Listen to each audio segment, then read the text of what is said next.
All right, everybody. Welcome to the South Davis Brighton game here at Kearns. Sorry we got started late.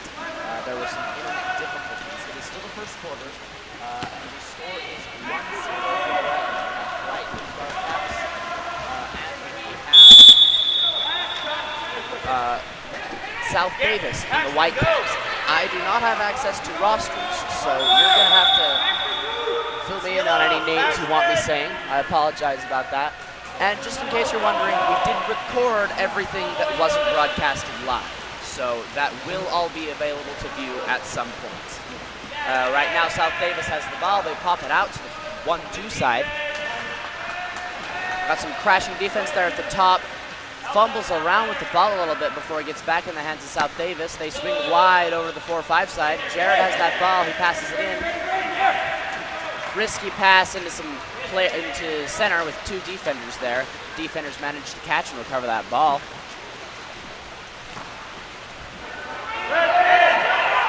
Brighton takes that ball, puts it in center again, but his pass doesn't quite make it where it needs to go, and South Davis manages to take advantage of that and take the ball back.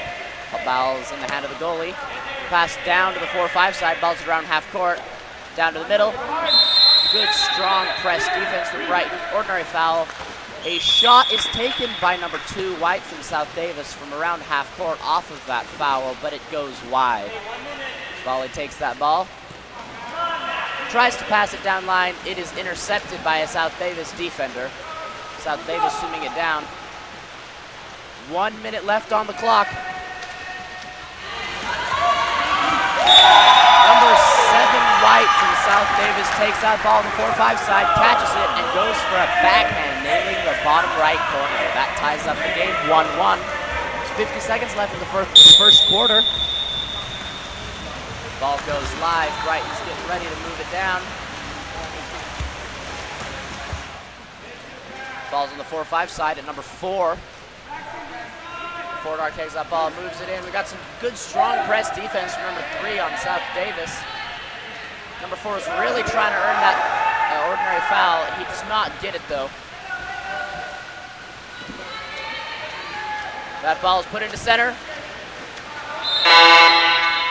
Defenders crash. Unfortunately, that has a shot clock violation, which means he does not have an opportunity to take advantage of that ordinary foul that he earned. With South Davis takes that ball, moving it down. Goalie is moving all the way out to half. There are only 7 seconds left on the clock. That ball goes to 7, over to 9, shoots it, shot blocked by number 5 on Brighton. That ends the quarter. Final score for the first quarter is 1-1. It's pretty evenly matched teams. Should be a good game of water polo. Just as a reminder, in case you're coming in late, yes, this stream did start late. We apologize for that. We were having internet difficulties. But everything is recorded. You will be able to view it at some point. And in the Dark Caps, we have Brighton, and in the White Caps, we have South Davis. We'll get back to you after this break.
go, lining back up for the South Davis-Brighton game. We've got number 7 sprinting for South Davis and number 5 sprinting for Brighton. Whistle blows, athletes swim, ball is dropped. South Davis barely gets that sprint. It fumbles around a little bit though. Number 5 from Brighton almost manages to recover that ball. That ball goes up top to number 9. Number 9 takes that ball, earns that ordinary foul. He gets up, shoots it, bounces off the post. It is almost caught by number 10 from South Davis, but number 6 on Brighton manages to see that and catch that. Passed all the way down line to the 1-2 side of number 13, but number 7 from South Davis coming in, steals that ball just a little bit faster. Number 10 takes that ball. He's around at 5 meters at the center of the pool.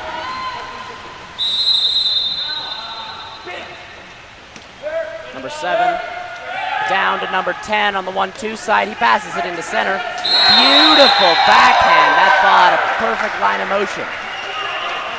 That puts the score 2-1 for South Davis. Excellent shot. Excellent assists.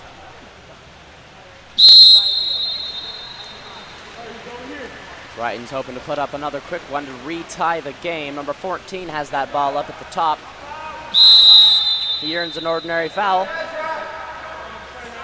Ball's put into center, crashing defenders. Brighton manages to get up and he gets his legs underneath him and almost puts it in, but 2 defenders was just a little too much and it goes into the goalie's hands. As that ball is passed down into center, an ordinary foul is called. He pops it back out to number 10, who currently has no defense. Exclusion is called on 6 dark, earned by, I believe that is 2 white. Regardless, this is South Davis's opportunity to set up. They move it around the pool, swinging it. Ball's up at number 10. Number 10 gets up, shoots that ball, puts it in bottom right. That puts the score 3-1.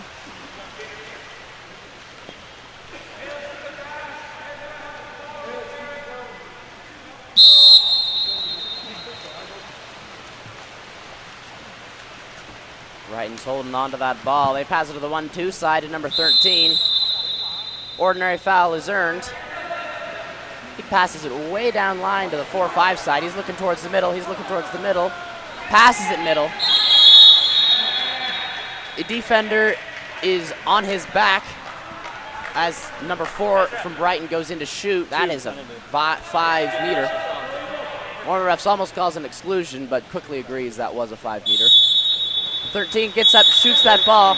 It's a quick shot to the top left corner of the cage. It goes in. Puts the score 2-3. South Davis still has a lead. There's 5 minutes, 17 seconds left on the clock.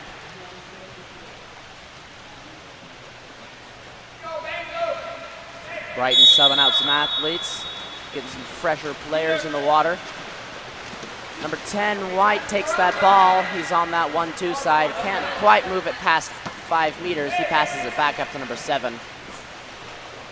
Over to, I believe that is 15. Yeah. We don't have anybody at position number 1, so number 4 sees that, drives in.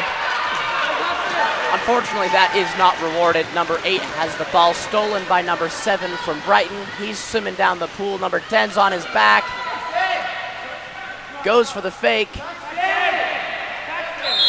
Ordinary foul is called. Under normal circumstances, that would be either a 5 meter or an exclusion, but I believe the refs thought that number 7 was faking that in order to get that call. So they ruled saying that it was a ordinary foul. Regardless, missed shot results in South Davis's ball. That ball's all the way down at number 8. Contra foul is called, I believe, in the center of the pool for grabbing. That puts the ball back in Brighton's hands. Passes it down line to number 7 on this 1-2 side. Ordinary foul is called. Number 12 has that ball up top. He pumps it. He shoots it. His defender manages to slow down that ball enough that the goalie can catch it. Great defense. Risky passes made to number 7 on South Davis. He recovers it. but has to pass it back up. Oh, that ball's passed by number 15 and almost blocked by number 5. The pass goes wide, but it is able to be recovered by number 10. He gets up. He's looking at number 9. Number 9 gets that ball, shoots it, skips it. Goalie manages to get both his hands on it, though. 3 minutes and 30 seconds left. Oh, number 14 has that ball. He's wide open. Oh, he manages to put that ball underneath the water as he gets it around him to shoot, and that is a ball under call. That one's gotta hurt. He was in position to either get a 5-meter or a goal. South Davis isn't complaining too loudly, though. They're setting up on offense. That ball is at the 1-2 side, down at number 7. It's attempted to be passed into center before it is very nicely. Ordinary foul is called. That ball honestly should have been stolen when it was passed into center, but some skilled handling of the ball from the center pops it out. Ball shot from number 2 at position number 4, but it is shot blocked. Ball's passed back to Brighton's goalie. They get that ball over to the 4-5 side of number 8. They pass it down line to number 9 at position number 5. Ball's put into center. Defense crashes. Ordinary foul is called. Number 14 wide open at number 1. He gets that ball, shoots it bottom right. Good opportunity for Brighton to look at the open man and put it in the cage. That puts the score 3-3, tying the game back up. Time on the clock, 2 minutes, 35 seconds in this second quarter. Ball is put, swung over to number 5. Oh, that ball's passed long to number 15, back to 7, whose defense is off of him. Number 7 gets that ball, shoots it top left. Excellent shot by number 7. Puts the score 4-3. He saw he had no defense, and he got up, put it in the cage.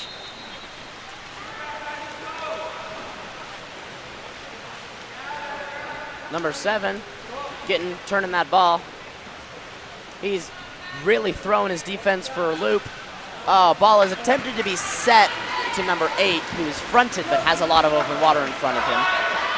But it goes too far into the goalie's hands. South Davis takes that ball after number 10 almost doesn't see the ball's pass to him. It is swung around to the top, down to number 3, whose defense is off of him as well. Oh, he looks it. Oh, man, number 3 sees the drive coming from position number 1, coming into center. That is a shot by number 5 as he gets up and gets that ball in the cage. I believe the scoreboard put it on the wrong team. I believe the score is 5-3, but that's not what the scoreboard says.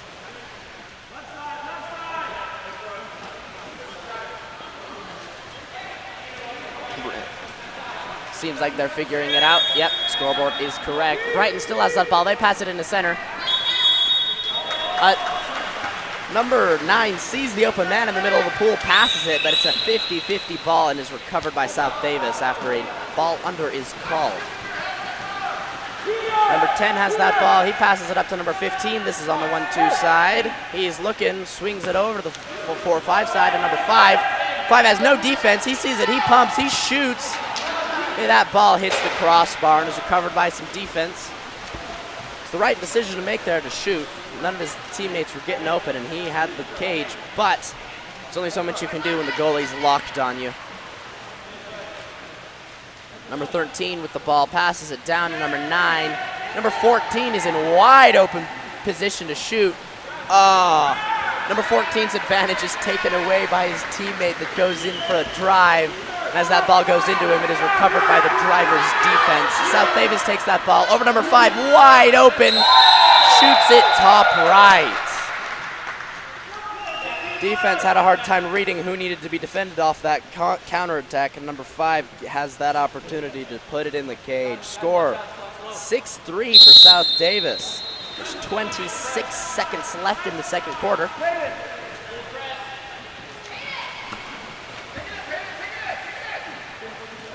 Number 5 has that ball, passes it up to number 14. Almost stolen by number 8, but the ball is effectively popped out to number 7 up at top. Number 7 gets that ball, pops it, puts it into play. He's pumping. There's 5 seconds left. Oh. Yeah, I was waiting for that call to happen. Number 5, White, gets excluded for being on 13's back. Shot is attempted, blocked by the goalie, who goes into the last-minute shot, but the clock has already run down. That ends the first half. Score for the first half, 6-3 for South Davis. Brighton can take advantage of the center play right now. Number 5, White, is currently defending off of the top back, which is great when the ball is on the outside, but when that ball is put down to position number 5, that center is wide open to either get a quick shot or an exclusion from his defense. Similarly, though, South Davis has control of their offense and has that center open fairly regularly. And whenever they go into crash, South Davis has been very good at figuring out who the open man is on the top and getting a shot off. So, not impossible for Brighton to come back from this. They only have a 3-goal disadvantage, and we have 14 more minutes of water polo. We'll just have to see where these athletes go and what they need to do. We will see you back after the half.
Welcome back.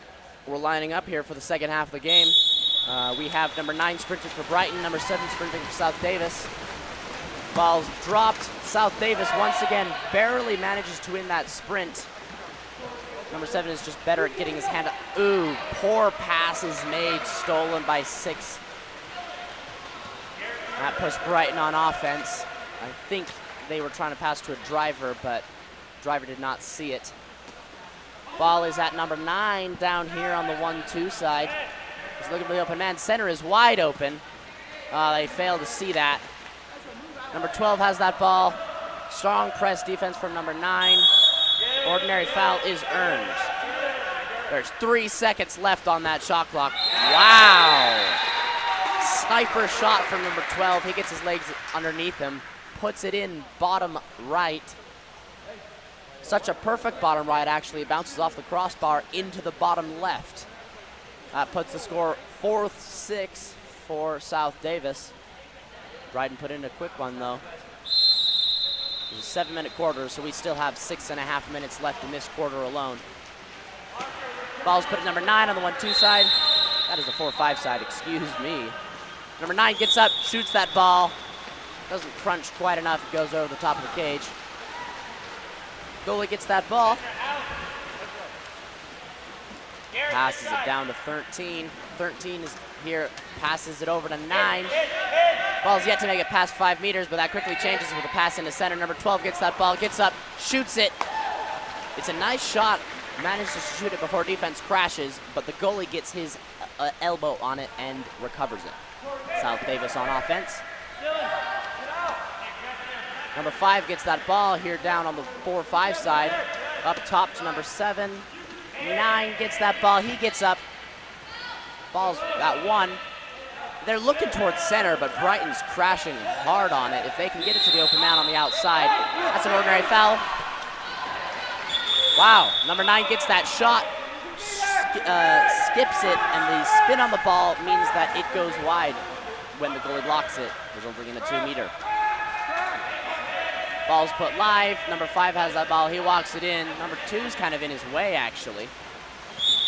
He gets up to shoot it. Unfortunately, number 2's defense and his own defense and the goalie is there to block the ball. Doesn't matter. It goes over the top of the cage anyways. It's a good play, though.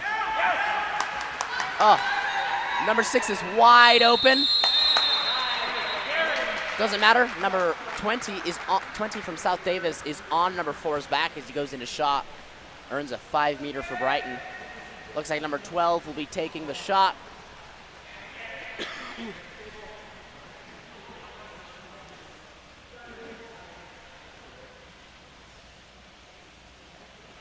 Whistle goes. He gets up, shoots it.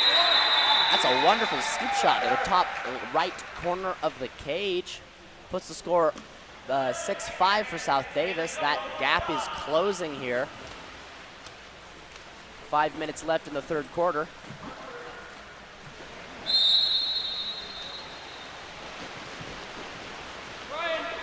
Ball goes. Bit of a long pass recovered by South Davis, fortunately. Down to the 4-5 side. Center is wide open, unfortunately. Oh, wow. That pass is in.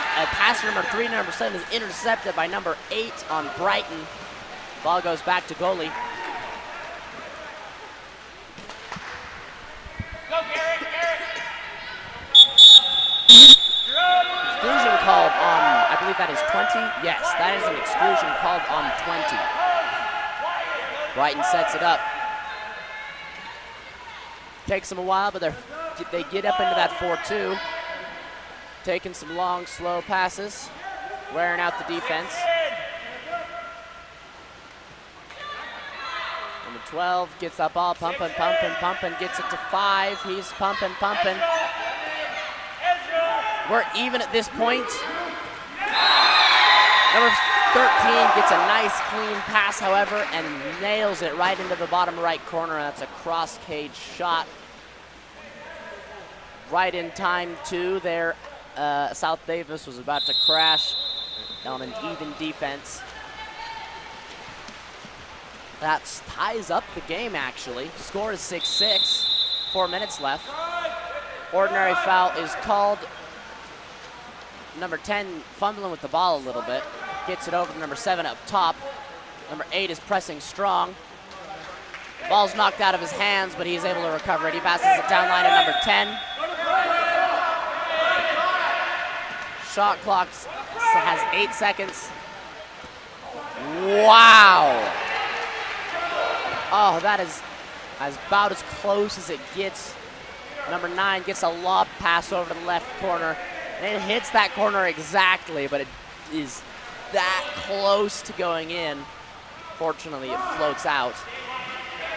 Number 2 gets that ball after the ball is recovered again by South Davis. Ordinary foul is earned. No one is driving into center. Number 3 sees that. No, never mind. Number 10 sees that. He goes in.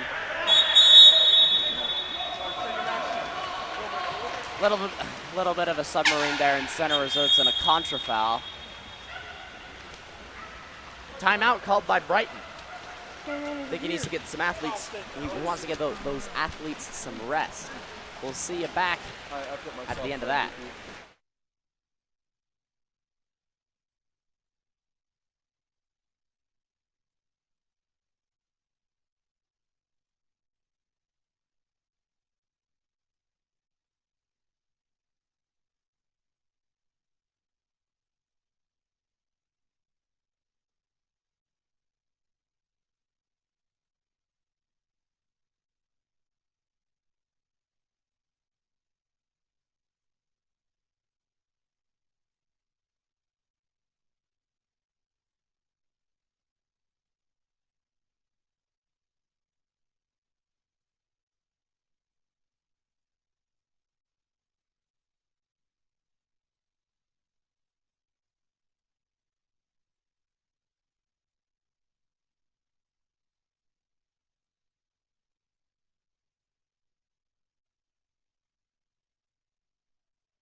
Ball's being held.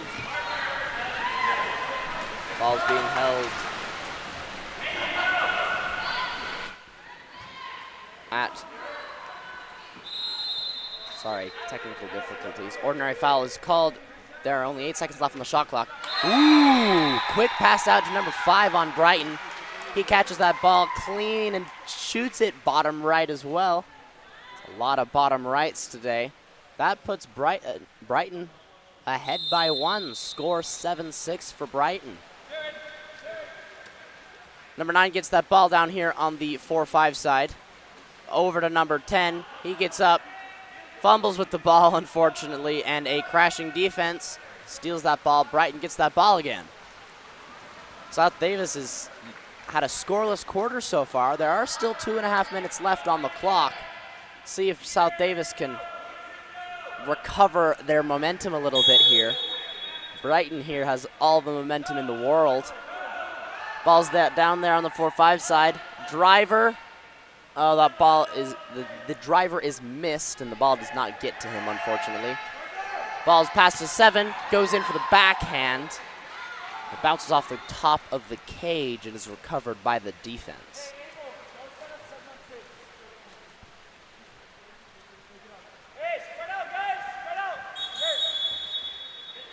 Oh, no.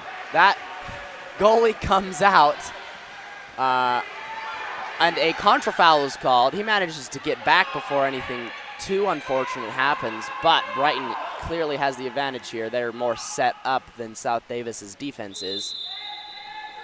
Good, strong press defense from number 15 on South Davis, though, means that they have an opportunity to set up their defense.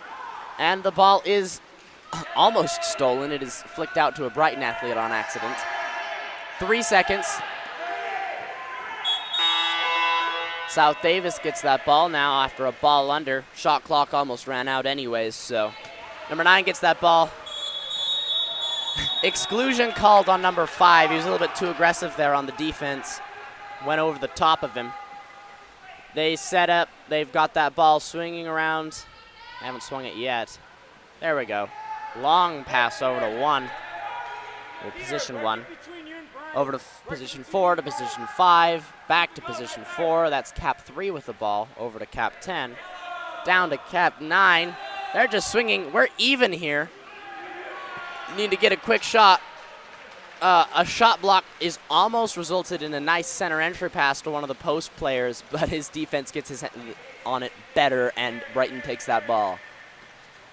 Number 12 from Brighton up there at top, around half court, has that ball. He looks over to number 5. He goes back up to 14. We've got some good, strong press defense making passes hard. Ball goes into center. 1 second on the shot clock. Shot clock violation. We've got 20 seconds. Oh, man. Driver doesn't see the pass made to him, number 3.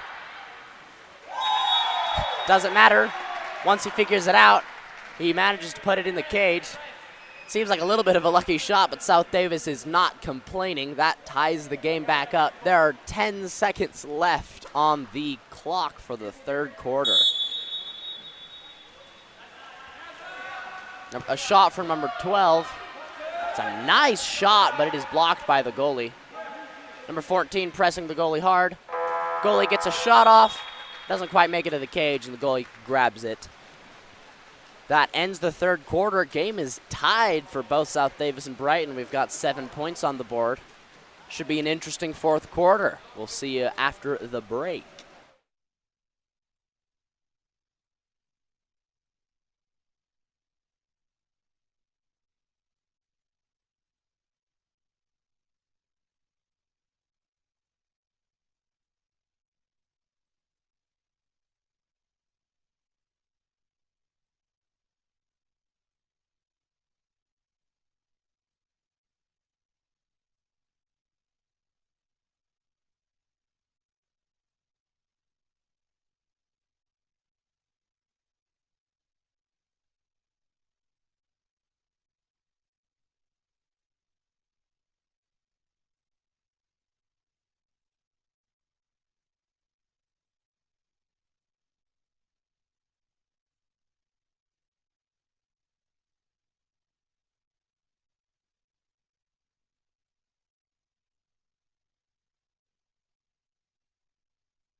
Athletes lining back up, getting ready to play.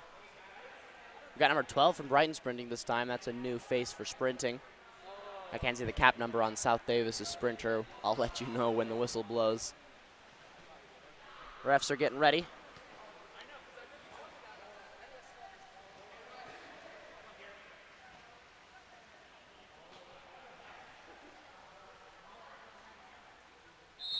Whistle blows. It's number 7 from South Davis sprinting. Ball is dropped. South Davis wins that sprint. Once again, South Davis takes this first possession here in this fourth quarter. Ball's fumbled, but ordinary foul is called. Number 5 gets that ball. His defense is off him by quite a bit. He pumps it, but passes it to number 10, but a nice steal from number 12. Oh, he's going all the way, too. Defenders crash on him, however, and a ball undercall is made off of him. Doesn't seem very pleased about that, but the ball did go under the water as he took it around to shoot, so. Ball's at number 5. Once again, his defense is way off of him. Goes in for the shot. Shot blocked. Ordinary foul is called. Their center is set up at around 5 meters.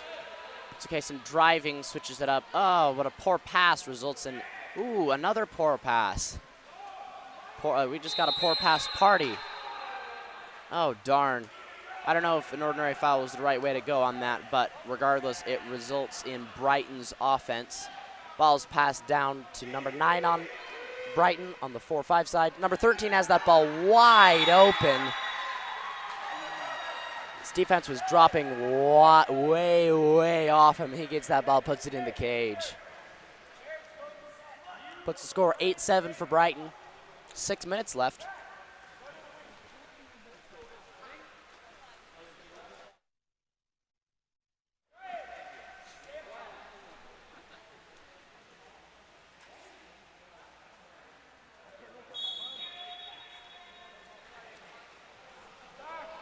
South Davis hoping to put a quick one in. Their offense isn't having a very good time setting up at 2 meters. They're much closer to 5 meters. But that, oh, ordinary foul is called. Number 3 with that ball. He's wide open for a second, but his defense wastes no time in crashing him. Exclusion on number 4 on Brighton. He does not back off the ordinary foul.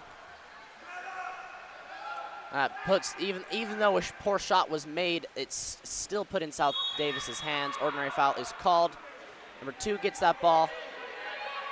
He's pumping. He shoots it.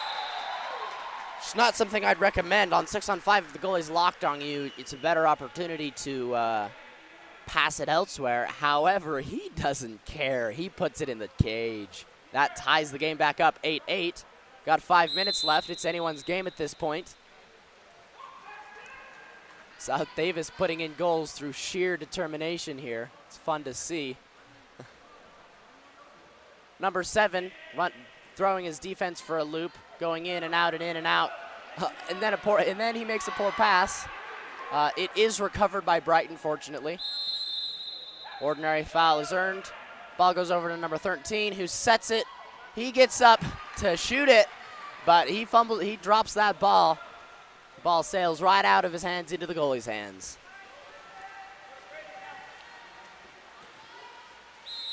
Ordinary foul is earned after the ball is set into number 2.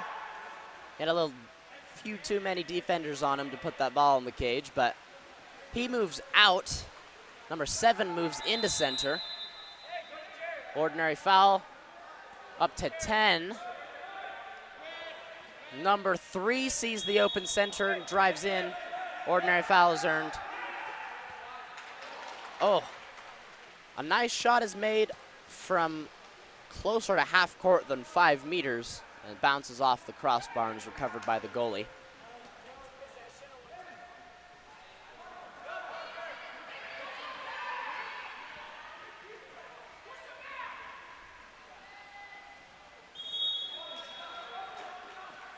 Ordinary fouls earned for Brighton. 7 gets the shot off. Bounces off the top of the cage. Goes out of bounds. That's a turnover, and South Davis calls a timeout. We'll see you back after that.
Athletes coming back in the water after the timeout. Let's see what South Davis has in store for us. They're lining up kind of funky. It is a 3-3, but they're far out. Number 9 gets that ball up at the top at the start.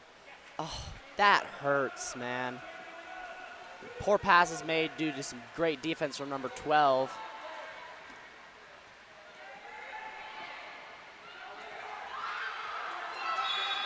Wow.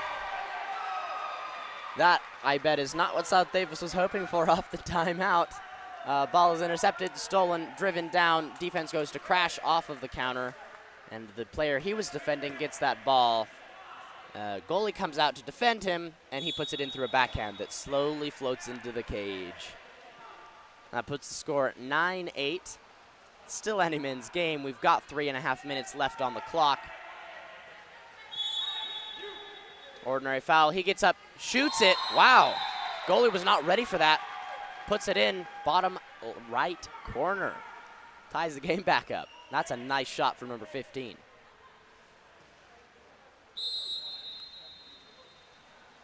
Number 12 has that ball. He's been a powerhouse the entire game. Passes that ball over to number 14. Ordinary foul. That ball goes into center. Doesn't quite make it to the center, though, before the defense does, stealing that ball.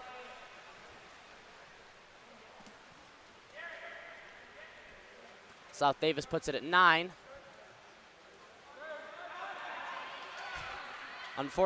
Crash defense steals that ball off of him. He isn't able to make a pass off fast enough. That ball's put at Brighton's goalie. Number 3, way behind on defense, leaving someone wide open. Looks like it's number 8 or number 12. Darn, poor passes made, going right past the center driver and into the goalie's arms. Number 12 did a great job of getting wide open. It was just the luck of the wind that the ball didn't make it to him. Number 7 has that ball. Center's clogged up a little bit. Number 10 going in for a drive, but he doesn't have ball side. Number 2 gets the ball. He gets up. He pumps it. Oh, that hurts. During his pumps, he loses the ball, hands it right to his defense. Timeout called by Brighton. There's 2 minutes left on the clock. It is tied. Someone better pull ahead, because if we have to do a shootout for the first game, that is going to throw everybody off. Regardless, we still have 2 minutes. That's more than enough time for someone to get some goals off. It's any man's game. We'll see what happens after this break.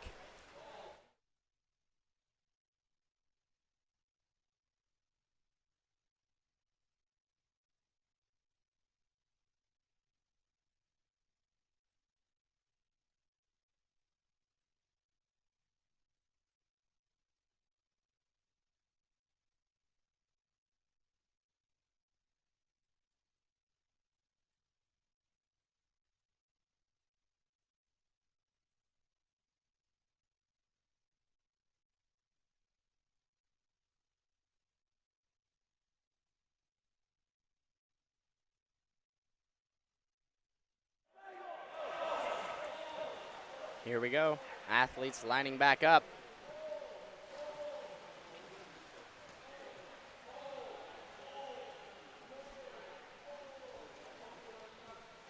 See what Brighton has in store for us. If I'm going to take a shot at what they're going to do, I believe number 12 is going to drive from position number 2 over towards the post on the 4-5 side. Number 12 does drive into center. Darn, there's 2 open men in the center of the field, but the person with the ball just fails to see it. And after some fumble passing, South Davis gets their hands on the ball. Timeout called, 30-second timeout called by South Davis. They get to set up.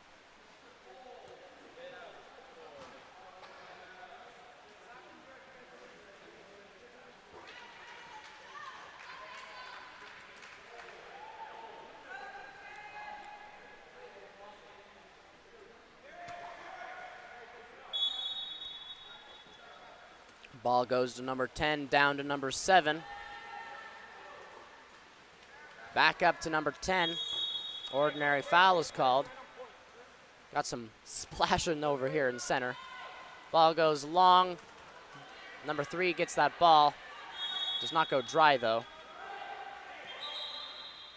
Ordinary foul is called inside the 2. Ball slid back out so it can be put in play.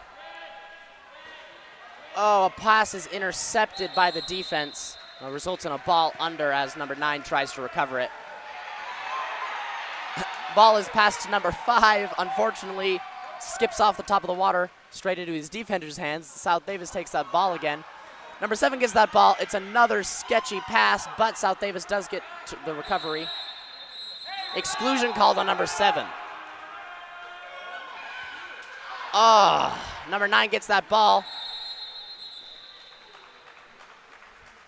It's jungle ball at this point. 30-second timeout called by Brighton. Ball is going back and forth faster than anybody. There's 1 minute left on the clock and the game is tied. The only thing either team needs is a single goal.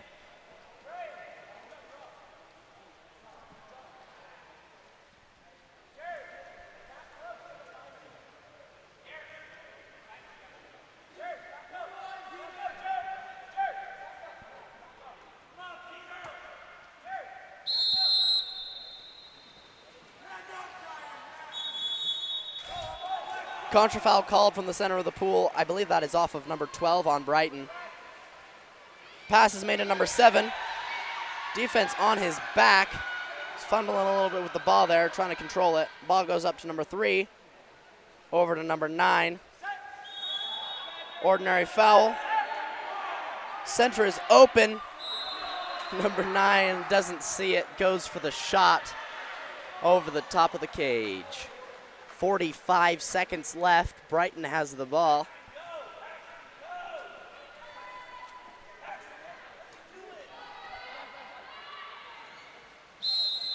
Ordinary foul. Number 12 looks like he's going for the shot. Yep, goes over the top of the cage as well. Full timeout called by South Davis. 28 seconds, 1 play left. All either team needs is a single goal to win. We'll see what happens off this timeout, that's for sure.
go. Athletes going in for the final stretch of the game. Stakes are high. Brighton's defense is going to be going all out. Similarly with South Davis's offense. If I were to take a gander, I think South Davis is going to want to run down the clock. There's only 30 seconds left, so if they can get a full shot clock, ordinary foul is earned. Back up to 5. The worst thing to happen right now would be to have the ball stolen, so they're just controlling the ball.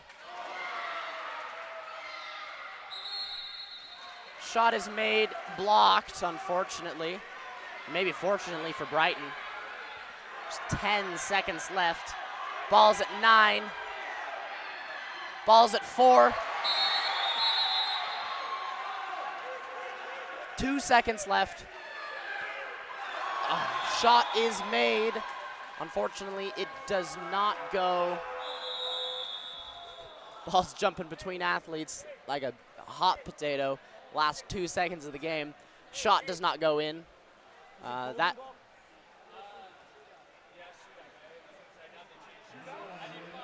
We're going in for a shootout, ladies and gentlemen. We're gonna try to make this as fast as possible.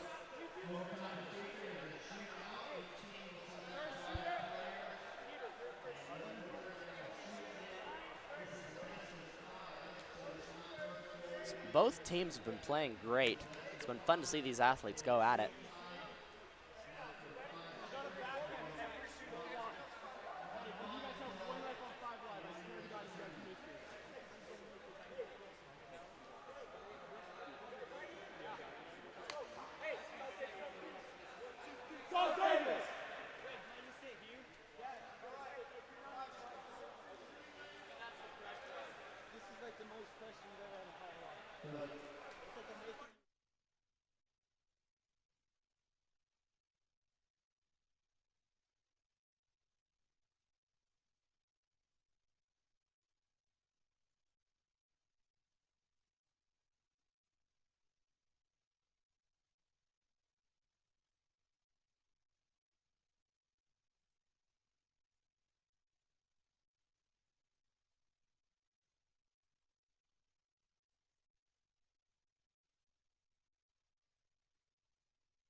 All right, we got captain nominations going into who decides who's going to go first.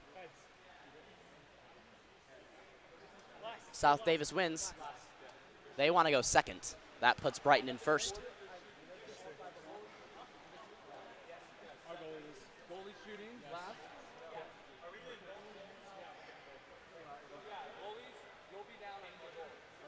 Looks like we're using both goals, interestingly enough. I haven't seen a shootout recently in this era of COVID, so I was unaware that they did it that way. Usually, you're lining up on a single cage.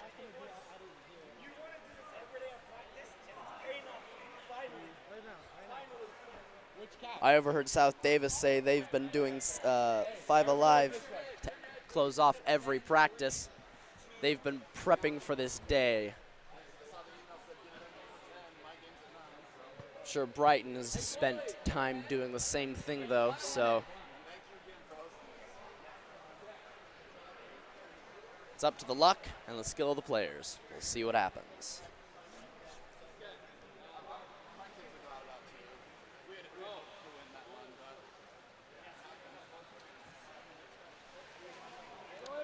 Seems that Brighton will have their goalie shoot first.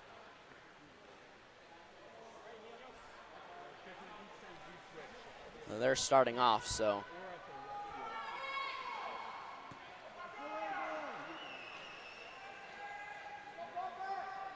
Seems to me like an ill decision. You want to have your goalie well rested for the shots to block the shots rather than get him exhausted shooting, then swimming back to the cage.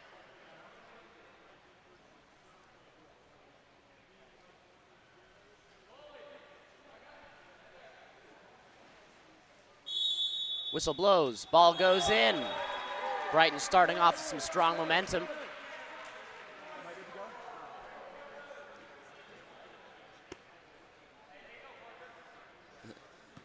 Goalie has a nice shot, that's for sure. Starting off with that momentum will be vital.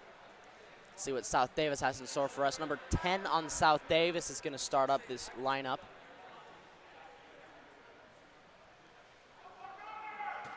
He gets that ball.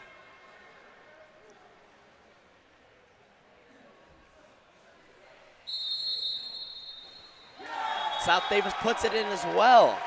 Puts the score 10-10. Stakes are high. Athletes are sweating. Rinsing it off with the chlorine. Shootouts are always so stressful. Number 12 will be shooting next. As I said earlier, he's been a powerhouse for Brighton this game. Not the only one, but certainly the one with the most time. He manages to slam that right in, bottom right. As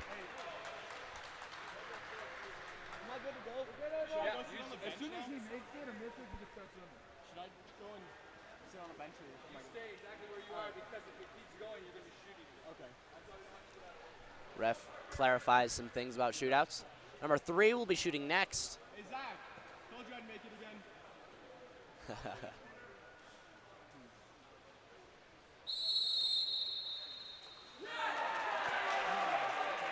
Ball goes wide. Stakes are high and stress results in a wide shot. That puts Brighton with a 1-goal lead off the shootout. Brighton with 2 in, South Davis with 1. Number 9 will be shooting next.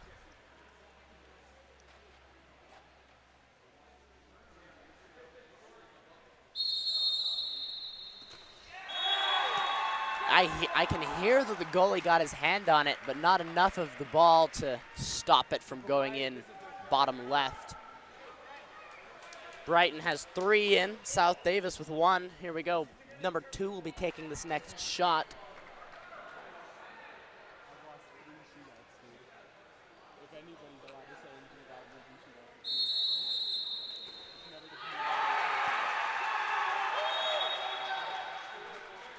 Darn. Bounces, that is a bar out off the bottom right bar.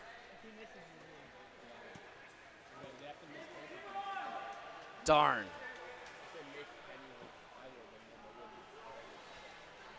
Always sucks to be an athlete. Failed to put it in.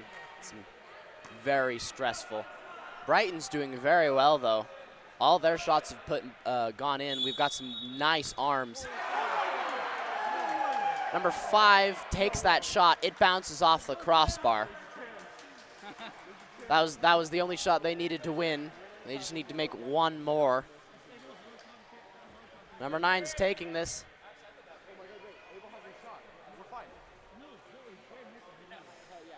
Number 9 needs to make this shot.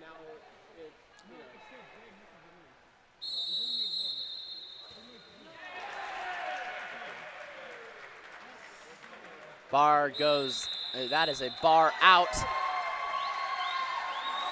Brighton takes the victory for this game.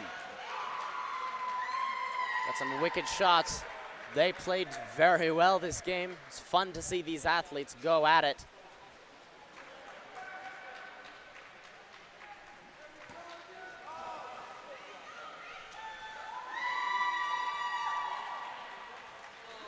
There you have it, first game of the day here at Kearns for the D1 Championship. Brighton comes out victorious. Shootouts are always a rough way to start the day, so hopefully stress and tension will decline a little bit. Shout out to the coaches of both teams. They've done an amazing job.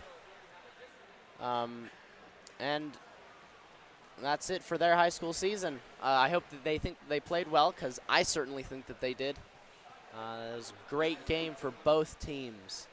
We'll see you back for this next game, which should start in 2 minutes ago, so we'll see when it starts exactly. I believe this is Murray versus... I'm actually not sure who's in the dark caps. I will get back to you on that. Did I hear that you need a roster for dark caps?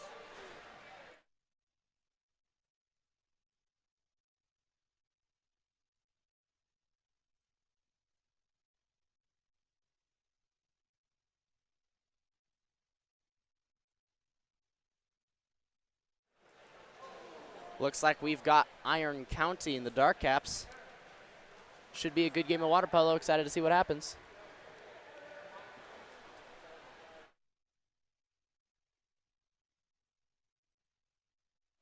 Excuse me, this is Cedar City.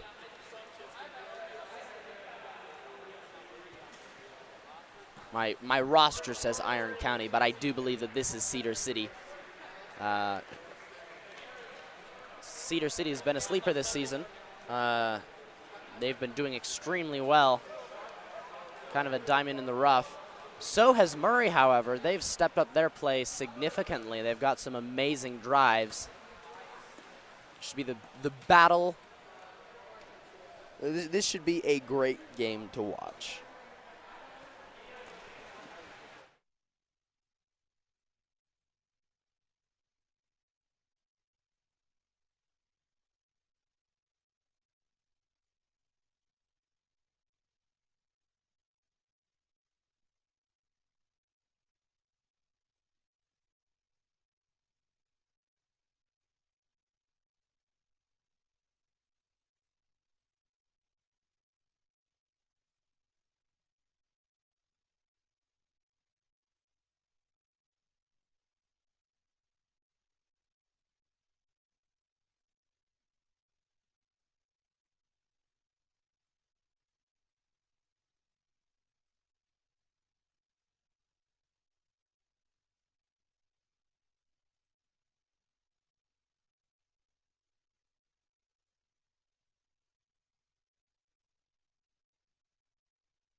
All right, here we have it. Athletes are lining up. In the white caps, we have Murray. In the dark caps, we have Cedar City. I only have the roster for Cedar City, so I will only be able to call out names for the Murray athletes that I know, which is not very many. Regardless, Cedar City wins the sprint. Ball's up top at number 17. Oh, man. Number 12 goes into the drive. His teammate sees it, passes it to him, but he turns around as it moves past him, and he fails to see it, unfortunately. Number 14, White, has that ball here on the 4-5 side. Ball goes to number 10. Ordinary foul.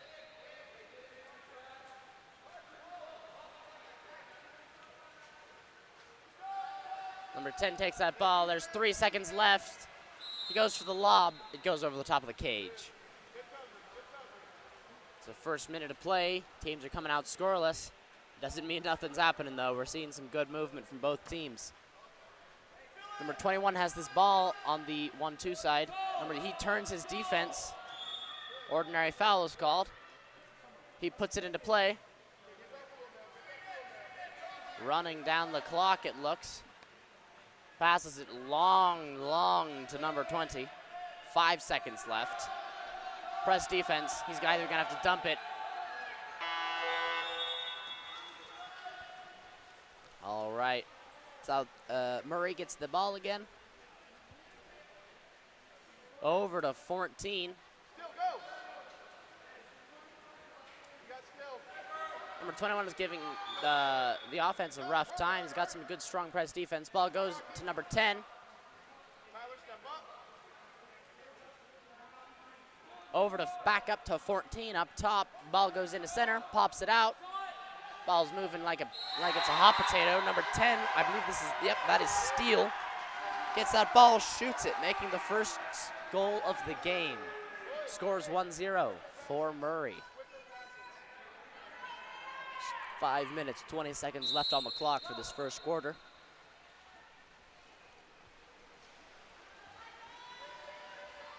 Number 12 is going in for an aggressive offense motion here. He's going for the ordinary foul, doesn't earn it. Ordinary foul is called. Ball is down to the 4-5 side at cap number 20 for Cedar City. Back up to 2. Swings it over to number 10, to number 17, but it is intercepted by Murray. Number 10 takes that ball. He's down here on the 4-5 side. He's swimming all the way down.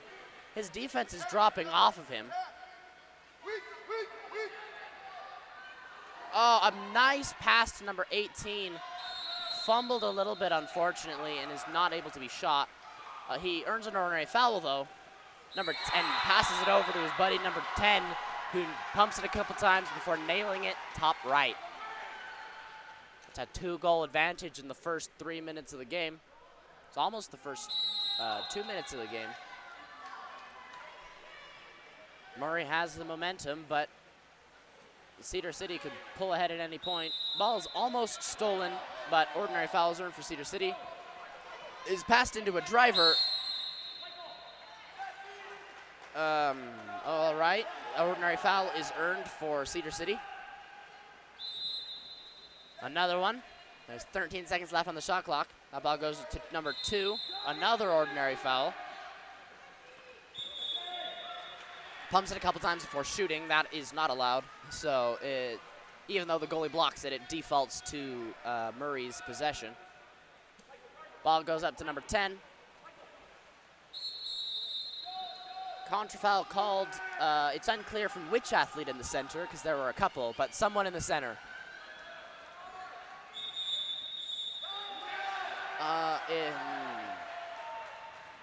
I don't know about that. Number 21 is excluded.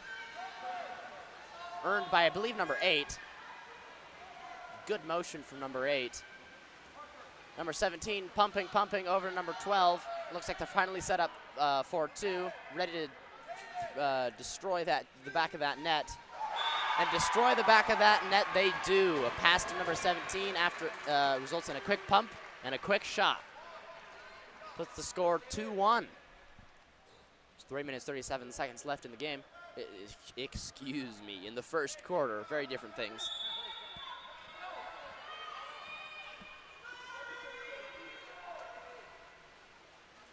Number 10 with that ball.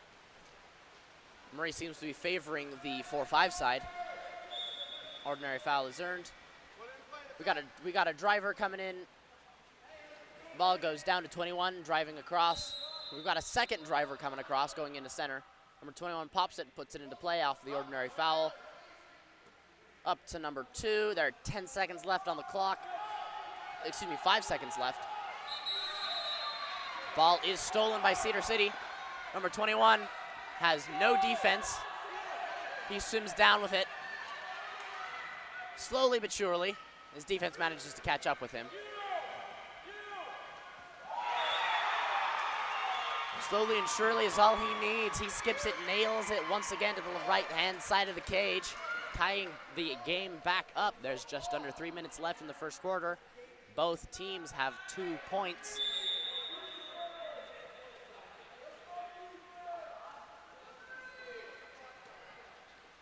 Once again, that ball goes to the 4-5 side to number 10.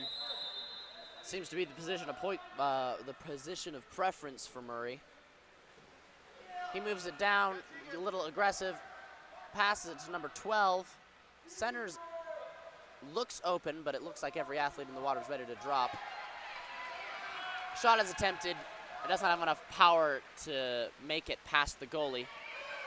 Pass is attempted to number 2. If it would have gone, it would have been perfect. No, his defense was right on his back. Would have been an exclusion or a 5-meter. Unfortunately, the pass goes long, ending up in Murray's goalie's hands. Murray has no qualms with that, though. They take it on offense. Ball goes wide, actually. Almost goes out of bounds. Ball goes up to number 10. Shot. Recovered off the rebound by the shooter. Crossbar protocol. Ball goes into center. Crashing defense from Cedar City results in that ball getting stolen.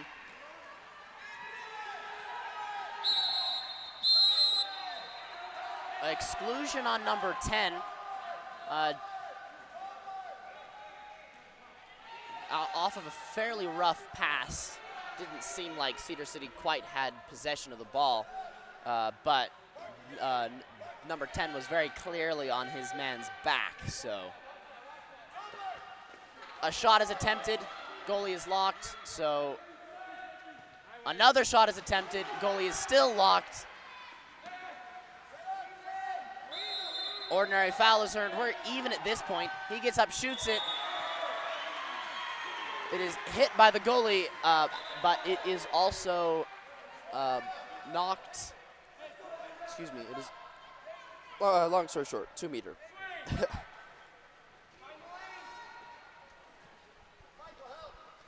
Ball goes in to number 17. Turns his defense.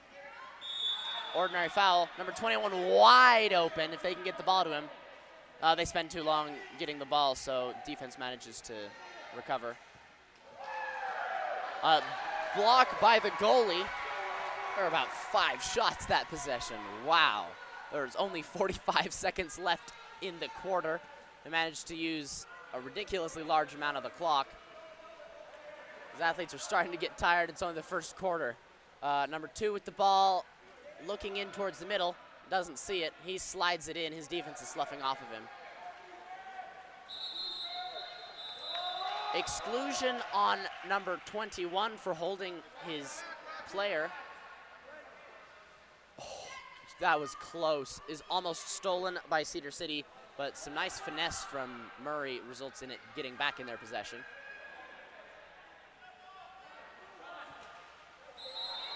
Shot block from Cedar City. That's some nice defense there. Murray went in for a 3-3 on 6-on-5, which threw them off a little bit, but there's 3 seconds left on the clock. Goalie shoots it.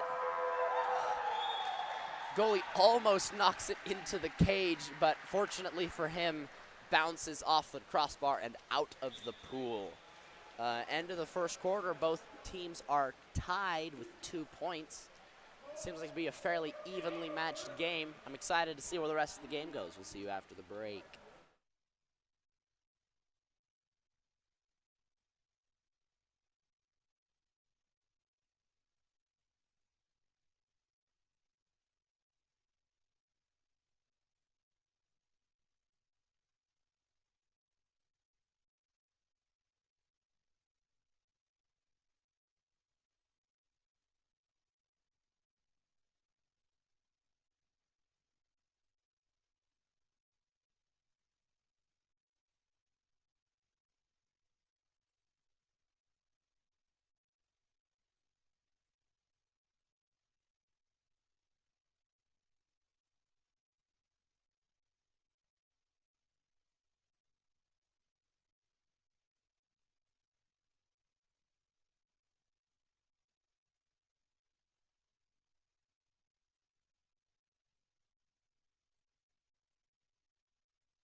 All right, here we go. Athletes are lining back up for this second quarter. Refs are ready. Athletes are ready. Never mind. Athletes are not ready. But they are now. Whistle blows. For Cedar City, we've got number 6 sprinting, and for Murray, we have number 14 sprinting. Murray wins the sprint. Number 12 gets that ball up top. His defense really isn't pressing him. Until suddenly he is. Ordinary foul. Ball goes to number 10. Ordinary foul. Murray's been having some incredibly great drives, but Cedar City's defense has made shooting the ball hard. Pass is attempted into the driver, number 15, but he has 2 defenders on him, and the defenders take advantage of that, stealing the ball.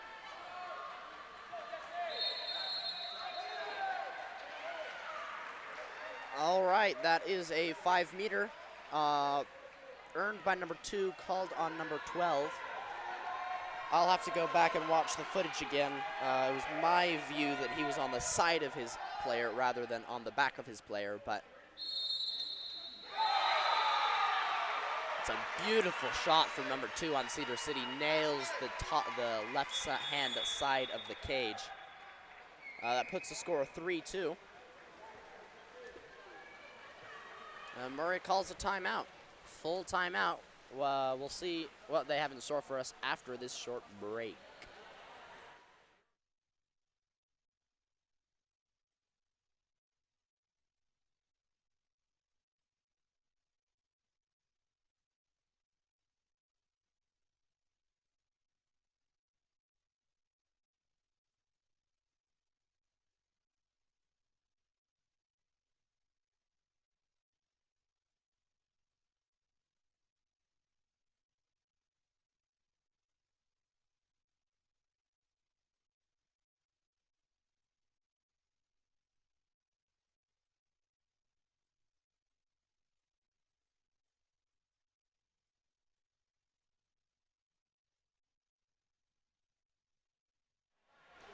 Athletes begin to line back up. It was an interesting move by Murray to call a full timeout just 40 seconds into the second period.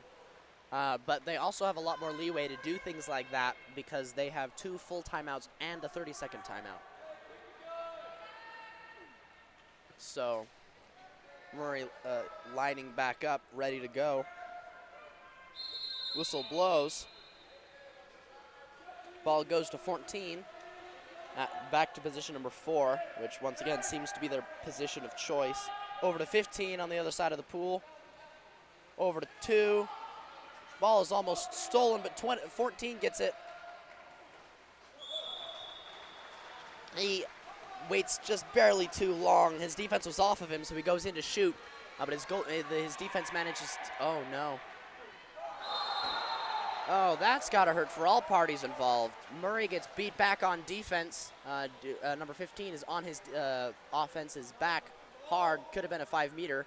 And then number 20 shoots it for a lob, but it goes over the top of the cage. Regardless, end case is no one comes out on top. Oh, nice shot blocked by number 8. Nate on Cedar City.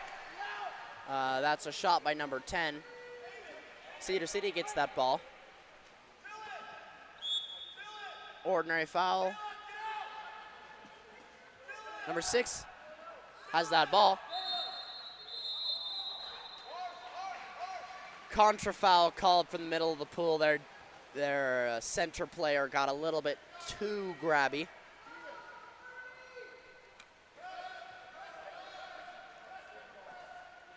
Number 15 has that ball.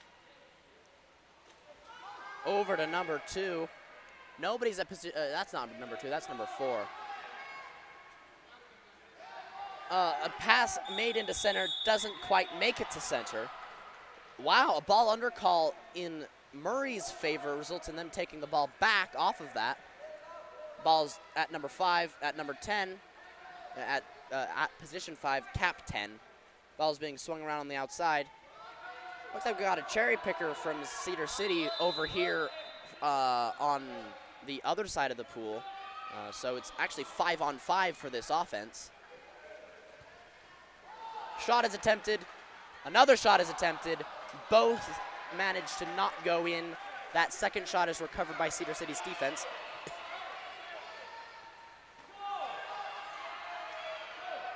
Number 2 gets that ball. His defense is off of him, so he goes in for the shot. Goalie gets both his hands on it, though. It's a great block by the goalie.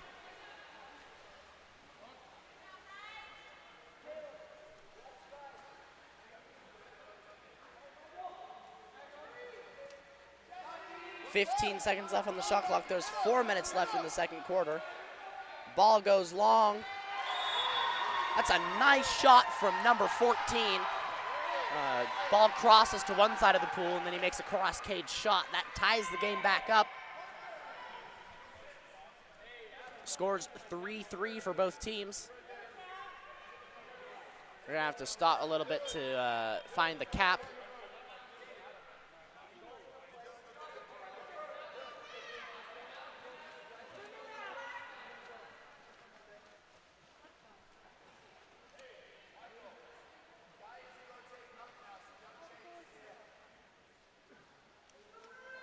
Fairly easy to find, actually. It was resting there on the lane line.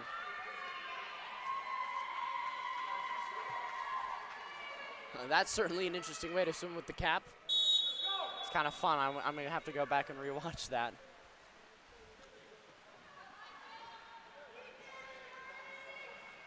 Cedar City gets it down to their 4-5 side to cap number 20. We got a driver. He gets the ball. The ordinary foul. Misses the shot opportunity, but they've still got 10 seconds on their shot clock.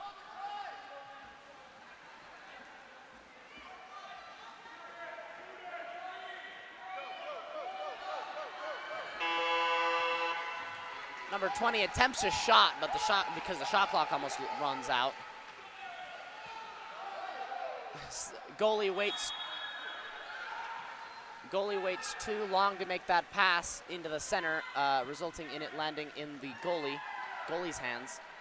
Goalie takes a shot, doesn't have quite enough power to it, and it just kind of floats into Murray's hands again. His athletes are exhausted, swimming back and forth. Number 14 gets up. He's got 3 defenders on him. Another shot from the goalie. Murray sets back up on defense.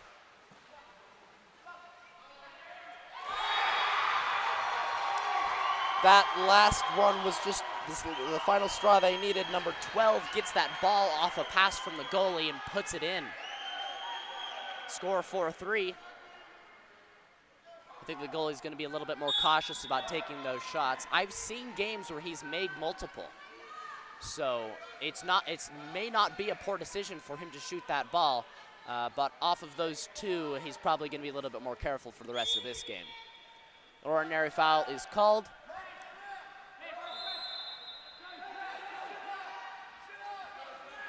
We got a driver. 10 seconds left.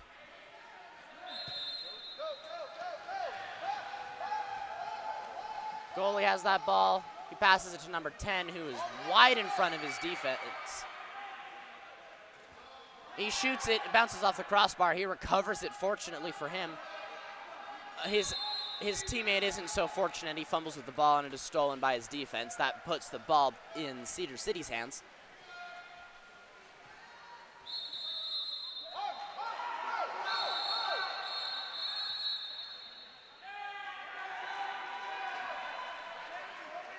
I'm not sure what happened there. That seemed to be some hard faking to me, but he was on the far side of the pool from me.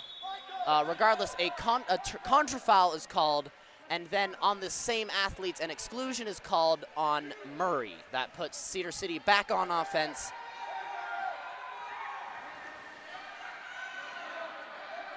Number 21 is going to shoot that.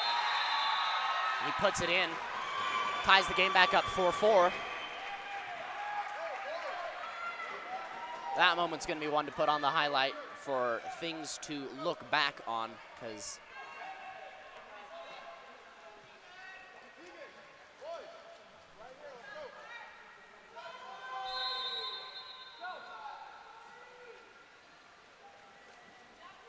number 12 holding that ball. We got some good, strong press defense from number 8. 14 with the ball over to 15. His defense is wide off of him. He needs to get up and shoot that. And shoot that he does. Unfortunately, he shoots it at about 5 miles an hour, and the goalie catches it. 20 has the ball. He turns his defense. And in another world, that would have been a 5-meter, but in this one, the goalie comes out, taking away any advantage that athlete had and stealing the ball. There's 50 seconds left on the clock.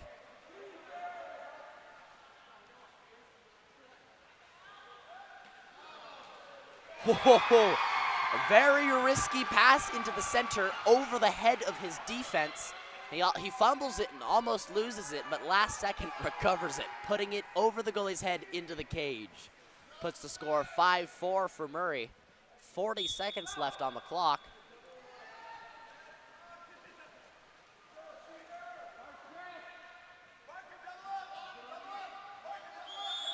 Ordinary foul.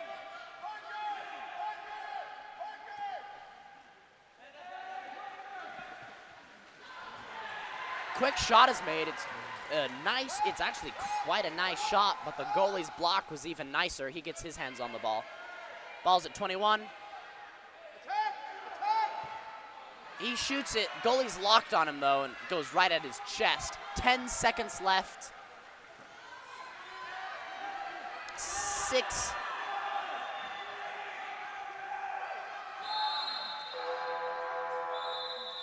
Number 20 has that ball, fumbles it a little bit, earns an ordinary foul, but an ordinary foul is not a goal, and the time runs out. That ends the first half of the game. Score is 5-4. Murray has an advantage, but it's not much of one. They have the momentum, though, to keep, so they may move into the second half nice and strong. We'll just have to wait and see. We'll see you back after the half break.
Athletes are lining up. Refs are getting ready. Whistle blows. For Murray, we've got number 14 sprinting, and for Cedar City, we have number 20 sprinting. Cedar City wins the sprint.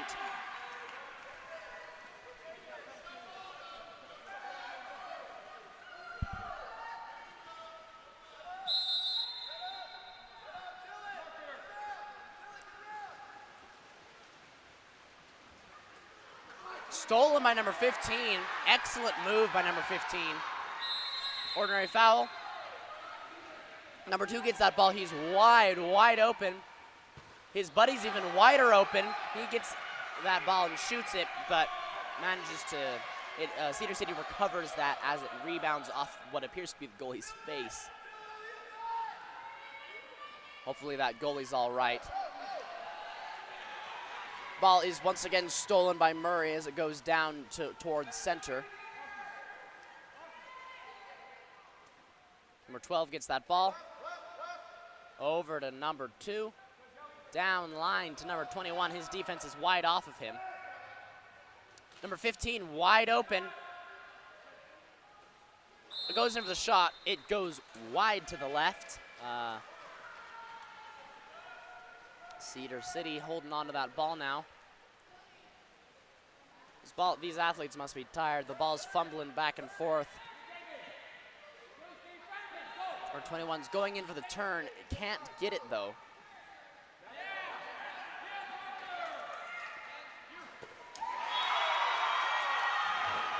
Number 21 playing incredibly aggressively. Pays off in the end. He puts it in the cage, tying the game back up. Number 21's got a mad turn. You got to keep your hips up around him or he'll swing you 180 degrees.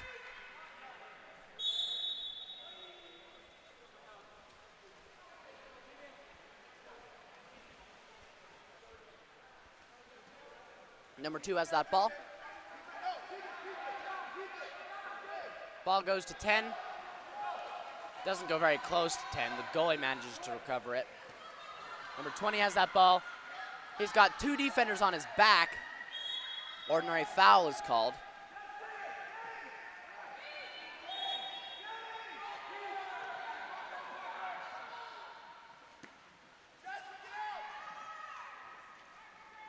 We've got some fumbling going on all around the place.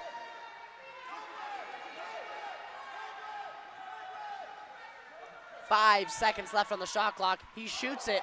Goalie blocks it. Recovered by the defense off that block. There's 5 minutes left. Score is 5-5. Third quarter. The 21 has that ball. It goes into center, but not very, he had multiple defense on him. It was not the smartest decision. Goalie manages to steal it. 15 with the ball, passes it to number 2, but the defense from center comes out, recovers that ball.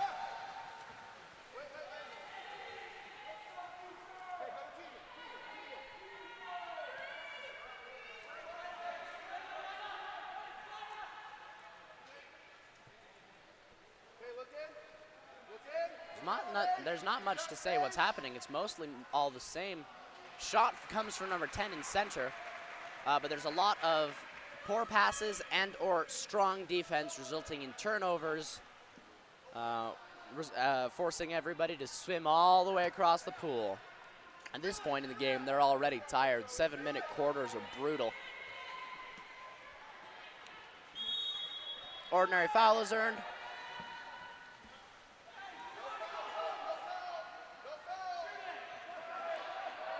Number 21 going in just as aggressive as before. Shoots it, puts it in. He's very, I don't want to say very clearly, but it seems to me he's headbutting his defense to get them away from him. And they're not too pleased about it. Regardless, that puts Cedar City in the lead, score 6-5.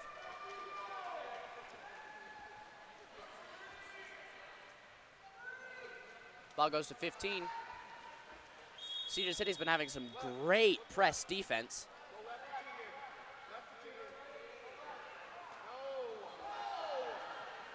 a very poor pass is made, unfortunately. Seems that it was trying to go towards center. Didn't make it that angle, and it is stolen by Cedar City. 2 takes that ball. He's on this 1-2 side. Goes over to 17. Ordinary foul is called. Shot block from center defense. It's a nice shot block by number 12.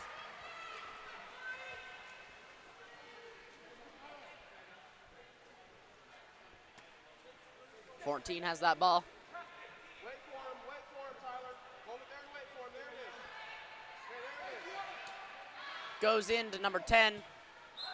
He gets up, shoots it. Goalie gets his arm on it, knocks it outside the field of play, but he turns what should have been a goal into a 2-meter. That does not mean it won't end up a goal in the long run. We'll just have to wait and see what Murray does.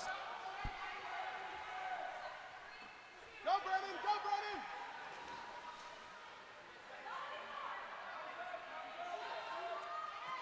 A beautiful lob by number 14.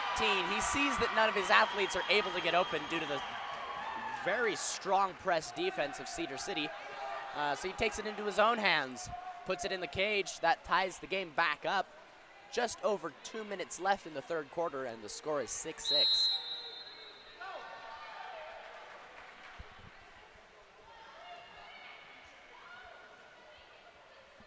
Number 12 gets a big, as if to fake. Ordinary foul. Number 17 has that ball. The ball's yet to make it past half.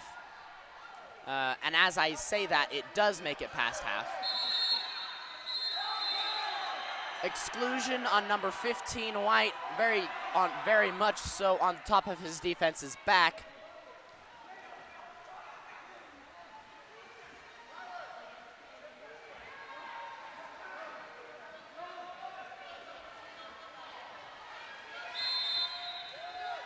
.13 seconds left on the clock. Ball's being swung around. Shot could come from any one of these athletes. They've all got great arms. Poor pass is made. 5 seconds left on the clock. We're even. 12 shoots it. Goes wide. It is shot blocked by a field player.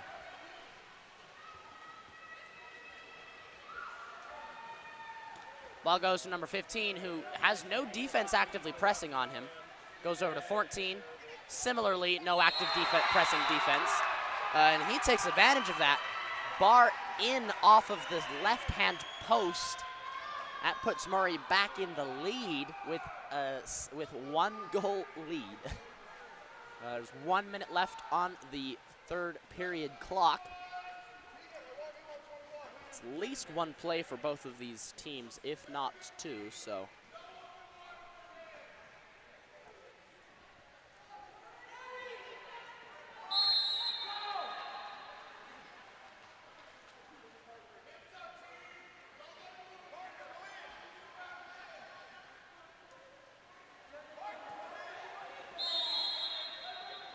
Ordinary foul.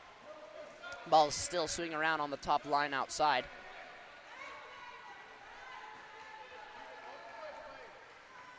Makes it down line to number 20. We've got 2 men in the center. 5 seconds left on the shot clock.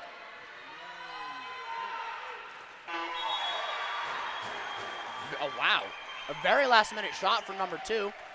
Managed to turn his defense, and his defense's priority there was to not get excluded. And as such, despite some nice, strong defense, let's see, what cap number was that? I believe that was cap number 2, puts it in the cage. Buzzer beater shot there. Score is tied. 30 seconds left on the clock for the third quarter.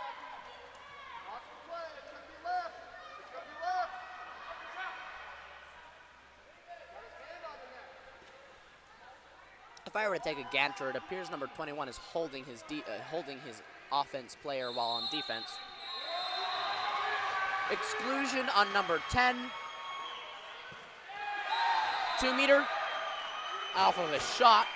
It was a nice shot, but the goalie managed to get his hands on it. Regardless, 9 seconds left on the clock. They walk it in, swing it over. Oh, they fumble with the ball, shoot it. over the top of the cage. Would have been a nice shot from from the cross pass over to number 12. Unfortunately, it was a little bit of a fumble, and they didn't have enough time to recover off of it. Regardless, that ends the third quarter tied up 7-7 for both teams. We'll have to see what happens in the fourth quarter.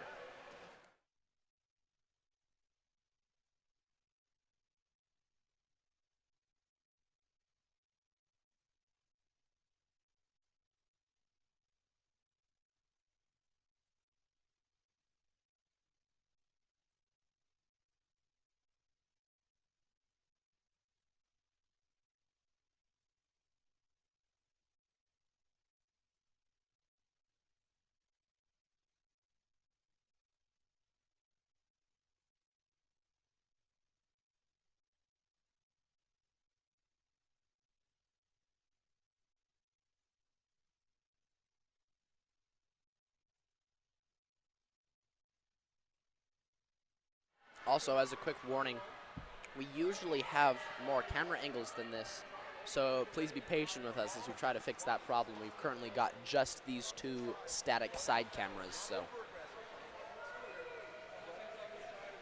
just keep in mind that we're aware of that problem and we're working on it. So.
These athletes are lining back up. We're not starting the game till this.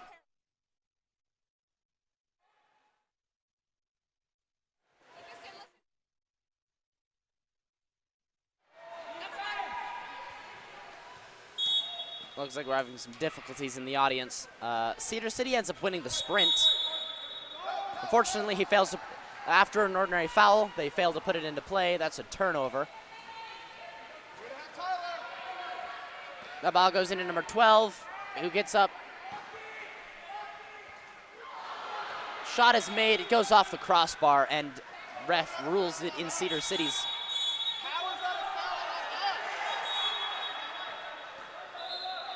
There seems to be some tension between coaches and refs here. Number 12 is excluded off of that.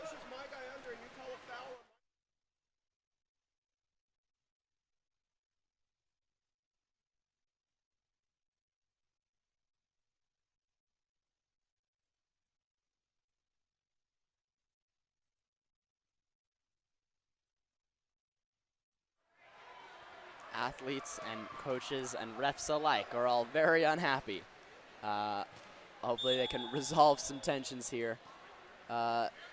Cedar City takes that ball. They're set up 4-2. One of the athletes has to go and take that ball and put it in play.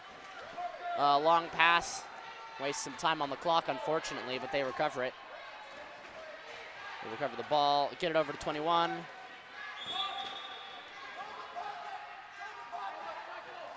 Number 2 has his wrong hand up on defense, leaving a wide open shot on the left side of the pool. We're even now. Shot is made, blocked by the goalie.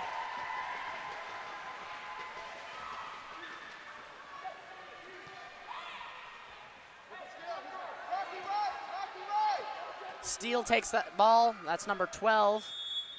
Ordinary foul. That's unfortunate. Back over to number 12. He gets up, shoots it. Goalie hits it on. That's rough too. That was an open shot for him. Chose the wrong corner to point it at. 8 has that ball. He pumps it, passes it back up to number 21. Field player blocks it, but doesn't quite manage to block it enough.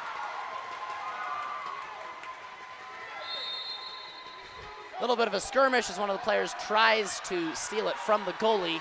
He gets an ordinary foul. That means that it is basically 6-on-5 right now. Smart move. The player ends up staying back to cherry pick, so South Davis sends one of their athletes to go defend him. That means that it is 5-5. Oh, a pass is made, but it is not, it is fumbled. Just that, a poor pass is made again, and Cedar City gets that ball. The center's submarining at 1,000,000 miles an hour. He gets the ordinary foul.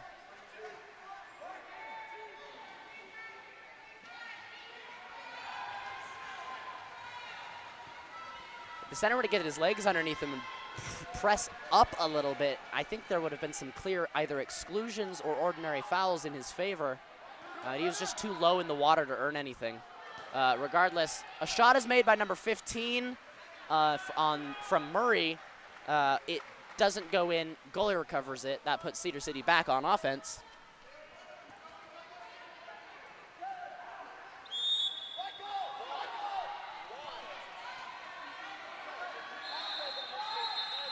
Oh, no. Exclusion on number 15. Murray's coach is very not pleased with most of these calls.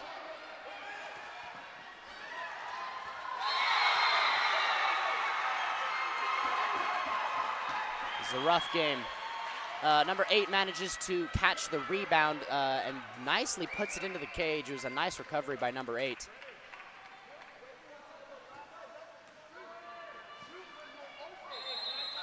I believe that means the score is 9-7. Scoreboard currently says 8-7. So I could be wrong about that. I was wrong about that. It is 8-7.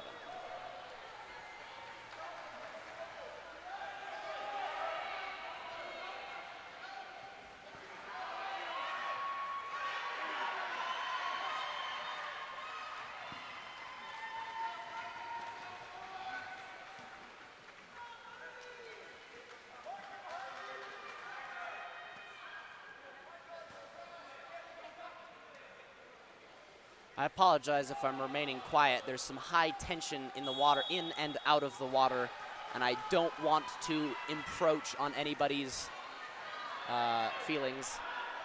That's not the right word. Shot from number 20.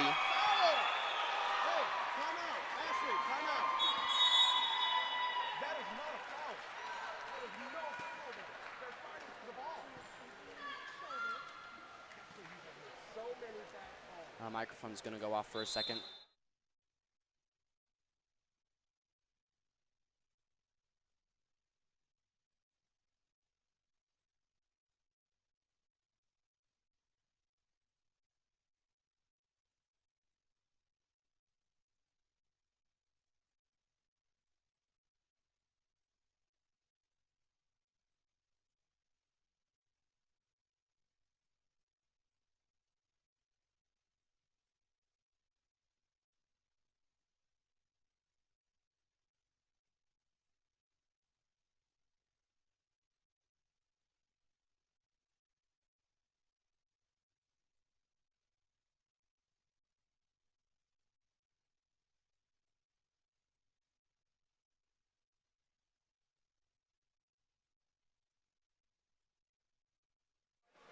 Athletes line back up.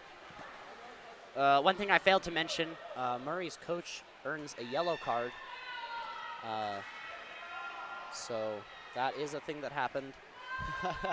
Once again, I apologize if I'm staying quiet. Tensions are high, and I don't want to blunder in terms of favoring one side or the other. Murray goes on offense off their timeout. 12 gets that ball. He's got no one on him. He walks it into number 10. Shoots it. It is blocked by the goalie and almost floats into the cage after the block, but it is recovered by the defense of Cedar City. A long pass is attempted. It is end up caught by Murray's goalie.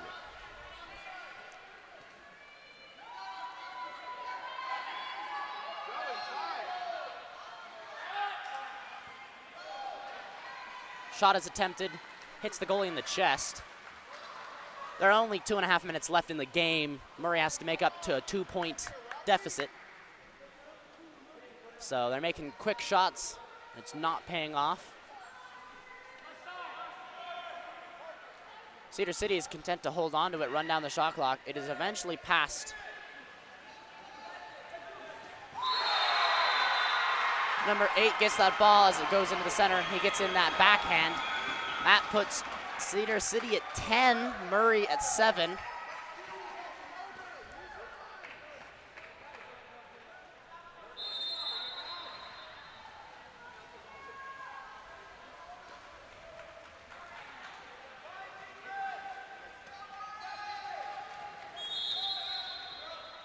Get yourself live. 14 puts that ball live off the ordinary foul. Passes it to number 10. He's got his defense on his back. Goes up to shoot, earns a 5-meter. That is on number 17, earned by number 10. Number 10 will be taking the shot.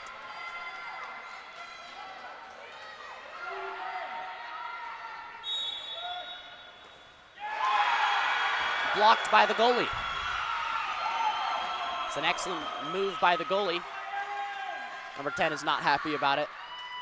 These athletes are all very tired. There's been a lot of swimming back and forth.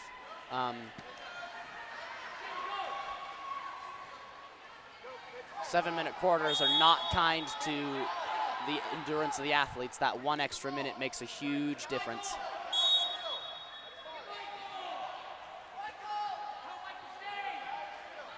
Cedar City takes that ball.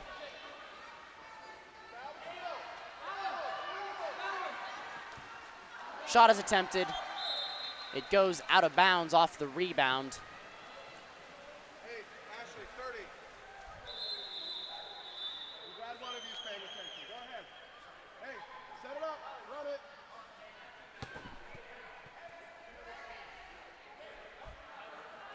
it. "30-second timeout called. Hey, right here, right here.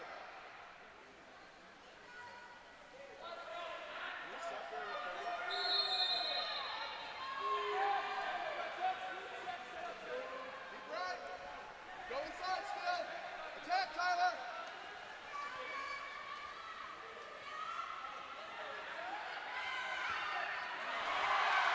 Pump, pump, pump, pump, pump. Shot is attempted.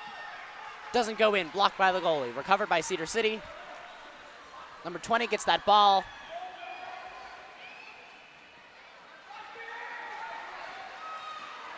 Recovered by Murray.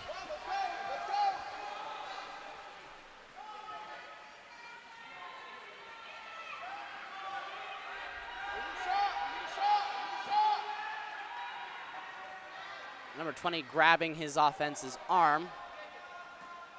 Man, number 2 still manages to make the pass. 5 seconds left on the clock. Cedar City's press defense is just too strong.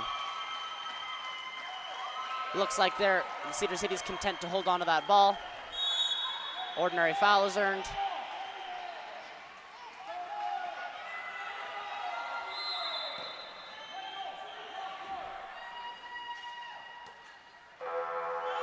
And that's game. Final score 10-7. Cedar City comes out on top.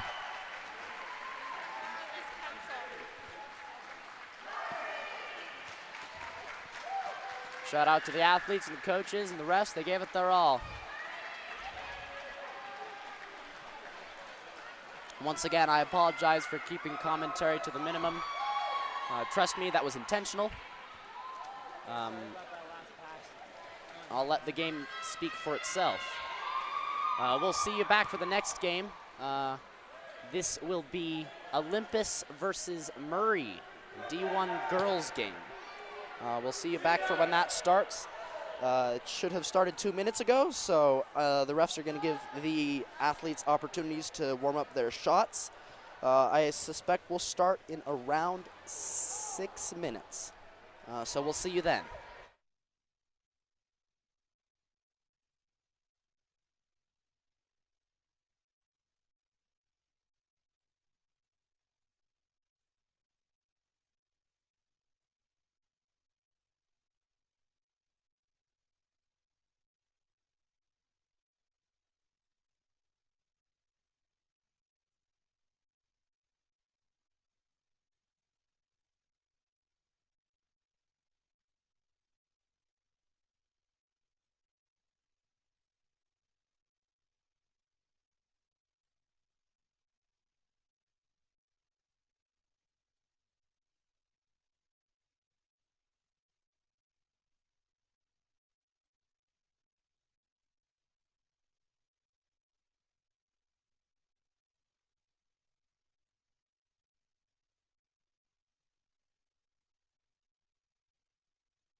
Athletes are going in. In the white caps for this game, we have Olympus. In the dark caps for this game, we've got Murray. Murray ends up winning the sprint. I do not have a roster for either team. I am, however, familiar with most of the names of the Olympus athletes. So if I'm calling out more of the Olympus names, that's simply because I don't have rosters for either teams. Regardless, a pass into center results in a backhand that is blocked by the goalie. Olympus gets their hands on the ball. They're moving down.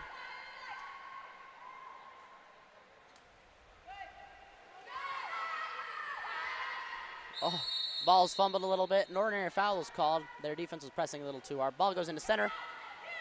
It is popped back out and is unfortunately stolen by the defense. Murray takes that ball. The goalie's waiting for the open person. That open person ends up being the center. Defense crashes. A shot is attempted. It fumbles a little bit. Almost stolen back by number 2, but number 10, ends up taking that ball and passing it back to the goalie. Olympus's top line is setting up at half court. Ideally, if they can, they want to get it in a little closer. Ball is stolen down at position number 5. Number 5 had the ball. Number 8 for Murray now has the ball. They earn an ordinary foul. Pass it over to number 3. We've got some splashes going on from the center of the pool. The shot is attempted from position number 5 by number 12. It is blocked by the goalie once again. Number 8 has that ball.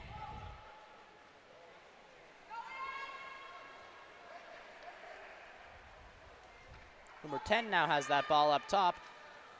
Shot is attempted. Goalie was not expecting it. That is a goal from all the way at half court by number 10.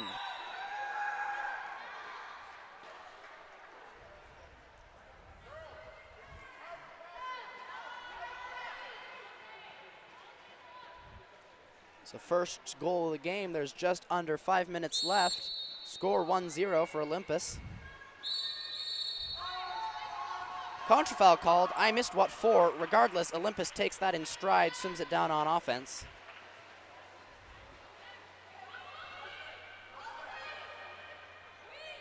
Ball goes into center. It appears that center was inside of 2 meters. A turnover is called.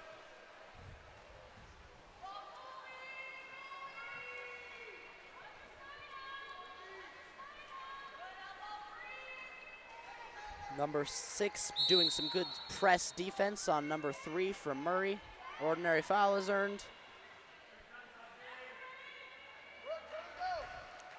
Olympus's press defense is making it hard for Murray to pass. Exclusion is called on number 10, earned by the center, which is number 18. Shot is attempted, goes off the crossbar. It is, however, recovered by Murray. Pump, pump, pump, pump. Pass over to number 2 at position number 1. Pump, pump, pump, shot. Puts it in. It's unusual for people to pump that long on 6-on-5 and end up shooting it, so almost maybe even had a reverse effect where they pumped for so long they didn't think that they'd shoot. But regardless, it ties up the game 1-1, 4 minutes left in the first quarter.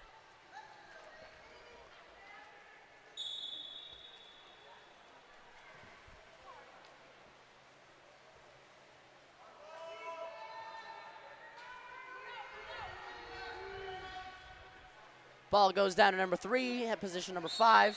Ordinary foul is called. 3 pops that ball, puts it into play. It is passed to number 7, who sees it, fortunately, before she drives. Number 7's taking it all the way in. Exclusion called on number 2. Number 3, wide open. She should take that, walk that in, and shoot it. She waits too long. They do set up now. They're dropping off those middle athletes. Got some great fast passes. Pump, pump, pump, pump, pump. They try the same maneuver. It proves less effective, blocked by the goalie.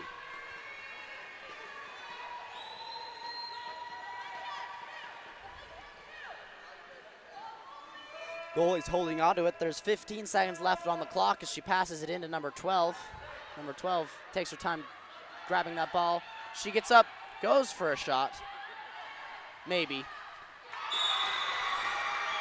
Follows through on that after some struggle getting around the defense. Puts it in right side. That puts Murray in the lead, 2-1. There's 2 minutes, 45 seconds left in the quarter.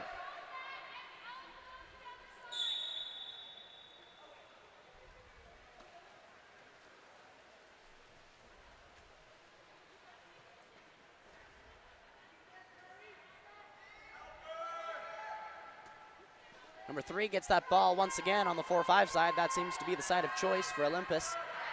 There's a driver coming in. They get the ball.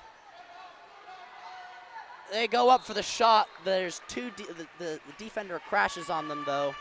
2 defenders ends up proving too much.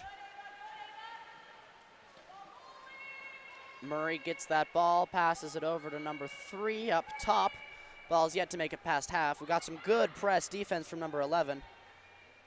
Pass is attempted to 11 Dark. Down line to 12 Dark at 5 meters. That ball is set. Ordinary foul is called. Number 2 is wide open. Number 3 sees that, gets back on defense. Goalie manages to block that one on goalie expertly.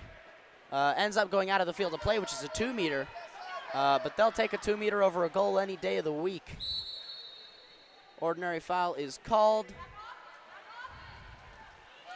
Ball goes up to number 8. Ordinary foul is called again. Into center, who shoots it, goes in. That puts Murray at 3. That's a shot by number 18, by the way, from center. Puts the score 3-1 for Murray.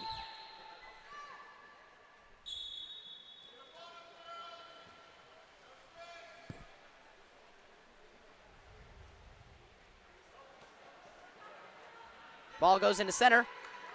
Defense crashes on that, though. Center is set up at around 5 meters. Regardless of where that center is, the ball gets stolen. Ends up getting put in the hands of Murray, excuse me.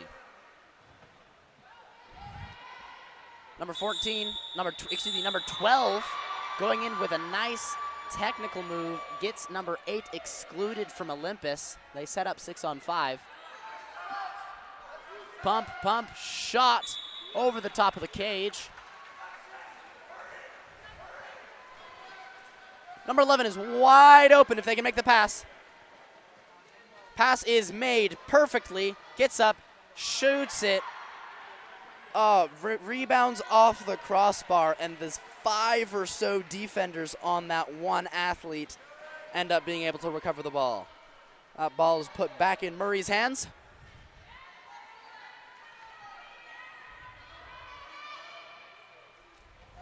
Pass is fumbled, stolen by Olympus.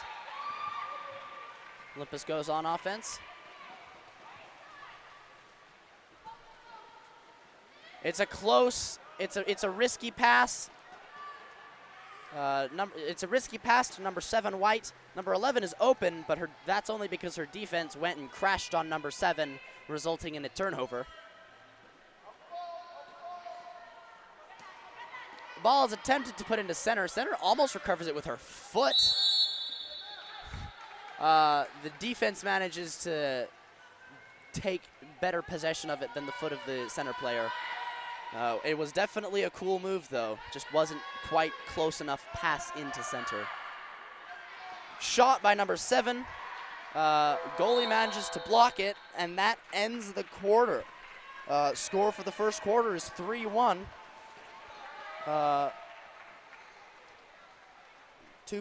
Olympus has to make up a 2-point deficit, which is not impossible. We've got 3 more 7-minute quarters. That is many a play for both teams.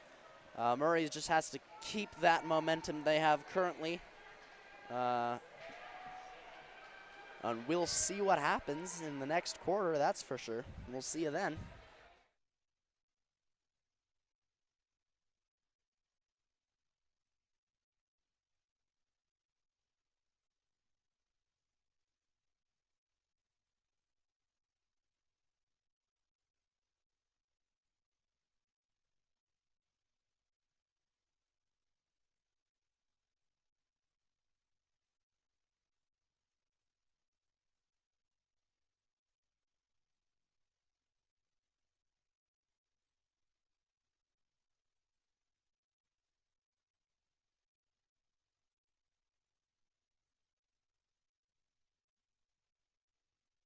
I'm going to turn the announcing over to Sean Stringham. He'll announce the rest of this game.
From the announcing, we're back underway here. Thank you to Joseph Wardle for holding down the fort for our announcing this morning.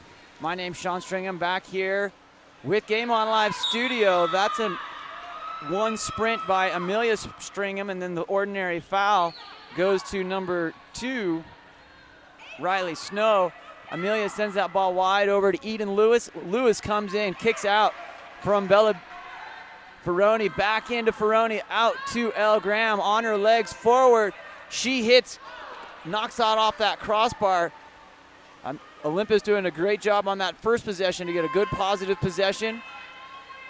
Anna Eaton comes up with the ball, outlets up to number 8, Gretchen Holt. Holt looking forward, being stifled by the Olympus defense. That ball comes in to number 13, Marion Walton. Walton being pressed by Ava. That ball on the step out from number 18, Sarah Walton, over the top of the cage. Counter ball comes in. Audrey Hall looking forward to make that ball get live.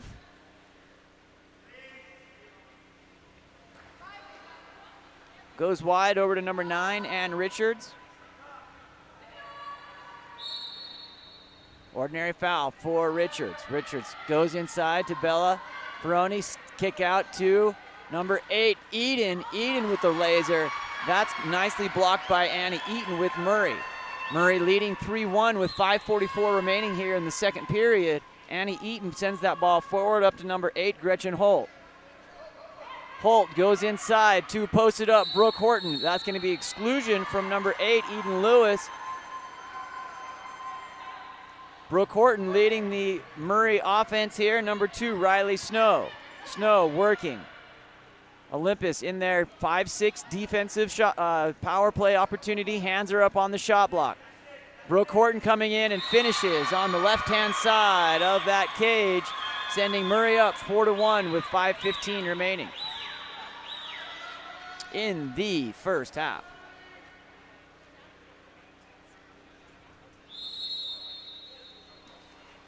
Audrey Hall on the restart.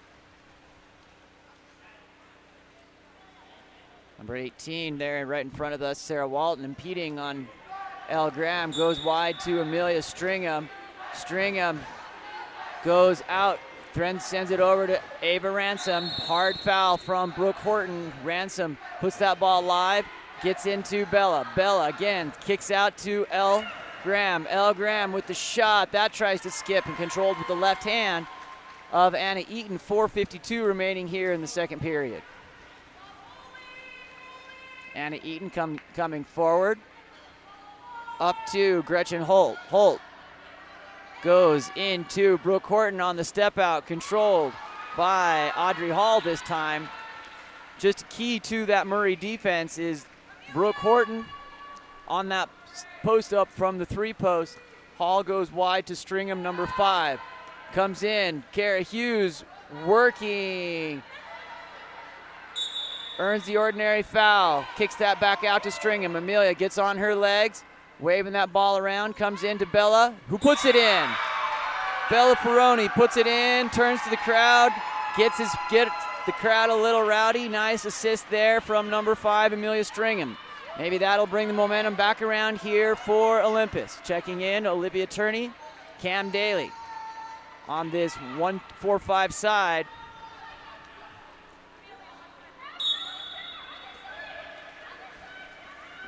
Ann Richards and Amelia Stringham coming out for Olympus. Ball in the hand of Brooke Horton. Exclusion, earned there. Ava Ransom over the shoulder. Comes back around, puts Murray into 6-on-5. Number 8, Gretchen Holt. At the top of the key here, let's call it that. Over to Brooke Horton, who's going to shoot and put that in near side.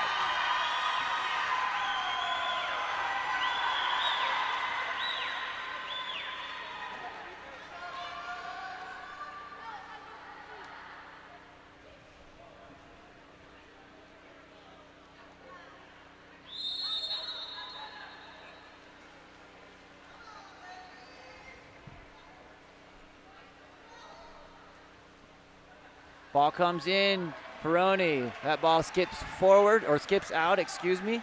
Anna Eaton end up with the ball. Murray on attack here, 3:55 remaining in the second. Anna sends that ball forward up to Gretchen Holt.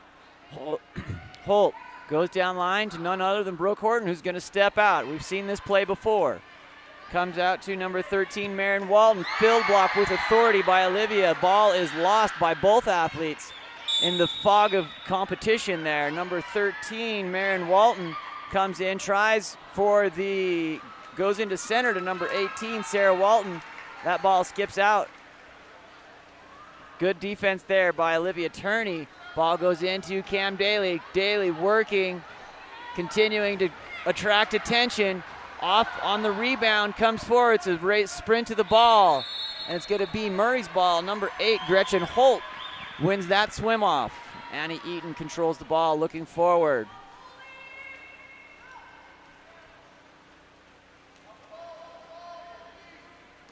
Up to number 3, Lauren Bernstein. Bernstein goes wide to Gretchen Holt. Holt looking. Goes the other direction. Contra foul. L. Graham sends it forward up to Kara Hughes. Kara Hughes has plenty of open space. Gives it back to Bella Ferroni, who turns and shoots over the top of the cage. Little extra legs there for Bella. Would have snapped that ball in that top right corner. A little bit on the back. Bella, when you're listening to this after, Coach Son says, get on your legs, my friend. Here we go, number 12. Brooke Horton goes into center. The drop coming. That's an exclusion from number 3, Ava Ransom. That's at least her second. Comes in, number 13, Marin Walton, goes up to 2, Riley Snow. Snow back up to Brooke Horton. Murray up on their 3rd or 4th 6-on-5 opportunity. That one rebounded. Controlled by Olivia Turney. Olympus ball, puts it in play, become even. Olympus does a nice job of burning that off. 5-2, 1:47 remaining here in the second period. Cam Daly with a big turn, making the work against Riley Snow, continuing to make effort towards that ordinary foul. Grip there to the shoulder, could have been more. They decided not to this time. Number 7, Olivia Turney walking in, unguarded, off the crossbar and bounces out. Anna Eaton collects that ball.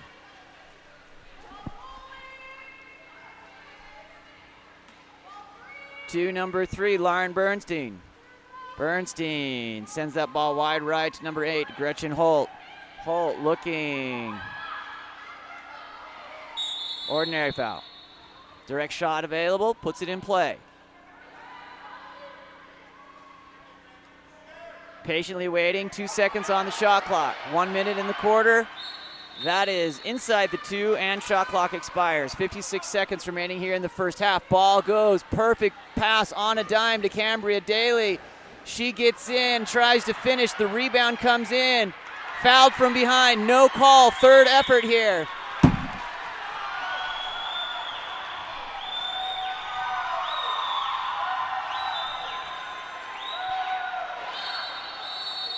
Contra foul away from the ball. Back to Daly. Pulls for the contact. Finally awarded with a 5-meter after 15 attempts.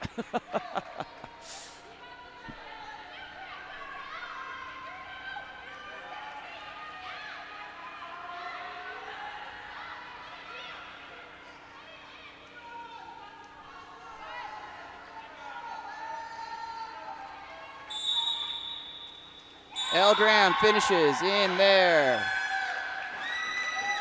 5.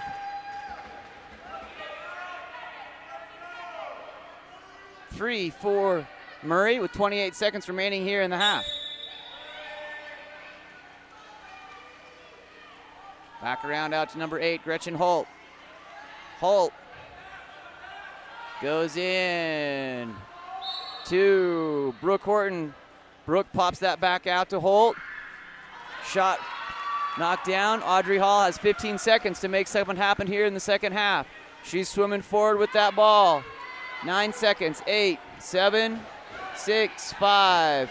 Goes in, has 2 seconds for Anna to return the favor. Gonna let that run out at the end of the second period. 5-3. Murray up with the advantage. Olympus with some good defense in that quarter with a little momentum. Brooke and company for Murray staying very steady. Looks like this is going to be a great third place game here for the women for the D1.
All right, here comes the second half.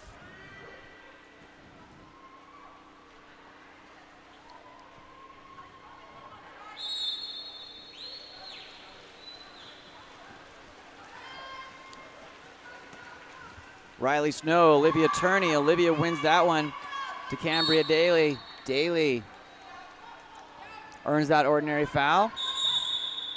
Doesn't put the ball in play. sends the ball back to Murray.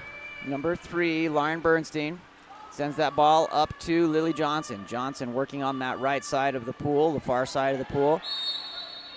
Ordinary foul. About half tank.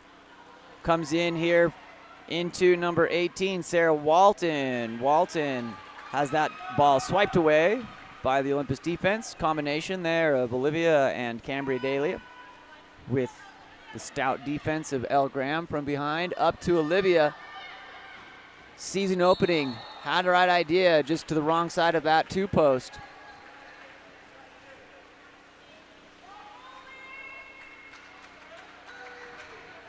Number 8, Gretchen Holt. Holding there on the suit. Nicely shown by Olivia, who sprints it away. If Cambria can get it up to her, she'll have some open water. Unaware the ball is there. Number 8, Gretchen Holt, goes out and gets that ball. Anna Eaton. Stolen again by Daly. Popping off on the stat sheet here. Daly gonna swim this one through. Has a defender coming to her. Earns the ordinary foul. Driver Olivia Turney into Monica McCombie. Back in, nice read there. Tries to get the handle on it. Ordinary foul to Turney. Monica McCombie trying to get position. Double teamed, ordinary. Shot clock expires with 5:30 remaining here in the third period. Murray up by 2, 5-3 in this bronze medal D1 game.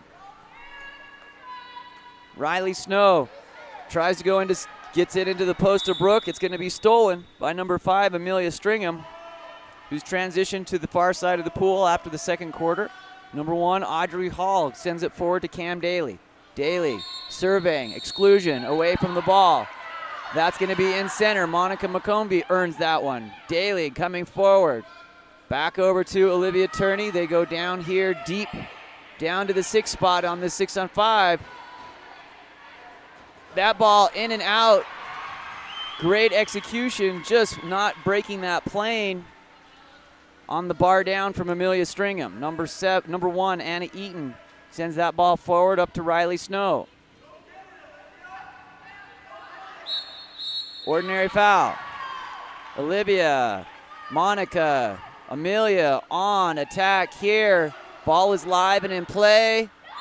Olivia throws a floater, puts it in, 5-4, with 4:34 remaining in the third period.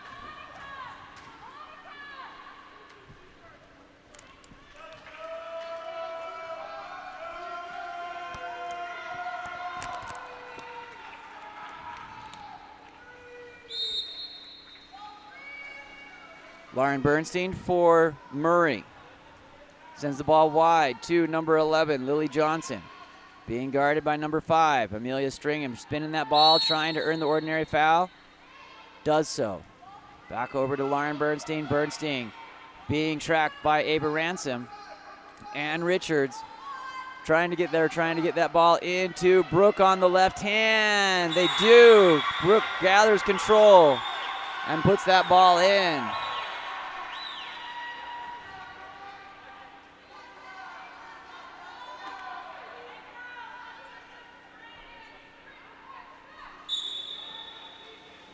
Audrey Hall stepping forward.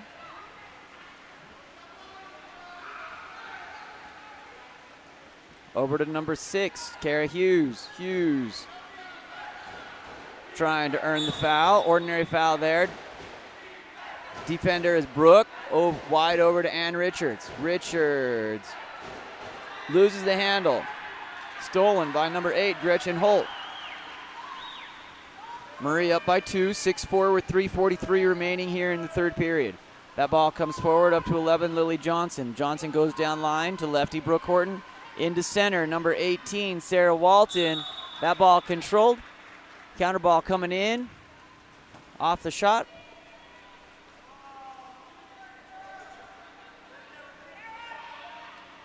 Goes wide to number 6, Kara Hughes. Hughes goes down line to Amelia Stringham, playing catch back to Kara.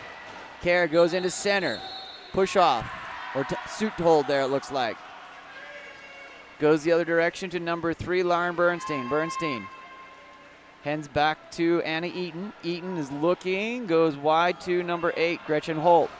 Gretchen Holt goes down line to Riley Snow. Submarine away from the ball. Contrafoul sends it back to Olympus. Olivia sends the ball forward up to Ann Richards. Ann Richards on attack. Into Ava for the kick out. She goes to Kara. Kara goes back to Ann Richards, who moves that ball forward inside the 2-meter, attacking towards the cage. Earns the ordinary foul. Asked to move back to the 2-meter line on the restart. Puts the ball in play. Being impeded, there's going to be an exclusion. Number 18 calls timeout. Coach Alexis Courtney calls timeout as Olympus moved into that 6-on-5, wanting to give them a little quick opportunity to talk it through, make sure we get the solid legs in there and get this goal.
Olympus comes in off the 6-on-5 power play.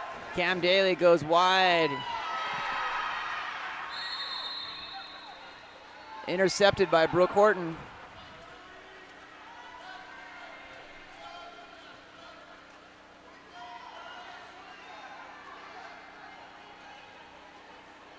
Wide to number 2, Riley Snow.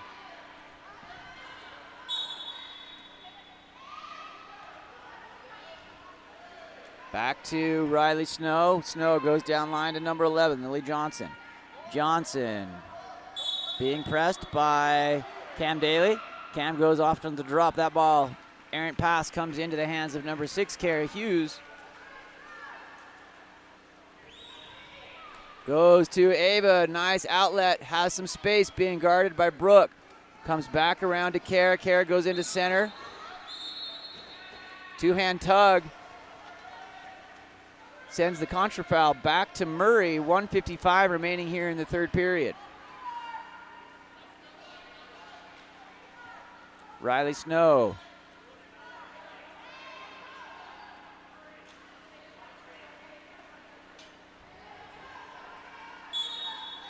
Ordinary foul. Comes back around to Riley. Riley looking forward, comes in, step out, and knocked down this time by Audrey Hall. Swims that ball down as it was floating precariously close to the end line to keep it live for Olympus. Number 1, Audrey Hall sends that down to Kara Hughes. Nice center entry pass, working to it. Bella Ferroni coming out. It's going to be an ordinary foul. Goalie out of the cage. Puts that ball live, goes wide to Eden Lewis. Lewis goes down into Cambria. Gets it wide back over to Kara. Down to Bella Ferroni. Center comes, that's going to be an ordinary foul with a little tug from behind. 1 second, Kara shoots and puts it in. With 1 second on the shot clock, Kara Hughes puts that in with 58 seconds remaining in the third period. 6-5. Amelia Stringham checking in. Cambria Daly coming out from Olympus. Murray Rosters holding tight with the six that's in. Carrot and Amelia go to that 1-2 side. Comes through here, Lauren Bernstein. Goes wide to Riley Snow. Snow working on that ball. Ordinary foul for Riley. That ball coming down. Looking to Brooke for the post up. Going to be a key stop here. If Olympus can maintain control, obviously Murray wants to put one in off the crossbar. Audrey Hall outlets to Bella Ferroni, who's getting up. 39 seconds remaining in the third period. Ava Ferroni trapped in the middle of the pool. Direct shot available. Chases that ball down. 20 seconds on the shot clock. Goes wide to Bella. Driver coming through. If Bella can get the vision to see that, sneaks it in to Olivia Turney. Perfect pass. Olivia still working. A little bit of a tug there. Sends the ball back to Murray. Excellent entry pass there from Bella Ferroni there. Just skipped right into position. Ordinary foul. 14 seconds. Murray up by 1, 6-5 with 14 seconds remaining. Knocked down by Audrey Hall. 10 seconds to go here in the third. Someone can get down there. Forward up to Bella Ferroni. Enter and great execution. Knocked down there. Excellent defense by, I believe that's number 5. Waiting for his head to turn on that. Number 3. Lauren Bernstein on the stop for Murray. Excellent game here between these two powerhouse clubs. Olympus in the Whitecaps at 5.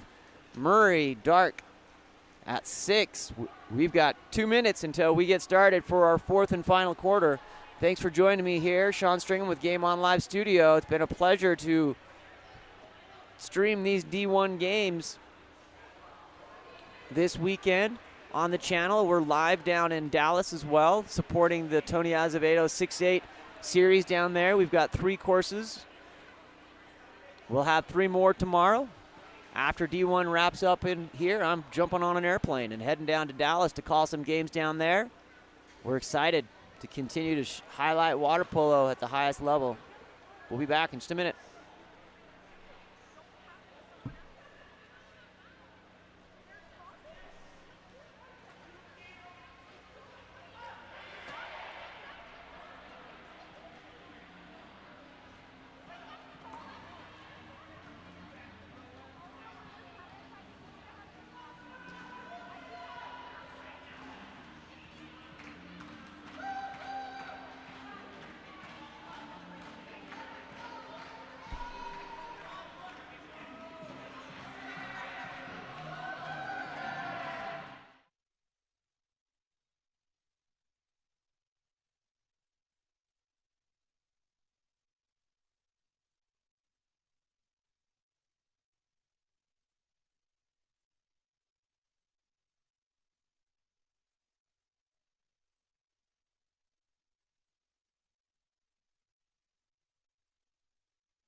We're live here in the fourth period.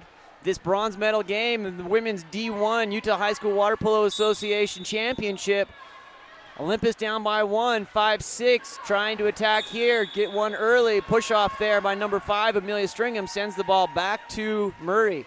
Obviously, Murray looking to hold this lead, walk out with the dub and a bronze medal.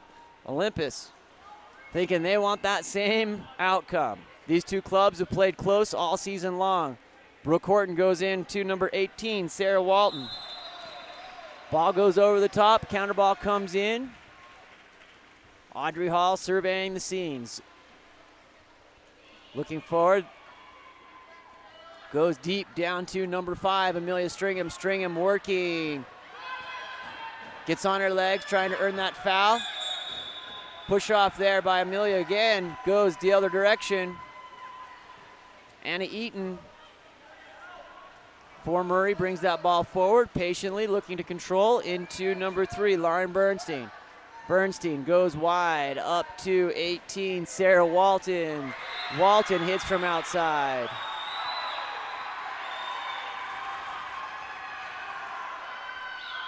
That brings the score up 7-5 for Murray. Both teams looking to find some momentum here in the fourth period, I should say.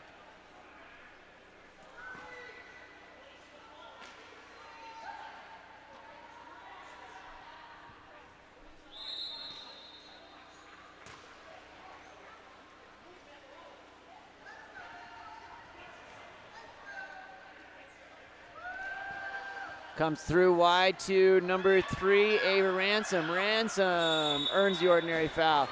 Into Olivia Daly with multiple defenders on her back. Awarded a 5-meter penalty. Great move there by Olivia to get the inside water. Good read by number 3, Ava Ransom, to put the ball right where it needed to be to earn that penalty shot. Olivia's going to work to make the convert here. And ball stays on the line.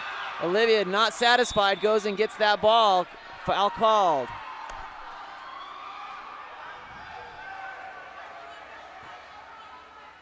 Ball comes in wide to number 3, knocked down by Audrey. Audrey on the outlet, trying to put the ball in.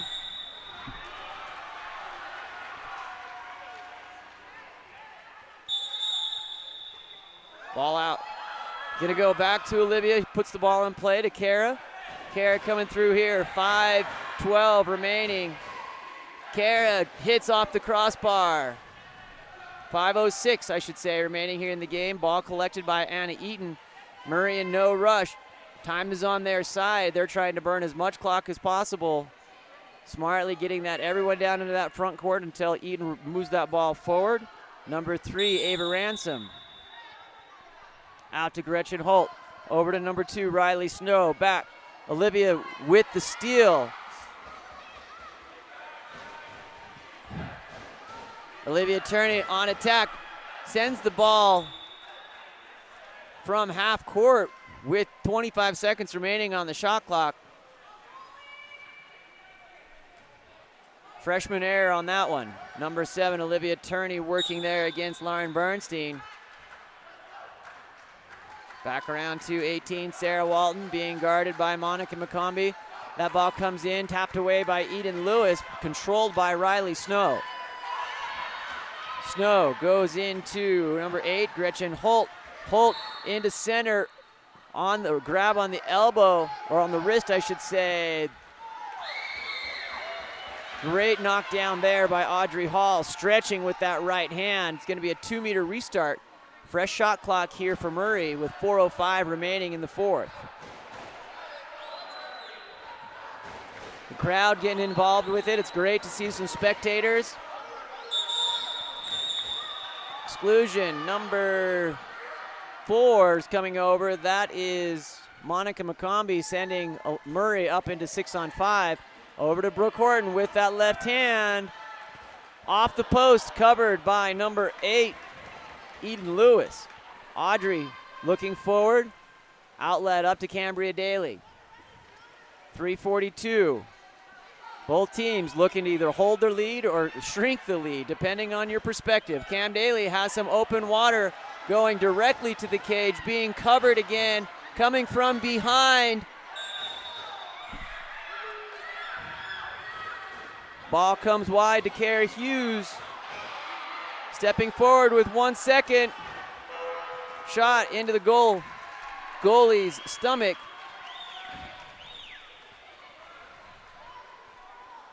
Anna Eaton to number 18, Sarah Walton. Walton gets it into 3, Lauren Bernstein. Stepping out over the top of the cage, Brooke Horton. Ball comes in to Audrey. Audrey Hall looking forward. Goes to Ava in the middle of the pool. Swimming into it. A reach there, number 18. Direct shot available, kicked out. Back to Ava again. This time, Elle Graham stepping forward, shooting and off the crossbar, controlled by number 1, Anna Eaton.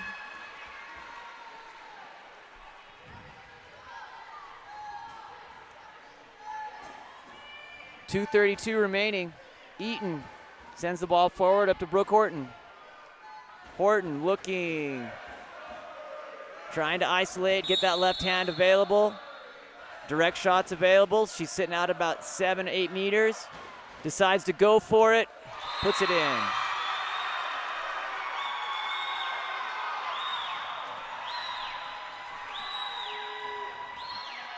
Brings the score to 8-5. Great shot there by senior Brooke Horton. Her senior leadership, I'm sure, will be missed for the Murray squad. Great to have her see some success here in her final game.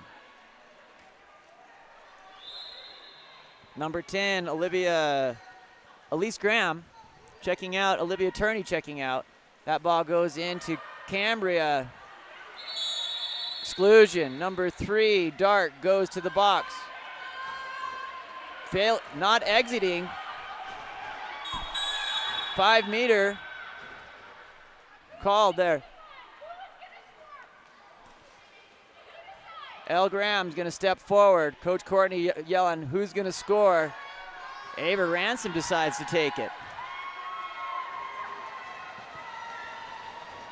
Ava Ransom, a freshman, showing some confidence and puts it in on a laser. 2 minutes, 2 goals here. Mathematically, it works out. If Olympus can be attractive, who's going to call timeout for Murray. We'll be back here at the end of this timeout.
Back underway, 2 minutes, exactly 2 minutes to go.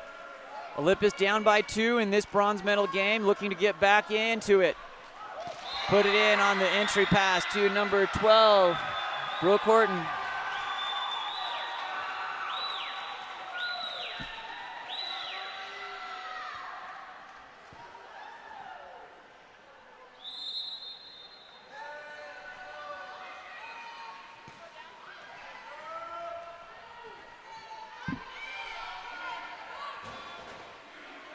Now down by 3.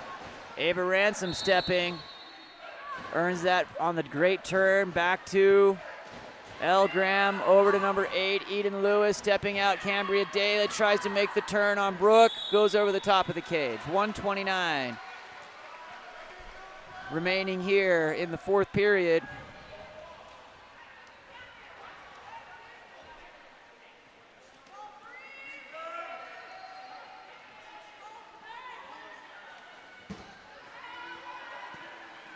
Ball stuffed by Kara Hughes.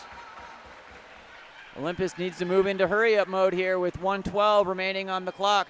Deep pass to Cambria Daly with the big turn. Being impeded, still no call. Hands are up, but Cambria still working here. Ball kicked out.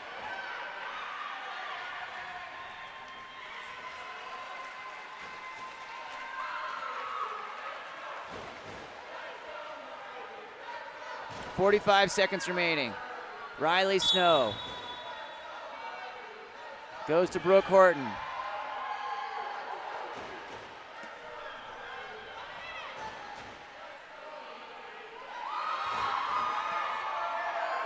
Five seconds on the shot clock. Ball dropped in by Amelia Stringham, 27 seconds to go. Audrey Hall coming forward, looking for one more goal.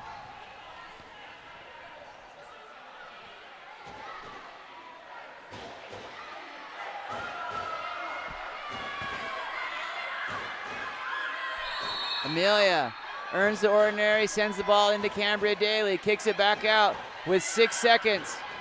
Goes to Elle Graham, who shoots. Great goalkeeping there by Anna Eaton. Murray will take the bronze medal.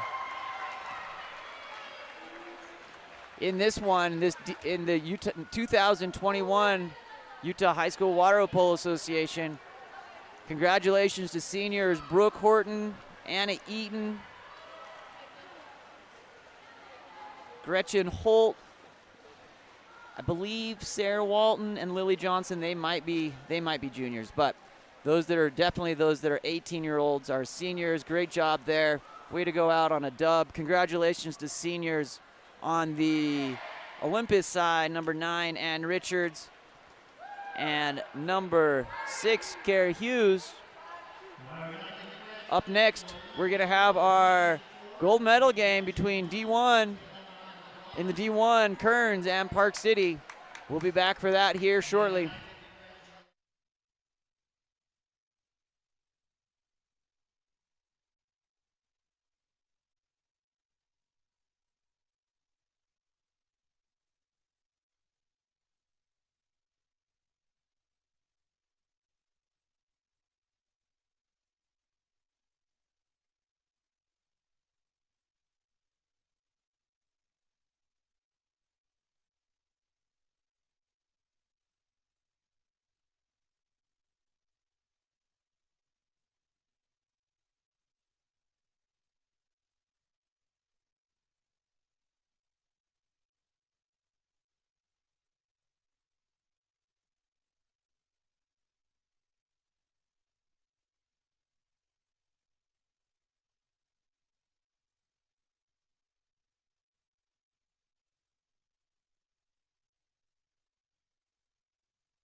All right, we've got athletes lining up. In the white caps, we have Kearns, and in the dark caps, we have Park City. This is the first place championship game for the D1 Women's League. I'm taking over shortly for Sean. He'll be back to announce later. I'm Joseph Wardle. Sean's currently debriefing with the Olympus team after the game just before this. Athletes are ready. Refs are ready. I do not have rosters. I believe those are coming shortly. So I will be calling out numbers. For Park City, we have number 7 sprinting, and for Kearns, we have, waiting for the turn of the head, number 14 sprinting. Whistle blows, ball goes live. Drop in the water. Kearns wins the sprint, passes it over to 21. 21 swims it in. She gets ahead of her defense.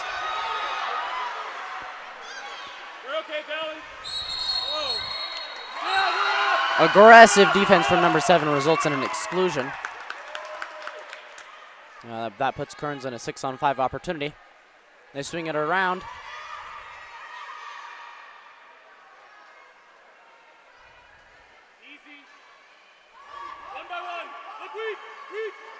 That is a contra foul. Excuse me, that is not a contra foul. The athlete that received the ball was inside 2 meters. Either way, Park City gets their hands on the ball. They're swimming it down. Both of these teams have fast athletes. Looking for the open man. They're set up somewhat into a 4-2 situation right here. Number 18 has that ball up top. Ball is yet to make it past half.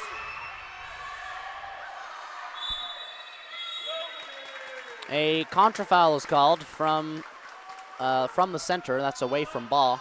The goalie has to swim all the way to go get it.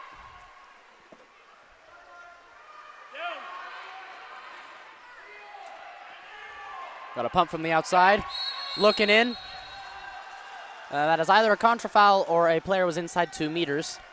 I can't actually see the ref who made the call. Regardless, once again, ball goes to Park City. Number 3 has no defense. She walks it in, swinging it around. She's on that 1-2 side. Defense comes out to her. Good press defense from Kearns. We only got 2 athletes on the front line. The shot is attempted. It's a beautiful shot. Goalie manages to do just enough to knock it out, though. That puts Kearns on offense. That ball goes down to the 1-2 side at number 11, over to number 6. Ordinary foul is called. Ball is being swung around on the outside. We got a little cramped here in center. They're spreading out as we speak. That ball goes to cap 6. Defense is sloughing off them. She goes up to shoot it. Doesn't quite put it in. It's a rough angle, but it was the right move. Her defense was off of her. Goalie was not quite locked on her yet. Number 7 from Park City has that ball, swimming it down. Going for the ordinary foul. Gets it. Puts it in center. Puts it back out to 7. She's wide open. She takes a shot. It's a close one. Goalie almost fumbles it, but she manages to get her hands on it. Holds onto that ball. There's 4 minutes, 40 seconds left in this quarter. We're still scoreless. Ordinary foul is earned. Once again, we're a little crowded here in center. A risky pass is made. It is recovered by Kearns. Goes into center. Forrest got that ball. Gets up, shoots it. Bar down off the top right corner. Kearns puts up the first point of the game. That puts the score 1-0 for Kearns. There's just 4 minutes and 20 seconds left in the first quarter. More than enough time for Park City to make the recovery goal they need. But Kearns now has that momentum. Let's see if they can hold on to it. That ball once again goes down to the 1-2 side of number 7. Looking for the driver. Goes into number 3. It's crowded. Back out to 7. Shot is made, goes off the crossbar, and is recovered by the goalie. Puts Kearns on the counterattack. Ball goes down to number 10 on the 1-2 side. Contra foul is called from center of the pool. Puts the ball back in Kearns' hands. Excuse me, back in Park City's hands. Thank you. All right, I now have rosters. I can actually call out names. Exclusion earned by number 14. That is Sophia Bernasconi. You can comment if I mispronounced that. Please correct me. Number 11 from Kearns is excluded. That's Camille Graham. Ball's being swung around the outside. Ooh, a little bit of a fumble pass. The center two players are not moving very much, and the Kearns defense is slid out to the outside players, which pays off. They steal that ball. Number 14 gets that steal. That's Jamie Horn. Number 11 holding on to that ball. Camille Graham again. The center has a lot of open water if they can put it in there. They can make a quick pass. The center just got an exclusion. Yep, that is number 4 with the ball. Oh, number 4, Ivy May fumbles with the ball, pops it out just in time, up to 11. That's Camille Graham. Over to 14, that's Jamie Horn. Fumbling with the ball a little bit. 6 gets that ball. That is Mallory Pearson. Over to 11. 11 takes that shot. That's a goal by Camille Graham. Puts the score 2-0. Kearns in the lead. There's 2.5 minutes left in this quarter. Both teams are playing phenomenally with both strong control of the offensive court and good, strong press defense. It's going to be a good game to watch. Currently, Kearns has the lead, and they have the momentum. That is not to say Park City won't make it back. They still have 3 full 7-minute quarters and 2.5 minutes on this one. That's more than enough time to make a recover. Ball goes live with Park City. Camille Graham holding on to that ball. Passes it down to Jamie Horn, number 14, on the 4-5 side. Ordinary foul. Back up to Camille Graham. Pumping, over to number 3. That is Olivia Perry. I believe I might have been calling the wrong names on that. This is Park City on offense, not Kearns. My apologies. Goes up to number 14, Sophia Bernasconi. Shot is made. Unsuccessful. Ball is put back at the goalie for Kearns. Number 11 with that ball, that's Camille Graham swimming it down.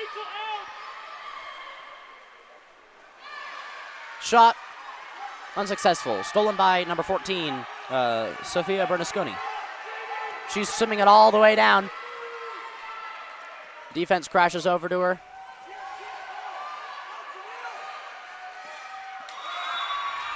Number 6 takes a shot. That's Nina Basic. It's 2 meter. Number 7 has that ball. That is Calatroxel. Ordinary foul. Good strong press defense by Kearns. Ball's popped, put into play. You got a drive from the top. Center drives out. Ball goes up to number 14 at the top. That's Sophia Bernasconi. Over to 3. Pumps it. Back over to Sophia. A shot. That's about as close as you can get. It almost floats in, but the goalie recovers it. Kearns goes on offense. 1 minute, 20 seconds left. We got a driver coming in. Failed to see it, and defense crashes. Number 6 with the ball, Mallory Pearson. Mallory, excuse me. You're allowed to critique my pronunciation, by the way. Just let me know in the comments how I should be saying names.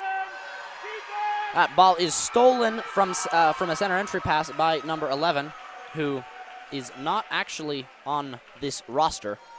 If you know who number 11 is, say so in the comments.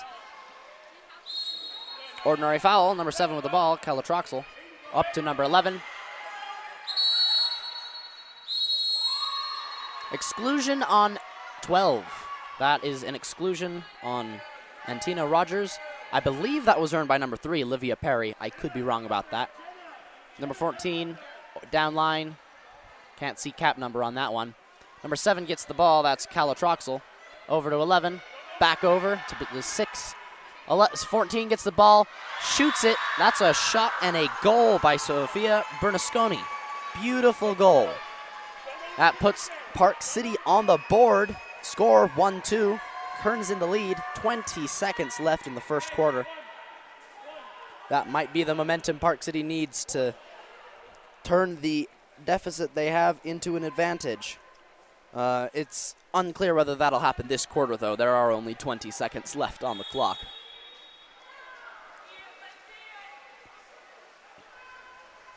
Six with the ball. That's Mallory Pearson. Mallory. Attack it! Attack it! 11 is Savannah Punak. Good to know. Thank you, comments. I will keep that in mind.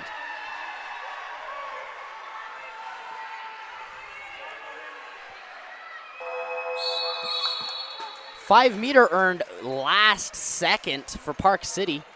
That is about as close as it gets. Athletes have to swim out, but the shooter and goalie get to stay in.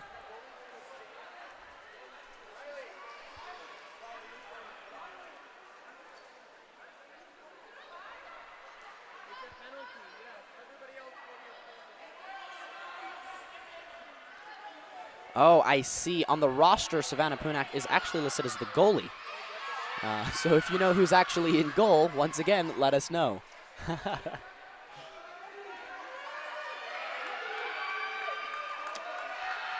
Looks like number 13 from Park City will be taking the shot.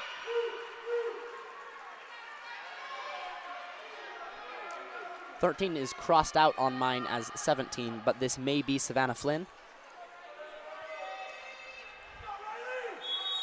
Up, shot, goal. Nails it, quick shot into the bottom right corner. That ties up the game, putting the score 2-2 as we go into the second quarter. Both teams are playing phenomenally. I'm actually going to turn over the announcing back over to Sean String, and this is Joseph Wardle. It's been a pleasure to announce with goals. But you get to listen to Sean now, so enjoy.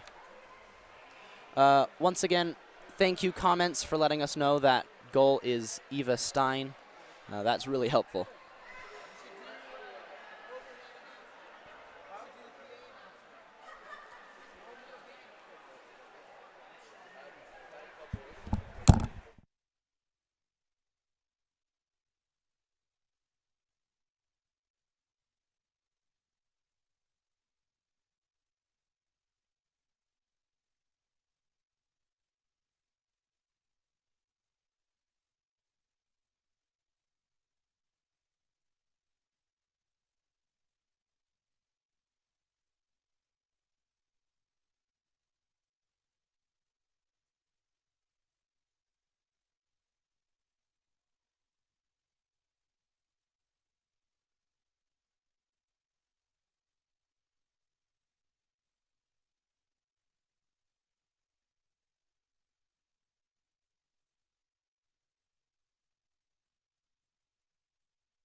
Thanks again to Joseph Wardle for calling the first quarter of this championship game. He's got to go get ready for his bronze medal game coming up here next. Fantastic senior on the Olympus squad. Made huge contributions to both Olympus Water Polo and to Game On Live Studio. Again, thank you, Joseph, for being here this morning and stepping in and showing some great leadership. We are live here, all tied up 2-2 in the second period. Going into the beginning of the second period. Ava Stein making a huge difference there. Coming in with the long-range shot with a two-hand stop. Caused the 5-meter convert on that. All even here, 2-2. Goes wide to number 11, Camille Graham. Graham sets that ball into play. Camille Graham goes wide over to number 5, Rachel Dalton. Dalton, ball under. It's going to go to, excuse me, Calla Troxel. Troxel comes here wide to Kate Winslow. Winslow, that ball is turned over, picked up by Kearns. Number 11, Camille Graham. Stein coming out of the cage. Number 13, Ava Stein. goes down line. Exclusion earned. Number 5, Rachel Dalton goes to the box. 7, Khaled Troxel makes that happen on the earned exclusion. Wide up to number 15, Kate Winslow. Winslow to 14. Sophia Bernasconi. Bernasconi back to Winslow. Winslow gets on her legs, sends the ball back to Calla. Calla goes wide over to lefty Nina Bastic. Off the post and out.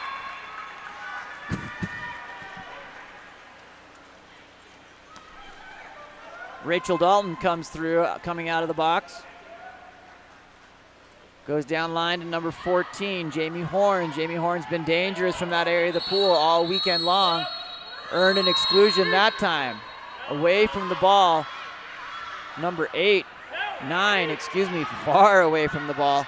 That's Isabel Malpede coming off. She's now swimming into the ball, is gonna get a second on that off the rebound. Not aware the ball was there, the ball rebounds. She swims into it, causing that 5-meter. Unfortunate place and time there. Number 11, Camille Graham, looking to convert here. Camille, Ava Stein pops that one out, making a difference here, Ava Stein. Ava Stein, a student at Park City High School, but training down in Southern California, the 6'8 Elite Academy with Tony Azevedo and Mitze. Ordinary, number 3, Olivia Perry. Back around over to 14, Sophia Bernasconi. Bernasconi working to get the ordinary. Goes inside, has time on the back here, doesn't quite have possession. Shot clock expires. Big, deep pass coming from Kira Cox. Down to Jamie Horn, open water in space in front. Goes wide, knocked down by number 13, Ava Stein. Working here on this end, Olivia Perry. Perry on her legs, floats it in. Beating Kara Cox on the defense. Yellow card goes assigned to Seth Hughes. Puts Park City up in the lead 3-2 with 4:37 remaining here in the second period.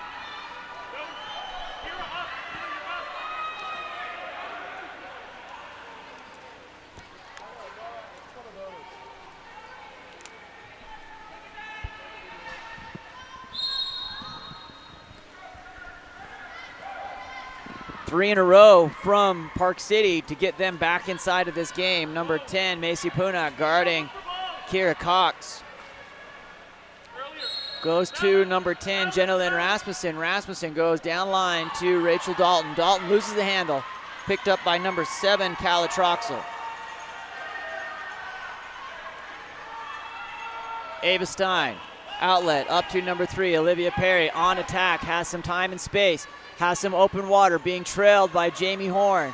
Horn disrupts that, causes the ball to go back out, pops up to number 7. Kala Troxel goes wide over to number 11. That's that's Savannah Puna.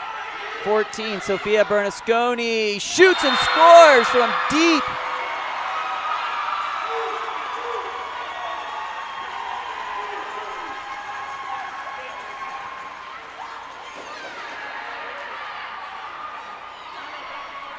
Park City on a tear here on the momentum. Coming off hard. Kearns looked great early.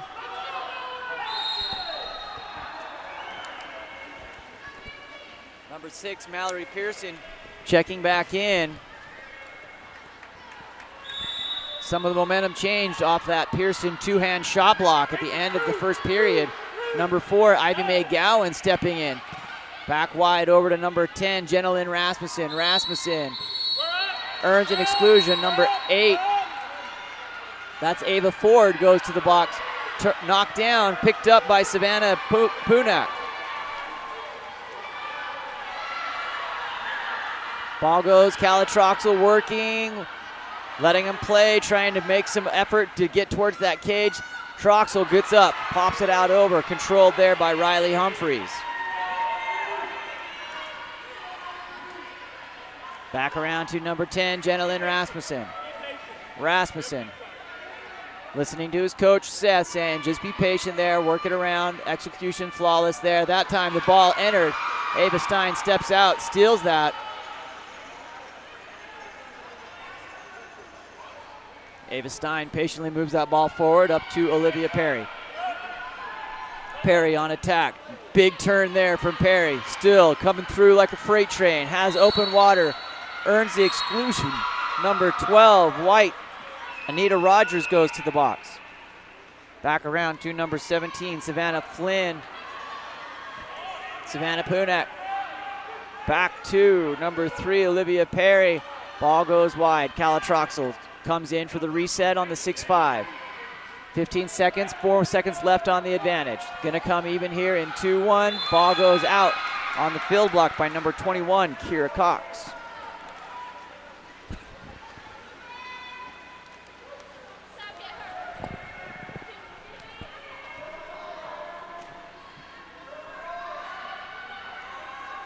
Jamie Horn tries to get it into Ivy May.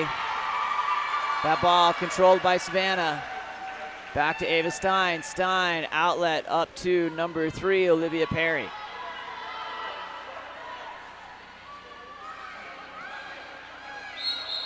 Ball under. Troxel. Back to Kira Cox. Kira Cox back up to Riley Humphreys. Humphreys, big turn there. Comes in through here, Camille Graham. Camille Graham. Kearns still looking to score here in the second. That time floats over the top of the cage. Counter ball comes in.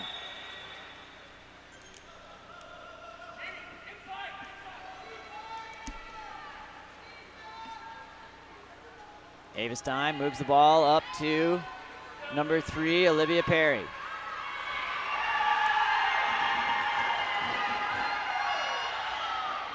Big turn there by Perry. Puts Ivy Mae Gowans in the rears. Comes back up here. Number 17, Savannah Flynn. There's going to be an exclusion. Number 4, Ivy Mae Gowans goes to the box.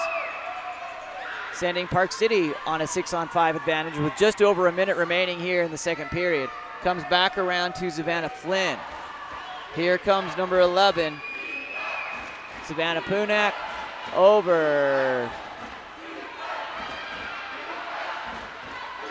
Troxel loses the handle on that. Comes even, looking for an opportunity. Back to Punak. Comes in and his shot misses wide right there by number 3, Olivia Perry.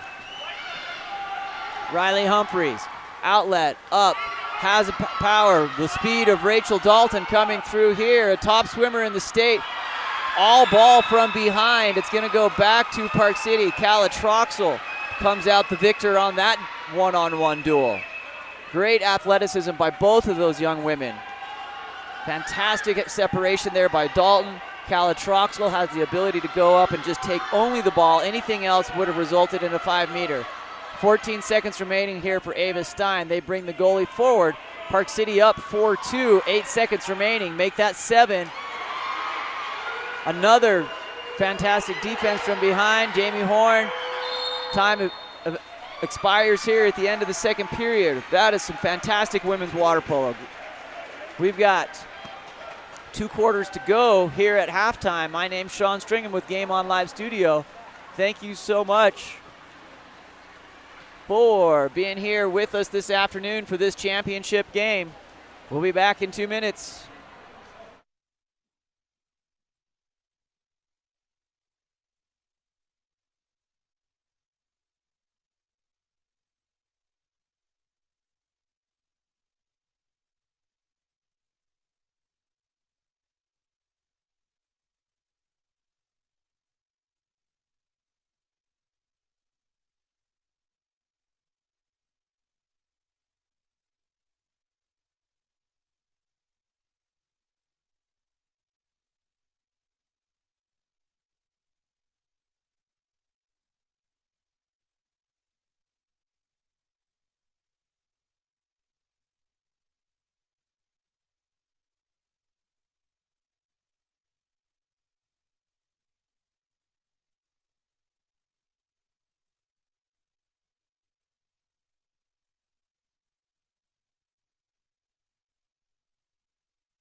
Back underway.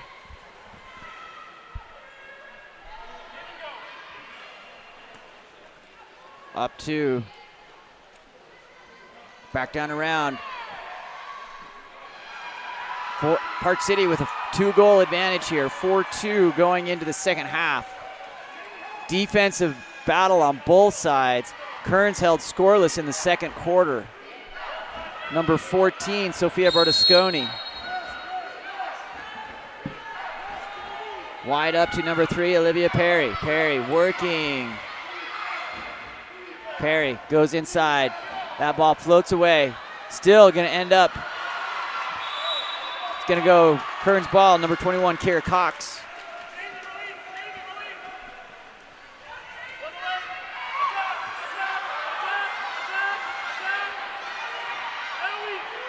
Number 14, Jamie Horn, throws it into the brick wall of Ava Stein.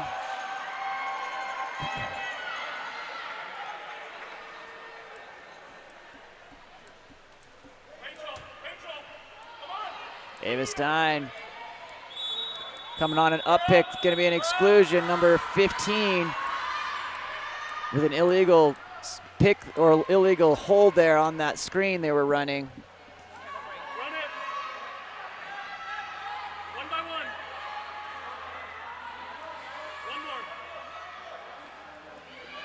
Shot in there by number 10, Jenilyn Rasmussen. Excellent patience there by Kearns.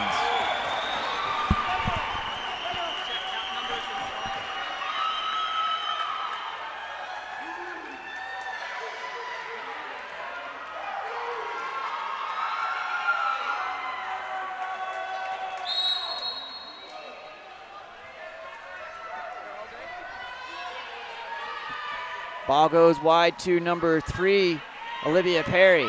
Perry working, gets that ball inside, kicks out to 7, Calatroxel. Number 14, Sophia Bernasconi, over to Kate Winslow. Winslow gets on her legs, back to Bernasconi.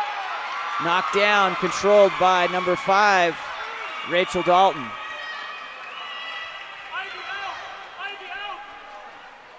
Back into number 4, Ivy Mae Gowans. Gowans.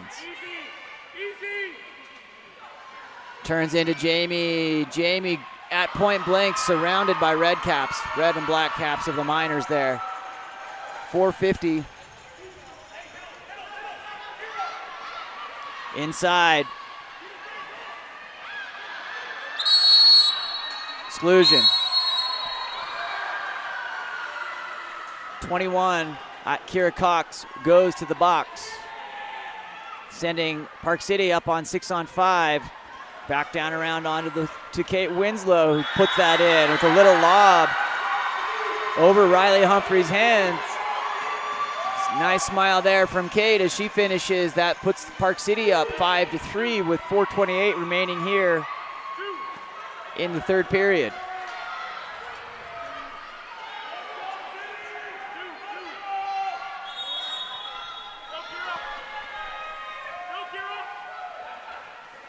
Number 5, Rachel Dalton. Goes wide over to number 14, Jamie Horn. Horn. Oh, tries to go off that post. Comes through, Ava Stein says that ball is mine and takes it away. Comes through to number 6, Nina Bastic, coming forward up with that left hand. Bastic. Bastic fires over the top of the cage.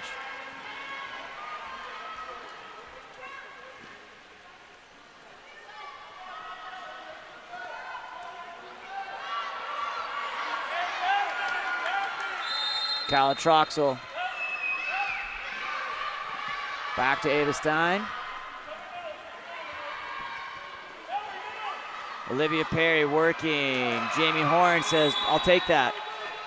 Awarded back to Kearns. Jamie Horn puts that ball into play, sends it forward. Up to number 21, Kira Cox.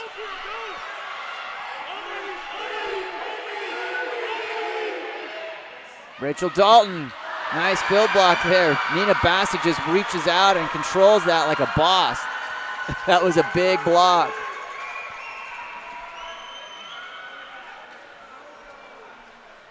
Number 7, Calatroxel turns in. Attacks towards the cage. Cox in defense. Number 14, Bernasconi. Misses off that 3-post on the recovery. Oh, what an excellent second effort there by Riley Humphreys.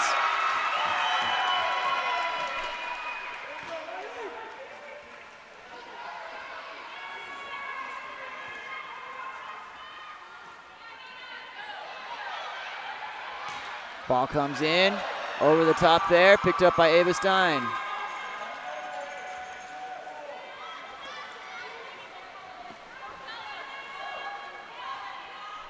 Olivia Perry over to number 14, Sophia Bernasconi. Ordinary, Bernasconi waiting, gets in.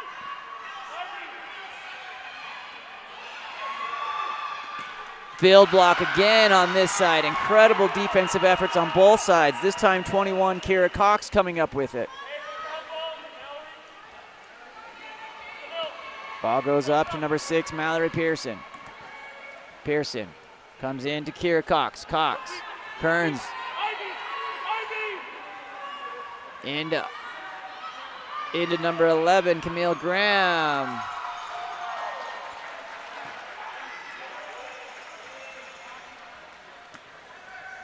Number 7, Calatroxel. Away from the ball. Timeout called by Seth Hughes, head coach for the Kearns Cougars. Gonna take a full one with 1:42 remaining here in the third period.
Rachel Dalton has that ball scrub away.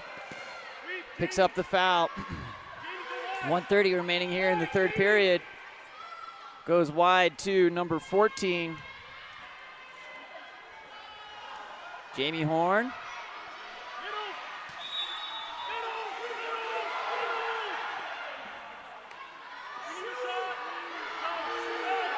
Horn knocks that down by Ava Stein.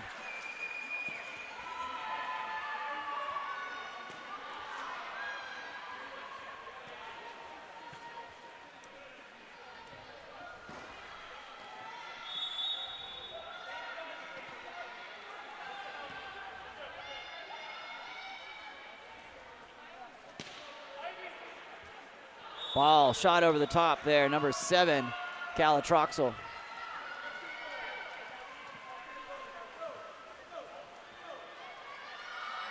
Jenna Lynn Rasmussen. Ball outside to number 6, Mallory Pearson. Pearson goes down line to number 12, Anita Rogers. Stepping, working, number 4, Ivy Mae Gowans comes through. That ball tries to get to it, Jenna Lynn Rasmussen. Ava Stein ends up with it.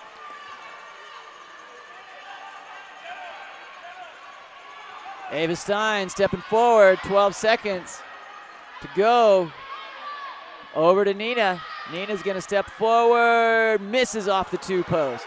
3-2 following up here. It's going to be just an even scrum as time expires. Kearns 5, Park City 3. I'm going to turn the horn over here to Adam Huff to call the 4th and final quarter because I got to go coach my boys, Adam.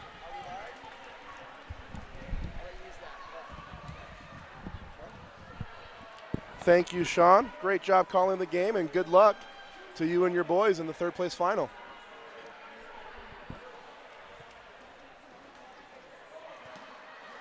All right, we've got a defensive stalemate here.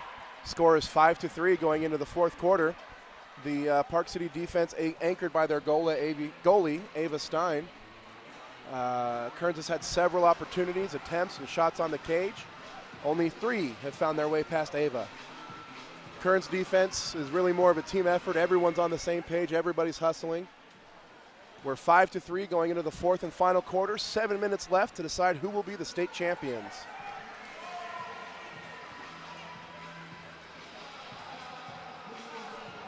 Some good tunes going on here. Thank you for tuning in. This is brought to you by Game On Live Studios. Founder Sean Stringham. We're broadcasting from the Kearns Oquirrh Park Fitness Center.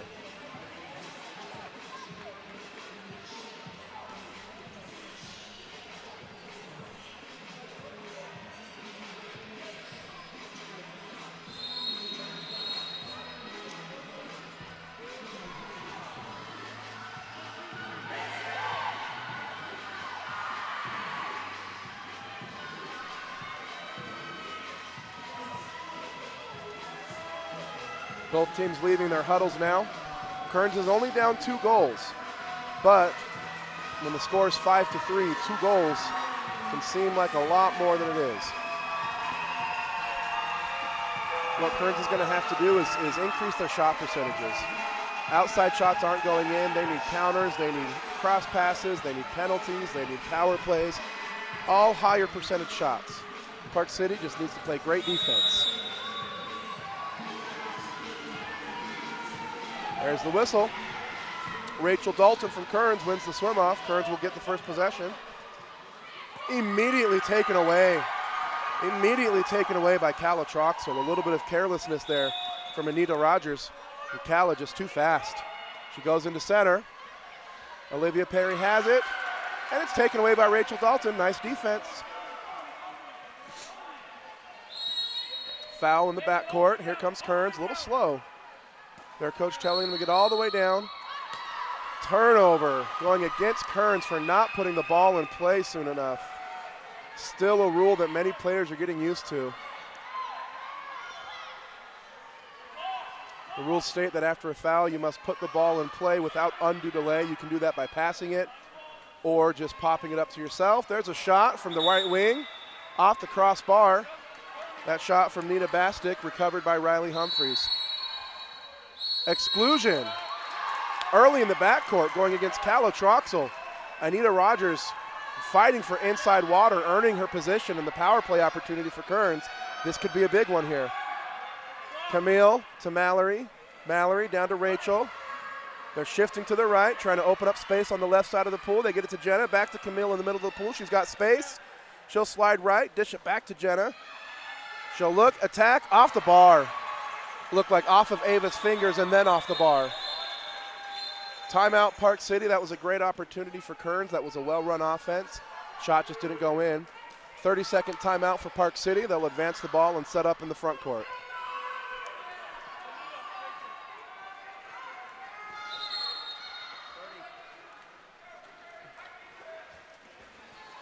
Kearns making some substitutions here. Rachel Dalton and Anita Rogers coming out. Kira Cox and Jamie Horn going in. Ava will take the ball at half court. She advances to number 11. That's Savannah Punak.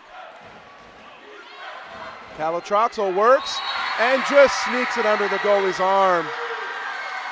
Nice move by Calla Troxel. Jamie Horn frustrated at that. Riley had a great read on that shot, and it just snuck under her arm. Park City leads it now 6-3. They've doubled Kearns up. 5:30 left to play. We're in the fourth quarter. Another exclusion foul. This one goes against number 14, Sophia Bernasconi. I think Kearns needs this one to keep their hopes alive in this game. And Jamie Horn attacking from the right side. Easy save for Ava.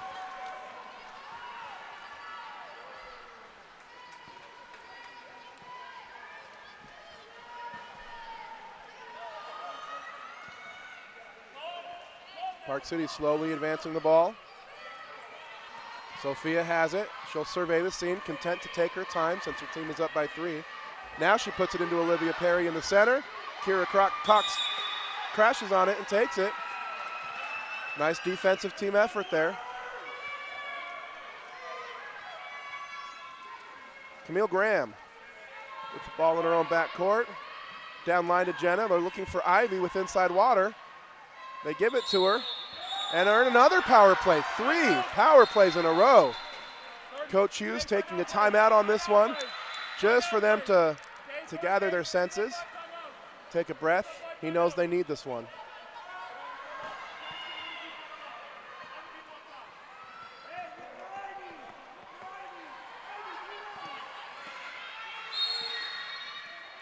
Riley advances to Camille. Down to the right corner to Jamie. Jamie's taking it in. Up to Mallory Pearson. Mallory fakes over to Camille. Ball dropped. Camille will attack. Dish to Jenna. Jenna's got space. She doesn't like it. Gives it back. They work it around to Jamie Horn. Running out of time here. Off the bar. Jenna Rasmussen with the strong shot from the left side, but off the bar. Hard to say. Kearns shooters seem a little hesitant right now. Maybe a little bit intimidated by Ava Stein and her work in the cage. But there's no time for that. 4 minutes left. Park City up by 3. Olivia Perry has it. She has room, and she floats it into the right side of the cage. Park City has come out in this fourth quarter and turned a 2-goal lead into a 4-goal lead. They've taken control here.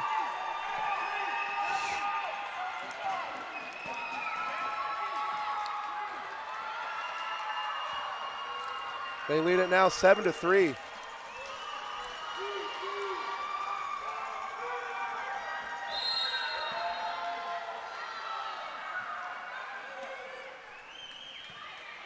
Mallory with the ball on the right side. They've got space inside for Camille Graham. She earns an ordinary.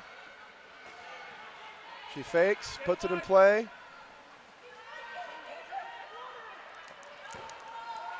She looks in center, decides to take it herself. She makes a strong move to get inside and earns the penalty against Olivia Perry. Strong move. Oh, they're calling it in. Wow. Quick cross pass from Camille Graham over to Jenna Rasmussen. Jenna powered it in. Ava stopped it. She got her hands on it, but her hand was inside the cage, and so the ball went inside the cage. You don't see that very often. Good job by the referees getting down on that goal line to see that ball go in. They trail now 7-4.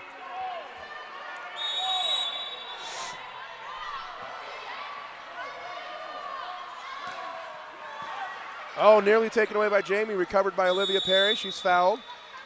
That's what Kearns needs to do. They need a foul and stop the clock as much as possible. Contra foul goes against number 2, Rivers Ekstrom. Kearns is coming back the other way. That last goal gave them some energy. They're playing hard. Camille looks for Ivy in the center. It's not there. She makes the move herself. Nearly loses it, and she does. Forced underwater by Savannah. Coach Hughes not liking the call, but it's Park City ball. Olivia Perry spins around Jamie Horn. Takes it inside, tries to cut her off. Horn recovers nicely. And now she fouls. Puts it in play. Horn fouls again. Now they go across to a wide open Nina Bastic. She'll take the shot, and they're firing on all cylinders in this quarter. They've doubled up the score again. Park City leads 8-4. That shot from Nina Bastic puts them up. Coach Hughes asking for a timeout.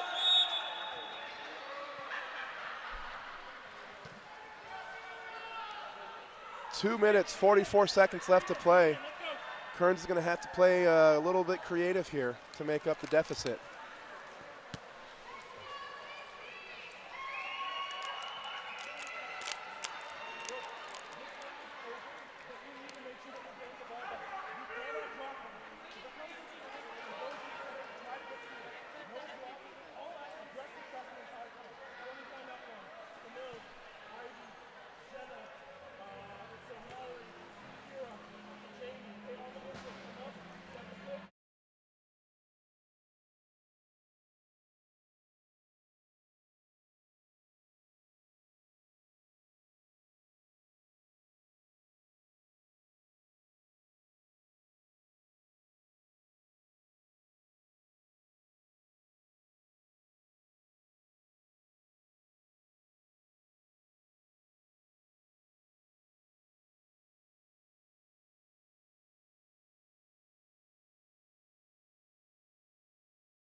Semifinals yesterday, beating Olympus in a shootout that went all the way down to the last shooter. Today, they've really come out aggressive, much more aggressive. They've got Camille in the middle. They find her. They hit her live and earn the penalty. A nice play. Very beautifully drawn up by Coach Hughes there and executed nicely by the girls. They've earned a penalty shot. Jenna Rasmussen swims up to take this one. That only took 10 seconds off the clock. Very nicely done. And it's in. Still down by 3, but there's two and a half minutes left to play. The Kearns faithful in the stands trying to invigorate their team, not wanting to relinquish this game just yet. Some substitutions here from Park City.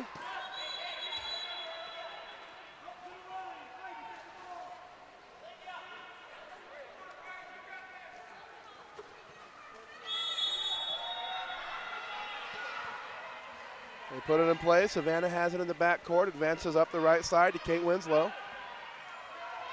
Kate Winslow battling against Camille, nearly taken away. Now it goes down line into the corner. I can't see who that is. They cross it back to Calla Troxel. She's all alone. She'll take the shot. Through Riley's hands off the bar. And an exclusion in the backcourt against number 7. They've got space on the right side.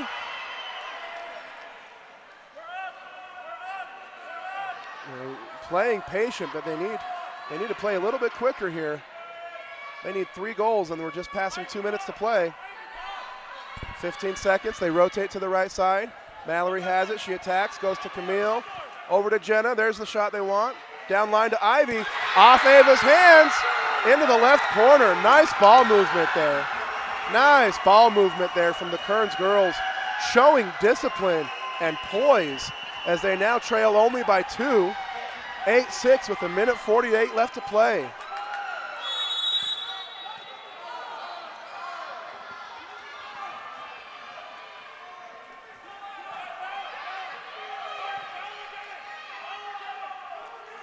Kearns coach encouraging his players to foul to stop the clock. That's exactly what they need to do. Park City needs to hold on to the ball. The shot there off the crossbar. No timeouts left for Kearns, so they need to advance the ball quickly. They need a goal on this possession if they want to close it to within 1 and keep their hopes alive. Kira looks for Ivy inside, but she's not there. Controls the ball, waiting for something else. Goes down line to Jamie Horn.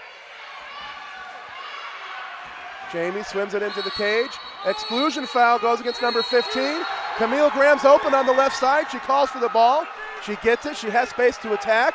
There she goes. She dishes down to Jenna. Nobody in front of her, off the bar. Recovered by Park City. And timeout, Park City. Exciting possession there. Still a minute left. Kearns would have loved to have had that goal, but they still have 61 seconds.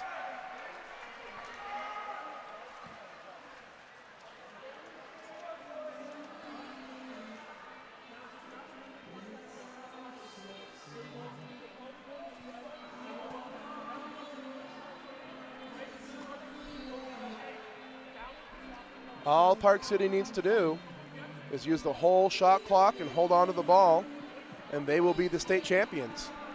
Kearns needs to be aggressive and stop the clock and go for the steal and attack quickly on offense, and they need to do it twice. A tall order ahead of Kearns now with only a minute and 1 second left.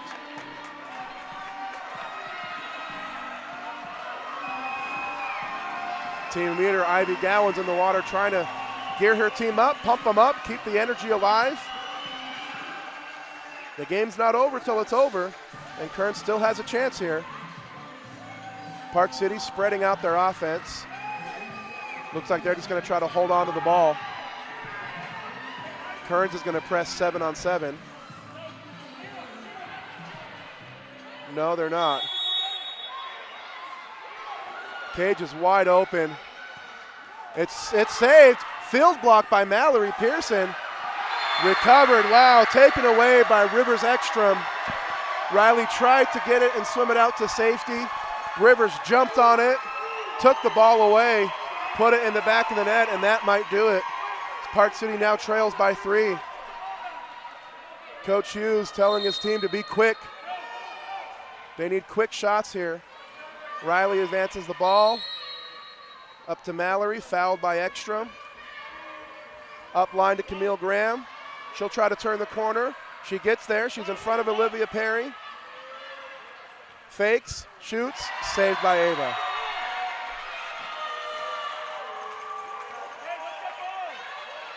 There's not going to be enough time left. Park City is going to be your 2021 Spring Utah champions. Spreading out their offense, holding the ball. In the left corner, Olivia down to Rivers. Rivers across Cage, and in the back of the net, Sophia Bernasconi puts the cherry on top of the sundae, and that'll do it.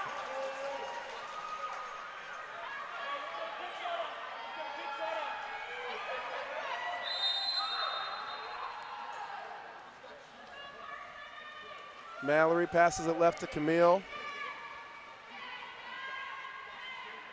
Camille spins to the outside, 4 seconds left. Is she gonna at least get a shot off? She does, and it falls short. And that's the game.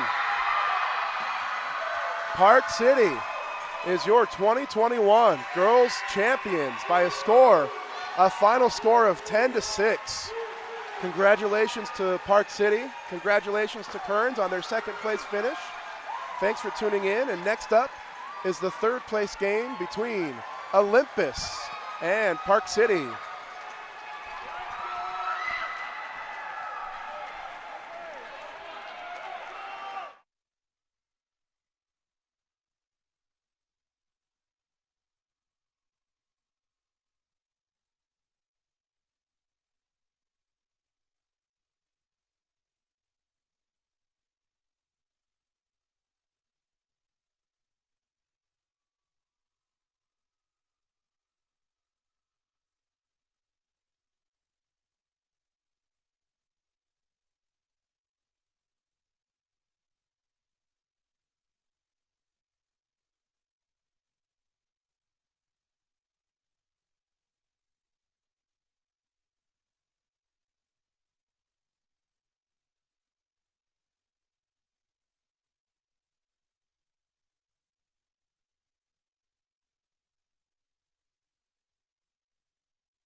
Hello and welcome to the Kearns Oquirrh Park Fitness Center for the third place game between Park City and Olympus.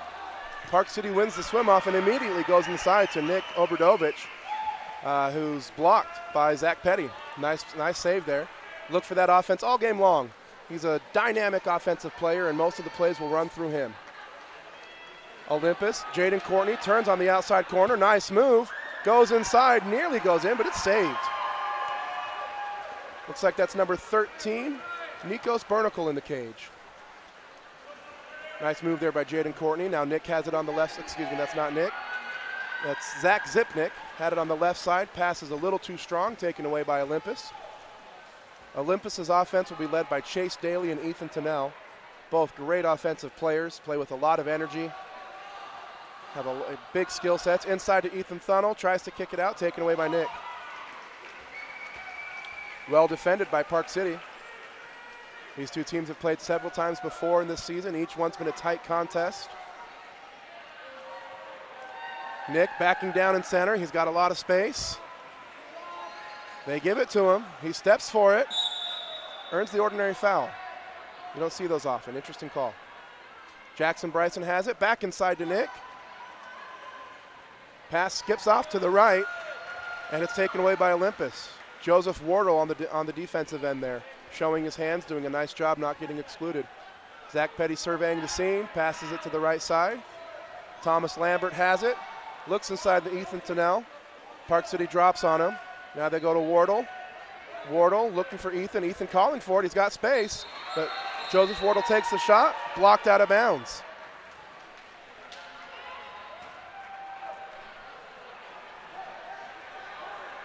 Nikos doing a good job getting his hands on it.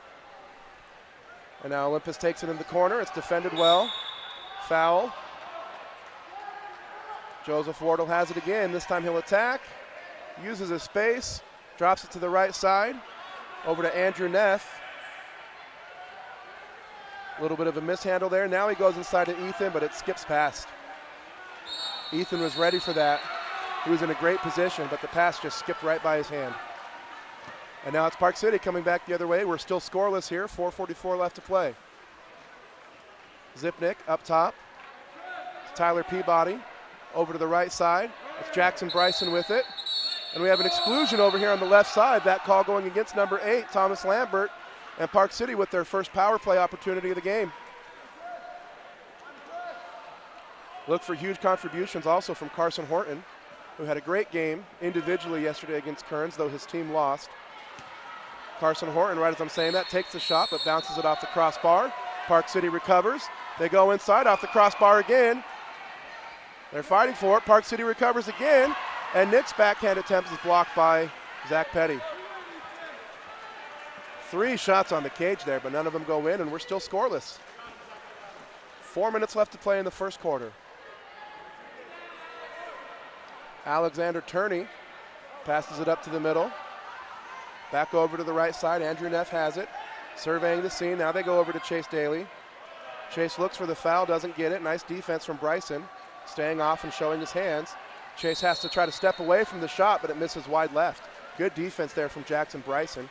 Chase was looking for the contact, hoping for the foul, which would have given him a free shot. Jackson shut it down. And now it's Zach Zipnick on the left side looking. Back up top. Tyler Peabody had it, tried to go inside, but it's turned over. That contra foul going against Nick Obradovich.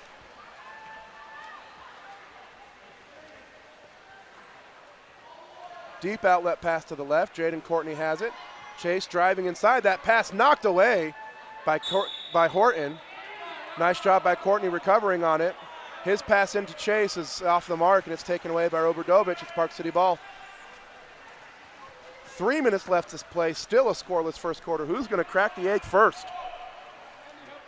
Park City goes inside to Zipnick. He tries to turn. He's fouled. Peabody will take the foul. Back inside to Zipnick. He takes the shot. It falls short. Recovered by Olympus. Ethan Tennell on the counterattack try. Doesn't get the ball. Chase Daly has it on the left. He's fouled. And an exclusion going against Jackson Bryson for leaning forward after that foul. After you foul, you need to back off and you can play straight vertical defense. If you lean forward in your attempt to block the pass, that's an exclusion foul. Nice pass and finish on that power play. Jaden Courtney finding Ethan Tennell with not much space, but the pass was on the mark. Ethan controlled it and put it into the left corner for the first goal of the game. Olympus now leads at 1-0. Some substitutions here from both teams. 2:21 left to play. Stoppage of play here for Nick to find his cap and put it back on.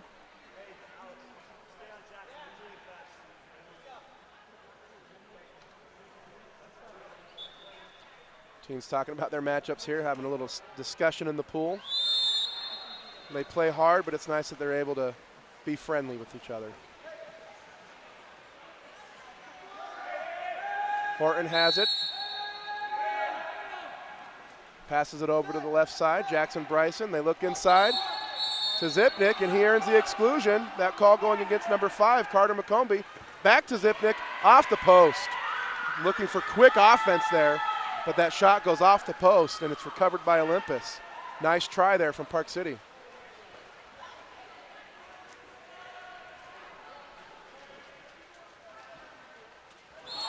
And Jaden Courtney looks into Ethan Tennell and then takes the shot himself. Deep lob shot into the corner, floats over the goalie's hands and lands in the cage to put Olympus up 2-0. Nice, confident shot there from Jaden Courtney wearing number 12.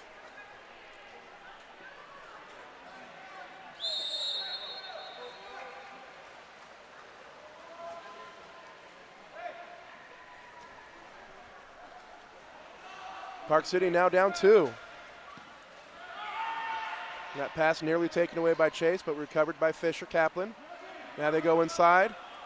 Nick has it, steps left, powerful shot, but saved by Petty off the bar. Nice save. Back inside to Nick again. This time he throws it backhand, saved by Petty again. Nick gets his own rebound, and third time's the charm for Nicholas Obradovich as he finds the back of the net for the first goal of the game for Park City. Wow, what lucky bounces there.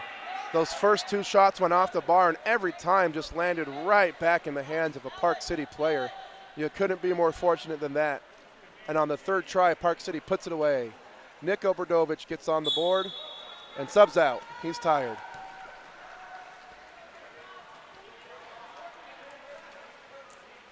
Deep outlet pass to the left. Chase Daly has it. Goes inside to Alex Turney. He steps away for the pass, and it's read well and taken away by Zach Zipnick. Came down while that pass was still in the air to steal it. Good heads-up play. Jackson Bryson now on the post-up attempt, defended by Chase Daly. Ordinary foul. Braden Nelson takes it back out to Jackson. He's fouled again. Up top to Indigo Payne, who puts it inside, back out to the right wing. Jackson Bryson is looking, faking, passes to the left, 8 seconds on the shot clock. Jacob Eisen with it, looking into center, takes the shot and misses wide right.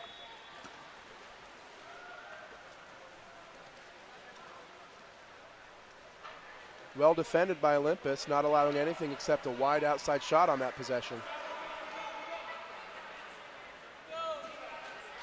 Alex Turney has it on the left side, passes to Joseph Wardle in the middle. One more pass over to Jacob Lambert. He'll attack, he's swarmed by Indigo Payne. Gets the ball out to number 5, Carter McCombie. And his pass intercepted. That pass intended for Joseph Wardle, but taken away by Jacob Eisen. Nice defense. And as the quarter runs out, Park City won't get the shot off. So at the end of the first quarter, it's Olympus leading by a score of 2-1. Great defense by both teams, hard-earned shots. Stay tuned, second quarter coming up next.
Anthony Golden will be sprinting for Park City Water Polo, and Neff for Olympus.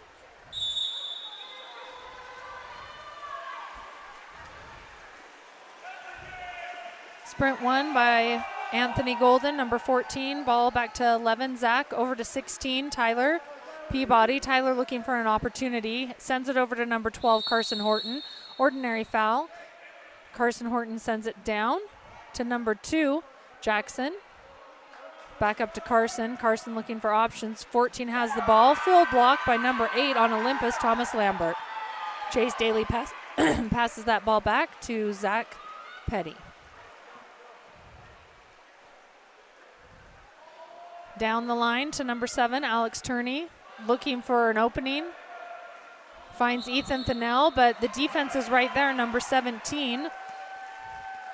Nick is right there to steal the ball and head the other way.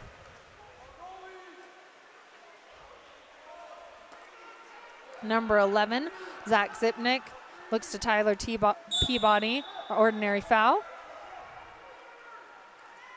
Down to 14, back up to Tyler, number 16. He's going to move it in and shoot. Goes wide right. Ball goes the other way, Olympus's ball.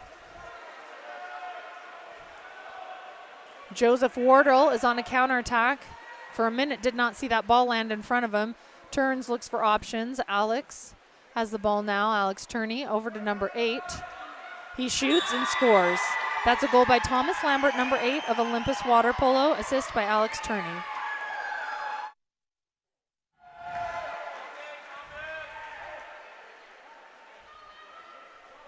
These two teams have competed against each other multiple times, very evenly matched.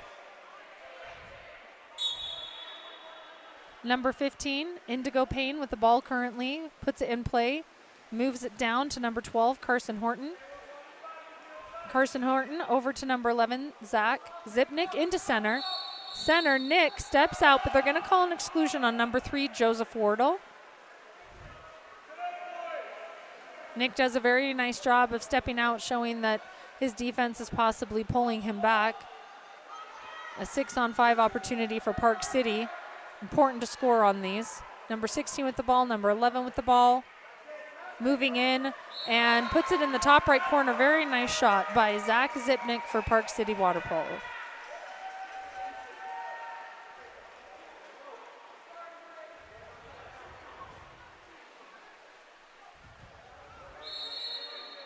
Ball pass back to the goalie, Zach Petty. Moving out, being a part of this offensive assault. Kind of overpasses it. Alex Turney was being held. Number 3 was able to get past him. Fisher Kaplan for the steal. Number 16 has the ball currently. Tyler moving in, giving it to Zach. Zach is feeling good about his last goal. Gets an ordinary foul. Passes it out to Carson, number 12. Ordinary foul again. Into center. They're going to call an ordinary foul. Ordinary foul. Zach Petty should just leave that ball there. Just leave that ball. Let Park City get it. Out to 16. Into center. They're going to call another exclusion on Joseph Wardle. That's 2 for Joseph Wardle. Sean Stringham's going to have to make some decisions as far as center defense goes. That goal right there on that 6-on-5 will even it up, 3-3.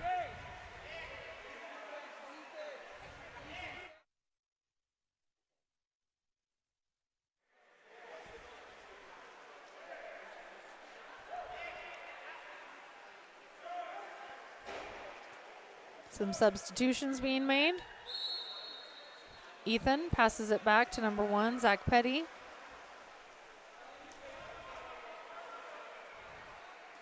To Chase Daly.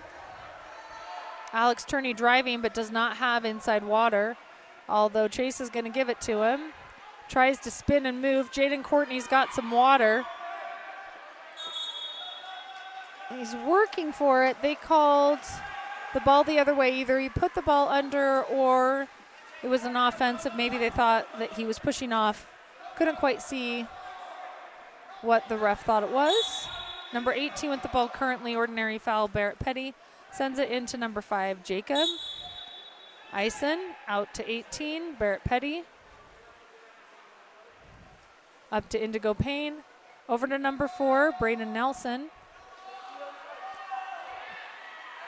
Braden Nelson looking for some options.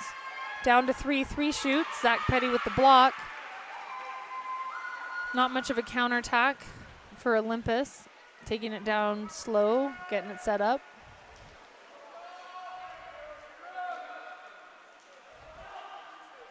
Alex Turney with the ball. And he backhands, and that's a goal. He had a foul outside of the 6, which means you can score. He makes the decision to backhand that, and that goes in the goal. Alex Turney with the goal.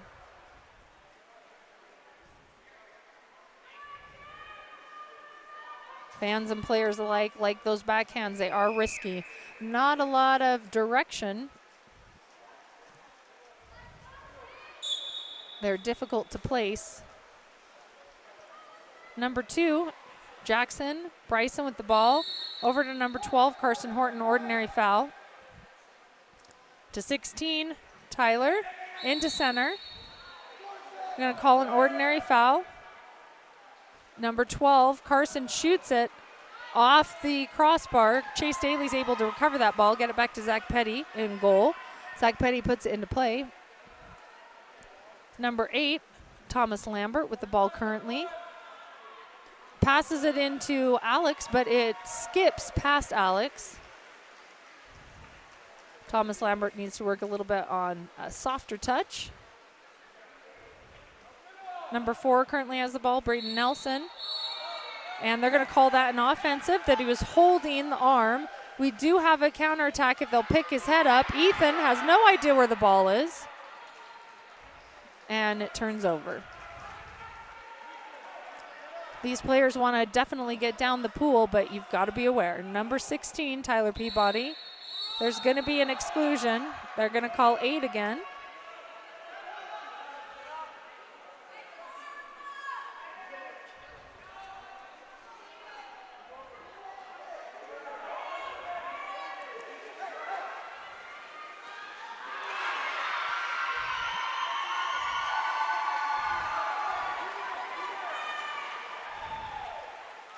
Ball to Olympus. Number 5, Carter has the ball for Olympus. Passes it over to number 7, Alex Turney, who tries to shoot. It actually just goes into center. Ethan Tennell is able to pick it up, tries to backhand, but that goalie's there for it. Ordinary foul. Down to number 3, Fisher Kaplan. Jaden Courtney with that steal. Passes it back to the goalie, Zach Petty. Over to Alex Turney, looking for some options. Ethan to number 6, that's Andy Neff. Down to 5, Carter. Up to Ethan. Ethan's gonna shoot, skips it, top left corner, beautiful shot. Number 10, Ethan Tennell with the goal. Number 5, Carter with the assist. McCombie.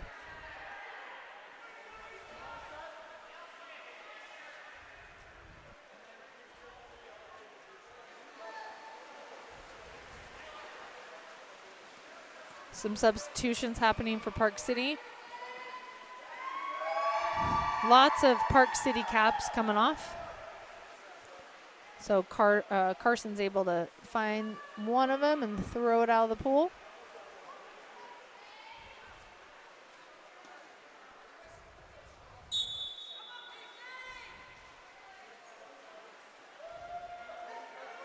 Number 14 with the ball, TJ Golden. To 11, Zach Zipnick into center. Number 11 steps out and scores.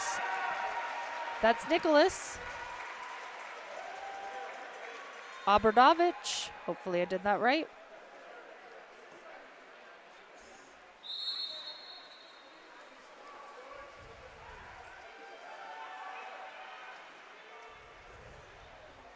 Down to Jaden Courtney, number 12.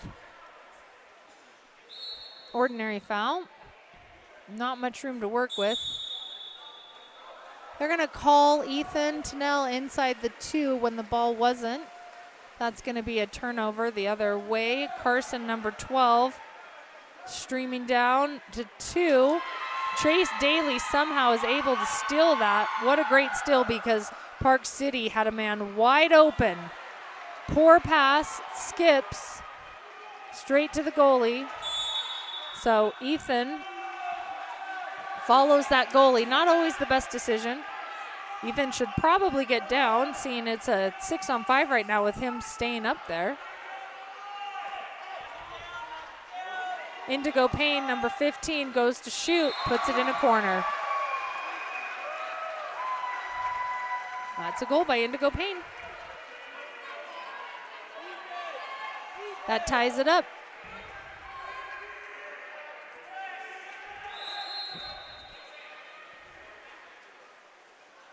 Ball back at Zach Petty. Down to Andy Neff. Over to Carter. Andy goes ahead and shoots it. Carter had an open center with the defense behind him, but didn't set that ball. 1 second left on the clock, not much. Really just a tip in. And they get it.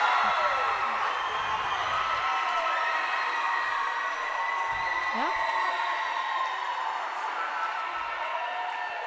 He shoots that ball. Immediately. Comes off of the goalie, and Andy's there to redirect it and put it back in. That was Andy Neff. What you can do down at that 2 meter is you can put the ball in play. You can put that ball in play and you're live. So that's why the person at the 2 meter was able to pop that ball. He's in play, he can shoot it, and as it comes off of the goalie, Andy is able to redirect it. Josh, not very happy, the coach for Park City. He gets a yellow card. He felt like the time had ran out. That's a little bit tricky. The clock has the horn on it. So, you know, once it's all basically built into the system, once the time runs out, the horn blows. And so the referees have to wait for that horn.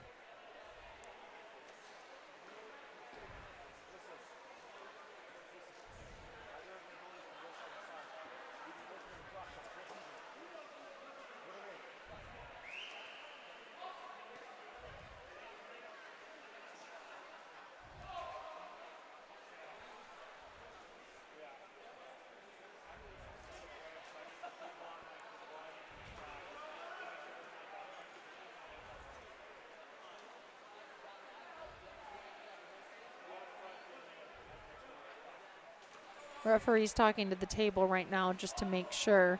So the clock should start once the ball is put in play. So the clock doesn't start when the ball is in hand. The clock starts when the athlete puts the ball in play. I can see where Park City's coming from. That's pretty quick to get that rebound off with 1 second. So I completely understand where Park City is coming from, that they didn't feel that there was enough time for that redirect.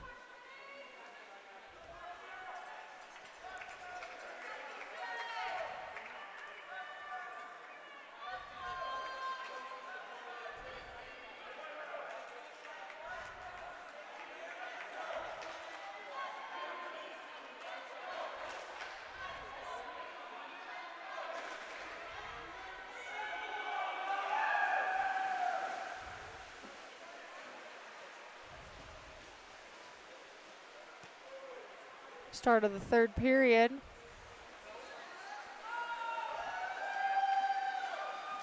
We've got white 6, dark 5.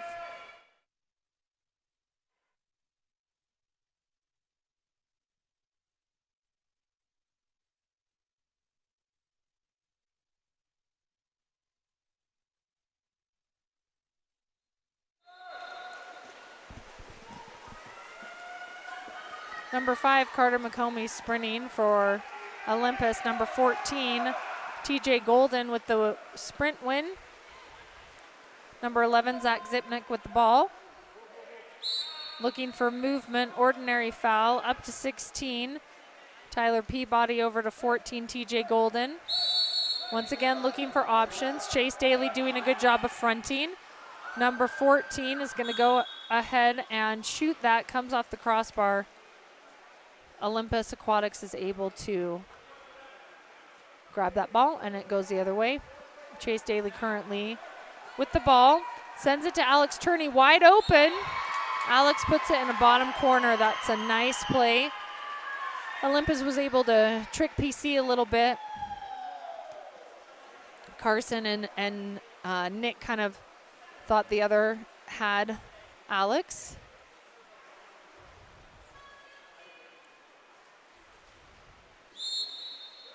Number 16, Tyler Peabody with the ball, puts it in play, moves down. 14, TJ Golden down the line to number 2, Jackson into center. They're going to call an exclusion. Reason being is that he had inside water. That's going to be a goal, no doubt. So they call an exclusion on Chase Daly. Olympus water polo is going to have to figure out how they're going to handle Nick. Nick's been strong in center. He's been able to get multiple exclusions on the Olympus defense.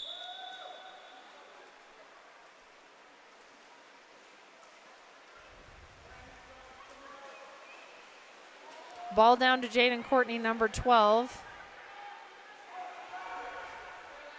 Into Alex Turney, who's also bottom line. He shoots, but the goalie's there and ready. Blocks that ball.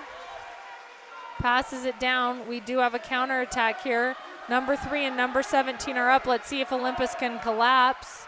Olympus is able to collapse. I'm not quite sure why they'd call a 5-meter. It didn't look like he was going to shoot, but they have. So a 5-meter called. Alex Turney will go ahead and have that penalty by his name. Nick will take it, and he scores.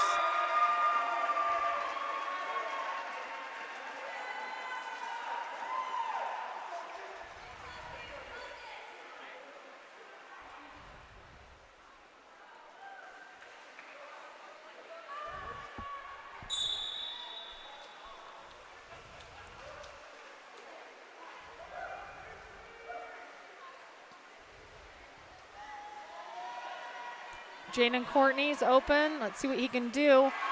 Shoots it, doesn't quite get it, but Andy Neff's there.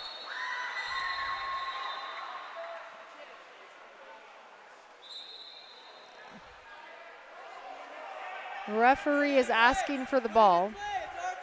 It's their ball, Andy's ball. He's going to put it in play. We're going to go again. He did shoot that, but the referee had called the whistle, which is why it didn't count. There's going to be an offensive. It's going to go the other way. That's because number 5, Carter McCombie, swam over the top of his defense. Can't do that. Number 2 with the ball, Jackson Bryson into center. Number 11 out to 16, Tyler Peabody shoots that, but Zach Petty's there to block.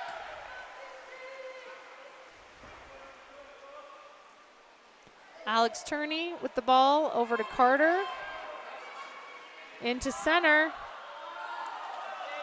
Ethan Tennell goes to sweep that, but doesn't have enough power on it.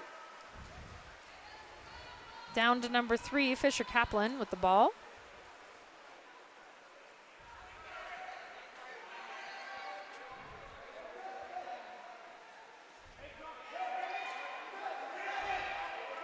Into center, Nick trying to step out. It's a great block by Zach Petty. Nick and Chase Daly are friends. You can see them bantering back and forth as one of them does a good job defending or the other one gets a goal. Jaden Courtney driving in, but then chooses to stop instead of using that open water. Ethan Tennell, though, fantastic powering through 2 defenders to get that goal. What an amazing goal. Number 10, Ethan Tennell. Substitutions for both teams.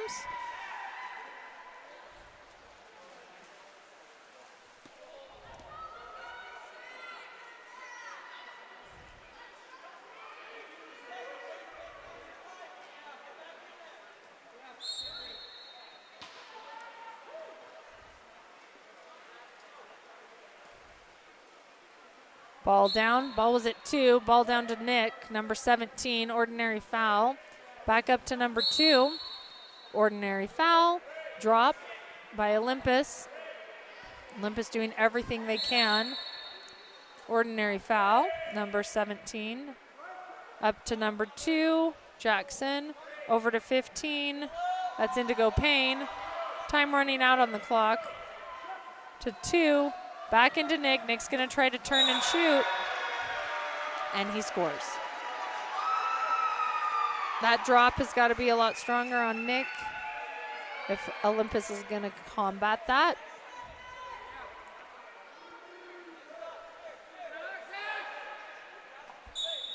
Ethan with the ball passes it back to Landon. There's been a goalie change. Landon Vance is now in goal for Olympus. Alex Turney with the ball. Gets it to Chase Daly. Thomas pretty close to him. He's got to move out of the way if anything's going to happen. We've got some options here. And he skips the ball into him. That's Andy Neff, so there's no way that Ethan can get that. We've got to be careful with those passes into center.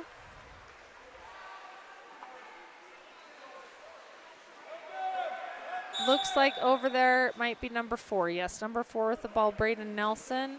Up to number 3, Fisher Kaplan. Over to number 2, Jackson Bryson.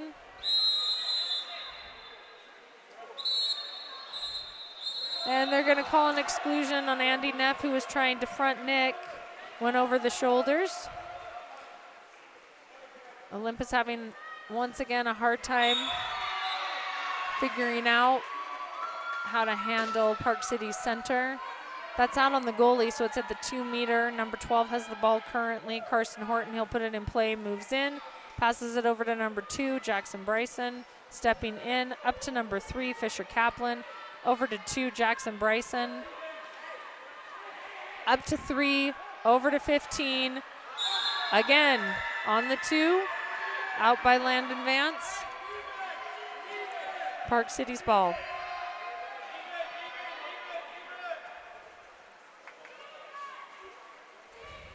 They're going to put that ball in play, pass it to number 15, Indigo Payne. Over to 2, Jackson Bryson. And that's another one for number 8. I believe he's out of the game. But it might only be his second, and that's a goal number 17, Nicholas. Might only be his second. I haven't seen a flag from the table. Usually if there's 3 exclusions, they'll go ahead and wave that flag, letting the coach know. So it must only be 2.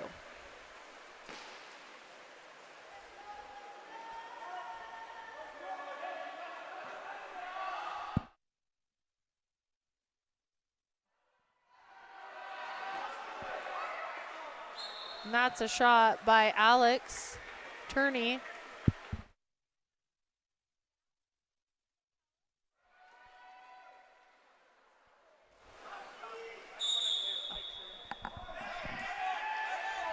And he is out. That's 3 on him. Number 8 is out of the game. Down to number 5. Over the top to Ethan. Tipped a little bit. Ethan gets that goal. Evens it back up, 9-9. Assist by Carter.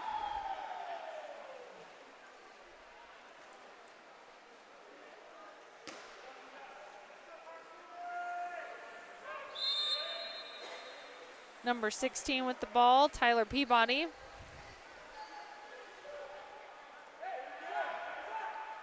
Down to number 3, Fisher Kaplan. Up to 12, Carson Horton with the ball. Ordinary foul. Carson pops it to number 16. Tyler Peabody over to number 2. Number 2 gets it into center. They got a double set going there. Alex Turney is able to go ahead and push it away, but we've got a swim out. Not quite sure why Zach Petty didn't go for the ball. They're going to call a ball under.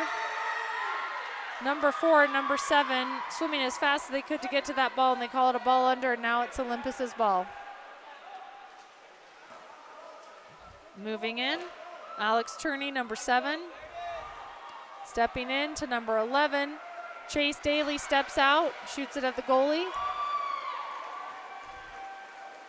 Number 11 with the ball, they got a counterattack going on. Number 2 is in front of his defense, Carter. Park City likes this double center. It has been working for them quite well. Number 2 with the ball, turns and shoots, puts it in the bottom corner. That's number 2 at the goal, Jackson Bryson for Park City.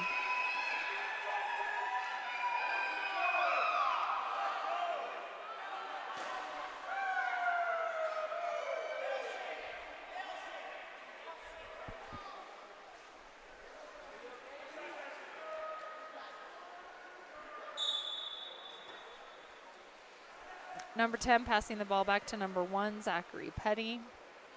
Over to number 12, Jaden Courtney. Up to number 11, Chase Daly into Ethan. A little bit of an overpass.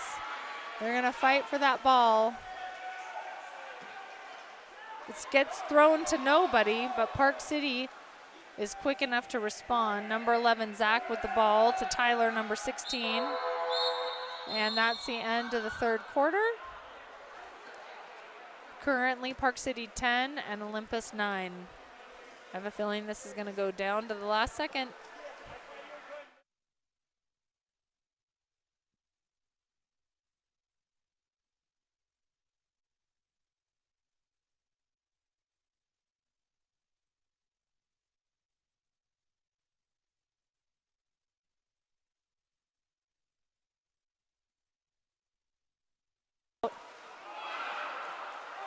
Alex Turney blocks out, but not good enough. Alex Turney moving into goal. They're gonna exclude Zach. Oh my goodness, I don't know how Olympus was able to do that. Gonna pass it up to Ethan. There might be a goal on this, and there is not. And there's nobody in the goal currently. If Park City can figure it out. Passes it down to number 11, Zach. Nick has it now. Chase Daly working on that. Ordinary foul. Out to number 12, Carson Horton, to 15, Indigo Payne walking in. Number 11 with the ball to Indigo, 15. Puts it into center, triple teamed. Goes wide right. A lot going on in center and center defense too. Exceptional athletes battling it out currently. Number 11, Chase Daly with the ball.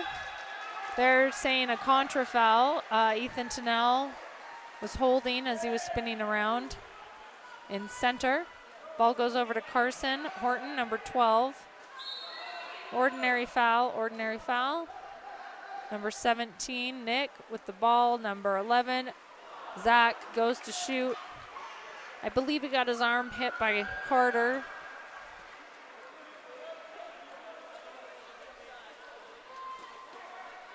And we're back the other way. Exclusion. Number 17, Nick, with the exclusion. Olympus has not had many 6-on-5 opportunities.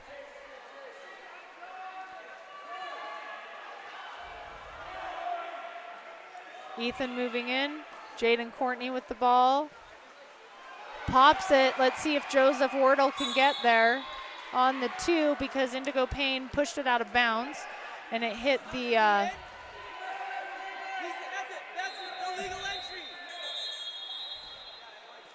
ball out. Somebody came in. It's an illegal entry.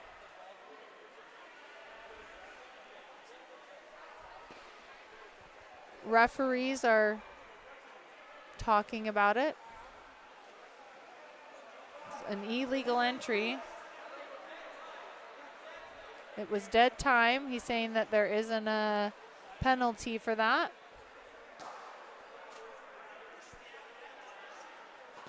How much is left on the exclusion?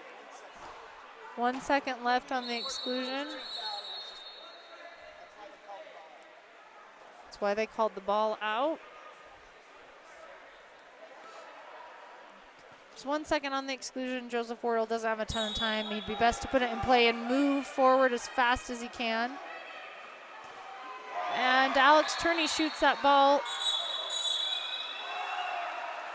straight into the defense. Timeout is called by Park City. They're going to call an exclusion on Alex because Alex went to shoot. I believe they then called a foul, and when the ball came back out on the rebound, Alex shot again.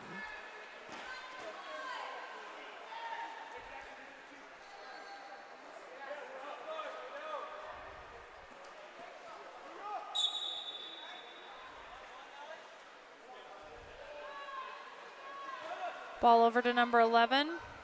Pumping in, walking in. Jaden Courtney with the recovery. Earns the ordinary. Alex swimming down the right side as fast as he can. Got to figure out what they're going to do here. Ordinary foul. Carter.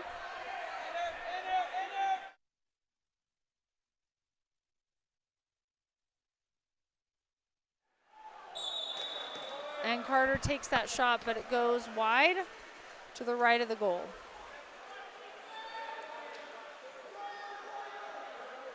Into number 2, who has open water. That's an easy goal. That's a miss by Olympus defense. Number 2 with that goal, Jackson Bryson. Olympus now up by 2. Excuse me, I apologize. Park City now up by 2.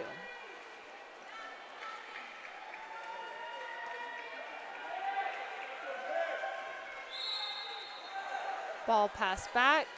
Zach Petty with it.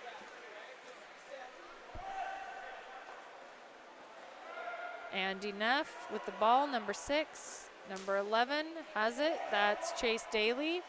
Passes it over to Carter McCombie. Walks in. Back up to Chase. Really in that situation, as you try to pull the defense, you should put that into center. Chase Daly tries to do a backhand outside of the 6. Doesn't go. Like we said earlier, those are kind of lucky shots. Difficult to direct.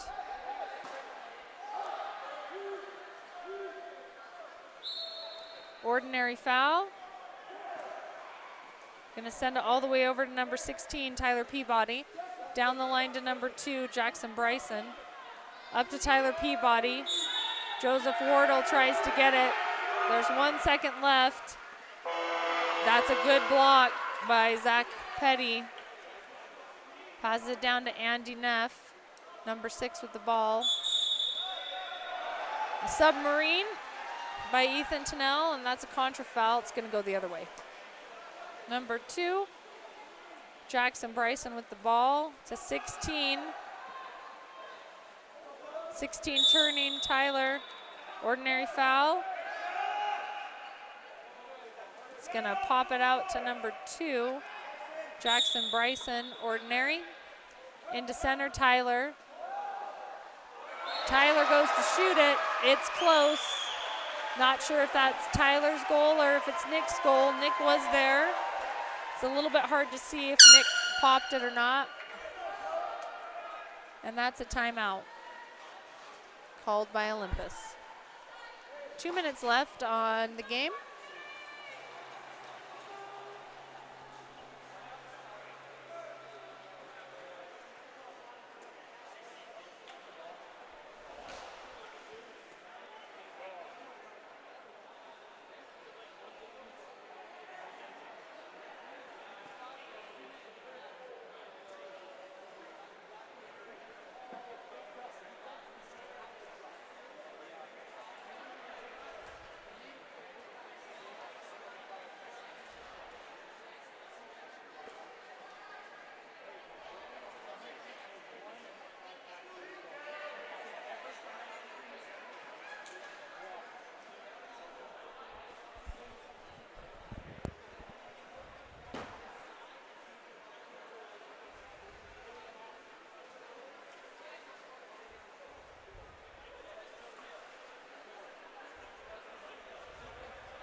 Looks like Park City's got quite a few 17-year-olds on their team, a few 18-year-olds.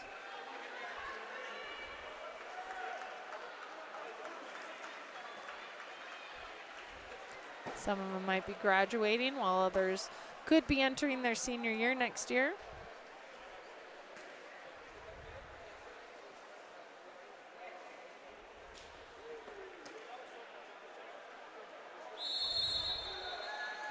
Three seniors for Olympus. Ball goes over to Andy Neff, number 6. Up to Alex, number 7. Over to Jaden Courtney, looking for some options. Ordinary foul. Pops it to Alex, back to Jaden Courtney, shoots. Goalie's there to block it.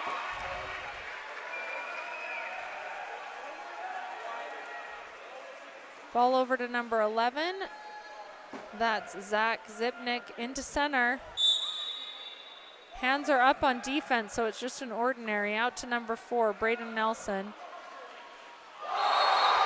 And Nick takes his foot, tips it up to his hand, and scores. He's pretty proud of himself, which he should be. Ethan Tennell is proud of him too.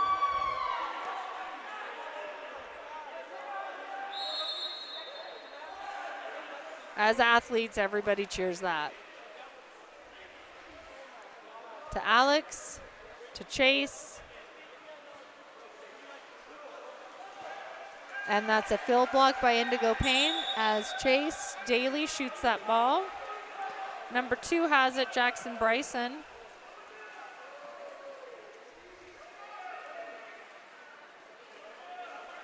Jaden Courtney with the steal, I believe. Passes it to Ethan. They're going to call an exclusion. Number 15, Ethan, or excuse me, number 15, Indigo Payne, excluded. 6-on-5 opportunity, but only 40 seconds left. Passes it over to the other end, and Joseph puts it underneath the arm of Stivey Bastic, and that's a goal for Joseph Wardle, number 3, one of Olympus' seniors.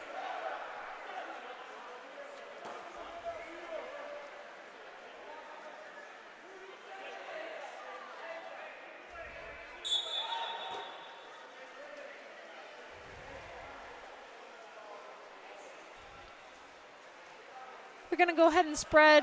Right choice by Park City. They're up by quite a bit. Score should be 10-13. No, 9-13, sorry. Over to 5. Up to 15.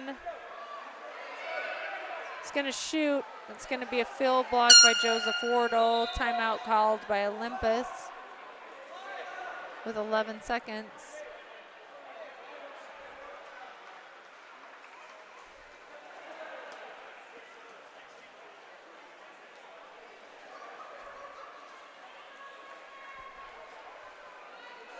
Not quite sure what's going to happen in 11 seconds, but Sean Stringham wants to go ahead and talk to his team. Maybe make some subs if there's certain players that weren't in that he'd like to be in. Maybe he just wants to see a final play.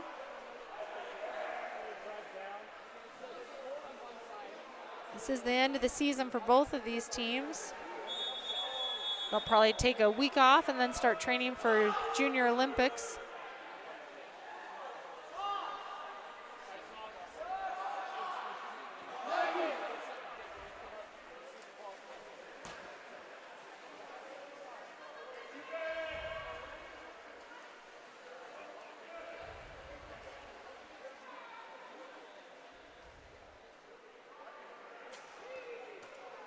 They're going to run a play that they've been working on in practice. Just to see if it works, and it does. Ethan is quite the character. The good news is everybody likes him. He's kind enough that everybody likes him. They don't feel like he's showboating. The Park City players even congratulated him. These are two great rivals. And that's the end of the game. Congratulations, Park City, taking third place, state championship for the men's, and Olympus Water Polo taking fourth. We'll be back with you in a bit for the next game.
All right, we are live here. Sorry for the delay to get the announcing started. Just wrapped up the bronze medal game. We're back, ready to go. We've got Skyline in the Whitecaps, Kearns in the dark here in our D1 championship game. 5:08 remaining in the second period. It looks like Kearns is up by 1 with a score of 3-2, going into a 6-on-5 opportunity. Skyline looking to attack and make up that differential. Comes over to number 14, Richard Heckman. Heckman goes to Sam Brooks, who puts it in off the head of the keeper, number 1, Roman Christinot.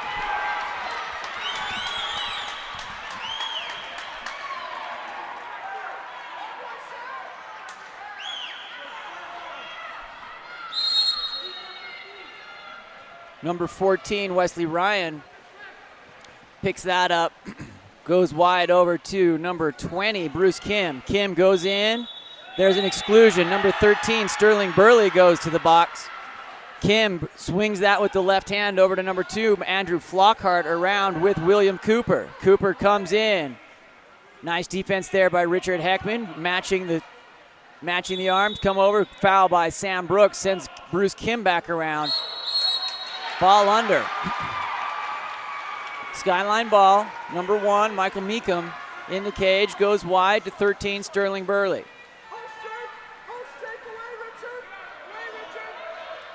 Around to number 14, Richard Heckman, getting on his legs. Sterling, back around to Heckman. Heckman, 6 seconds remaining on the shot clock, goes over to Sam Brooks. Brooks working to get in position, puts one over. Christinot super high over the top of the crossbar. Outlet to number 15 off the crossbar, Ethan Bone. It's going to be covered here by number 2, Tom Diaz. Diaz goes wide to his brother, Jake. Jake Diaz, a senior. Been playing water polo since he's 12 years old. Goes through over to number 13, Sterling Burley. Burley over to Tom Diaz. Back down to Sam Brooks. Sam Brooks on his legs. Under pressure, sends it back to Diaz. Hard press there by Hunter Nichols. Back to Burley. Burley back over to Richard Heckman. Heckman stepping, knocking it down. Roman Christinot. Wide, long outlet with advantage here, number 12. That's Will Cooper. Puts it in. Beating keeper Michael Meekum. That brings us even 3-3 with 3:07 remaining in the second period.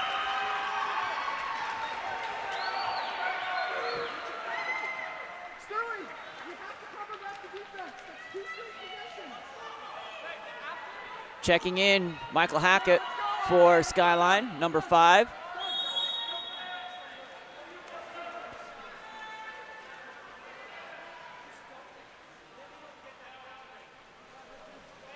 Ball goes down to Hackett. Jake down to the post. Hackett over to Burley. Burley steps up over to Jake Diaz. Jake Diaz goes wide over to Sam Brooks. Steps, shoots off the post, collected by Roman Christinot.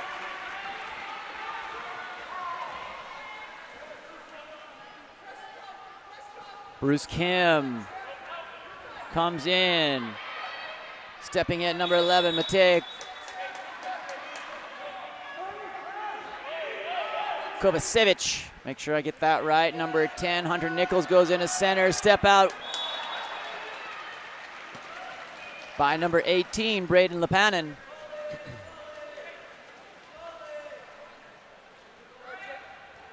Meekum goes, kind of a 50-50 pass, picked up by Jake Diaz.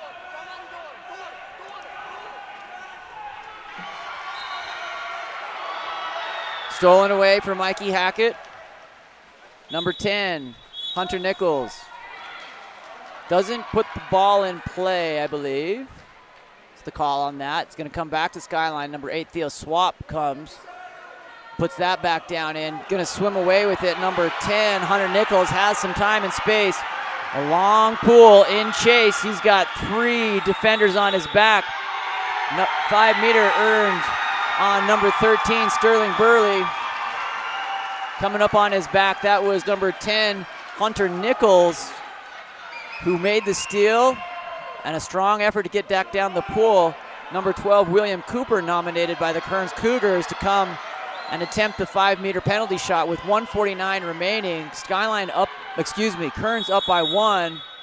Blocked by Michael Meekum. Great play there by Meekum. Ordinary foul. Timeout.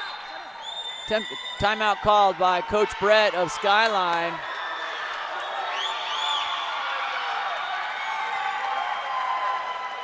We'll keep it here.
Jake Diaz comes wide over to Sam Brooks. Brooks earns the ordinary foul. 1:32 remaining here in the second. Kearns 4, Skyline 3. Number 2, Andrew Flockhart forces a bad pass. Exclusion in transition. Number 3, Sam Brooks goes to the block. Outlet to 2, who started the whole thing. Flockhart gets in and puts it over the head of Michael Meekum. Kearns 5, Skyline 3.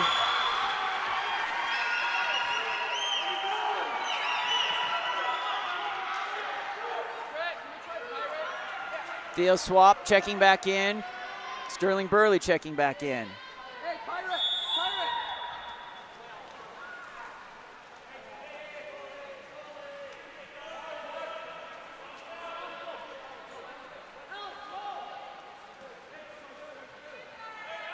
Michael Meekum moves the ball forward as Sterling Burley puts the ball in play after the ordinary foul. Sterling attacking up, getting on those legs, sending wide over to number 14, Richard Heckman. Heckman goes down line to 5, Mikey Hackett. Hackett earns the ordinary. 5-6 seconds in here. Diaz over to Sterling. Shot blocked by number 1, Roman Krisinov.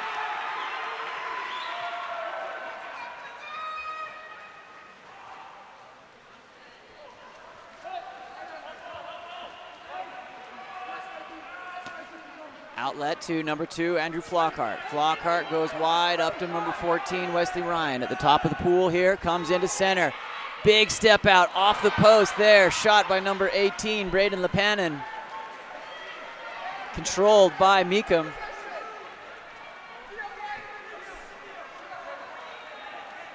Theo Swap with the ball. Looking to stare down Bruce Kim here. Kim. Swap brings that ball back up to Sterling. Sterling over to Richard Hackman.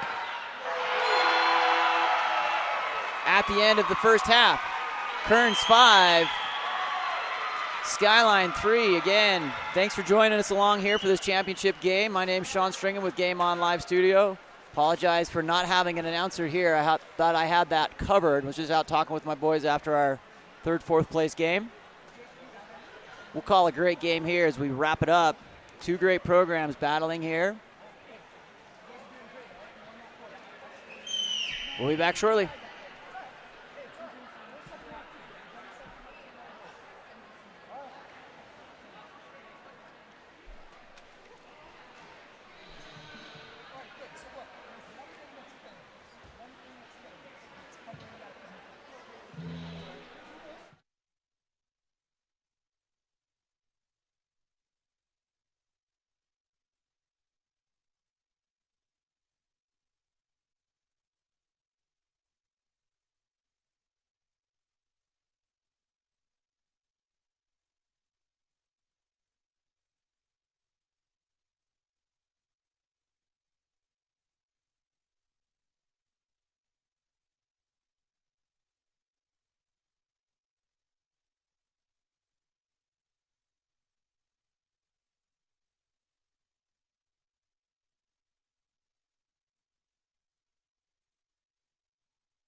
Back underway. Kearns wins the sprint.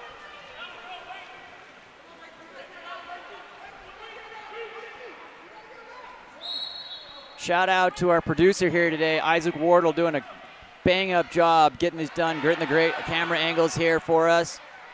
Number 20, Bruce Kim, shoots that shot off of Wesley Ryan. That's going to be an exclusion. Number 2 in transition, caught red-handed with a little tug. Michael Meekum brings that ball forward. Skyline sets up a 6-on-5 opportunity. Tom Diaz. Back around up to Heckman. Back to Tom. Tom looking for that one-pass shot, going 1-5 here. Heckman comes in off the 3-post, collected by number 12, Will Cooper.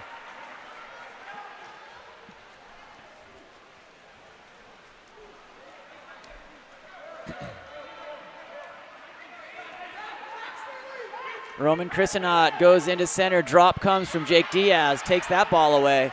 Sends Skyline back into transition, looking to get a quick one here to get back one of the two that's differentiating between Kearns and Skyline. Michael Meekum chatting with his friends, getting them open. Released there by number 5, Mikey Hackett. Hackett goes wide to Burley. Burley goes back to Hackett, gets on the legs, being guarded by Ethan Bone. Taken away by number 2, Andrew Flockhart. By Kearns, ball goes back to Will Cooper. William Cooper coming forward. 5:28 remaining here. To number 2, Flockhart. Flockhart goes back around up to Will Cooper. Wesley Ryan. Field block, huge slap down there by number 2, Tom Diaz. Tom, a top-level national player, making his presence known there. I love that sound of that shot block just exploding. Heckman moving back that ball back in here. Swiped away. Heckman overwhelmed there by number 12, Will Cooper. Back around to Roman Christenot. 4:45 remaining here in the third period. Ball outlet up to number 2, Andrew Flockhart. In space. Goes wide to Bruce. Bruce earns the ordinary. That left hand is a weapon. Smart foul there by Tom Diaz. Comes in. Initially covered by Burley, then picked up by Jake Diaz. Back to Sterling. Michael Meekum.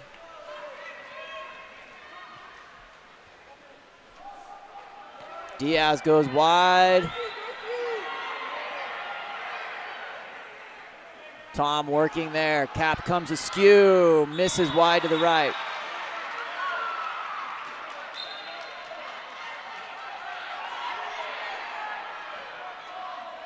Two-meter.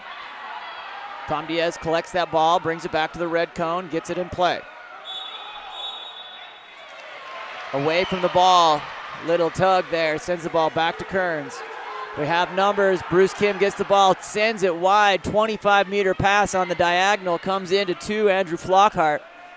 Flockhart working against Mikey Hackett. Puts the ball in play. Stolen by Sam Brooks. Comes back to Michael Meekum.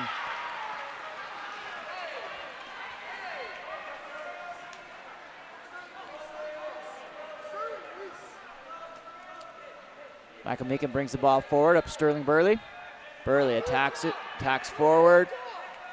Inside to Jake Diaz. That ball skips out. It's going to be Kearns' ball. Timeout called by Coach Seth Hughes of Kearns. 5-3 scoreless so far here in the third period on both sides. Both working to find their momentum, get it back, get it taken care of here.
Off the timeout. Kearns being very patient. Step out there, number 18, Braden Lepanen. Ball goes up to 17, Joseph Basinger off, maybe Jake's head. Could have been Braden Lepanen. Both of them look stunned coming back around there. Could have hit both of them.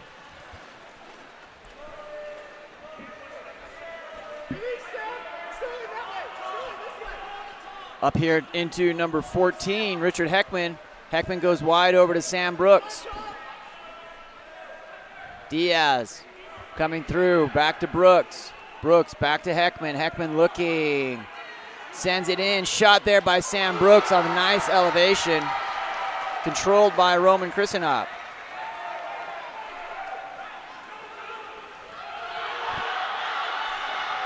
Driving here hard, Joseph Basinger. And in.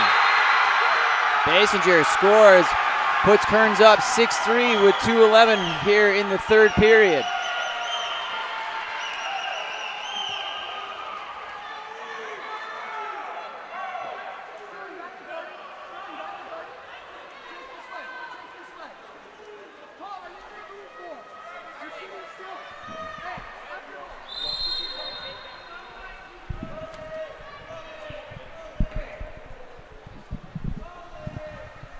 Joined here for some color commentary from Murray head coach Adam Huff.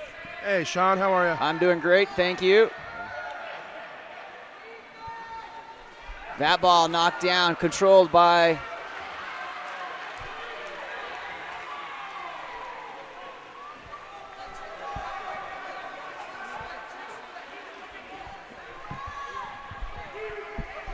comes in here, number 11. That is Matej Kovacevic. Ball goes out of bounds. Tom Diaz collects that ball. Moves it over into Michael Meekum. Meekum attacking in, or reading, I should say, not attacking. Reading the field, moving that. Ball comes over to Sterling Burley. Burley looking. Surveying, sends it back to Tom Diaz on the 4-5 side. Sam Brooks into Theo Swap. Theo loads up for the backhand, and that's knocked down by Wesley Ryan in the center defense. Away from the ball in transition. Tom Diaz and Hunter Nichols going tit for tat, back and forth. This time, Diaz the victor. Tom Diaz earns the exclusion. Oh, what a smart play there by Tom. On number 10. Timeout called by Skyline. 41 seconds remaining. Oh, smart play there by Tom, just stepping right in front of Hunter Nichols, expecting the contact.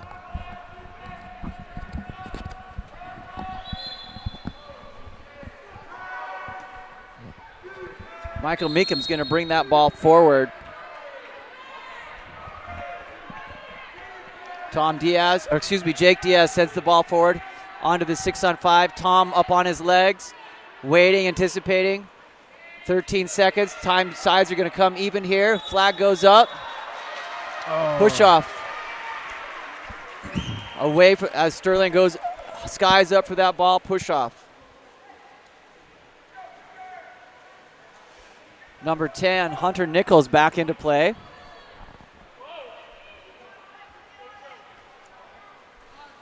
Ball goes into 17, Joseph Basinger. Basinger earns the ordinary foul.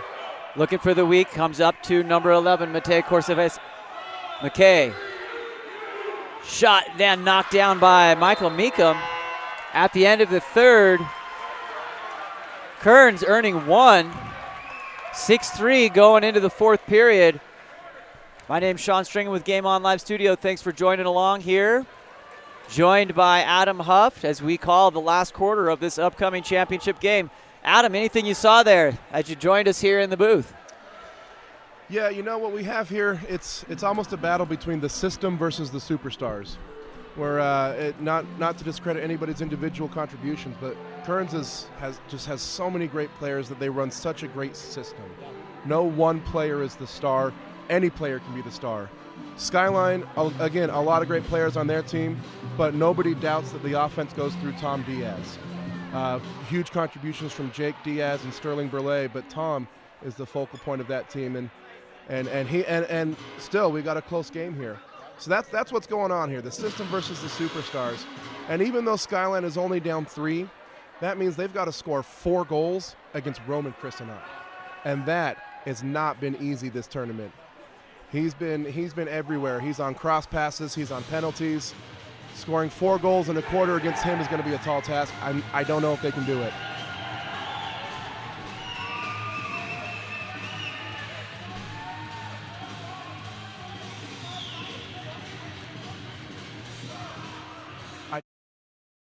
I drew up for their man up, using Sterling or using Tom Moore as a decoy, having him draw the defense out, pass it over, and try to work it back into Sterling. Just unfortunate contra foul, but I like the idea on it.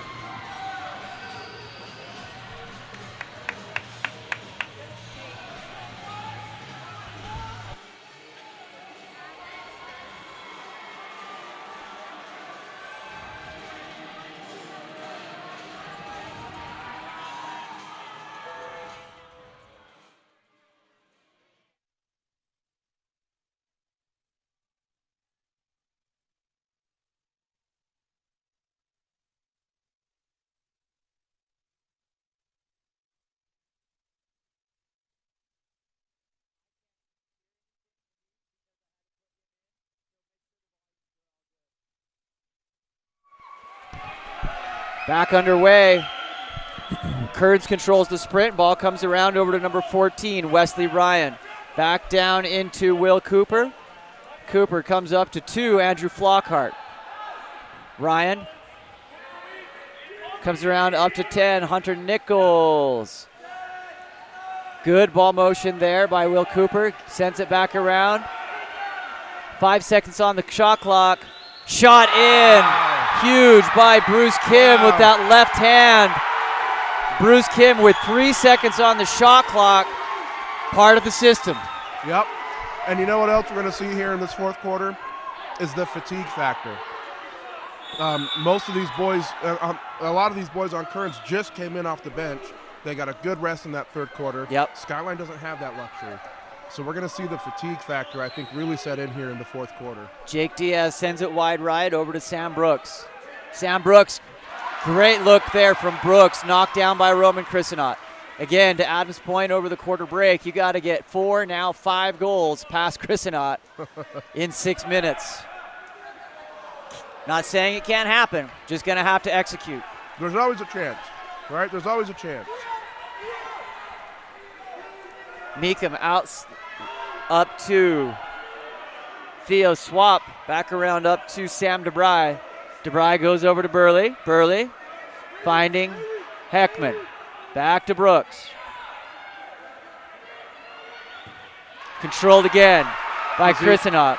Kearns is completely content to just pack their defense in on the posts and let them shoot from the outside.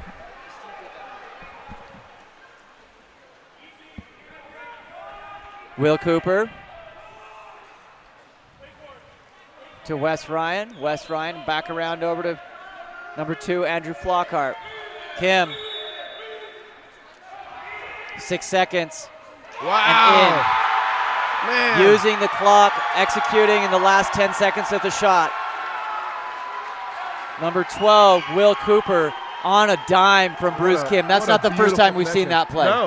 No, I think they did something exactly like that yesterday against Park City. What a beautiful pass. Great control by Will Cooper. The system. Michael Meekum brings the ball forward up to Jacob Diaz. Ball goes down line to Hackett. Will Cooper.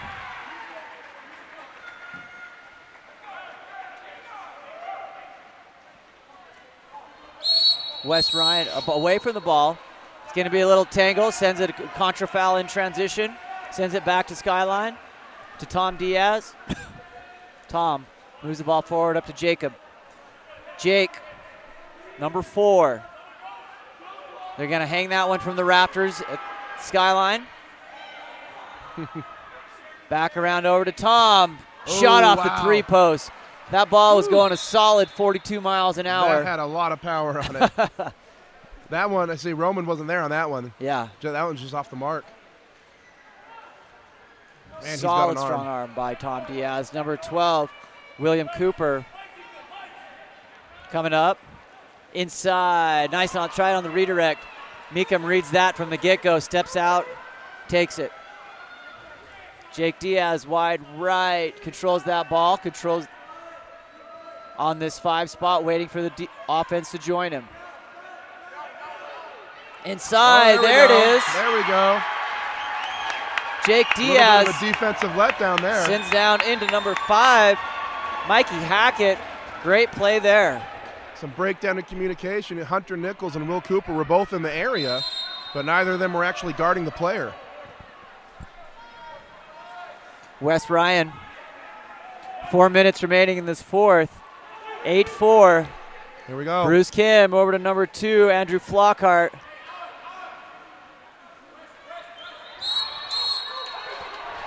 Nice defensive stop there.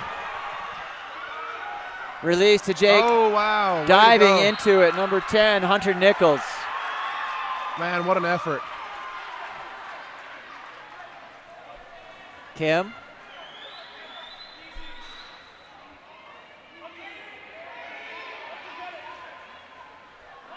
Into the center. That one, a rare error for Kearns on the double team by Tom Diaz and Sterling Burley. Michael Meekum sends that ball forward up to Tom. They're playing solid defense. They've only allowed Kearns to 8 goals. Not many teams are able to do that. They're playing solid defense here. Their defense has given them a chance to win. But Mikey Hackett goes wide to Brooks. Quick. Again, Christenot has been unstoppable there. Or stoppable, as the case may be. Sam Brooks. And the way brings he that reads ball the game, back out. He was over there before the ball was. He saw that pass coming before the player did. Excellent read on the game. Sam Brooks goes wide up to Jake. Moving that ball into the 4-5 side, deep down to number 5, Mikey Hackett. Hackett goes into Diaz. Attacks. Ooh. Misses. Christenot, I think, got a piece of that. Gives a little flex. He flexes. All right. He's playing great, and he knows it. Kearns faithful chanting MVP as Christenot controls that. They've got a case. Yeah. Absolutely, they've got a case. It's not often you see a goalie as the MVP, but it's also not often you see a goalie as impactful as Roman has been. Flockhart turns. Ordinary. Tom Diaz goes with 3 seconds to go. Smart water polo IQ, now has some space. Sam Brooks can read it, goes back to Michael Hackett. You gotta go to him now. Diaz turns, double teamed from behind, no advantage, no foul. Nice. Off the head, Theo Swap with an opportunity. It's gonna stay with Christenot. 2:04 remaining in this championship duel. Kearns 8, Skyline 4.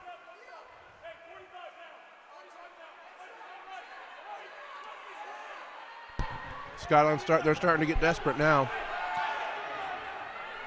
Ball comes in. Sterling.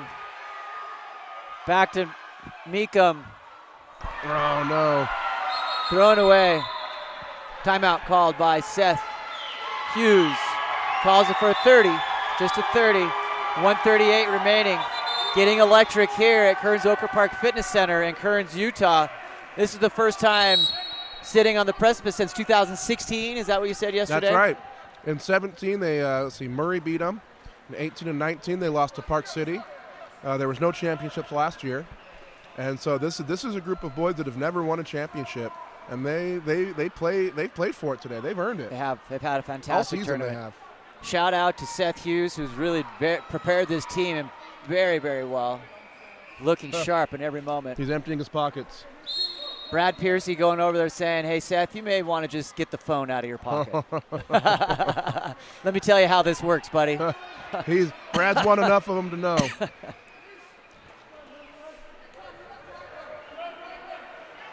Yeah, this fourth quarter was all Kearns. Wes Ryan looking forward. We're just going to go with spread here into Lepanen, being by Richard Heckman.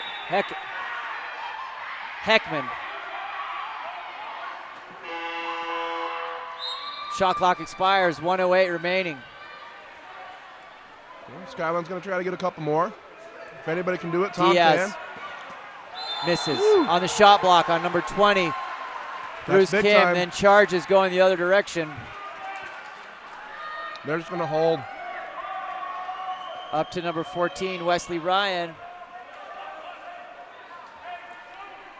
Will Cooper going to hold on to it. 16 seconds on the shot clock, 42 on the game clock.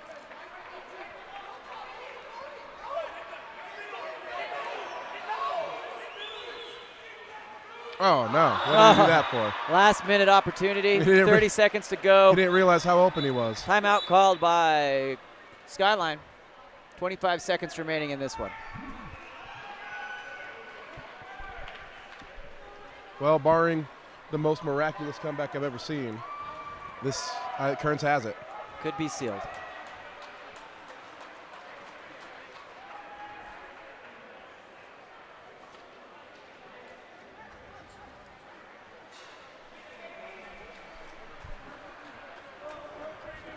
Big shout out to Skyline, though. They've had, what a season they've had. Great. Won the high school championship. They did, yep. Are you psyched for fall? Yeah. Yeah, fall's going to be great. The first official high school league. It's tough to say who the favorites are going to be. I know Kearns is graduating a lot of seniors. I'm not sure. Skyline is graduating a few key players. I know you are at Olympus. You're losing Chase and a few others. Hard to know who's going to be on top next year. Park City, I think, has a good chance. They're a young team. Let's do a quick shout out to the seniors. 18, Michael Meekum, Jake Diaz, Sterling Burley, I believe are the 3 for Skyline. And we've got several here for Kearns. You probably will know that better than I will. They're coming off, but yeah, they've got a few. They've got Wesley Ryan, Ethan Bone, into Alex Burley. Lockhart. Covered. It's going to be ball under. Back to in, covered by Roman Christenot, sealing the fate. 8 seconds between this and a fresh championship here for Kearns Cougars, and that will do it. Congratulations to the Kearns Cougars for winning the 2021 championship in their home pool. Great stuff. It might have been a few years for them, but it's a familiar feeling for the program. Congratulations to Skyline for bringing together a fantastic team, challenging the highest level. They're going to fight. They're going to have to fight very hard. Seth Hughes goes in the water. There they go. Congratulations, Kearns. It's a great feeling.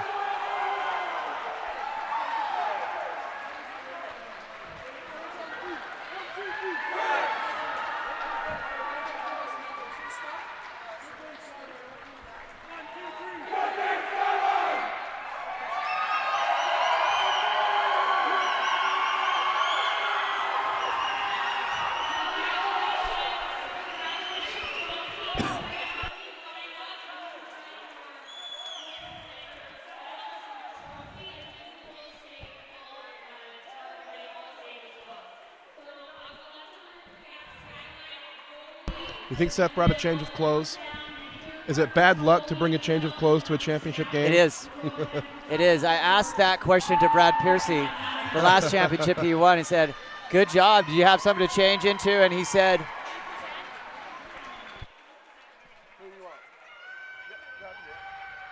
he said, no, I would never do that. That's just bad luck.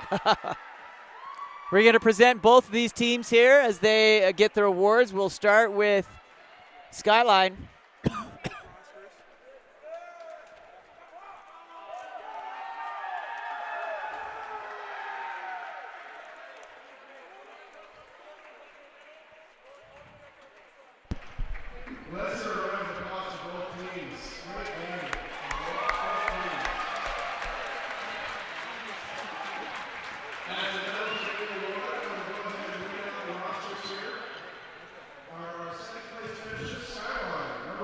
Skyline finishing second.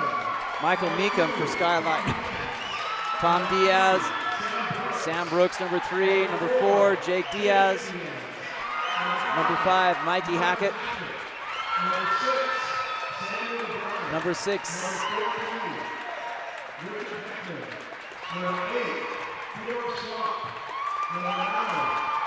Sam DeBry, Theo Swap in there.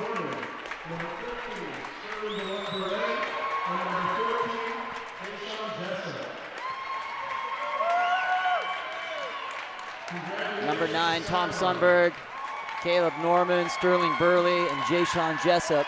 Richard Heckman in there at cap number 14. Kearns here with their overall championship.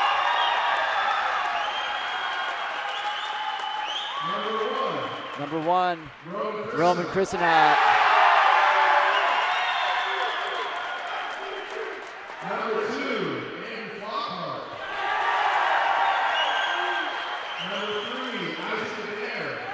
Number 3, Isaac Adair. Number 2, Isaac Adair. 3, Isaac Adair. 5, Heber Myers. 10, Hunter Nichols. Number 11, Matei. Number 12, Will Cooper. Number 14, Wesley Ryan. Number 15, Ethan Bone. Number 17, Joseph Basinger. Number 18, Braden. And number 20, Bruce Kim. Congratulations. Congratulations to both Kearns water polo and Skyline water polo. Fantastic game. Let's hear it for them one more time.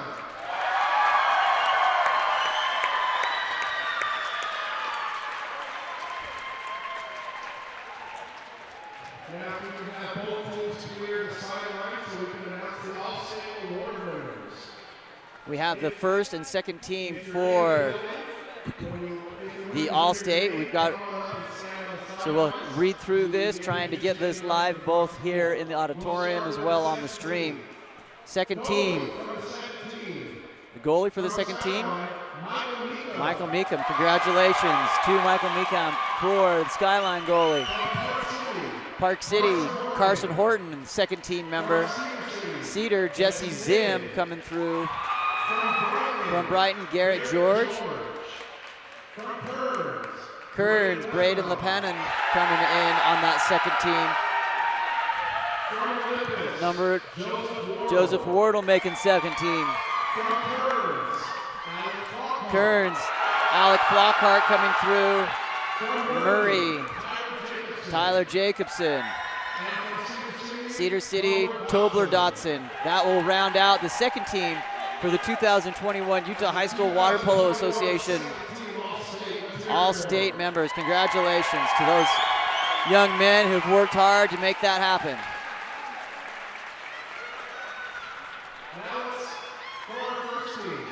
First team. Bruce Kim coming through. First team with that wicked left hand. Kearns, Wesley Ryan coming through. From Skyline, Sterling Burley. Congratulations to Sterling. From Kearns, Will Cooper. Chase Daly making the first team for Olympus. Murray Steele Smith making it. Ethan Tennell making a first team appearance there. Skyline, Tom Diaz. Tom Diaz is gonna be predictive modeling. Gonna be joined by his big brother, Jake Diaz.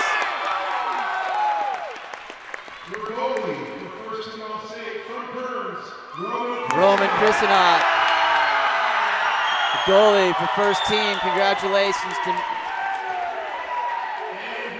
MVP City, Nick Obradovich. Congratulations to Park City and to Nick. Great play there. Fantastic group of young men here representing the sport of water polo.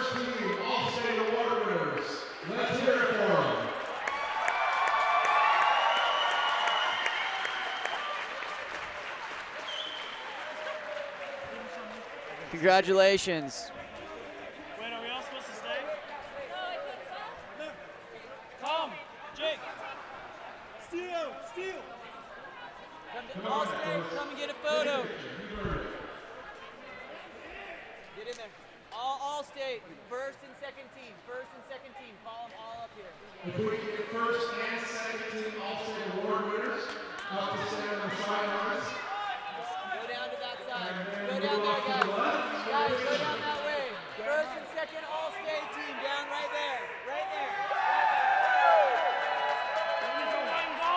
He's not the best goalie in the state, but he's close.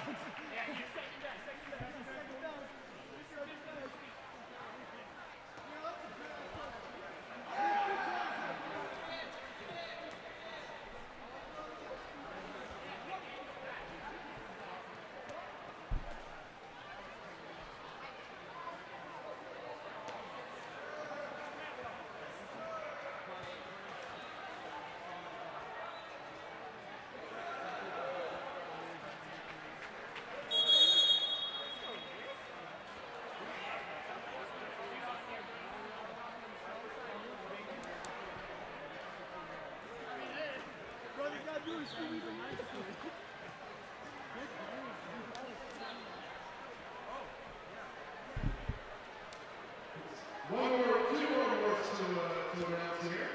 The Coach of the Year is voted by their careers. We'll go ahead and start with the women's 2021 Coach of the Year from Kearns, Seth Hughes.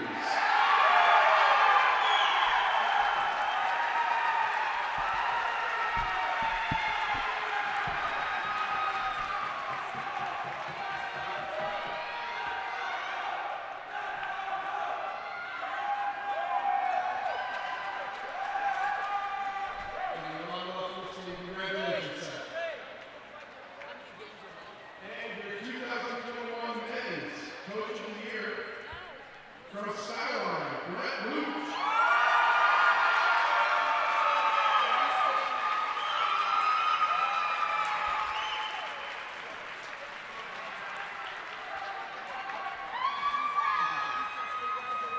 Congratulations, Brett. Let's hear it for both coaches.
I think so. I gotta go to Dallas. Yeah, you're out of here.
Away.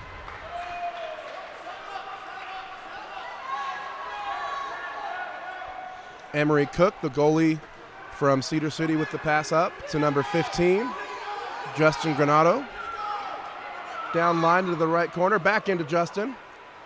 Springville defense swarms, nearly takes it away. Cedar City retains control. 7 seconds on the shot clock. 4 seconds now, nothing doing with it. Back into Justin, takes the shot, blocked.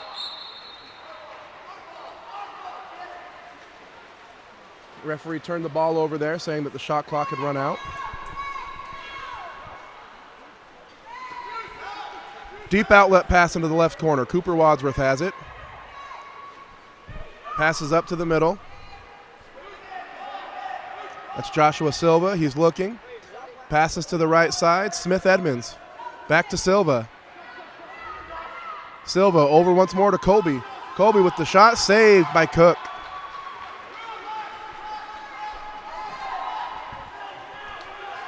Now here comes Cedar City.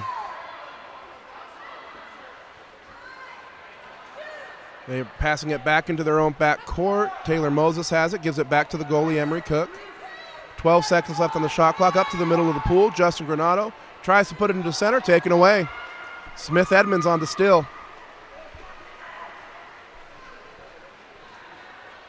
Deep outlet pass into the right corner. He's looking at the cage. He spins it to the outside. What a move. Nice defense there from number 4. Taylor Moses able to stay in front of him. A call of 2 hands on the Cedar City defense awards the ball back to Springville. There's an open cage, and there's the shot. First goal of the day of the game by Joshua Silva. Puts Springville up 1-0.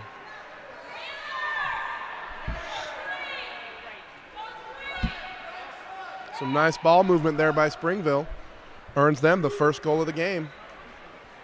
4:33 left to play.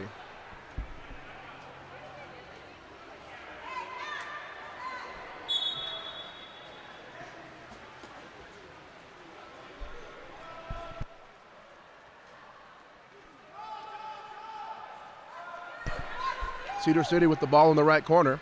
The backhand pass from number 2, Joseph Zinn. He gets it right back. He earns the ordinary foul just against the lane line there. Looking for center. And as he puts it in, an exclusion foul goes against Smith Edmonds. Cedar City with the power play and the opportunity to pull this game back even.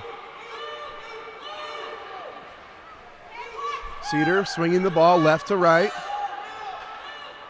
Joseph has it, puts it on the water into the post. And that shot falls short by Justin Granado.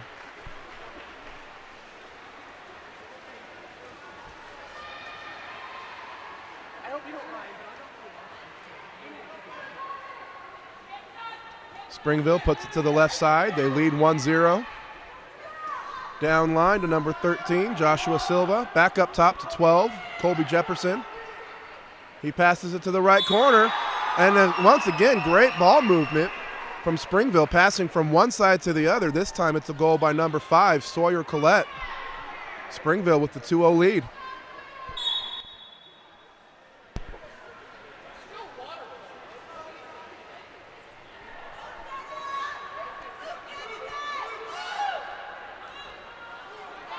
Cedar with an ill-advised pass taken away by Springville.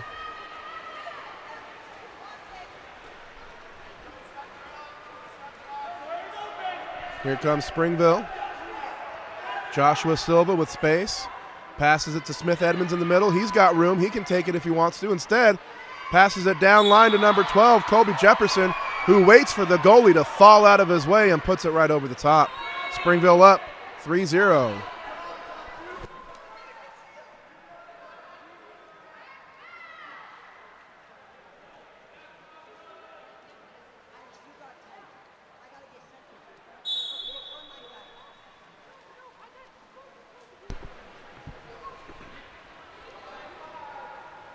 Here comes Cedar City, hoping to get on the board still.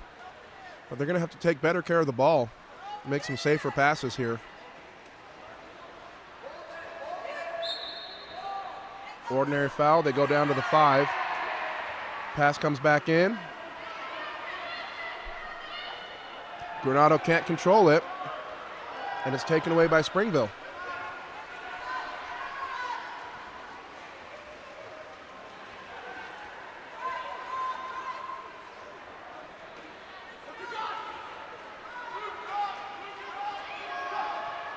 Springville had the numbers advantage, but that pass stolen out of the air by Taylor Moses. Nice heads-up defense. Let's see if they can turn it into offense. He's in the middle of the pool working for the foul, doesn't get it, passes it back out to Taylor.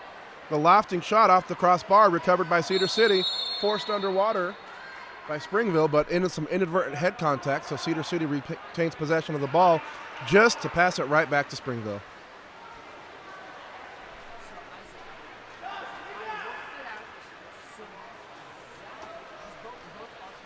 Outlet pass to the left corner.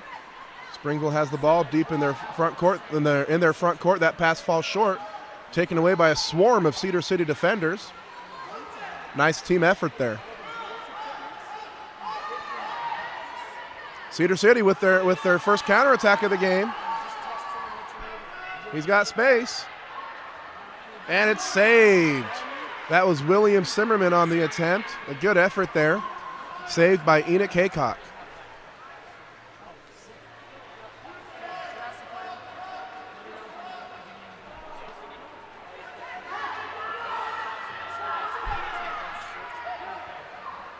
Springville with some good ball movement. They've got an open player.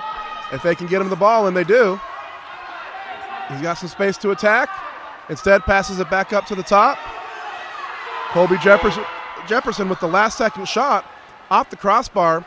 Recovered by Springville, but they don't want it. Oh, man.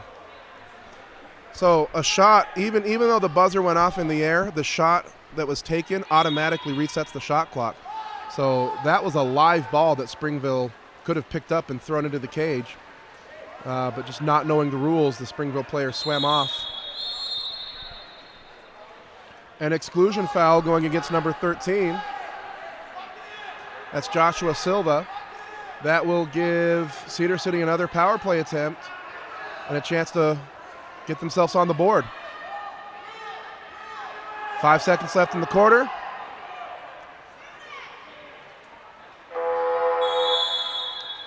And the ball is thrown away at the end of the quarter. That'll end the first. So at the end of one quarter, Springville leading Cedar City by a score of 3-0. Stay tuned. Second quarter coming up next. Thanks for tuning in. This is Adam Huff with Game On Live Studios, broadcasting from the Kearns Oquirrh Park Fitness Center.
Welcome back to the second quarter of play between Cedar City and Springville for the 9th place final in Division III.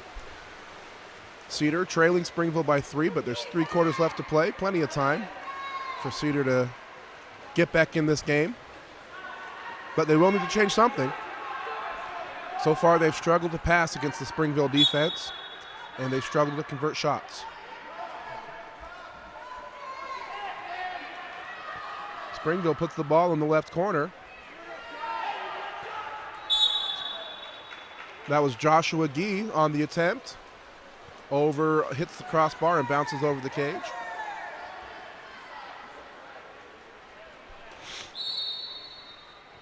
Ordinary foul committed out near the 6-meter line. Cedar puts the ball into the center. Will he be able to get the shot off? No, he kicks it out instead. Cedar controlling the ball near mid-tank. 7 seconds left on the shot clock, and there's an exclusion foul going against number 9, Samuel Barson, for interfering with the free throw. Once you foul somebody, you need to back off and give them a chance to make a pass. He didn't do that.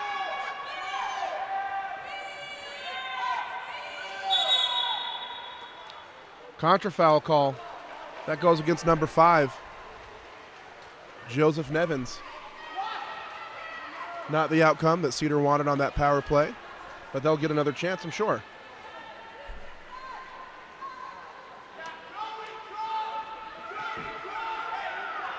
Springville with it. Samuel Barson trailing, coming up the pool, passes it off to number 3, Zachary Morris. Zach, hook pass down line to Joshua Silva. 4 seconds on the shot clock. Into number 8, Joshua Geen, taken away again by a swarm of Cedar City defenders. Another counterattack try for Cedar City. This one resulting in a penalty. Nice effort by Gregory Glades, sprinting the length of the pool. Great pass from Emery Cook. Penalty shot, and this is probably Cedar City's best chance so far to get on the board. There's the whistle. Saved! What a save by Enoch Haycock. Quick hands. Able to get his arm on that ball and force it off the bar. Nice job, Enoch.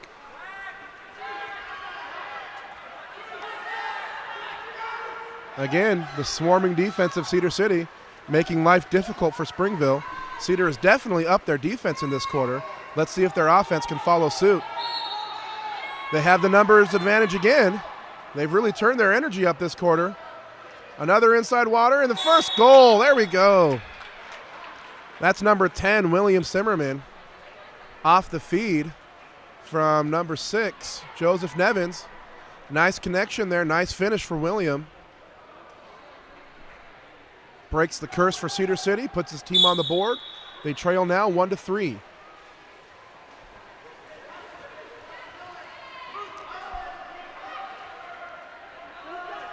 Springville has the ball, and it's forced underwater by the aggressive Cedar City defense. Cedar City doesn't put the ball in play, and that will turn it back over to Springville, who promptly puts it in play. And they say smart people learn from their own mistakes. Smarter people learn from others' mistakes. That's what the Springville player did there. And he took the shot, bounced it off the post.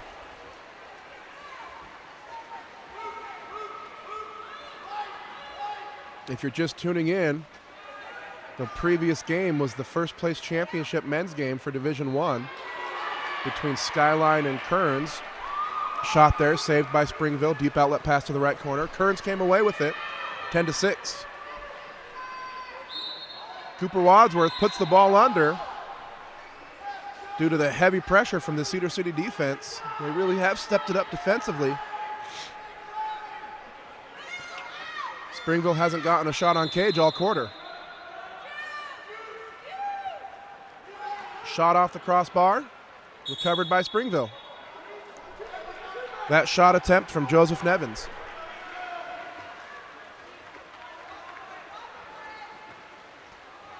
Nice feed.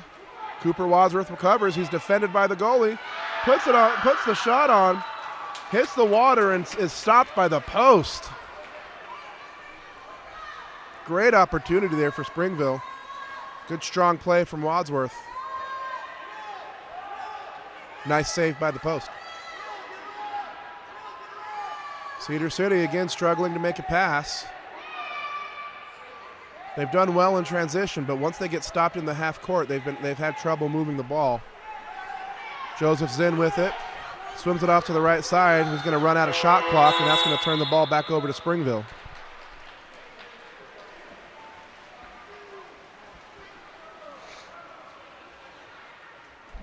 It's been a slow-paced game, slow-paced quarter. That's not a bad thing. That just refers to the pace of play between the teams. Both teams taking their time. Springville with the ball. Dishes it off to the right side. Ordinary foul. He's got an open man clear across the pool if he can find him, and he does. Springville tries to go into center. The pass is off the mark.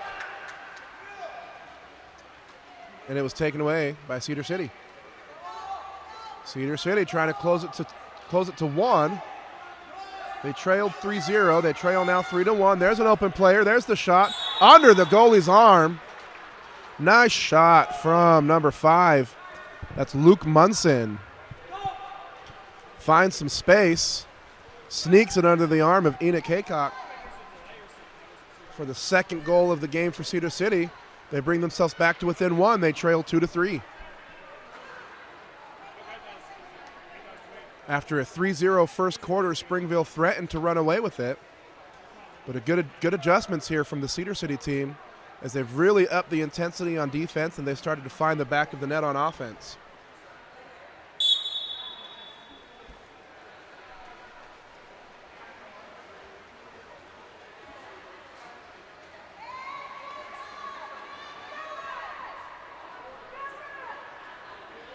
Springville with the ball on the left side. It's forced underwater, and it'll go back to Cedar City.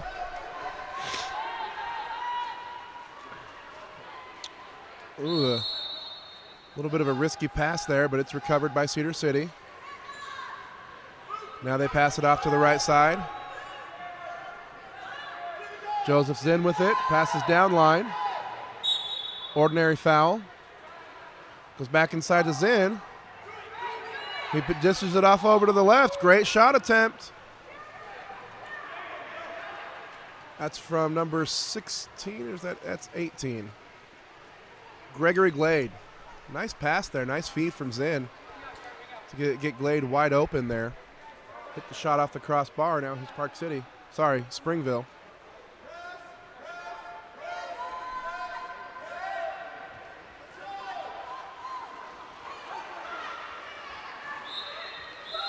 That ball put underwater again. Heavy defense, heavy defensive pressure.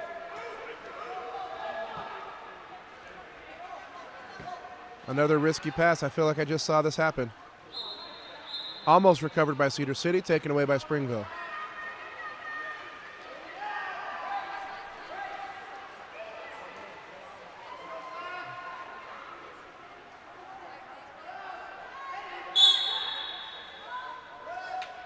Ordinary foul on the right side.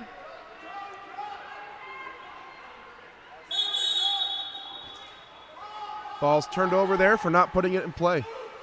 After a foul, the ball must be put in play without undue delay. You can do that by passing it, shooting it if applicable, or just tossing the ball up in the air to yourself. If you don't do that within the allotted amount of time, then the ball turns over. Glade gets his own rebound. Playing very strong, but loses the ball. Springville comes back the other way.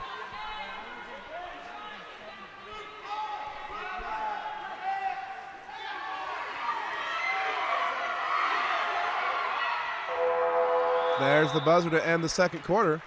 First quarter was all Springville.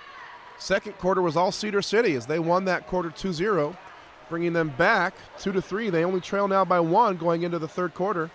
Stay tuned for that second half coming up next.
And we're back for the third quarter.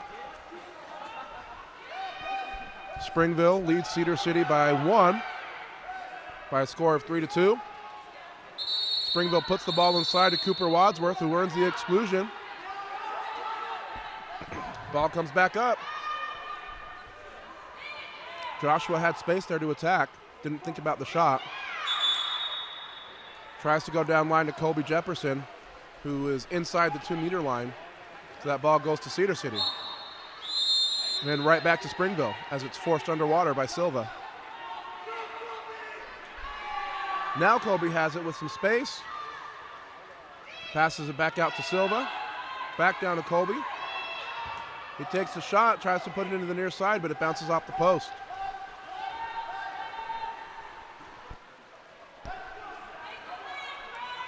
Cedar City on the counterattack.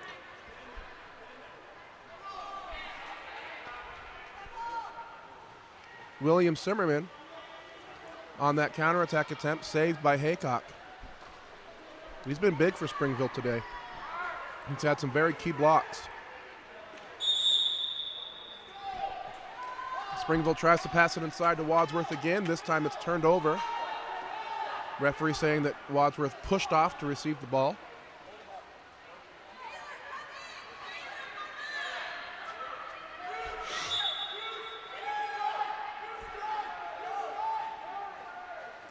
Cedar City has it with a chance for a shot. Justin Granado earns the penalty. The exclusion foul. And now the power play opportunity. And then doesn't put the ball in play quick enough and turns it back over to Springville. That's been happening a lot today in several games. It's still a new-ish rule. It was put into effect January 2020, but then, of course, with everything being shut down for the past year, the players haven't gotten a lot of time to play with that rule yet, save this season. And it's quite a difference. It's hard to get used to. Wadsworth advances the ball up to the 6-meter line, then passes it off to the right side. And that'll be the shot clock. Ball turns back over to Cedar City.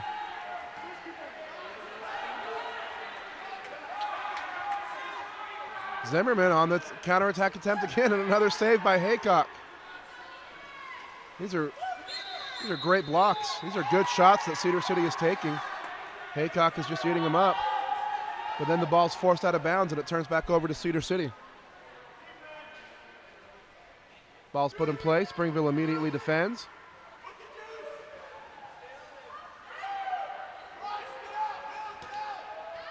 Another backhand style pass there. Those aren't going to work very often. Springville has the ball. Cooper Wadsworth has some position and has some room if they can give him the ball, and they do. And he finishes. Nice passing, nice movement, and nice finish by Wadsworth for the first goal for Springville since the first quarter. That puts them up 4-2.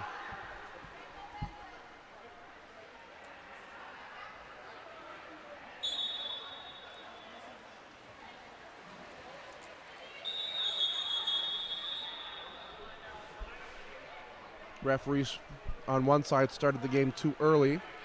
Referee on the other side says, hold on. Springville trying to sub.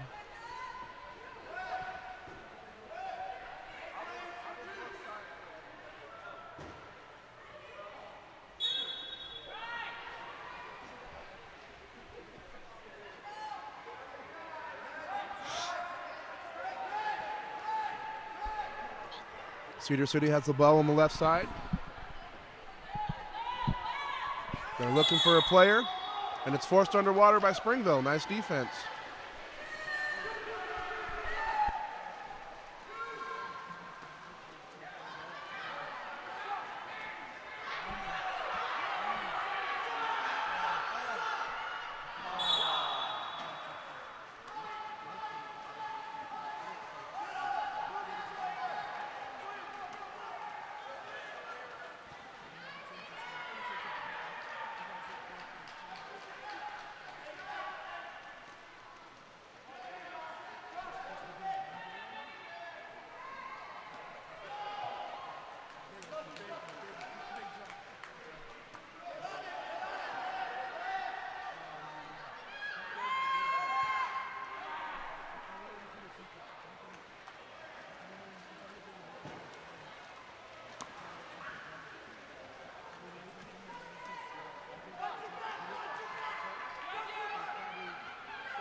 not commentating?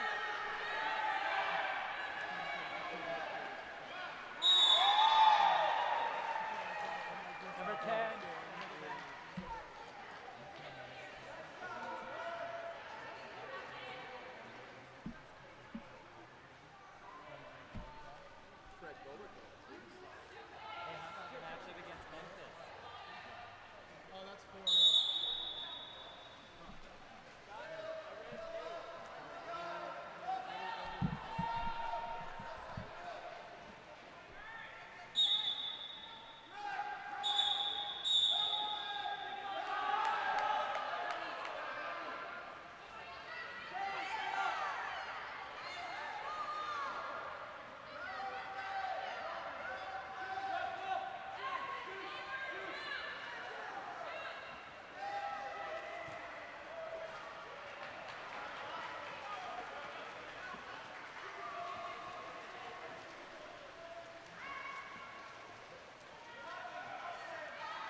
Apologize for the interruption there. We're coming into the fourth quarter now with Springville up 7-3. This is for the 9th place final.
So it's Springville leading by 4.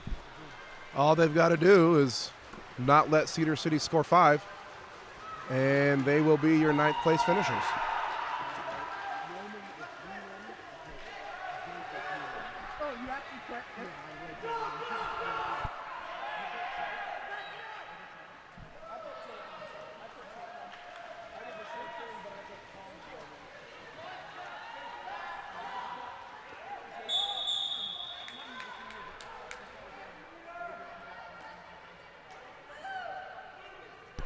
There's a penalty foul going against Springville. Cedar City with the chance to close the gap to 3. But they need to take advantage of opportunities like this one, and they do. Nice finish by 18. I believe that's Gregory Glade. Yes, it is. Gregory Glade brings his team to within 3. Their offense has been slow this game so far, but there's still 6.5 minutes left to play. If things start to click for them, they can definitely put themselves back in this game. And there's another steal. That's a good step for it. Counterattack opportunity. Here's Zimmerman. Off the hands of the goalie. Cedar City will take it into the corner. Enoch Haycock coming up big for Springville once again.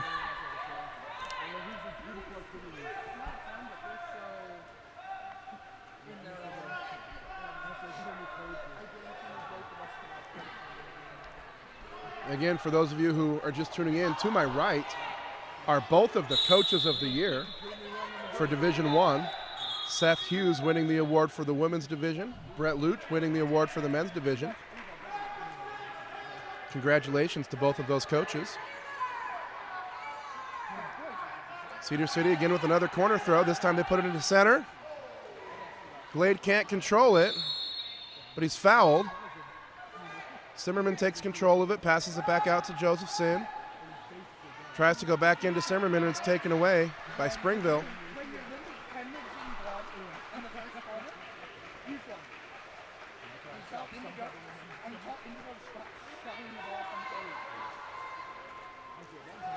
And the outlet pass from Springville taken away by Joseph Zinn. Way to be on top of it. And now Cedar City, lots of space, lots of room. Attacking is Luke Murdoch, who finishes to the left side, bounces it off the post. Sorry, not Murdoch, Munson. Luke Munson. Second goal of the fourth quarter, only 1 minute and 44 seconds in. And Cedar City has closed the gap to 2.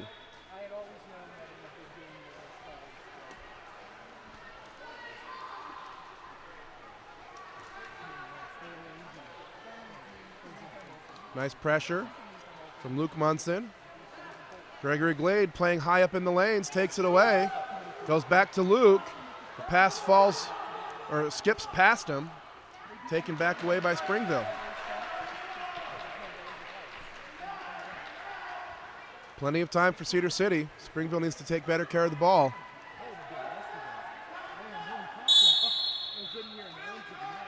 Ordinary foul on the right side. Puts it in play, looking for center, but there's nothing there. Still looking, seeing nothing. Now tries to pass it off to the left, barely sneaks it there. And we go into the post on the 1-2 side. Cedar City goalie comes out to take it. And the defensive swarm strikes once again, but this time they commit the ordinary foul. Referee calling for the ball out.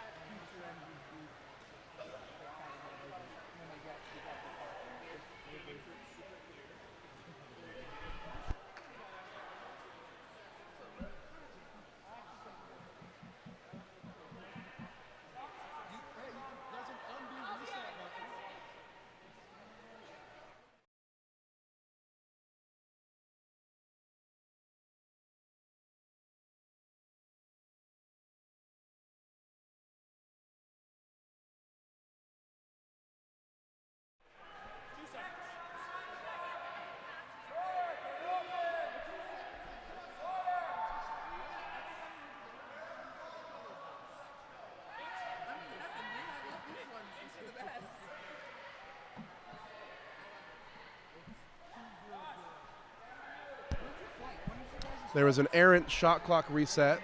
That's why the game has been stopped. The table reset the shot clock when they shouldn't have. Shot clock should only be reset when there is a clear change of possession. If it's not clear, it shouldn't be changed. So the referee stopped the game. They're resetting the shot clock back to 2, which is where it was. And they will try to do something with it. But neglecting to put it in play, they turn the ball back over to Cedar City.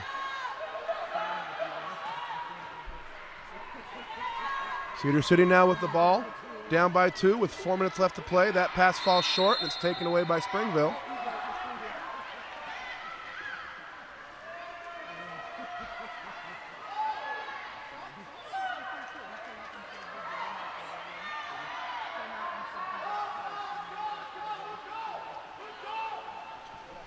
Another steal from Cedar City and another chance. They're going to call a timeout and run a play to try to bring them back within one. Stay here.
Let's see what Cedar City has drawn up out of this timeout.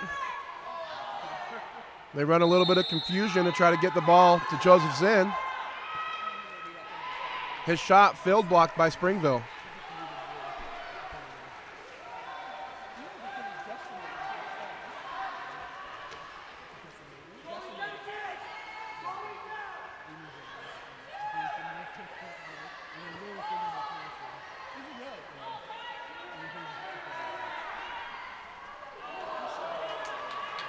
That shot by Springville bounces off the post.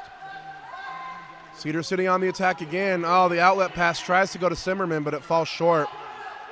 And Springville comes back the other way. Both teams playing very hard. Springville not wanting to relinquish their lead. Cedar City trying desperately to take the lead for the first time. What a field block by number 4. Way to be there.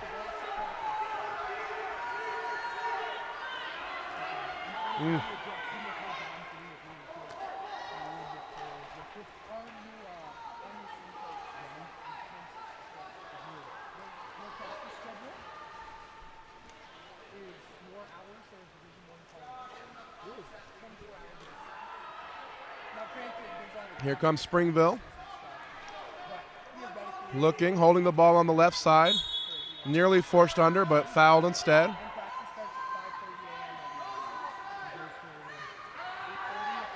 Springville finds its way into center, and spinning for the shot is number 5.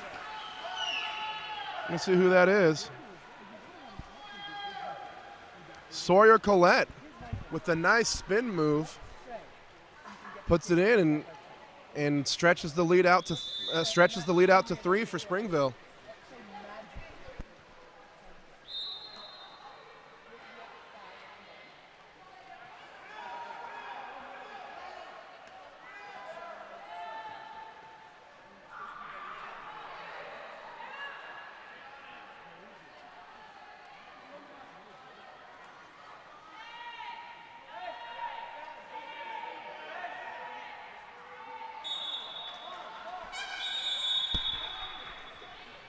Cedar City falls short on that lob attempt. Springville calls a timeout. 1:51 left to play. Springville by 3.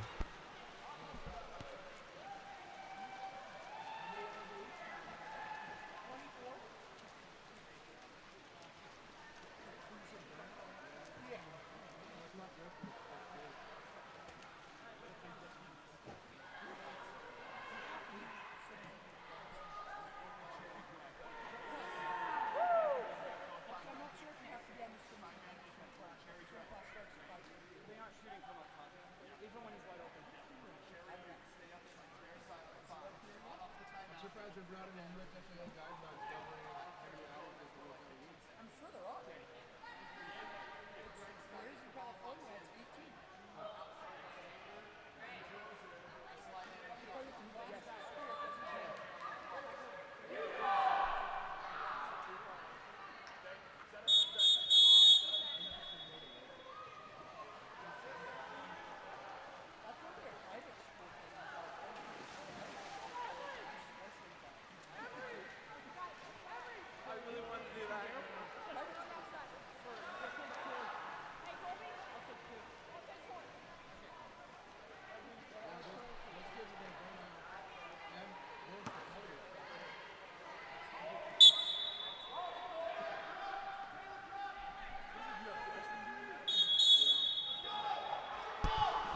Springville turns the ball over after the timeout for not putting the ball in play.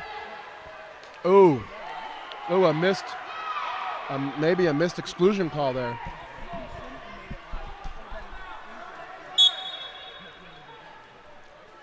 But anyways, the ball comes back to Springville. They're up by 3 with just a minute and a half left. All they got to do is hold on to the ball.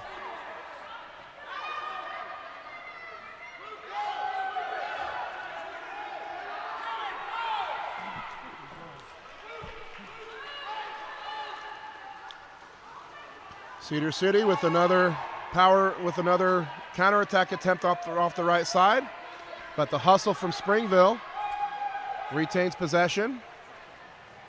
Coming up on a minute left, Wadsworth with it in the right corner.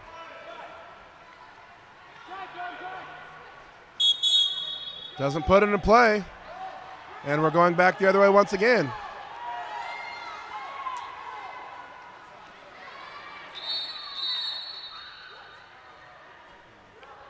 Exclusion, foul against number 3, and timeout Cedar City. 52 seconds left. Just a 30-second timeout.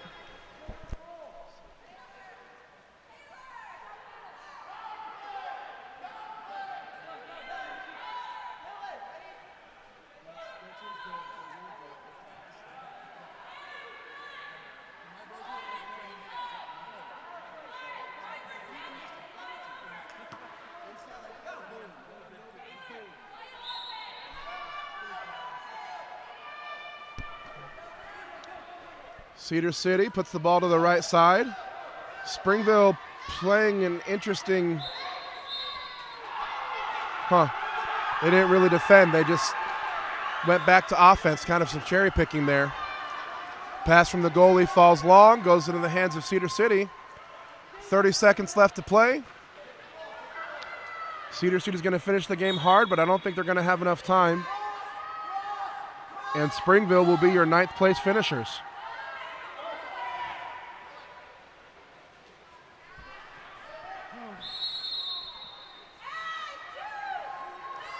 Ordinary foul. 16 seconds, 10 seconds on the shot clock. Cedar City needs a shot, and instead they get an inside the 2 turnover. Springville is going to try to score one more time. Why? I don't know. They're already up by 3. But the shot won't go. Springville wins it 8-5. Congratulations.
Hello and welcome. This is the 5th place final for the Women's Division III.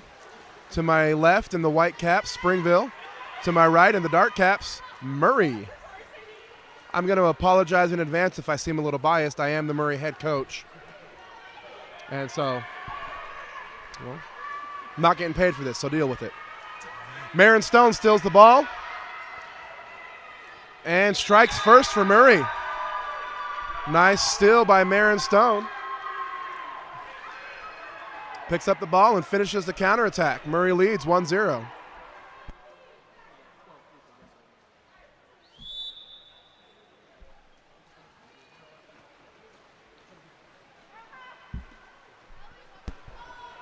Springville with the ball on the right side. Springville puts it into center. Lots of room, lots of space. Murray defense swarms and takes it away.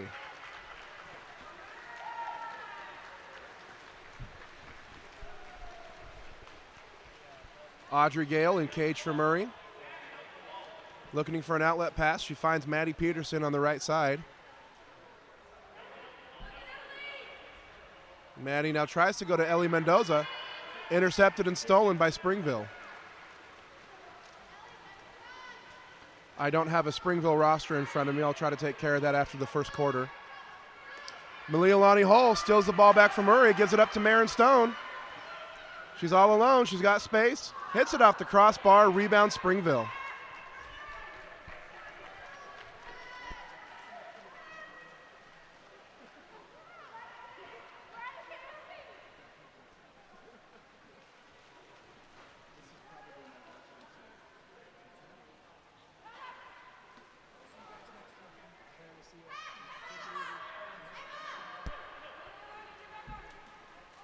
Uh-oh.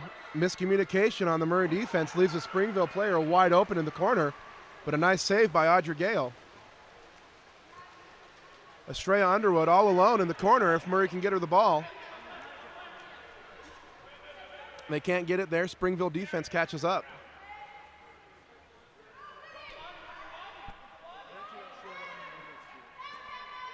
Malialani Hull with the ball on the right side. Steps away for the shot, saved by Springville.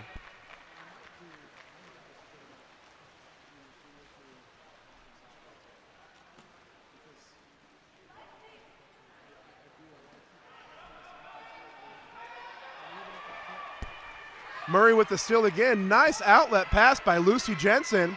Up to Marin Stone. She's all alone. She's got space. She's got time. She's got 2 goals today. Marin Stone puts it away and puts Murray up 2-0.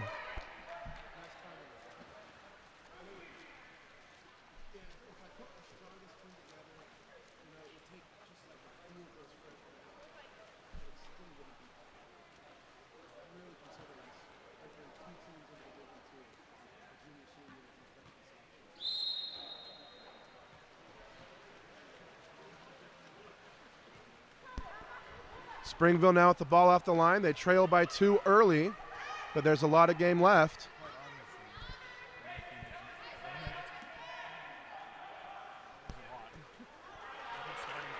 Nice save by Audrey Gale. Here comes Murray.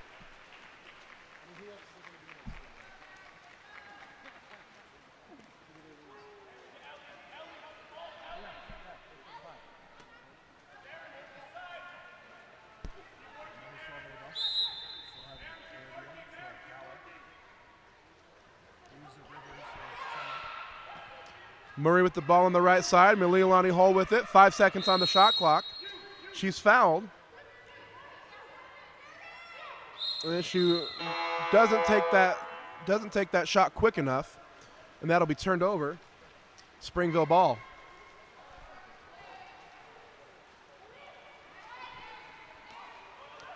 Nice steal by Ellie Mendoza, keeping her head up and watching that ball. She's going to take it all the way. She finishes. Little Ellie Mendoza, her first goal of the game, puts Murray up 3-0.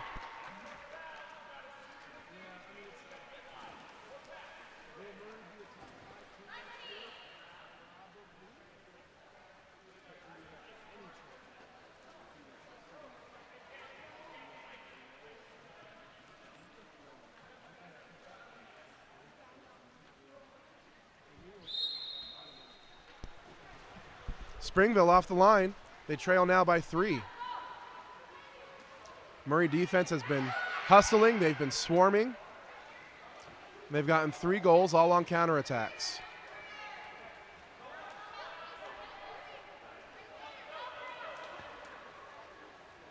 Springville with the ball in the right corner, defended by Ellie Mendoza. Ordinary foul. Murray's already taken off to play offense.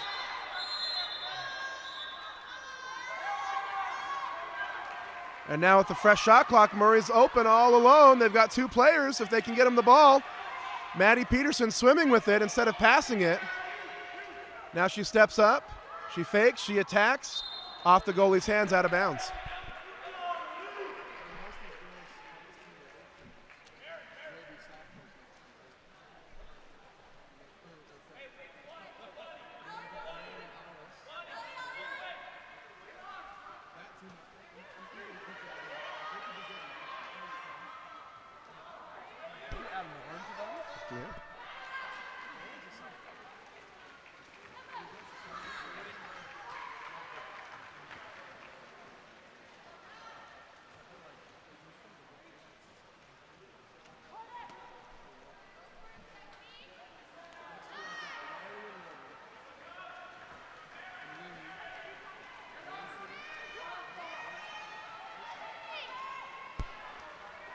Stephanie Poper-Zanovich tries to pass it up to Marin Stone, but the pass falls short, taken away by Springville. They'll come on the attack, but it's taken away again by Murray. Malialani Hall passes it up to Marin Stone. She'll take the ball inside. Nice move to avoid the defense, but a nice save from Springville. Marin chases after it, but she won't get it. Good save by the Springville goalie.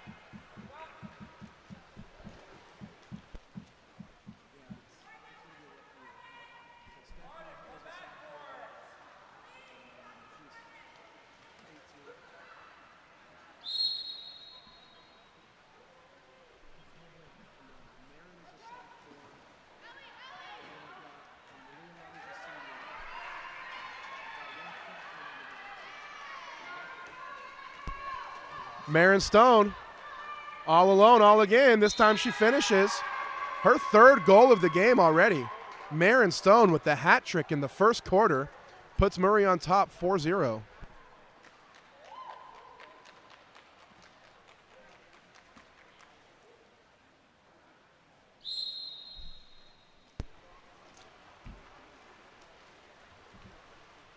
A minute left to play. Springville takes the ball off the line, spins to the outside. Taken away by Malialani Hull. She'll go up to guess who, Marin Stone. She'll sprint away to try to put away her 4th goal of the game. Will she get it? Yes, she will. Marin Stone is unstoppable. She's got 4 goals. Murray leads at 5-0.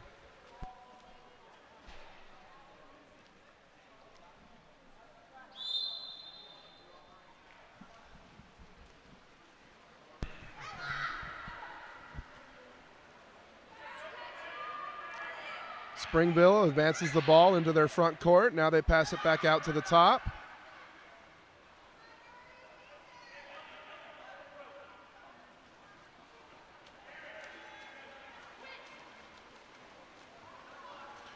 Murray really playing the shot clock well. They're taking off early. Trusting their defense, trusting their teammates. And that's one reason why they have 5 goals already.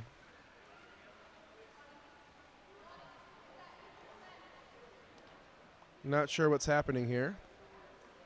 Referee having a conversation with number 16. She brings the ball back into the field of play. Doesn't put the ball in play.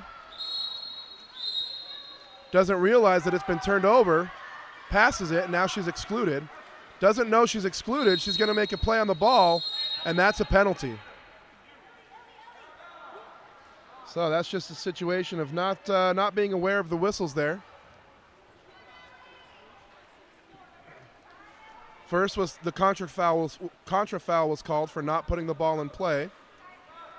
Then the exclusion foul was called for throwing the ball after the contra foul was called. Then the penalty was called for continuing to play after being excluded. So Ellie Mendoza swims up to take the penalty for Kearns.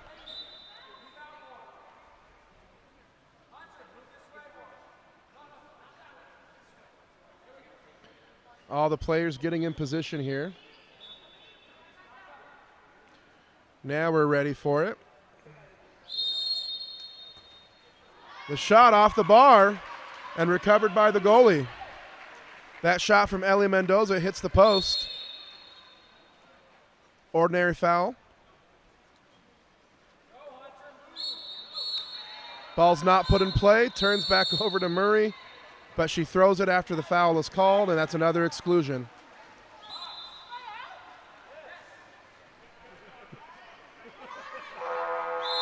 And there's the end of that's the end of the first quarter. Murray will start the second quarter, man up. Stay tuned, that quarter coming up next.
Sorry for the interruption. We're back. Second quarter of play. Exclusion foul called against Springville. I've got the rosters now. That was the delay. That exclusion foul goes against number 11, Hunter Casperson. A quick 30-second timeout here for Murray to get their offense set up.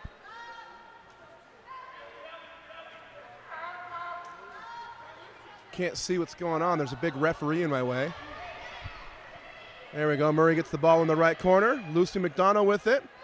She puts it away. Nice effort by Lucy McDonough swimming after the ball. Murray up now 7-0.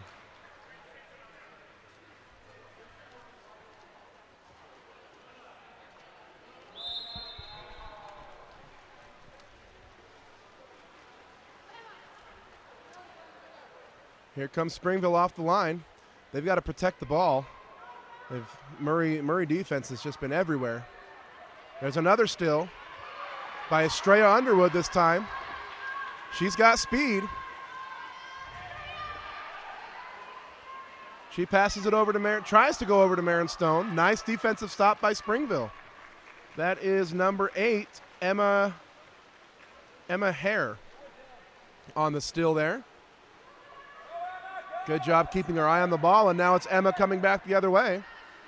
Passes it back up top to Sadie Boring. Sadie will take the shot. It falls short, recovered by Audrey Gale. Audrey with the nice outlet pass to Ellie Mendoza. Ellie will take it up the left side. She's got room. She's got space. She'll take the shot. Hits the crossbar and comes straight down, inches away from going in. Springville goalie fishes it out of the net just in time.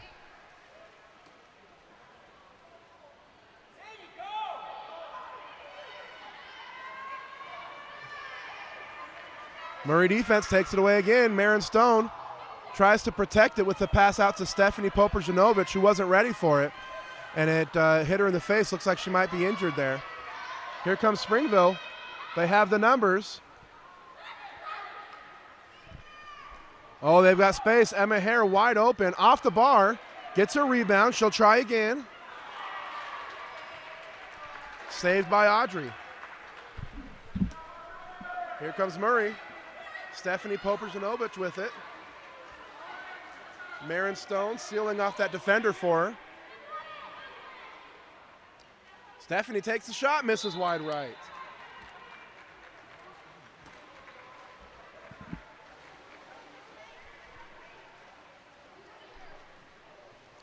Springville goalie advancing the ball.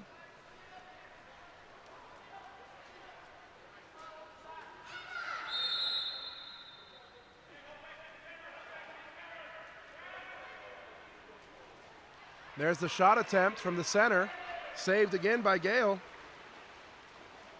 She's had a great game so far. She's had several stops and is making great passes.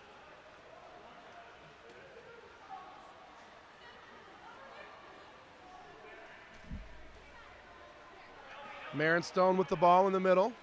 Trying to find Ellie in the center. Can't get it to her. Goes to Estrella Underwood instead.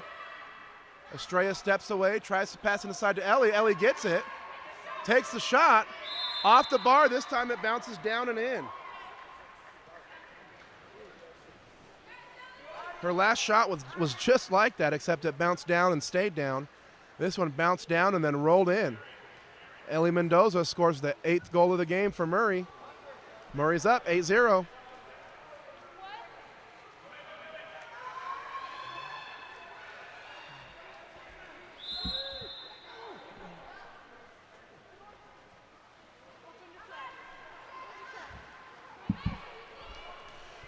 Still almost right away by Murray. Maddie Peterson tries to swim it through traffic, and it's taken away back to Springville.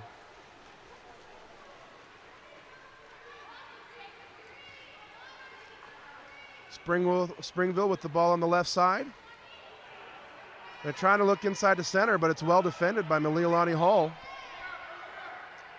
Maddie Peterson playing aggressive defense on the perimeter. She fouls. Springville has the ball, passing it to not Emma Hare. That's Morgan Boring on the right side. She'll try to break free, can't do it, and that's the shot clock. Maddie Peterson picks up the ball, puts it in play, puts it down on the water, and now passes to Ellie Mendoza. She's sprinting up the left. She'll pick the ball up and take the immediate shot. Saved. I'm not sure who that is in the cage. Springville has switched goalies a few times. It's either Elise Barson or Arabella Spute. Whoever it was, that was a nice save. Springville with the ball on the left. Back up top. Murray once again playing that aggressive counterattack strategy. And it's paying off again. Leilani passes it up to Ellie Mendoza. She's got Maddie Peterson in the middle. She finds her. And Maddie earns the exclusion. That foul going against number 5, Sadie Boring. Maddie passes it out to Lucy Jensen. She's fouled. Murray with the power play opportunity. Their coach telling him to set up the ball. That's Mitchell Pearson. Leilani Hull passes it to Ellie Mendoza.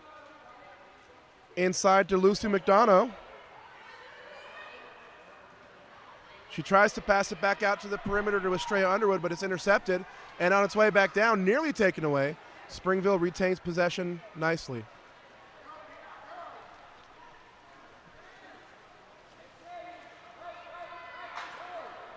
Springville looking for an outlet pass. Now they find one. Ellie Mendoza defending. Sadie Boring with the ball. A couple of sisters on the team here. Sadie and Morgan Boring. Both of them in the pool right now. Are they twins? Is there one older or younger? If you know, let me know.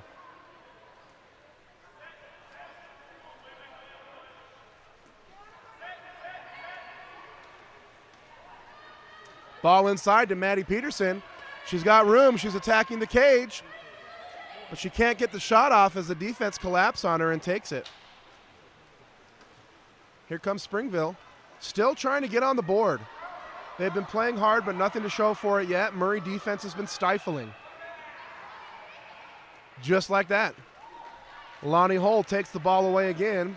Just taking any chance away from Springville to get a goal. So we're going to end the first half. Murray leading with a dominant score of 8-0. Second half coming up next.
0.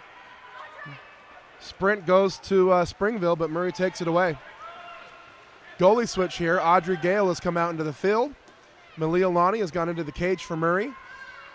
Ellie Mendoza, she's got space. She's got room.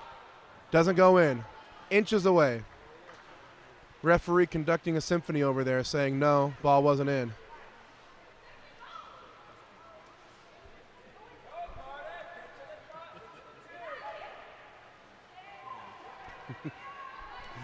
Murray takes it away again. It's Lucy Jensen with the ball on the right side. Tries to go inside to Marin Stone. That pass taken away.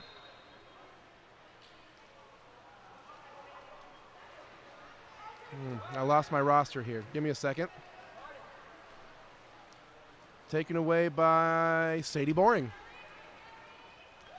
And the outlet attempt is taken back away by Murray. Ellie Mendoza on the steal. Passes it to Maddie Peterson. Maddie will advance it. She picks the ball up. She'll take the shot herself. Saved by either Elise Barson or Arabella Spute. Not sure who's in the cage right now for Springville.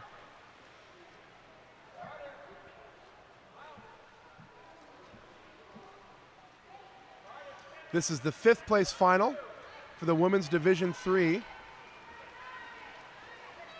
Stephanie Popper-Zanovich on the steal. She swims it up the pool. Little push dribble there. Tries to go to Marin. Pass falls a little bit short. Players battling for it. Referee awards it to Springville.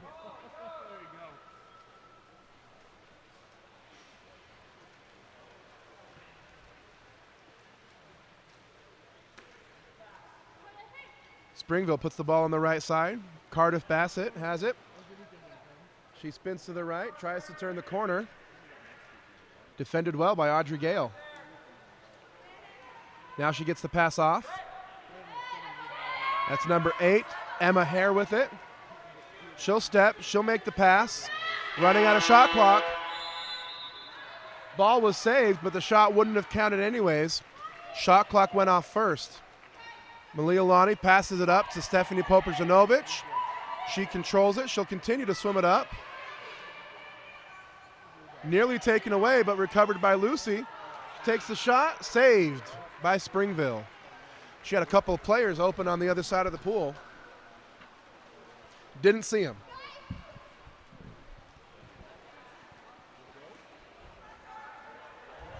Audrey Gale defending. Cardiff Bassett earns the ordinary foul. Tries to go in the middle. And exclusion foul goes against Ellie Mendoza. Just being a little bit too aggressive on that. Emma Hare takes the shot, bounces it off the post, recovered by Springville. Madeline Schweerman. I think it's Schweerman. Maddie Schweerman on that attempt, saved by Malia Lonnie Hall. Ellie passes it up to Audrey. Audrey has it. She spins. She gets it up. She puts it in the cage. Audrey Gale, who played goalie in the first half, comes out in the field and scores the first goal of the third quarter for Murray. Murray on top, 9-0.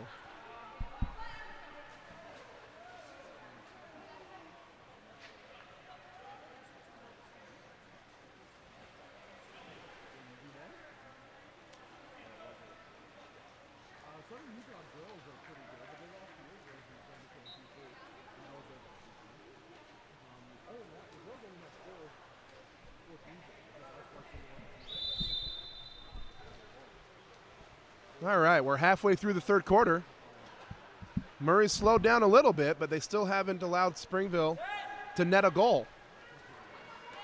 And they're on top, 9-0. Nice steal from Maddie Peterson. Deep outlet pass from Lonnie Hull goes into Marin Stone.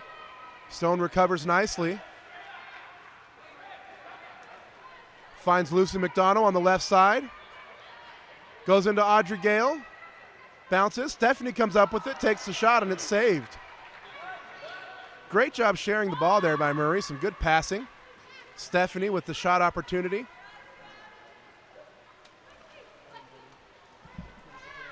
Springville working with the ball in their backcourt.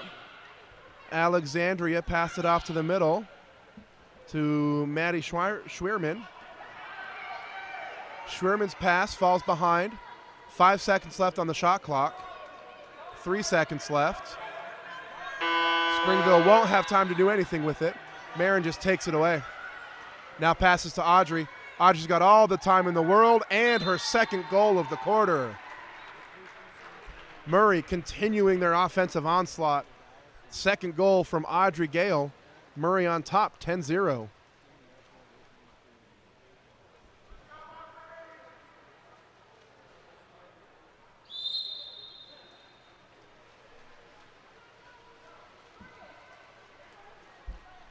Springville working with the ball on the left side. Springville tries to go inside to Cardiff Bassett, but the swarming defense of Murray is there first and takes it away. Malialani Hull looking for an outlet. Her pass falls short, taken away by Springville. And an exclusion foul. That goes against Estrella Underwood. Exclusion earned by Hunter Casperson. She can go to the cage and score. She's a live player. This might be their best chance to get on the board. Hunter looks confused, takes the shot, bounces it off the crossbar. Seems like she didn't quite know she could shoot that. Springville gets the rebound, hits it again off the crossbar. Unfortunate possession there for Springville. Those were two great shots. Neither of them finding the cage. Lucy passes it up to Audrey. Audrey Gale wants her third goal of the quarter, and she gets it. Audrey Gale coming out of the cage and making an immediate impact on offense. She's got 3 goals this quarter. She's got all the goals this quarter. And Murray leads at 11-0.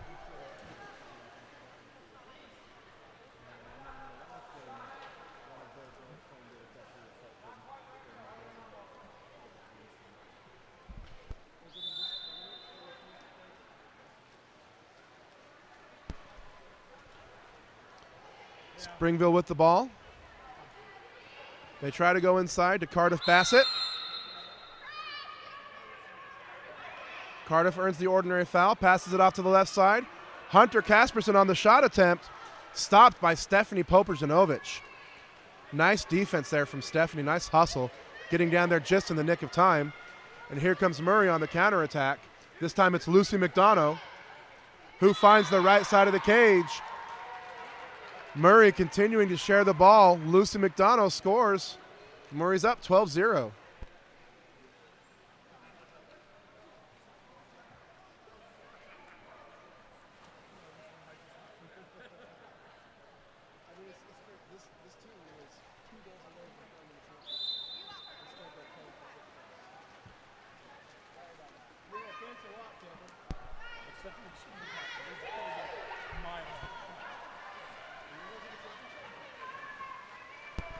Lucy McDonough on the steal.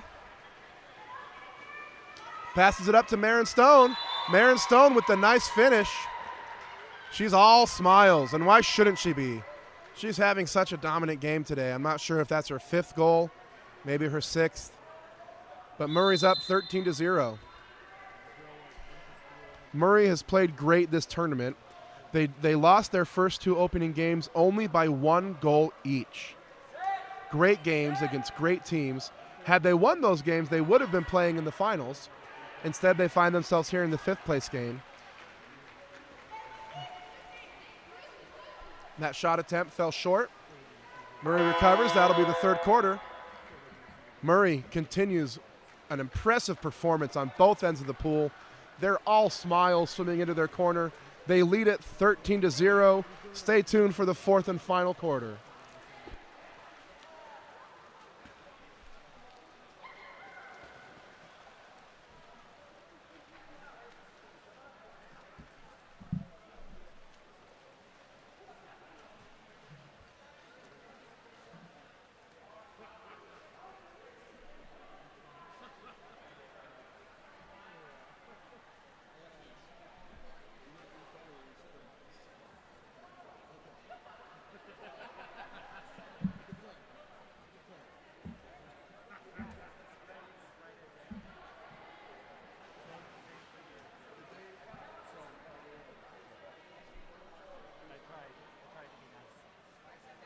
say thanks for. I'd like to thank the commentator. No, don't turn on my mic. Thanks for commentating.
We're back for the fourth and final quarter of play.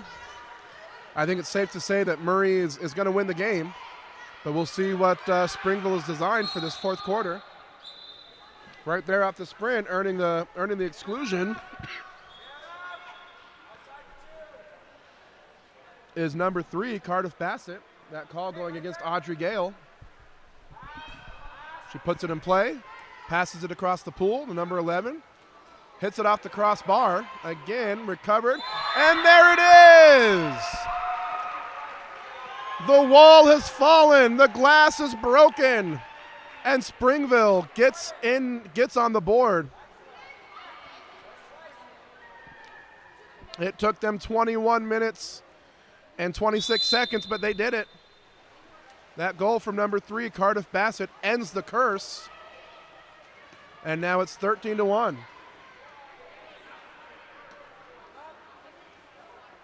Springville takes the ball away from Murray.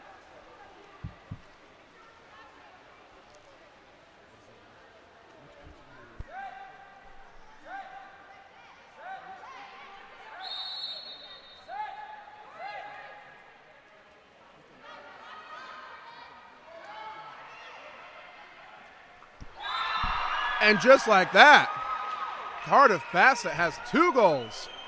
It took them 21 minutes and 26 seconds for the first goal, but only 32 seconds for the second goal. Here comes Springville.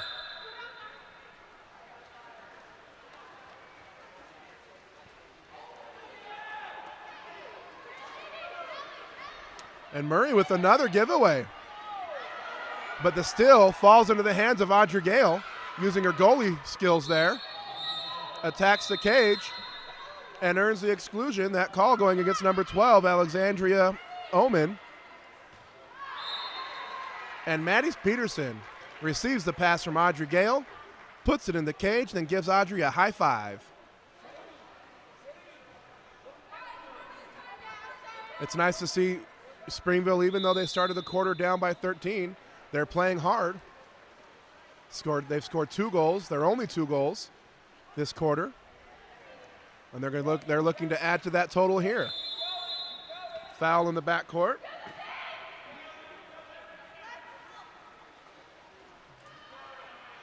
That pass goes wide, and it's taken away by Ellie Mendoza.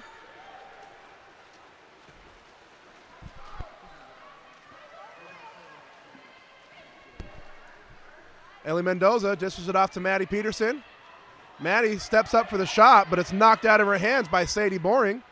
She goes into Audrey Gale, who's inside the 2, and that ball goes back to Springville.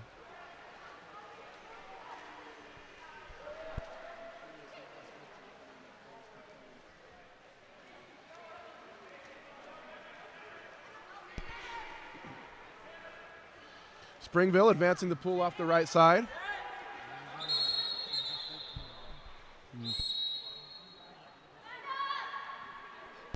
Exclusion foul calling against number 5, Lucy McDonough.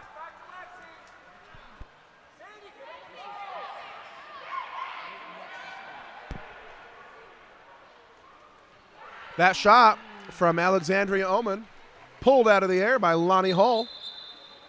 And timeout Murray. 4:26 left to play in the fourth. Don't go anywhere.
I back you up. I got you.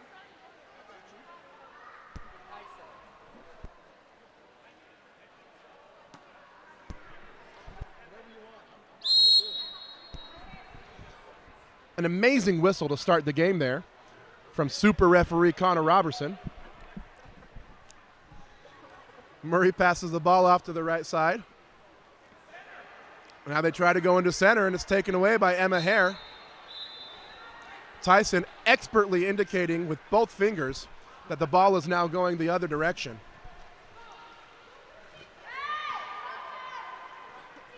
Tyson Heath is the other referee. Amazing performance from these two.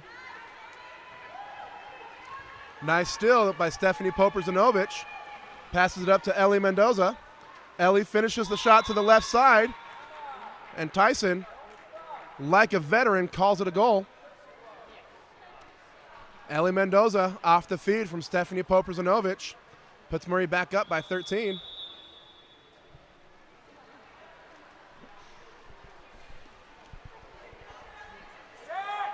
Here comes Springville up the right side.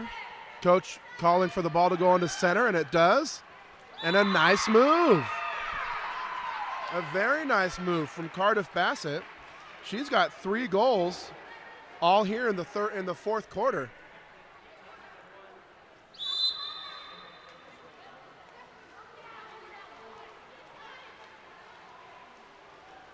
Here comes Murray. Stephanie Poper-Zanovich with it on the left side. Inside to Marin Stone with some inside water. Nice pass. She can't get the shot to fall, but a nice feed. The errant pass from the goalie comes back into Murray. Marin tries to turn the corner with it and earns the contra foul.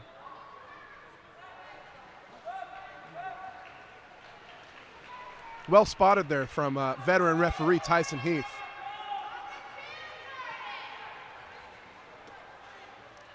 Springville with the ball up on the right side. Well defended by Poper-Zanovich. Ordinary foul. Madeline puts it in play. Now goes into Cardiff. She's got 3. This time it's pulled down by Malialani Hull. Nice block.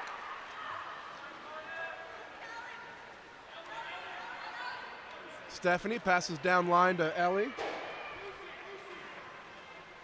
Ellie goes across the pool into Lucy Jensen. Earns the exclusion. Power play opportunity for Murray. Lucy goes back across to Ellie, who goes right back to her. Here comes Lucy. The lucky lefty Lucy fires from the right corner. 16 goals now for Murray. They lead at 16-3, 2.5 to play.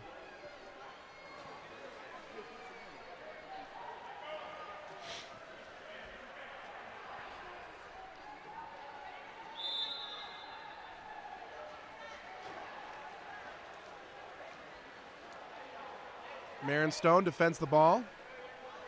Emma Hare passes it off to the right side and now back into the middle. That's Arabella Spute with it. She passes it out to the right corner. Madeline Schweirman.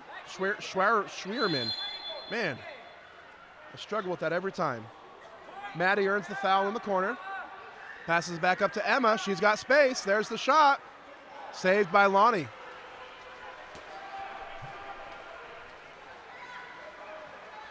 Malia Lonnie Hull, nice outlet pass up to Estrella Underwood. Estrella sprints up the right side. She keeps it protected. She looks inside to Marin. Taken away, nearly taken away. And now it is. Nice defense, combination there of Hunter Casperson and Arabella Spute combining forces to take the ball away, but that pass falls right back to Murray, but Emma Hare doesn't give up, forces it under and takes it right back. Now she's off, Marin Stone defending. Catches up and spins around, nice defense from Marin. Emma puts it into the center, and an exclusion foul going against Lucy McDonough. That's Cardiff Bassett again. What a fourth quarter she's having. Emma passes it, takes the shot, saved by Hull, rebounded by Cardiff, and she puts it in. She's got 4. Nice quarter by Cardiff Bassett. And got the rebound and finished. 4 goals in the quarter.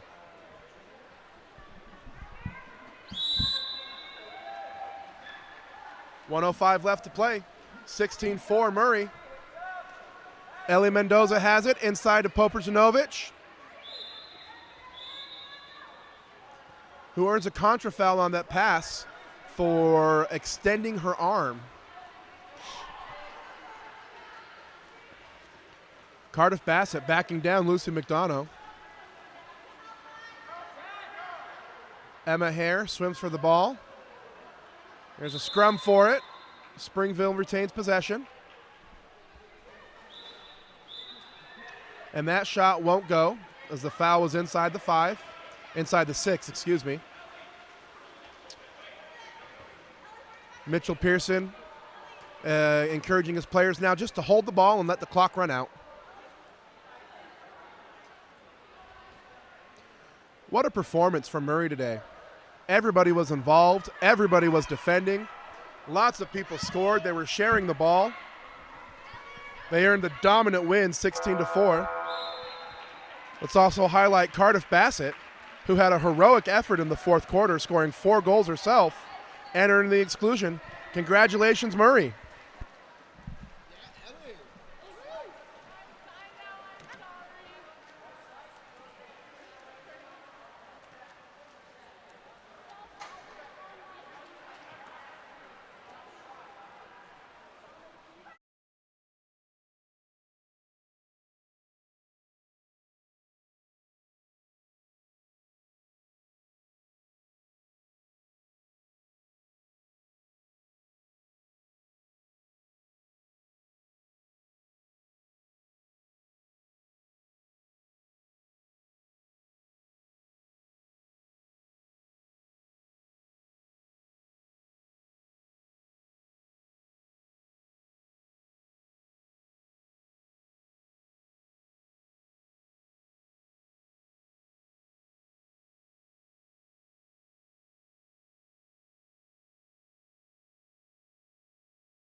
Hello and welcome to the Kearns Oquirrh Park Fitness Center. In front of me, the third place final for the men's Division III. To my left in white caps, Harriman. To my right in the dark caps, Cache Valley. Cache Valley already struck first. They're leading it 1-0 right now.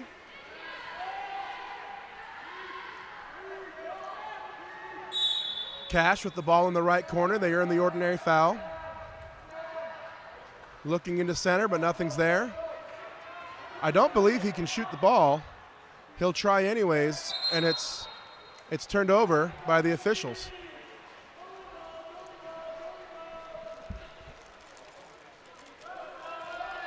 Harriman's coming back the other way. They get the ball in the center. Backhand attempt from Luke Strong. Hits the goalie, falls out of bounds. Harriman will get the ball back in the corner.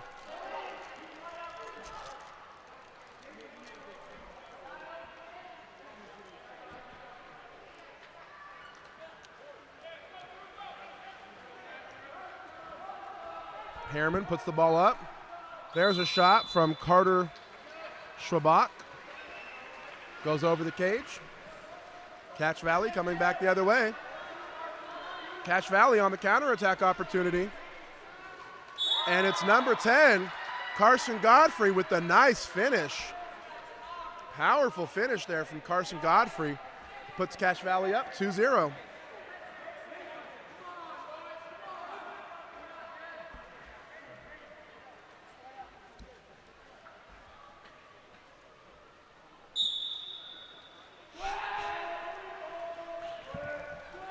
Harriman in a little bit of a hole early, but there's a lot of game left. They only trail by 2.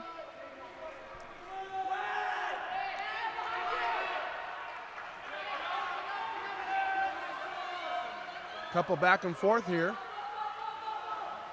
And now it's Harriman on the shot attempt. That shot from number 3, Luke Strong, falls short. And it's Cache Valley again on the counterattack. This time it's Dallin Peterson. He's fouled in the right corner. Harriman defense has recovered now. Bentley Garlick puts it into the center. Back out to Carson Godfrey. Strong shot there from Carson. He's had a few strong moves here. He's one the Harriman defense is going to have to keep an eye on.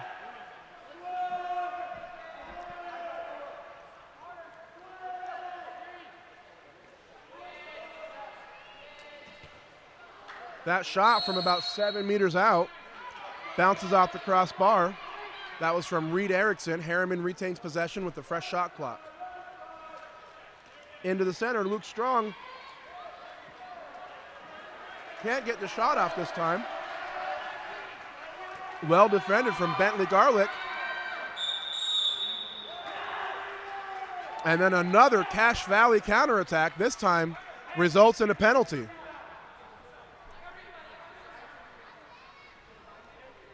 That's Carter Chase earning the penalty off of a nice feed from goalie Jagger Francom. But that shot goes wide. Harriman escaped one there. They still trail only by 2, but they've yet to get on the board.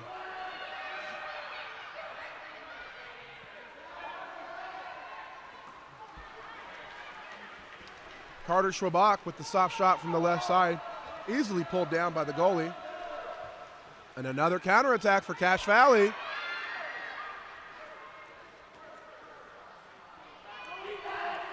This time, the shot is taken and blocked. Let's see who the Harriman goalie is. Harriman goalie is Samuel Weller. That was Sam Weller on the block there. but he couldn't get that one. As number 18, Carter Chase, throws the high arcing lob shot. Goes over the goalie's outstretched hands and falls into the cage. They're now up 3-0. The scoreboard, there we go. It was showing 2-1 for a second. They fixed it. 3-0.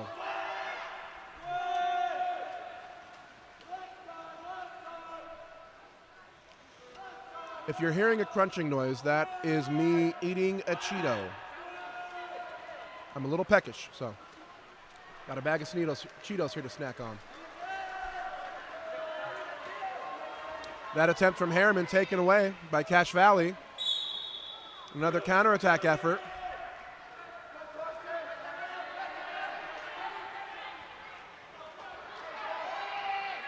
Dallin Peterson with the ball on the right side. He's fouled. He's got Sam Dayton in the middle. He gets it to him. Sam Dayton with the nifty move.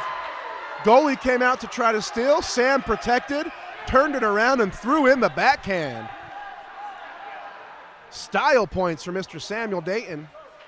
Cache Valley's now on top, 4-0, putting an early grip hold on this game.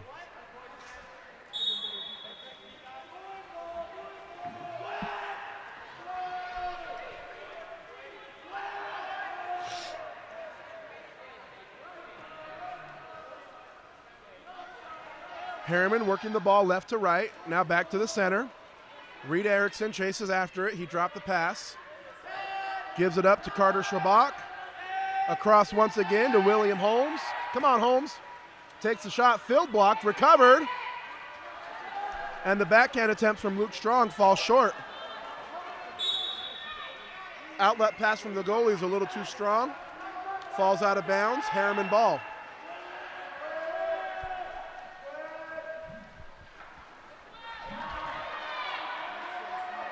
Nice defense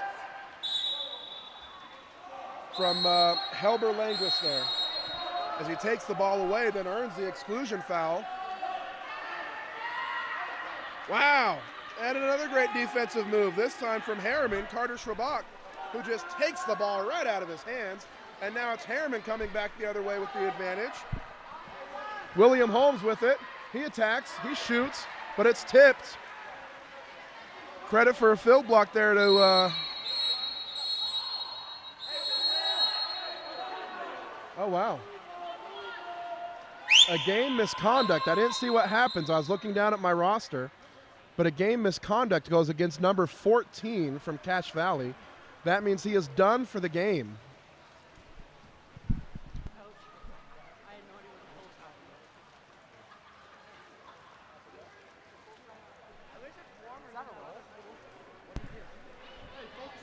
Exclusive insider scoop here for you. Not really. 14 earned a game misconduct for yelling at the ref. Players are not allowed to address the referees, and it is completely at the referee's discretion to call that game misconduct, and he did. So 14 from Cache Valley will be done for the game. Harriman now with the power play opportunity. They're down by 4, and they're going to need this one to keep their hopes alive. If it gets much more out of control, I'm not sure if they'll be able to do it.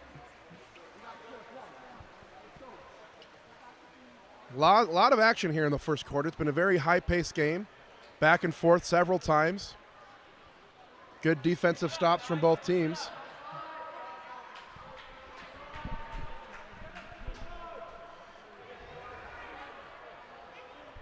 Now here comes Harriman on the power play attempt.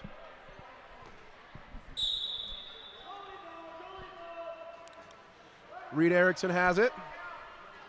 He's looking, he's sliding to his right, passes to Carter Schwabach. The whole line is shifting right. It tells me they're trying to open up space on the left. Back up to Carter. Over to Reed for the shot, off the post. Good attempt, nice opportunity there.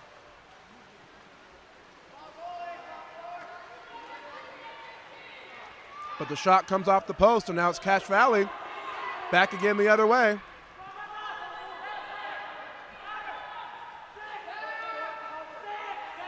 A little bit of a jumble there. but they get it into the center to strong man Carson Godfrey. Man, he is strong. 2 defenders on him, but that didn't slow him down even one bit. Turned around and took the shot, sailed it over the top of the cage. But that's a full-grown man in there playing water polo. Reed Erickson with another shot off the crossbar. And they're making that crossbar look awfully good today.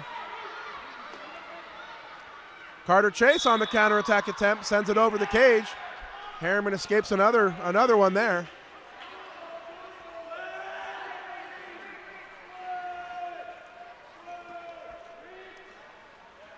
Reed Erickson passes to Bentley Garlick. No, sorry, I'm looking at the wrong roster. It was Reed to Carter. Shot attempt saved, pulled down again by Cache Valley.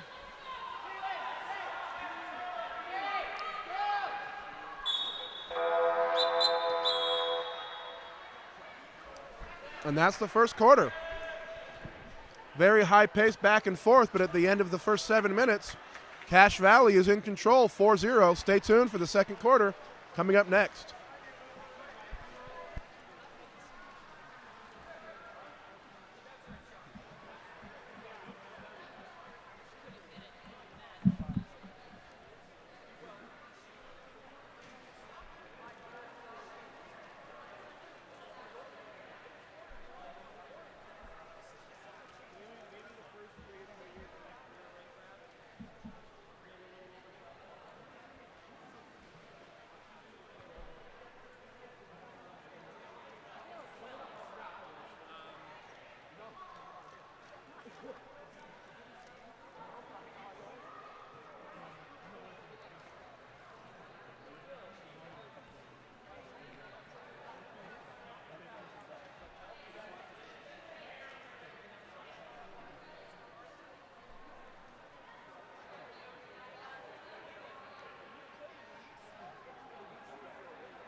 And we're back.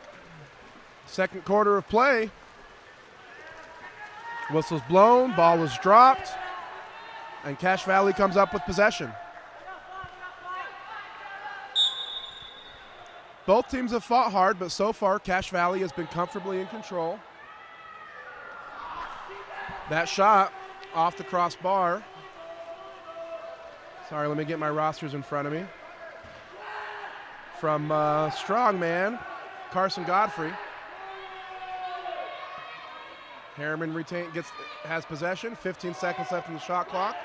Reed Erickson with it off to the right side. Now they put it into the center, and it's taken away. Taken away by Bentley Garlick.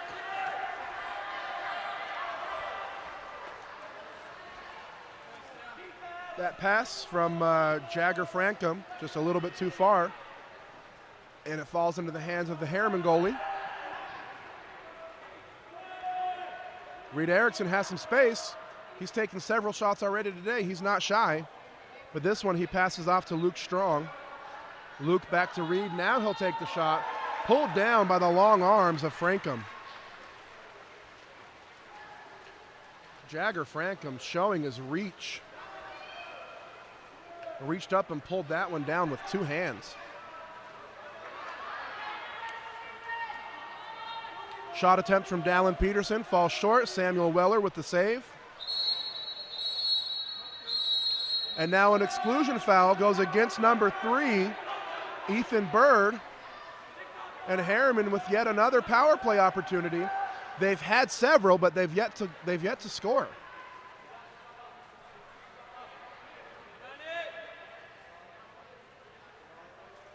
Reed passes over to, here we go. Carter Schwabach.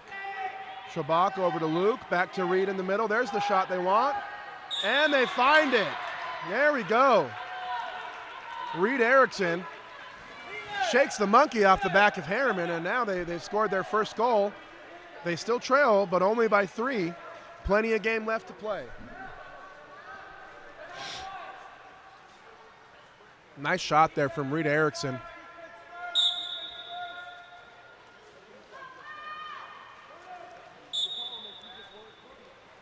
Ordinary foul. Now the ball in the right corner. Dallin Peterson in control. They're looking for Godfrey in the center, but he's being defended well by Reed Erickson.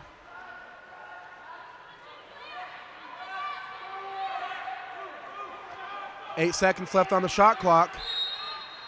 Heavy pressure from Harriman. 5 seconds now. Taking the shot and missing wide is Dallin Peterson. Harriman ball.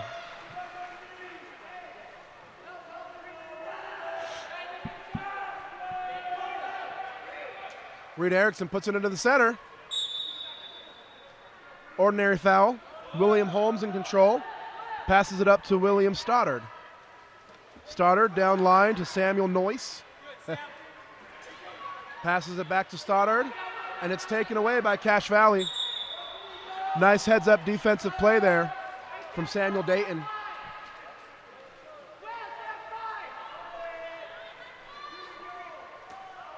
I hope Samuel Noyce scores a goal today. That would be Noyce. Sorry, that's a bad joke. Harriman comes back the other way.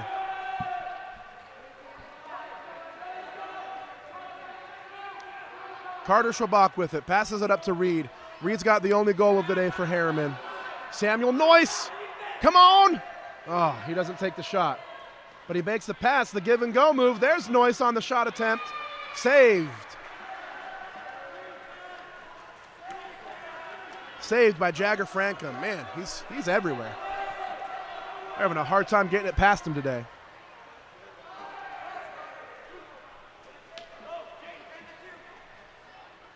Jaden Hansen has it. He spins, looks at the cage, passes it up to Bentley Garlick.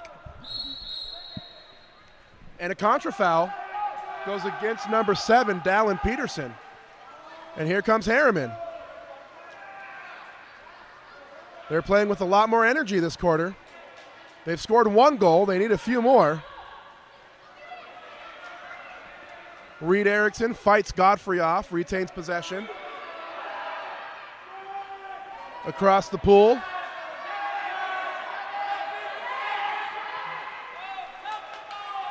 That's William Stoddard on the shot attempt. The deep outlet pass to Godfrey. He's one on nobody. He's not going to miss that.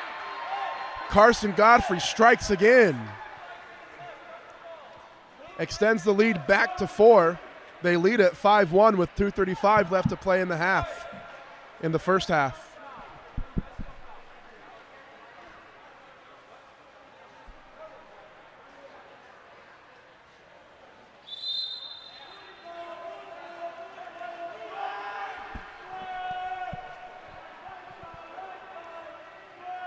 Carter Schwabach, William Stoddard. Down line to Noyce. Noyce back up to Stoddard. Stoddard tries to go across the pool, but Godfrey's there.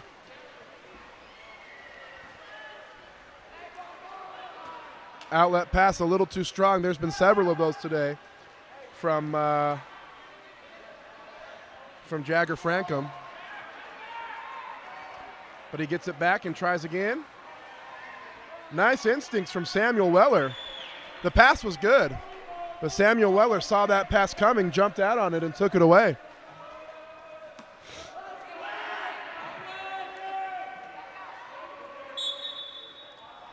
Noyce on the right side. Passes it out to Reed Erickson off the hands and then off the bar.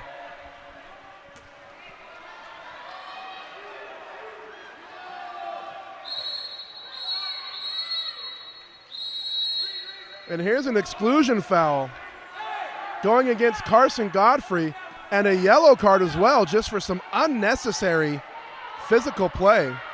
His teammate was all alone, was about to shoot and score, and Carson Godfrey was holding his defensive player, keeping him from making a play on the ball. Just completely unnecessary. So the referee kicked him out and gave him a yellow card, which is a warning.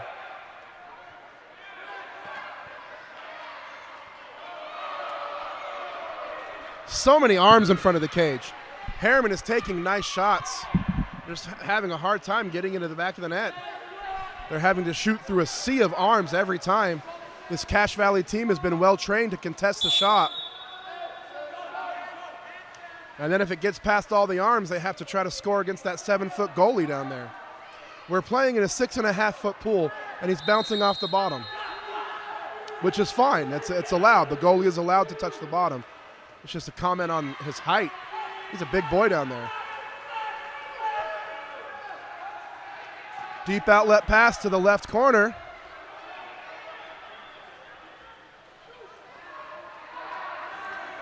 Drew Moses with it, passes it up to Carter Schrabach, who will take the shot, but it won't go because of another player inside the two. And now an exclusion foul that goes against Harriman. Deep outlet. Okay, there's a timeout. Timeout, Cache Valley. They lead at 5-1. 6 seconds left in the second quarter.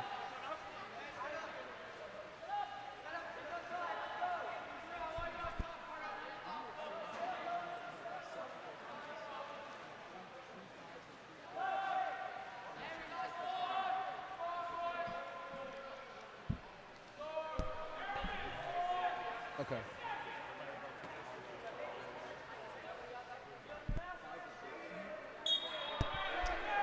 Six seconds left. What will Cache Valley do with it?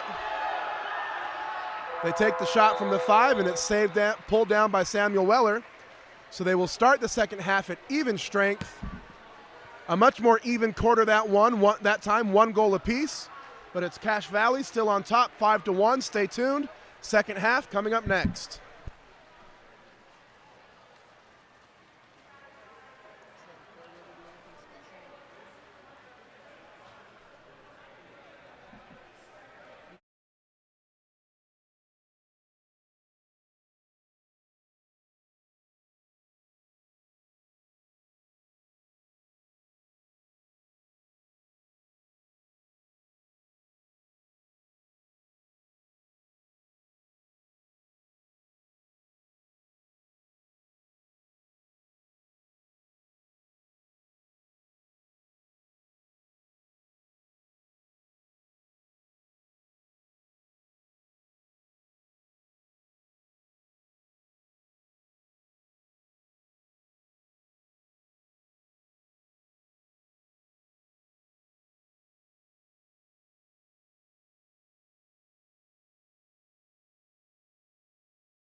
And we're back.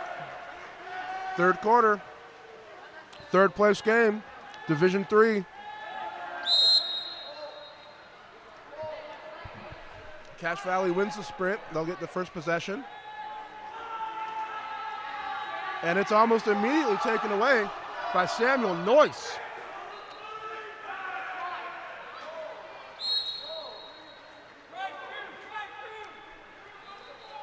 They're tightening their grip on this game. They lead it by 6. 5:08 left to play in the third quarter.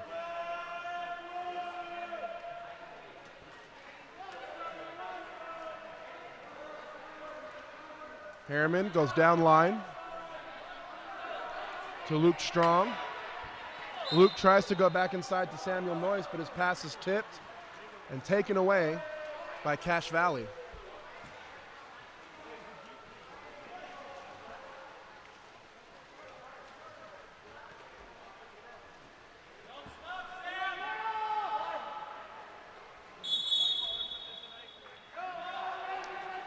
Contra foul goes against number 10, Carson Godfrey.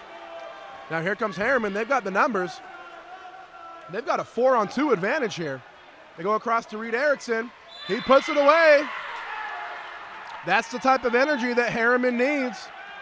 Nice shot from Reed Erickson. Nice pass from Luke Strong. They put it away. They've got 2 goals. They trail by 5.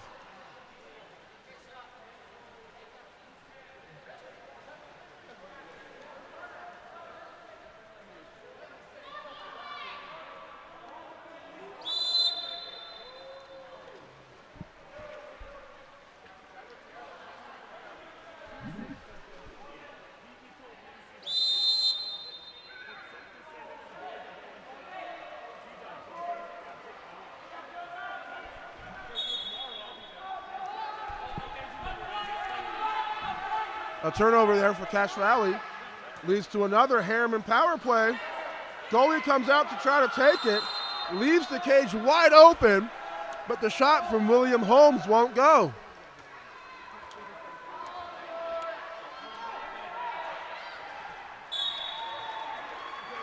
And on the other end, it's Carter Chase finishing another counterattack of his own.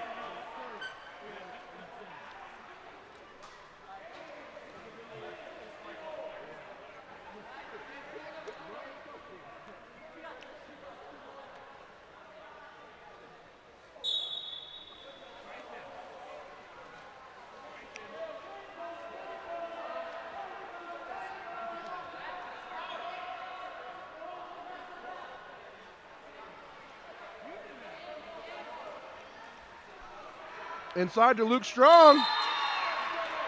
Nice feed from William Holmes as Luke Strong battles hard for position, gets the ball, raises up, and leans left for the finish.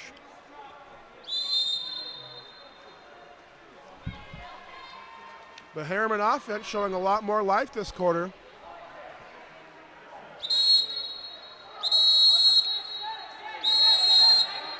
Exclusion against number 10, Reed Erickson. Leaves Carter Chase wide open in the middle of the cage. The Harriman defense does not collapse on it. He gets the pass, he puts it away. Stretches the lead back out to 6. They lead at 9-3. So while the Harriman offense says they're starting to play a lot better, they're still not getting any stops on the defensive end. And that's not going to do them any good.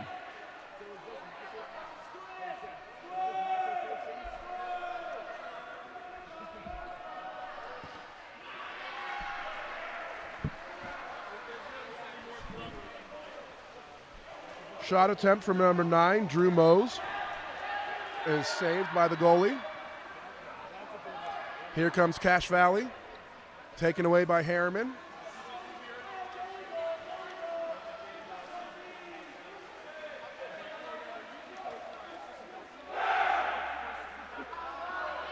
Here's Harriman with some space, with some number advantage.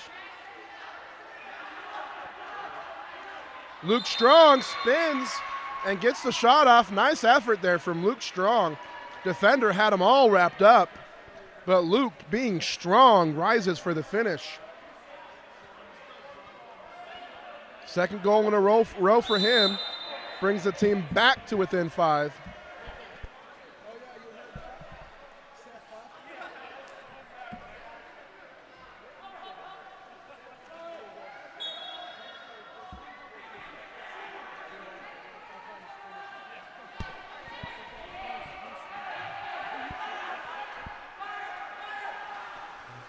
Carter Chase with the wild shot goes over the cage. Harriman ball. Oh, wow. Deep pass recovered by Luke. Recovered nicely by Luke. And he scores. His 3rd in a row. This is the offense that Harriman's been looking for all game long. They close the gap to 4. 2 minutes, 6 seconds left to play in the 3rd. Tell you what, that was not a good pass from the goalie. It was dangerous. There were too many defenders in the area, but Luke would not be denied. Swam right through his defender, took the ball, raised and fired. I think he bounced it off the goalie's head for good measure. Luke starting to take some control, but there's big Carson Godfrey coming back the other way.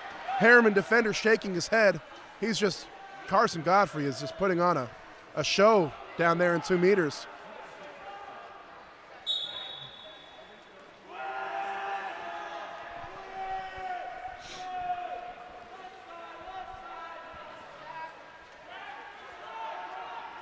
Carter Schwabach passes it over to Reed Erickson. Down line to number 9, Drew Mose for the shot, saved.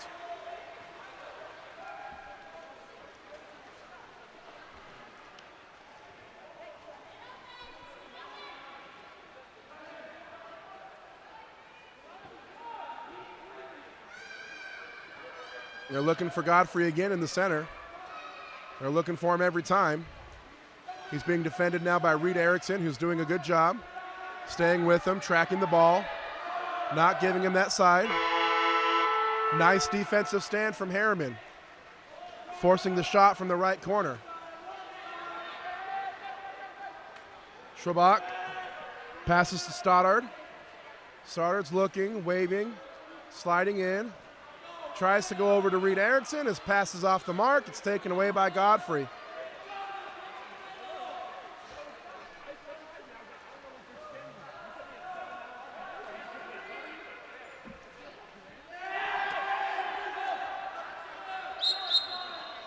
Deep outlet pass, too deep.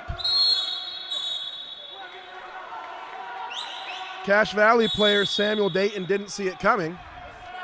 So it was taken away by Harriman, and then on the contrafoul call, Dayton didn't hear the call, so he continued to play. So he is sent to the exclusion corner, and Harriman gets a power play opportunity.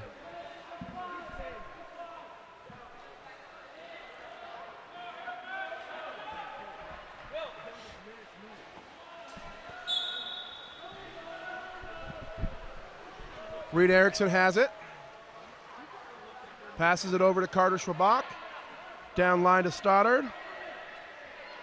Back to Reed. Reed for the shot. Misses wide left. They had an open player on the post. They didn't see him.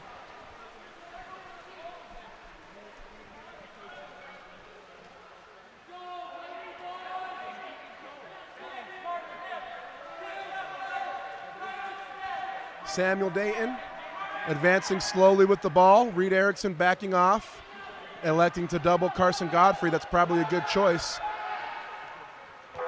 Ooh, last second shot. Barely off the mark, hits the crossbar. So, Harriman showing some signs of offensive life, but unable to slow down the offensive force from Cache Valley. We're going into the 4th and final quarter with Cache Valley leading 10-5.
sent to get an adult medium shirt from you?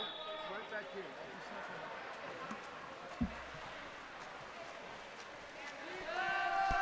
And we're back for the fourth and final quarter of play. Harriman is starting to compete really well, but Cache Valley still in control of the game here.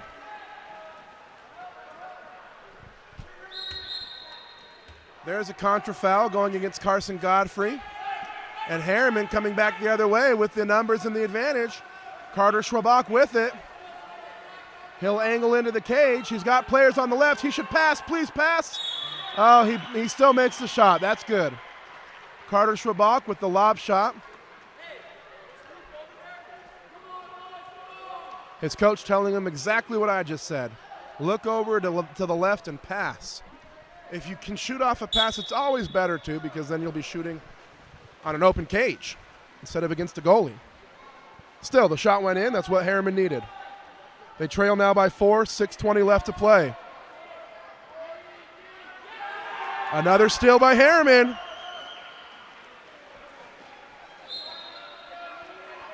They've got Reed Erickson streaking up the middle. They go across to Luke Strong instead. Is he going to hit Reed? He tries to, but he's got Carson Godfrey in front of him. That pass won't make it over his hand. Oh, and Cache Valley coming back the other way bobbles the ball. And that gives the Harriman defense enough time to recover.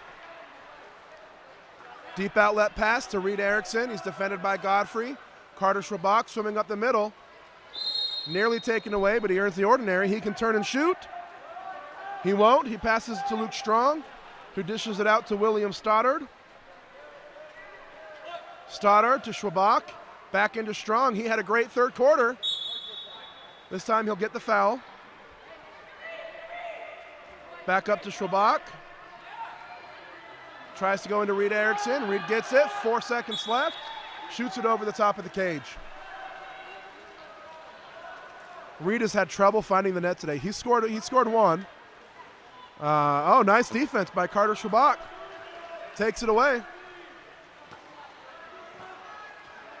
Luke Strong dishes it out to Schwabach. Schwabach to Reed. Reed looking. Not liking the shot. Passes it off instead. Back over to Schwabach. 4 seconds left. We need a shot. Reed will take it. No, he won't. Too many hands in there, and the Cache Valley defense takes it away. And there's Dallin Peterson earning the foul, earning the exclusion foul. That call going against number 6, William Stoddard. And then Harriman defense packing the cage, denying the shot, that shot attempt from Helber Langris. And then the shot from Luke Strong. He's fouled at 6. He turns and takes the shot. They've figured this goalie out. He had a lot of blocks early in the game. That's Jagger Frankham. But in the third and fourth quarter, they've unlocked his secret, and they've scored on him 7 times. They trail it now by 3. 4.5 to play.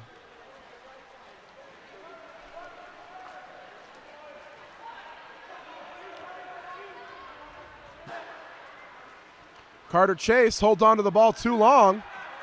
Defense swarms and takes it away, and here they go.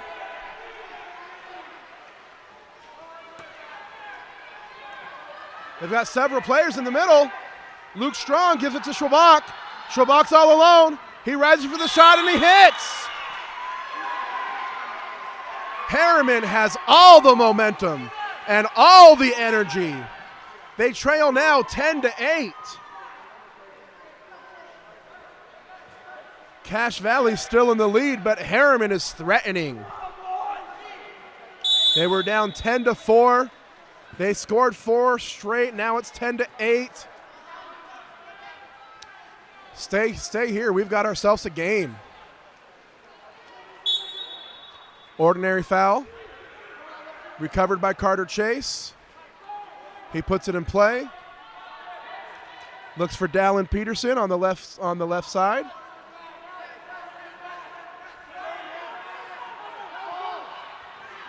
And taken away. And here's Harriman on the break again. This time it's Luke Strong. Carter Chase is chasing him. Luke Strong goes across the pool. What a pass! What a pass from Luke Strong. Drew Mose swimming up the left side, benefiting from the vision of Luke, picking that ball off and pushing it into a wide open cage. It's Harriman trailing by 1, 10-9, 3.5 to play. Woo! What a second half.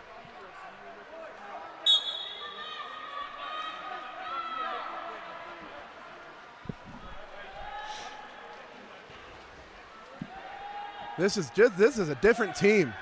These are two different teams than what we saw in the first half. All of a sudden, it's Cache Valley struggling to find any offensive rhythm, and it's Harriman getting everything they want. Carson Godfrey loses the ball. Oh no, but his pass falls short. The backhand attempt bounces off the goalie's face.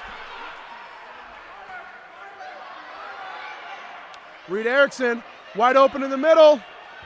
Oh, off the bar, recovered by Luke. Smacked down by Cache Valley goalie. Smacked down with authority and impunity. And now it's Godfrey. Saved by Weller. Recovered by Samuel. Into Carter. Saved by Samuel again. Holy moly. What a goalie. Cache Valley takes the ball in the corner. That was a 3-on-nobody, and Samuel Weller said, no, not today. Harriman takes the ball away. Up to Luke Strong. Luke Strong is fouled. He's got Reed in the middle. He takes the shot himself. Oh, man, they missed that one. They missed that one, and now it's Carter Chase all alone. Can he score this time? No, he can't. No, he can't. Not today. Not on Samuel Weller. Wow. What a show these goalies are putting on. 2 minutes left to play. It's Cache Valley by 1. Reed passes to Schwabach. Schwabach with the high arcing lob shot. Oh no. Oh no, what a bad timeout call by Cache. And the assistant coach is letting him know Carter Chase was wide open, all alone on the other end of he'd been cherry picking. He had been cherry picking. And even though he was wide open, Cache Valley called a timeout. So Harriman catches a lucky break there. Stay here, a minute 44 left to play. It's Cache Valley by 1.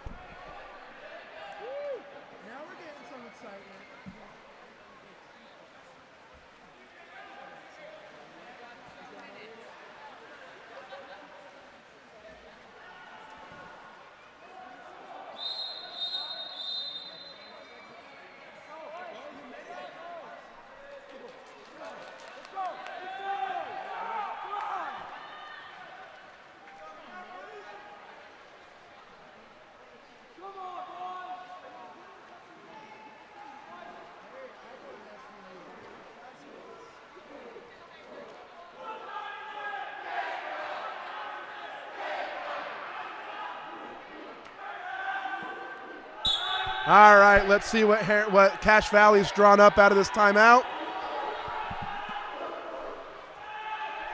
They go to number 4 in the middle. I'm not sure who that is. Give me a second. That was Bentley Garlick. His pass is off the mark and taken away by Harriman. Man, kudos to Harriman. They were down by 6 late in the game. Oh no. Another game misconduct. This one goes against number 10. I thought it was number 10, but it's number 11 swimming out. I guess it is number 11. Game misconduct just for unnecessary contact. Unnecessary roughness, completely out of the flow of the game. So he's done for the game. Deep outlet pass to Luke Strong, to Carter Schwabach. Picks it up to protect it, spins it outside, passes to Reed Erickson. Reed Erickson gets in front of his defender and earns the penalty. And here it is. This is their chance. They trailed by 6. I think they trailed by 7 at one point. They've fought, they've clawed, they've swam, they've shot, and now they have a chance to tie it up.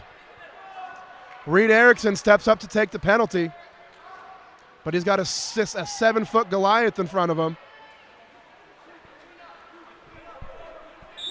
There's the shot, and it's in! Wow! I'm seeing it with my own eyes, and I can't believe it! Harriman, down by 7 in the third quarter, have come back, and they've tied it up.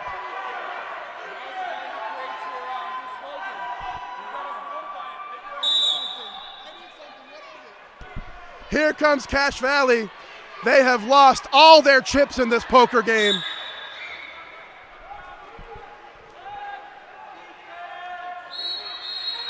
Center pass tries to go into Carson Godfrey. It's taken away, and a timeout by Harriman. Woo! What a game. 10-10. 34 seconds left to play. Harriman is going to run a play with one final chance to score for the win before it goes to a shootout. Neither team wants this to go to a shootout. Both goalies have been incredible. Don't go anywhere. The final 34 seconds when we come back.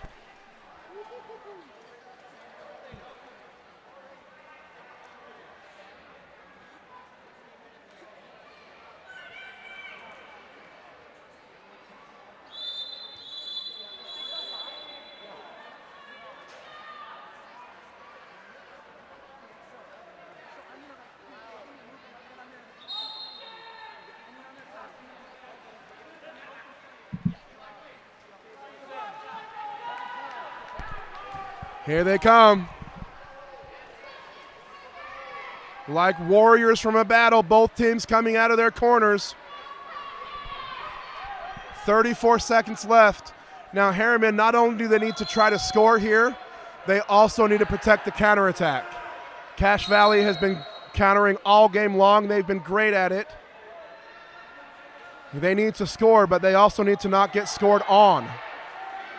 Reed Erickson has it. They put it into Luke Strong.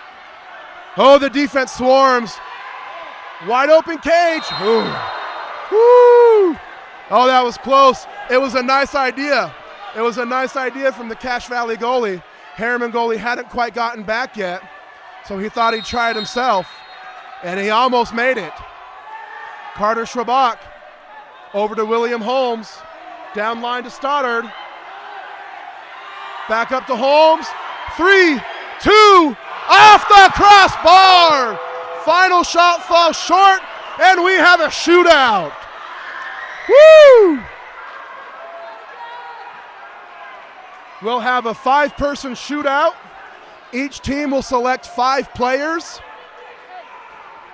and it's a best of 5. No, shootout. Wow. This is the kind of finish you hope for a third-place final. Even though the second half was all Harriman, Cache Valley played just well enough to not give up the loss, and they've earned a chance in a shootout.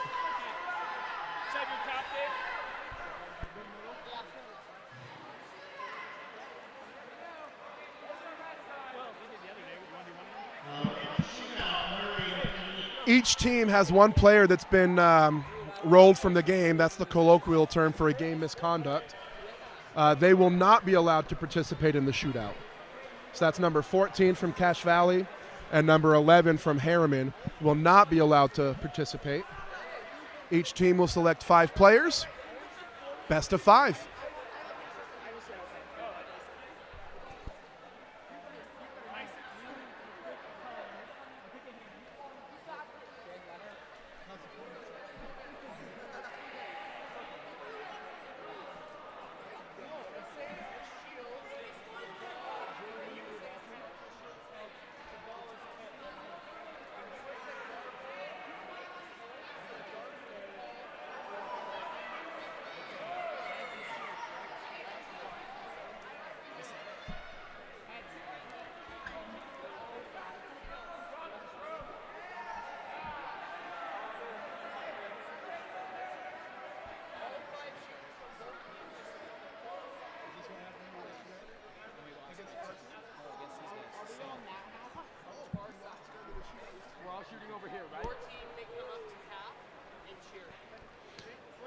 So I just learned some information here. How about this? These two teams played yesterday in the quarterfinal game, and it went to a shootout yesterday. Could any two teams be any more evenly matched? I don't think so. 2 games in 2 days, both of them go to a shootout. Now, the bad news for the Harriman faithful is that Cache Valley won that shootout yesterday. So, Harriman will need to do something a little different today if they want to come away with the win.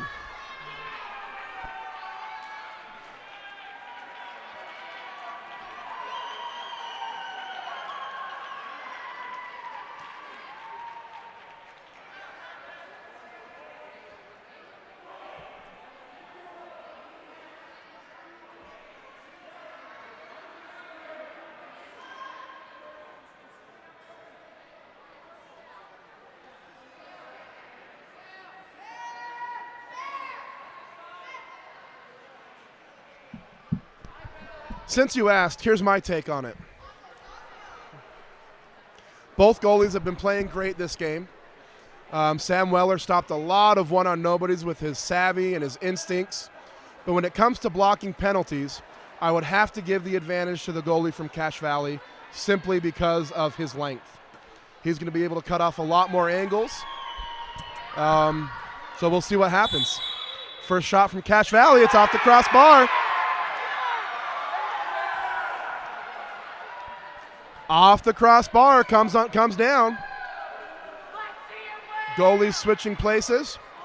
First shooter for Harriman comes out.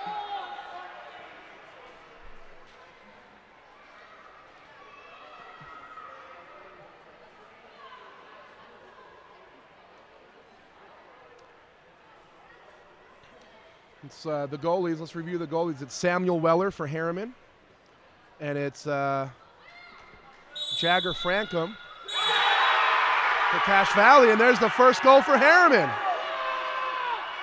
William Holmes puts it away against Jagger Frankum. Harriman leading for the first time this game.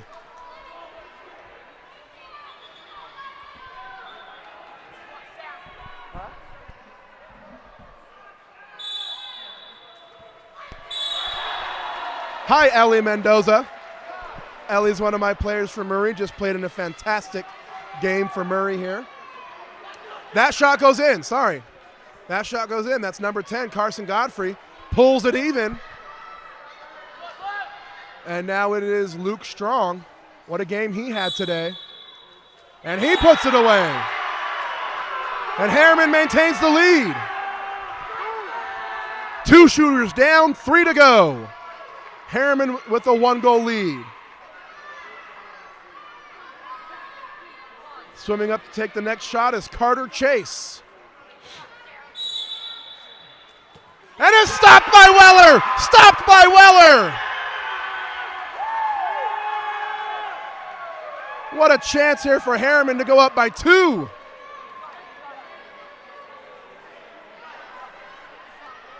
This is a big shot. Drew Mose swimming up to take it. If Harriman scores this, it will be very difficult for Cache Valley to come back. This is a big block for Jagger Frankum. There's the whistle, there's the shot, and it's in! It's in! 3 shooters gone, 2 to go. Harriman by 2. So the next Cache Valley miss or the next Harriman make seals the game.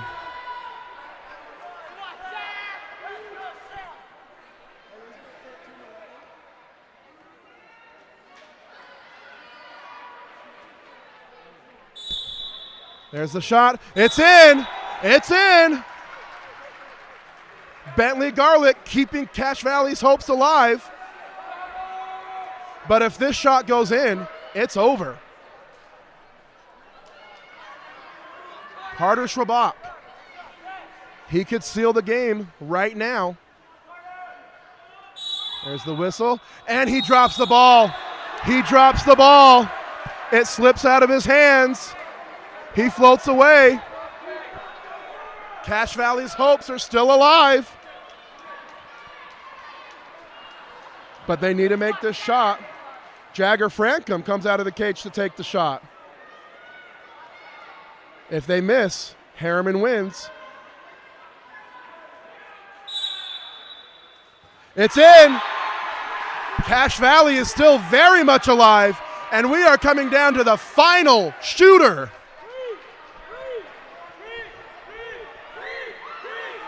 Reed Erickson. If he makes it, Harriman wins. If he misses, we go to another round of shootouts. There's the whistle. It's in! It's in! It's off the bar and it's in! Harriman wins! Wow! What a storybook ending for the team from Harriman. They're all in the pool. They're swarming Reed. What a shot to close the game. Wow. Harriman trailed by 7 in the third quarter. They didn't give up. What a character game for Harriman as they fought back, earned an overtime, and win by 1. Harriman over Cache Valley with a score of 14-13 are your third place champions. Congratulations to both teams, and congratulations to Harriman on an incredible comeback victory. Next up, after I calm down, is the championship game between Murray and Bear River.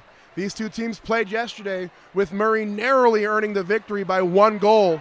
Stay tuned, that game is coming up next.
these?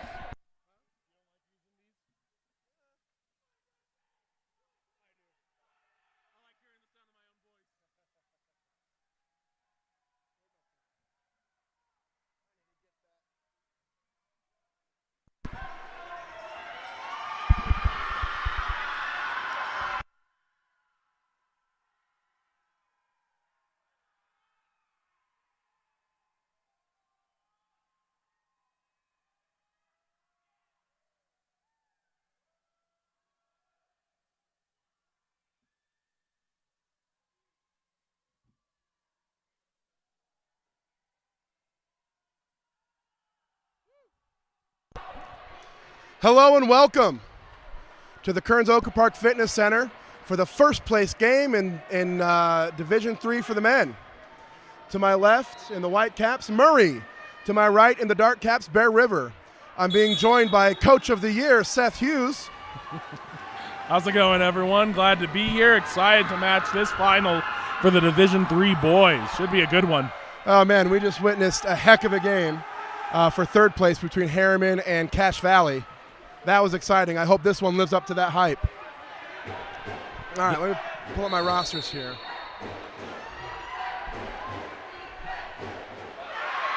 Nice early save from Will Taylor. You know, Will Taylor has been one of the players that has really impressed me on this D3 level. Correct me if I'm wrong, Adam. This is originally from your club. Will Taylor did not start off as a goalie. Is that right? He transitioned this year? That's correct. He was actually on the fence about playing at all this year. And he thought, you know, playing goalie might be fun. So he figured he'd give it a try, put himself in the cage. And you're exactly right. He's had a heck of a season in that cage.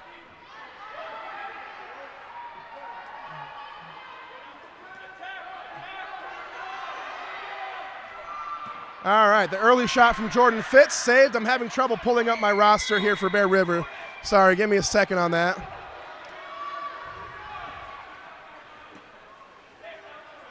Why is it doing that? I'll work on it in the quarter. All right, Bear River works it into the center. Backhand attempt saved by Taylor. Taylor has definitely been the backbone of this team for much of the season. And in the second half, you'll see him come out of the cage and take an offensive role, and he's just as good there. Caden Self dishes it off to Jordan Fitz. Jordan on the attempt, misses wide left. Swimming in for the rebound is Jerem Horn. He doesn't get it, but he forces the ball back out to Porter Gale, and it's turned back over to Bear River. You know, those scrums for the ball are always such important parts of the game. Even though they don't have a direct impact, it might not cause a goal or cause one team to pull ahead of the other. It really does give a team hustle points. It gives us confidence. Those moments are huge for the unmentionables of water polo. Oh, absolutely. Winning a hustle play like that just gives the whole team so much energy. There's Jack Madsen missing the shot wide right. Here comes Bear River backing in the other way. And if you do get a goal or two out of it a game, that's huge. Yep. I remember I was commentating early in this week, and we were talking about rebounding. Just as I was saying that, the game-winning goal in that game ended up being a rebound goal. Oh, absolutely huge.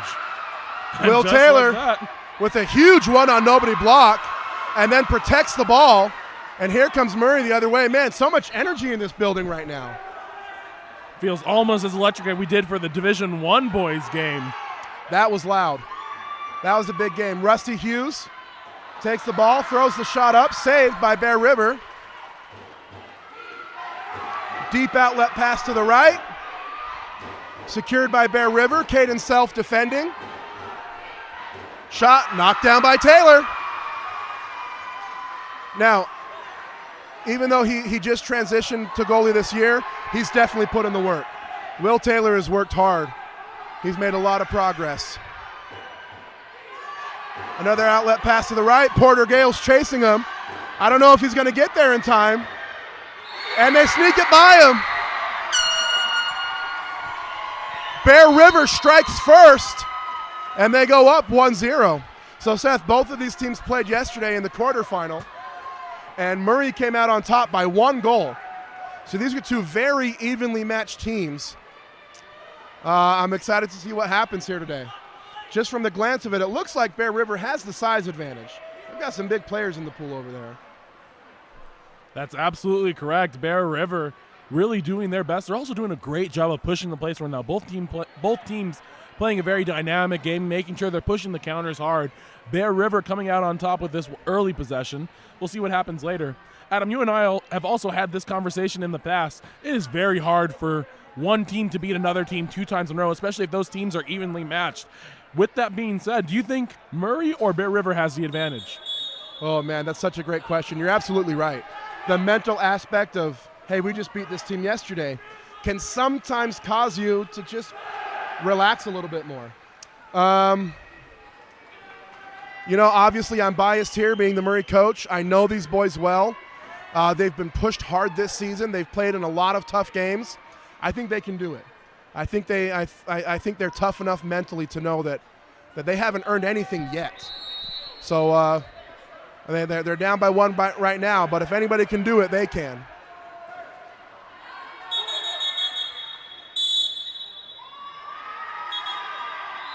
What is happening here?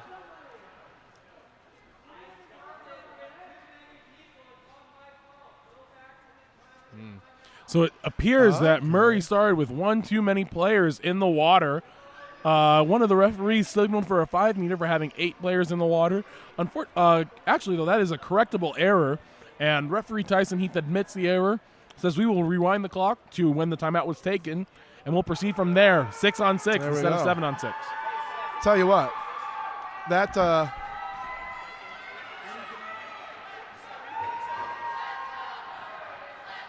they're fixing the clock here. They're resetting it to when the timeout was called. That's a big time admission there from the referee. A lot of you're absolutely right. It's a correctable error, but I feel like there are some referees who wouldn't know that or wouldn't admit it. You're absolutely right. It is one of the more obscure rules in the rule book, but it's an important one. Referees aren't perfect. We all know that. It's easy for people to make mistakes. Very big to be able to admit that you do and to fix it the right way. Absolutely. Pass from Rusty Hughes taken away. I have my roster in front of me now. That's Keegan Hadley from Bear River. He puts it in play, passes it to Peter Ingleby. Fouled in the backcourt. He's about at 10 meters. Goes inside and earns the penalty. That's number 6, Riley Oram. Correction, that's an ejection, actually, not a penalty. Correct, thank you. Exclusion foul there. Goes against Jordan Fitz. Nice work by Riley Oram, taking up a lot of space and protecting his position. That pass tipped by Jack Manson, recovered by Rowan Morris, and now they're fighting for it. Awarded to Murray. Woo! Another one of those hustle plays. Big implications there. Deep outlet pass to Rusty Hughes. No numbers advantage here. He's fouled.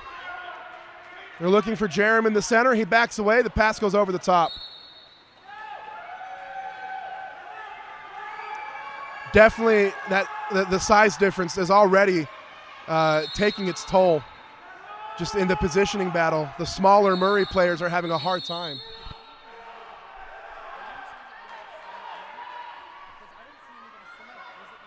Another save by Will Taylor. As Caden Self swims his way to the penalty box, all he has to do is go out and then he can come right back in. Rusty Hughes. He's going to earn, if he doesn't move his hand, he's going to earn a contra foul. Goes across to Rowan Morris. Rowan looking for some separation, doesn't have any teammates to pass it to. Now gives it back to Self. 3 seconds on the shot clock. He needs to take the shot. He doesn't get it off in time. And we're going back the other way.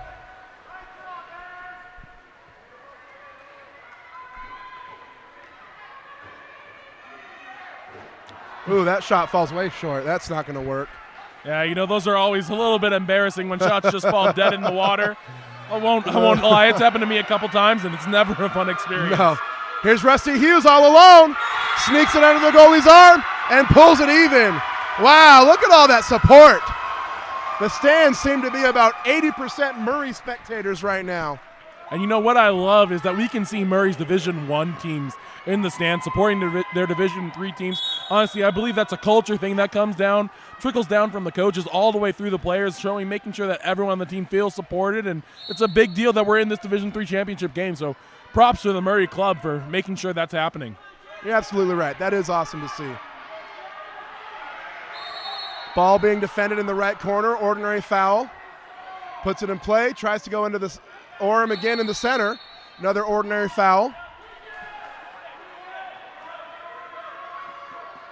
He puts it in play. Oh, he shouldn't have done that. Caden should have taken that away. Wild shot, falls short. Will Taylor easily saves it. He's got Jack on the left. He finds him. Nice pass, puts it right in front of his head. But well defended from Bear River. Caden self swims up the middle, passes it out to Rowan Morris. And now he backs his defender down, gives it to Jordan Fitz in the center. Backhand pass to Rusty Hughes. He's already got one today. Gives it to Jerem Horn. Gets the shot off just before the buzzer. But right at the goalie's face. I'll tell you what, I've told Jerem probably 36 times not to hook the ball when he shoots it. It's a horrible habit, and it's really hard to break. Not only that, but it's also dangerous. I remember I did that one time my sophomore year of high school. I ended up straining a ligament in my thumb. Oh, There are bad things that can happen from having bad technique. You know, there's a reason that we teach the forms that we do here in water polo. We want to make sure all of our athletes stay safe. You're right. Counterattack shot from Caden Self is saved by the goalie, and the last-second effort falls short. So in what we expected would be a tight game, it's 1-1 at the end of the first after first quarter. Stay tuned for the second quarter coming up next.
And we're back for the second quarter. And I tell you what, if you're watching this from home, you are missing out because the atmosphere in here is absolutely electric. That whole first quarter break, the stands were chanting and cheering. So much energy right now. Nice steal from Rowan Morris. Wow, what a pass. Right in front of his head. Oh, no. A little bit of miscommunication there between Rusty and Jordan. Turns into a turnover, and here comes Bear River.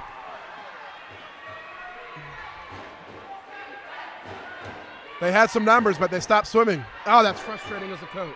Absolutely. When your players have the advantage and just stop swimming.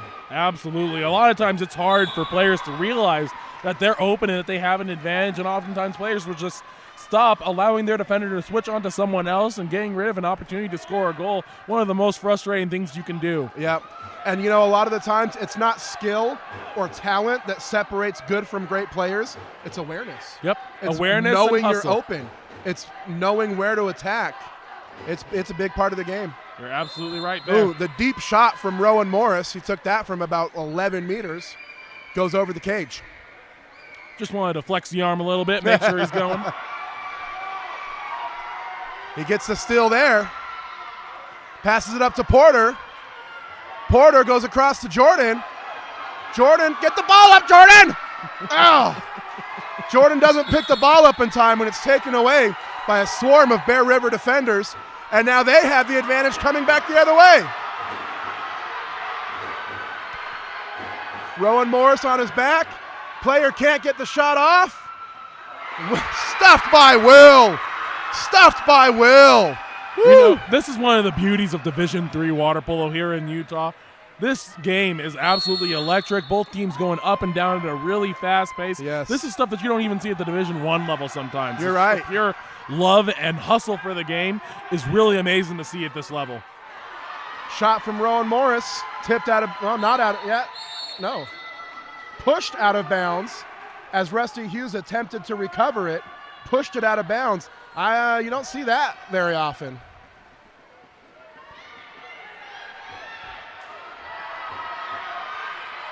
Earlier we said this rivals exclusion call going against Rowan Morris. This rivals the men's Division I championship game. It may have surpassed it. It's loud in here. Quite honestly, you're right. Murray doing a great job of making sure that everyone knows they have fans in the stands and that they are being very supportive. The shot from the right corner, that's from Garrett Griffin. Sneaks past Will's arm into the bottom left corner of the cage. And Bear River reestablishes their lead. They're up 2-1. Woo!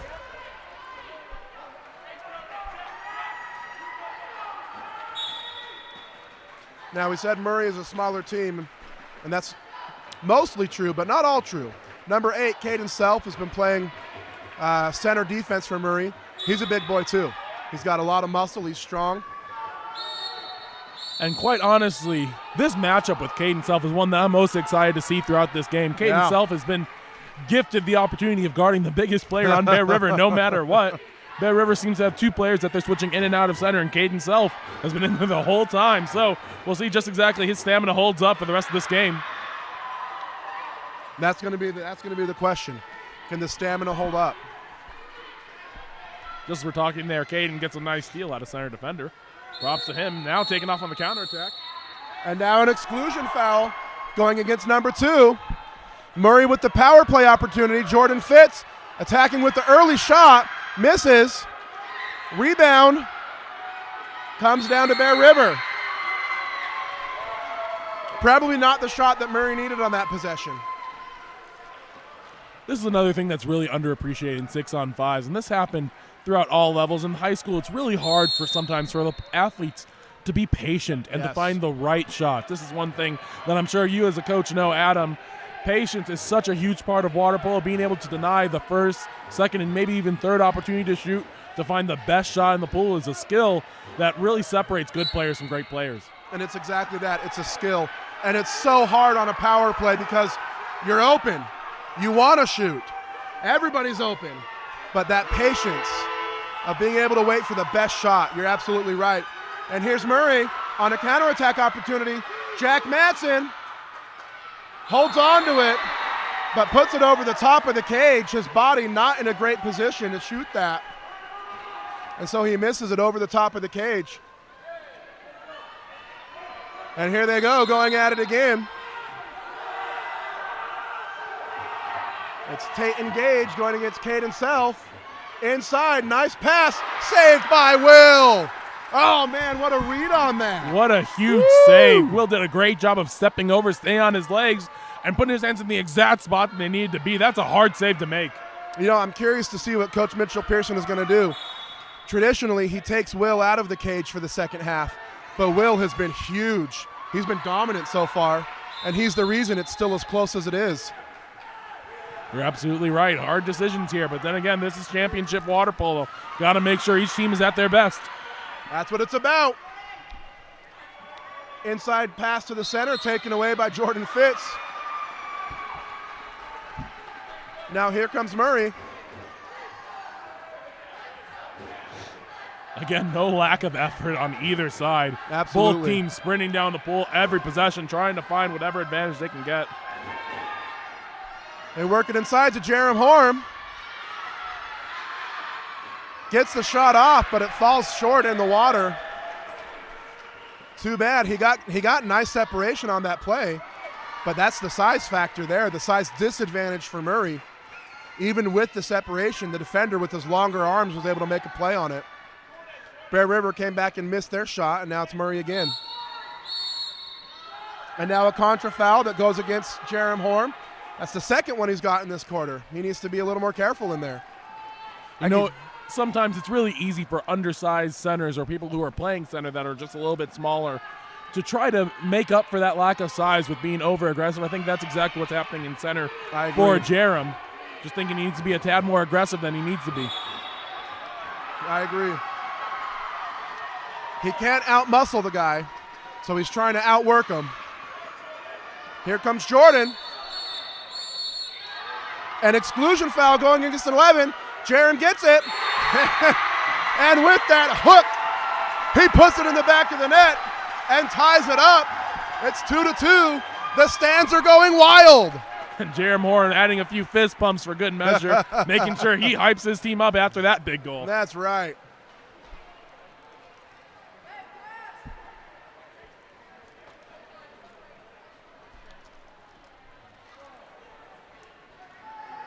Players over here giving me a thumbs up. Like I said, this is my JV team here in the water. Been working with these boys all year long, and they've come a long way. Several of these boys will take the step up to the varsity level next year.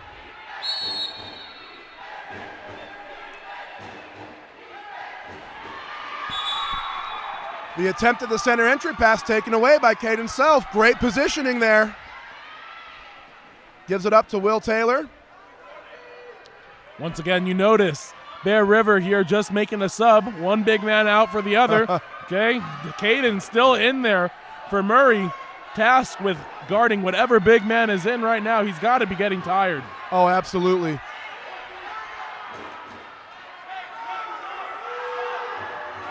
Three seconds left.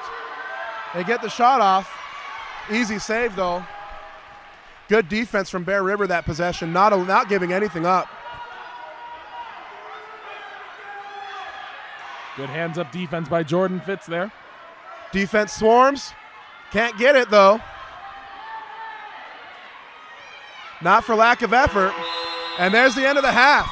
Woo! 1-1 in the first, 1-1 in the second. We're going into the half 2-2. Seth, what does each team need to change here in the second half?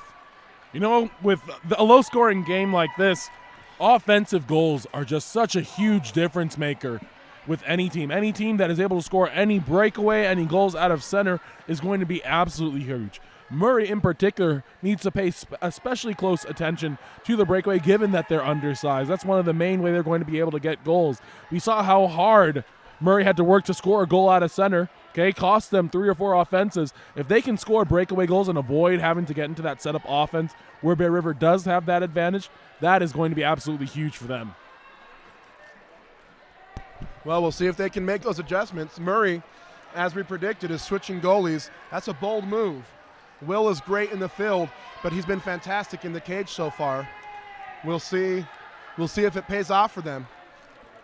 I also wouldn't be surprised if Coach Mitchell Pearson decides to go back on that and switch halfway through. We'll see exactly how Rowan Morris ends up coming into his own. On the other side of the pool, Bear River, I really think, needs to use their size a little bit more. They are pushing the counterattack hard every possession, doing a great job of making Murray swim. However, with that size advantage that they have, I think that they need to look for more opportunities to post up and to get goals close to the goal without having to work as hard as they're doing currently. And maybe, I mean, there's only one player from Murray that can match up with them size-wise, and that's Caden Self. And that's who they've been trying to score against all game long, and they haven't yet. So maybe if they were a little smarter about their matchups, they might be a little bit more productive. We'll see what Coach Danny Esplin is able to do in this second half.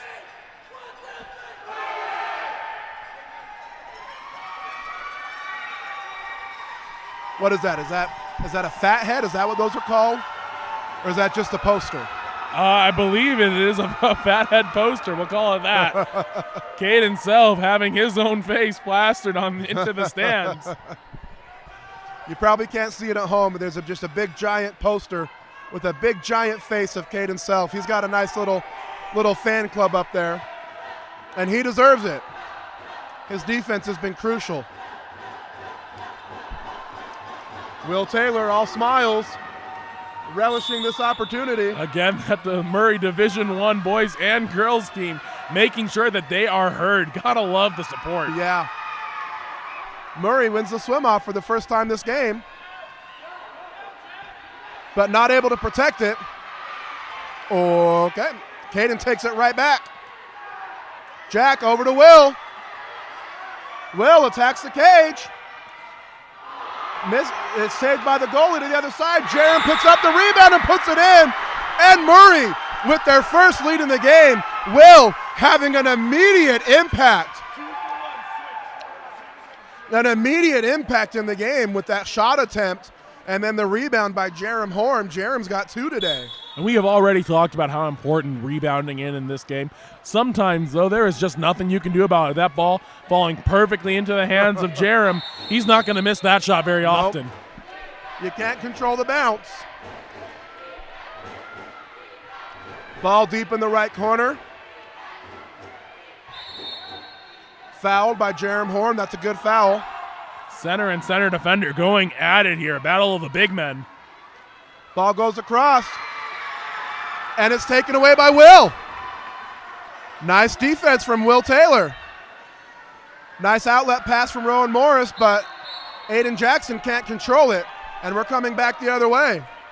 That steal by Hayden Swain Schmidt. Good job getting a read on that ball.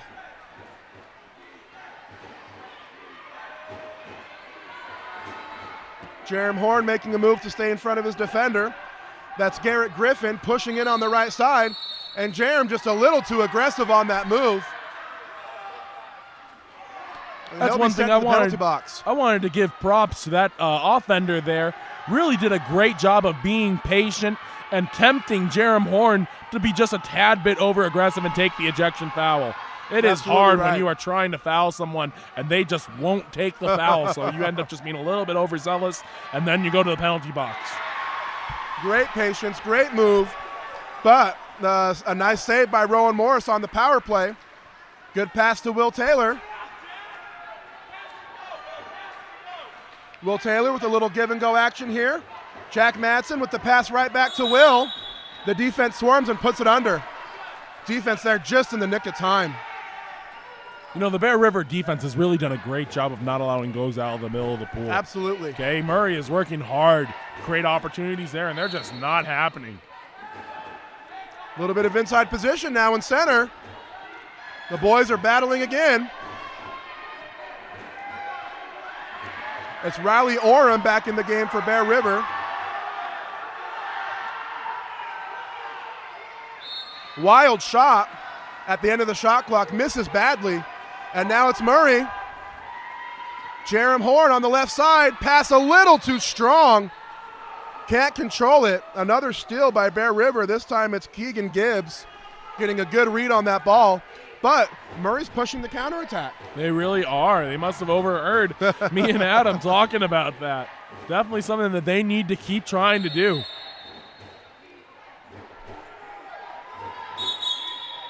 Contra foul. That goes against 17, Hayden Swain Schmidt. Here comes Murray back the other way. And you know, Will Taylor is really doing a great job of providing Murray with the spark on the counterattack that they need. He's You're getting absolutely out right. every single time, making people help and opening things up for other people. He's giving a lot of energy to this team. Hughes has the ball in the right corner. He's going to get a contra foul. I'm surprised he didn't get the contra foul. Into Jack in the center. Taken away. Too many chefs in the kitchen, as they say. And Bear River defenders take that one away. You know, the problem with that particular possession is it's bringing so many different defenders into the mix, okay? When you have one person in center, that only means one defender there. You have a lot more room to operate, but as more and more people start coming near the middle of the pool, more defenders are brought in, and one person can guard 3 people while the other 2 can just kind of cause havoc throughout the rest of the pool. Absolutely. That's exactly what happened there. All right. Once again, Bear River sending in a fresh big man, number 21 this time, battling against Caden Self. Man, what a body of work Caden has put in today. But that time, he's not up to the task, and number 21, Tayton Gage, pulls it even for Bear River. We're tied again. I think you're right. Caden's been playing hard all game long. But this combination of fresh bodies coming at him, it might be starting to take its toll.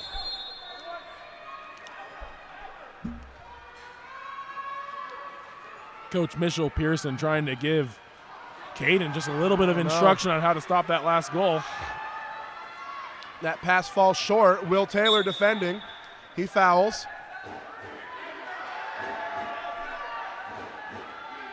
See this, we've not seen this from Caden. He's been battling for position all game long. Now he's just sitting behind and asking for the drop. He's definitely tired. And you know, Coach Mitchell Pearson's in a really hard position. Like you said, Murray just doesn't have the size that Bear River does. Caden really has to stay in there because he's their only option. The problem is fatigue is bound to set in. This might be a great time for a timeout to give Caden just a little bit of rest. That might be a good call. That shot from Jordan Fitz is blocked by the goalie. Bear River with the numbers advantage. There's another one. Under Rowan's arm. And now Bear River takes the lead 4-3.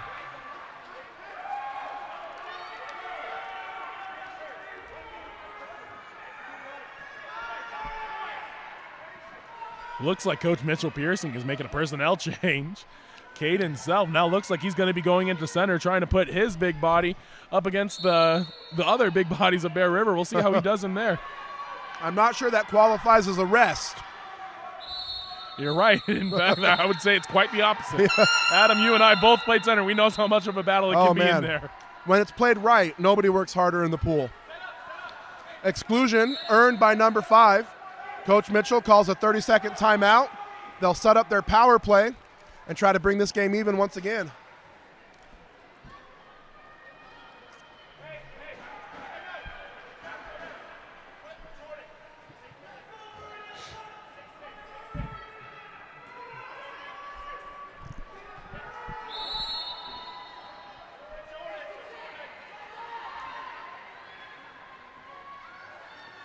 They slide left. They pass the ball over to the right side to their lefty, Jordan Fitz.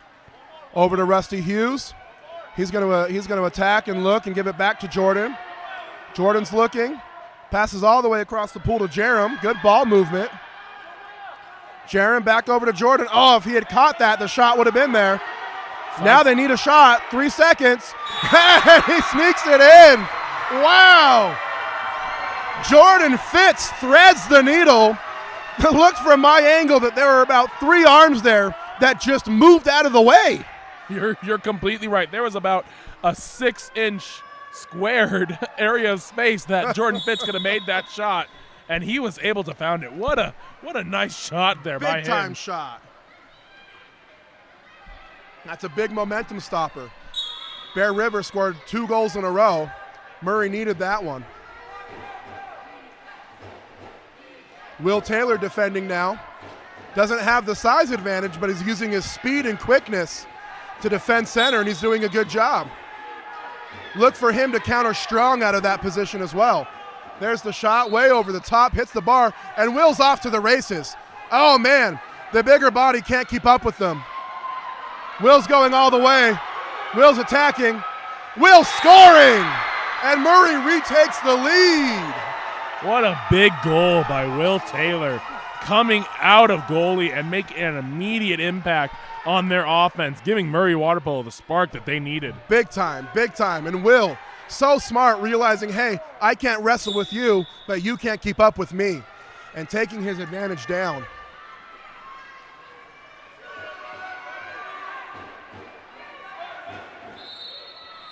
And just as we're talking, 21 comes back the other way and says, hey, I can't keep up with you, but you can't wrestle with me. And then he throws the backhand in. What a battle. What a strong backhand, too. That was a perfect top left corner. Doesn't get much more perfect from that on any level. Tatum Gage with a strong move out of center. Ties it up. And we're seeing a bit more offense from both teams now.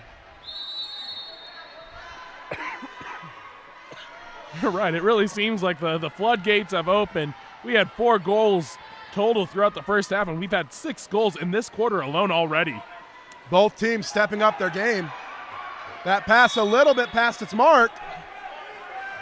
Falls back into the hands of Bear River.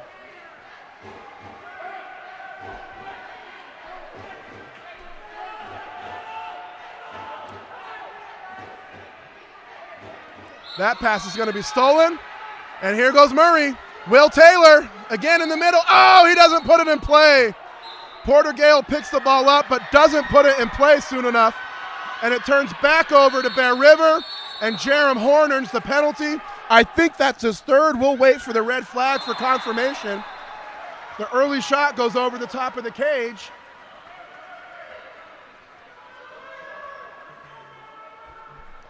Red flag never came up. I guess that's only 2. And that's big for Murray Water Polo. Had that third come, Jerem Horn scoring majority of the goals, I believe, here. He has. For Murray, so losing him would definitely hurt their offense. That would have been a big blow. They've got Caden with inside water. Oh, good move, but a good block. Caden's a lot of contact happening there on that possession. One of the beauties of water polo is players really have the ability to choose when they take a foul there as the clock expires, ending the quarter. Whew. Murray dodged a bullet there. Okay. We were tied at the end of the first. We were tied at the end of the second. We're tied here again at the end of 3. We knew it was going to be close, but not this close. You're absolutely right, Adam. Both teams really battling here. We can tell just how evenly matched both of these teams are. You know, fourth quarter, tie game. Forget skill, forget talent, forget size, forget speed. It's about who wants it most. I can't agree more. Fourth quarter is when the real men come out to play. This is when heart, hustle, and grit really determine the winner. Absolutely. They're both tired. They're both in pain. Who's willing to take more? That's the team that's going to win this game.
All right, we're back for the fourth and final quarter of play.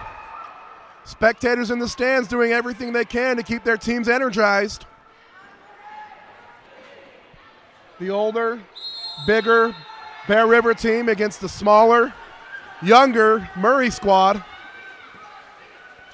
I shouldn't say younger. I don't know for sure. I know the Murray squad is young. Well, you do know when you have half of the players on Bear River sporting beards, it's usually a pretty good indication that one team may be older. You don't know that. They could have just matured early. You're not wrong about that. Oh, Will with a nice move. Ooh. But Jerem can't control the pass. Will shouldn't have given that one up. He had inside water. He had his defender beat.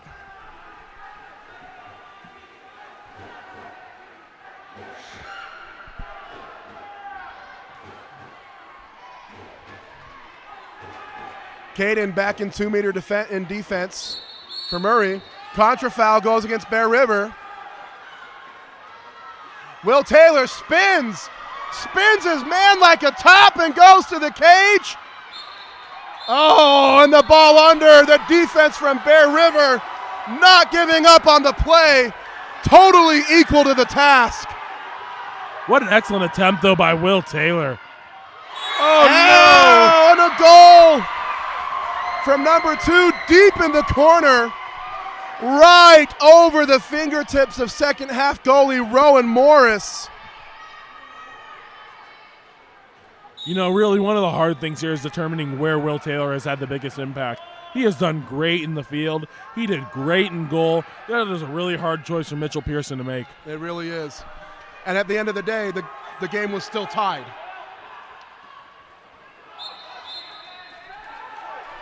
Pass there a little bit off the mark. It's taken away, but they're really going through Will on offense.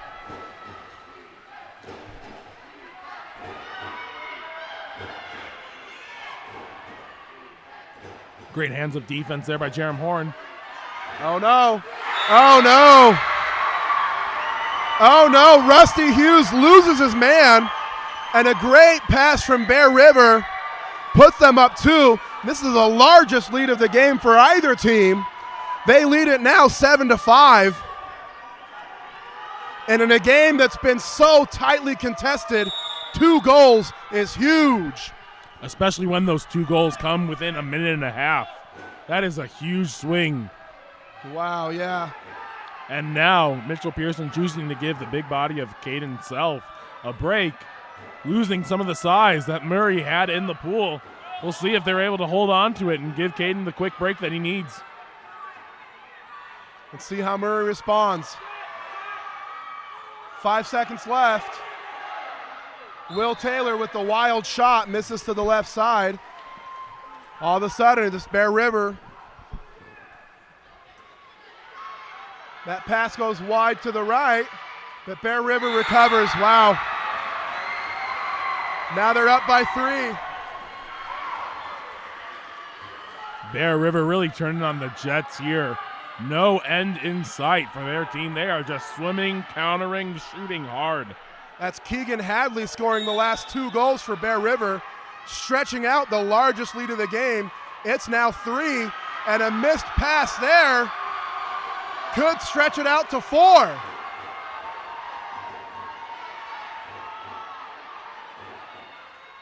And they do it.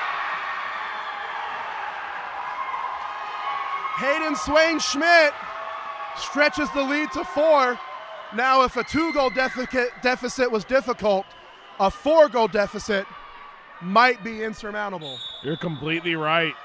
The Murray crowd right now has just gone silent, needing to give a little bit of energy to their team. Let's see what Murray's able to bring up. Little give and go. Will in the middle, but too many bodies. Too many bodies. Wow. Will somehow comes up with it and throws the wild backhand, but misses badly.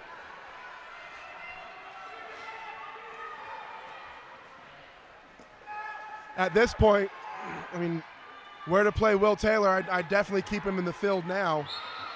You're down by 4 goals. You need offense.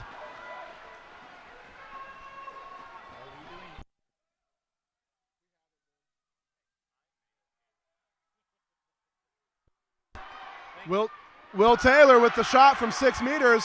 Field blocked by Bear River.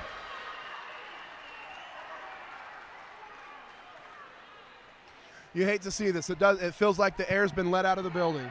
The stands are quiet. The players are moving slower. But, you know, there's still 3 minutes and 40 seconds left to play. It's not quitting time yet. Murray really trying to just spark some energy here. And that's what it is. If they have the energy to pull this upset off, it would be absolutely huge. Off the crossbar, another rebound. Taken away by Bear River. That was Porter Gale on the attempt. A good attempt from Murray. Rusty Hughes couldn't secure the rebound. And now it's Bear River by 4 with 3 minutes left. Keegan Hadley with the offensive foul.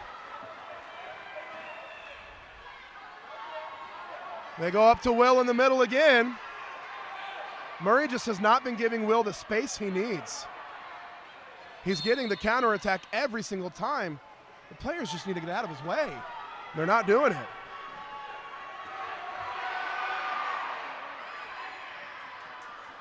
Ball is lost, turns over. Murray takes over possession. Will Taylor once again on the counterattack, trying to find some space to operate. Coach Mitchell Pearson saying, Will, why are we giving that up? Will Taylor really just needs to take over this game, it looks like, for Murray. I think it's the only chance they have at this point. Oh, man. Timeout, Bear River. Now, if you are a Bear River fan, you are sitting pretty. 2 minutes and 24 seconds remaining, up 4 goals. Mathematically, this game should be over. We'll see if they're able to control the ball and control the ball for as long as possible so that they can just run out the clock. You're absolutely right. That's all they need to do. As long as they can do that, they will be the Division III champions. Murray with a tall order ahead of them.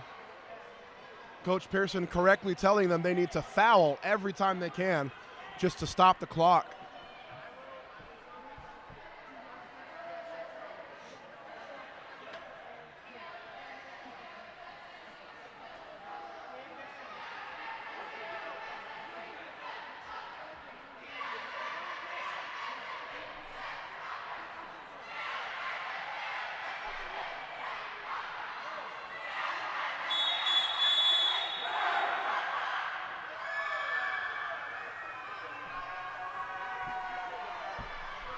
All right.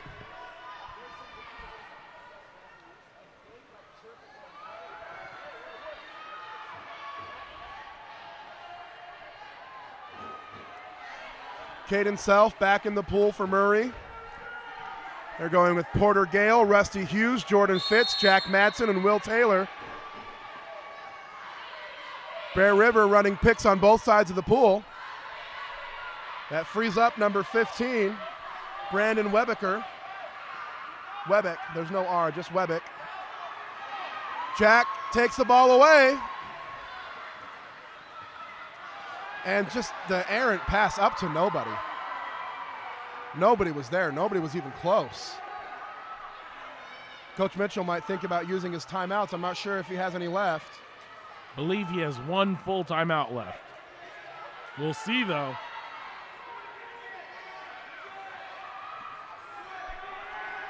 Murray needing to press the ball, trying to get the ball out of everyone's hands. They're eating up a lot of clock. I think that's it. I think that's the nail in the coffin. What a fourth quarter for Bear River. What a fourth quarter. Tightly contested through 3 quarters, and Bear River just came out a different team, a different energy, a different level. They have scored just as many goals in the last 5.5 minutes as they did for the first 21. That tells you exactly how hard they came out in this fourth and final quarter. Great job, Bear River, of turning it on when it matters most. Absolutely.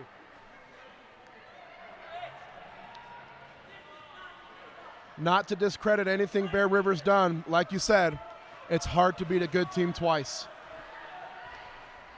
Murray came into this championship game undefeated, having winning all 3 games. Bear River, their only loss to Murray earlier in the tournament.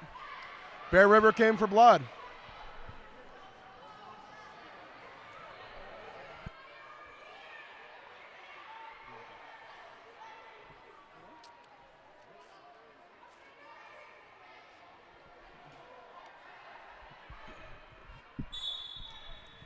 All right, let's see what Murray can do out of this timeout. They give the ball to Jordan in the corner. They freed up Will Taylor in the middle and Caden on the post. If Jordan can get him the ball, he gets it into Caden. Caden tries, the defense is all over. But an exclusion foul goes against number 5. Murray needs a quick shot. Quicker than this. They need a shot. They need it now. Not then, now. And that shot falls short. A nice field block by number 11. Great field block. And that's been really one of the strengths of Bear River here, only giving up 5 goals thus far. That is just strong defense. Great defensive game by Bear River. And just for a cherry on top, a penalty.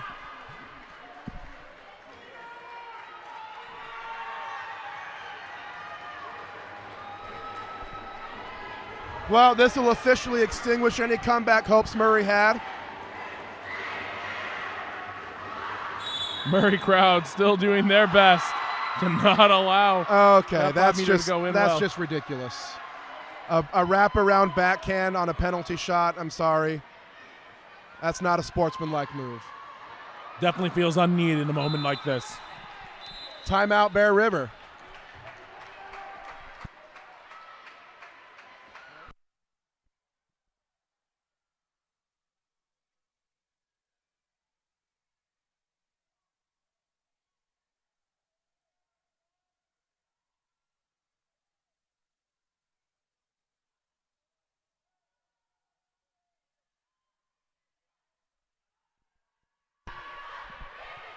Bear River making several substitutions here, putting in some of their players that haven't seen as much time.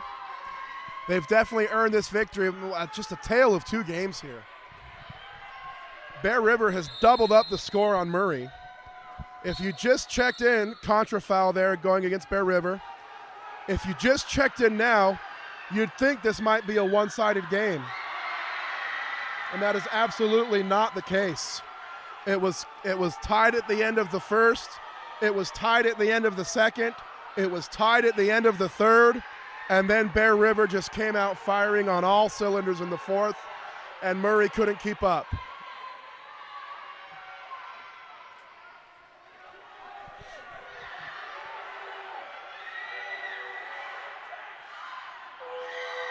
There's the buzzer.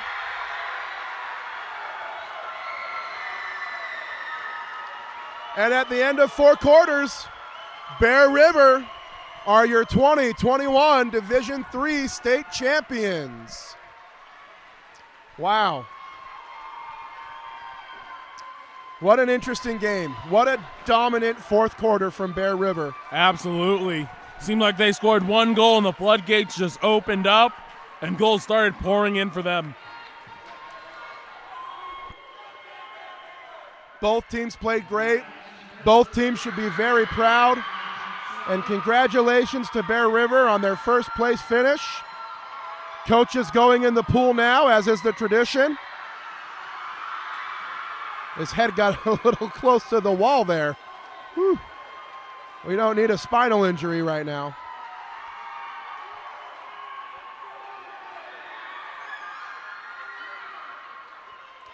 All right, next up is your 3rd place women's Division III final. First place women's Division III final between Brighton and I'm trying to find out who this is to my right. And Bear River again. Bear River and Brighton playing for the first place championships, Division III. Stay tuned, that game is coming up next.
Okay, and we're back here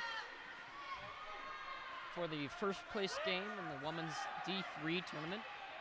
Sorry about the delay. Just had a couple difficulties finding an announcer. The score is 2-1 going into the second quarter. Okay, contra foul call. White with the ball. 2's summing it down. He decides to pass it down into set. And it's intercepted by number 11. Sorry, I don't have any rosters in front of me. I'll just have to call out the numbers. Goalie passes the ball up to number 6. Number 6 sims it down from up top. And number 2 comes in from the exclusion box. Takes a shot, but it goes wide over to the right side of the cage. Counter ball comes in at the goalie.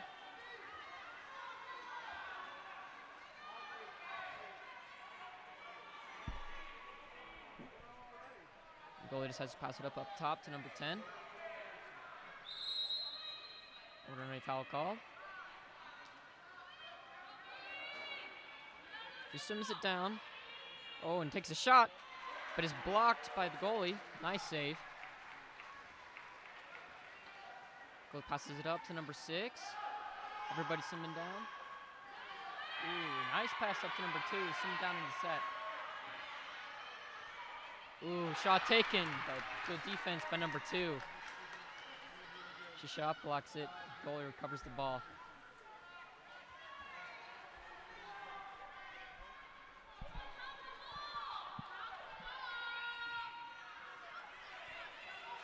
Ooh, nice steal by number 2. Just simming it down. Ooh, shot. Ooh, but blocked by the goalie.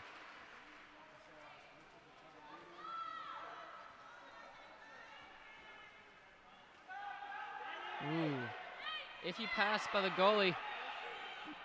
Intercepted by number 6, but as she passes it down, it's intercepted by number 10 for White. Back down, passes it down. And shot. It's a goal. Brings the score even to 2-2. It looks like this is going to be a close game. Both teams putting in subs.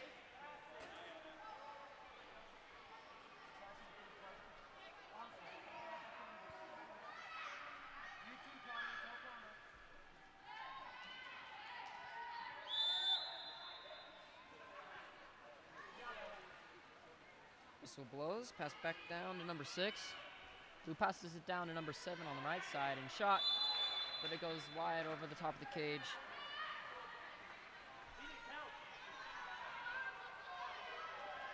Passes it down to number 12, who sims it down. And she earns that foul.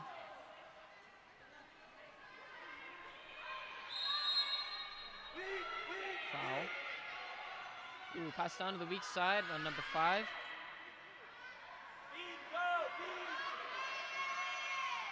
Ooh. She attempts to take a shot on the goal, but good defense by number 12, and she shot blocks it. Number 5, who's caught a little off guard, gets beat by number 11, who gets the ball, simming it down. She takes a shot, but it's blocked by the goalie.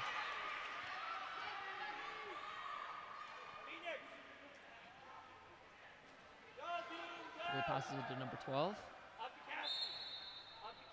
A foul given. Another foul. An array pass goes down, but it seems to be recovered by number 9. And shot, and it goes in. Wow, nice play by number 9. Way to be aware. It brings them up now.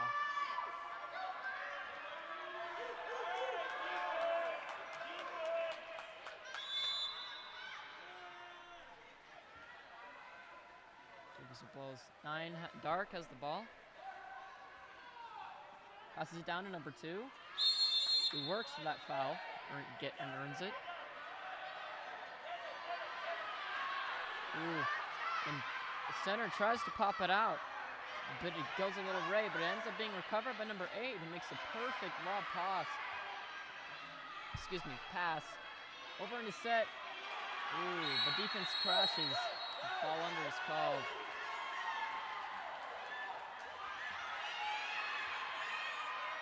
Number 10 going for that cherry pick. He gets the ball. Works to the foul.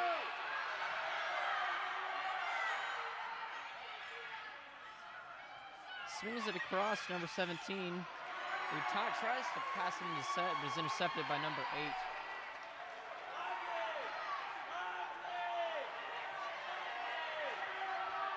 Number 9 is the ball, passes it into set. A little bit of an iffy pass, but number 11 covers. Takes a shot on cage, but number 5 throws good defense. Shot, shoots, but it goes off the crossbar. As the foul's given, she quickly pops out to number 18, who takes the shot and scores. Nice job, and then now it's back even again.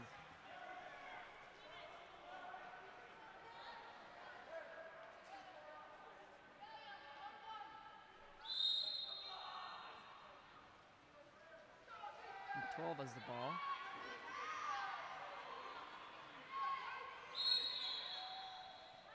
Foul is given.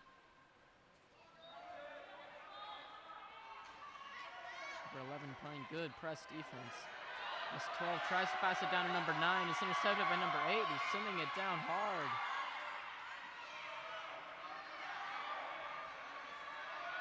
Brian's coming back with some good defense. Ooh, as the foul is called, number 18 takes the shot. But the goalie blocks it. Nice read. Oh, and she tries to pass it up to number 17, but it goes a little short. 18 passes it into set. Shot and score. Nice. That now brings Bear River's score up to 4. It's been a close game. They've all been playing really well.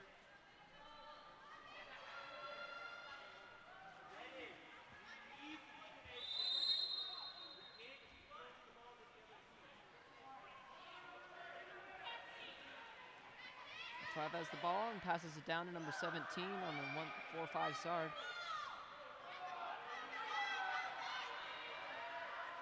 Ooh, and she reads the drive and makes a good pass, number 9. Makes a shot, but it goes way over the top of the cage.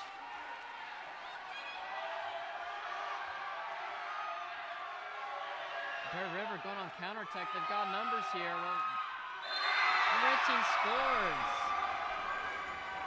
Making an even bigger lead with 5-3. But River certainly got some momentum here. Let's see if they can keep it up. It's going to be tough for Brighton to be able to make a comeback after this. We've still got 2 quarters. We'll see how it turns out.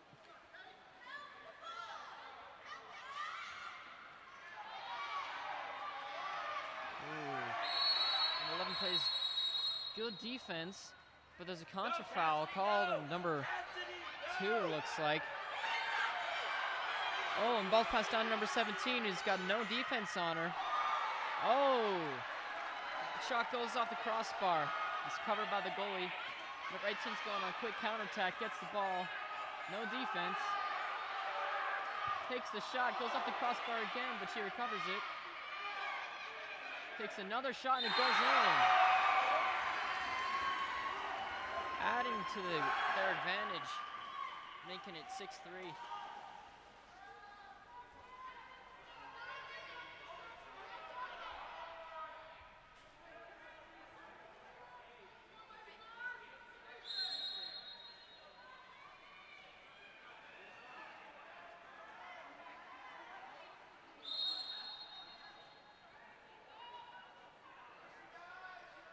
Foul's given. Number 10 passes the ball down to number 7. He gets another foul. Exclusion on number 2 sends her to the box. Brian's got this opportunity to stop their momentum. Got a power play. Ooh, number 7 takes a shot. It's not what I remember doing on 6-on-5. He got all that time on power play. Goalie blocks it because she's knocked on her. Passes the ball up to number 9. Contra foul called on number 11.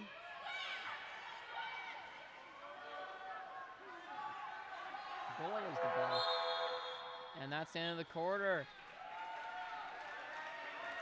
Wow, coming from a close game, 2-1 to 6-3. Bear River's really been able to pull ahead on this game.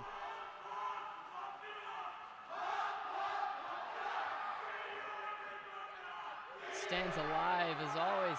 They got some good support. Okay, we'll come back for the third quarter. It's going to be an interesting half.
Okay, and we are back here for the third quarter.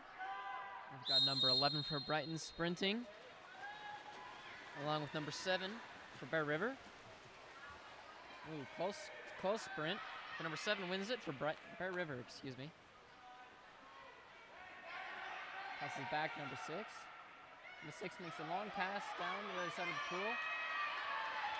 But it's intercepted by number 2, it looks like. I can't quite read that cap. Number 3, excuse me. But she makes her way down the pool with her defense behind her.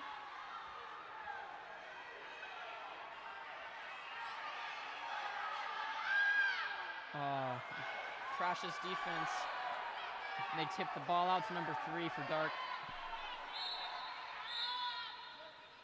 Contra foul called for someone kicking. Didn't quite get the cap number on that.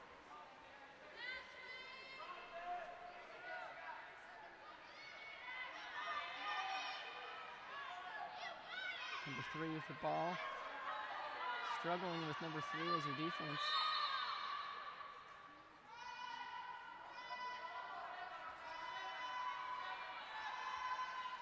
She makes a pass down to number 10. Close pass. And she looks like she tried to pass into the set, but the pass goes awry. And number 8 recovers the ball for Bear River. Passes it down to number 3, who's just sitting at the end of the pool. Passes down to number 11, who's wide open. And she takes a shot, but it's blocked by the goalie. Nice save.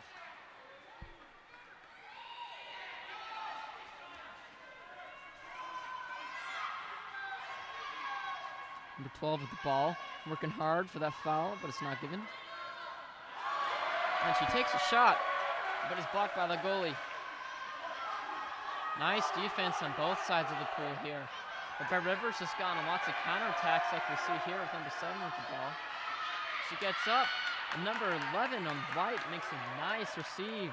tips the ball out so that the goalie can get the ball. Foul's given. And that's timeout for Brighton.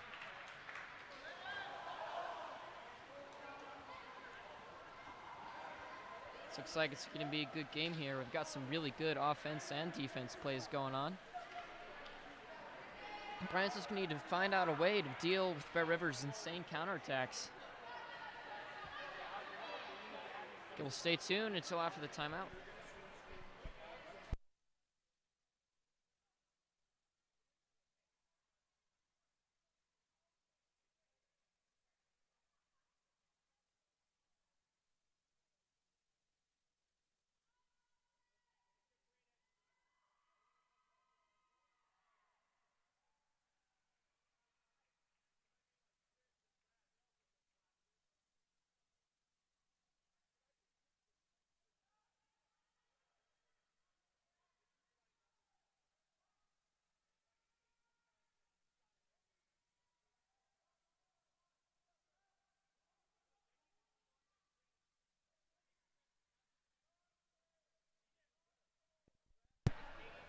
Okay, we're back.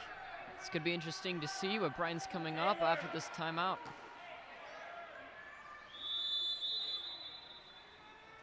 Goalie passes it down to number 12.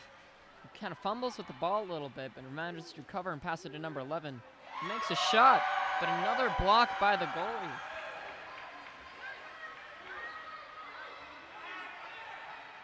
Taking it nice and slow, ball still like a goalie until she passes it to number 6. Exclusion called on number 11, sending her to the box. Pass comes down to number 18 and is wide open. She takes a shot, but it goes off the crossbar. And foul. Given for the opposite team, now they're on defense, and number 11 comes back out.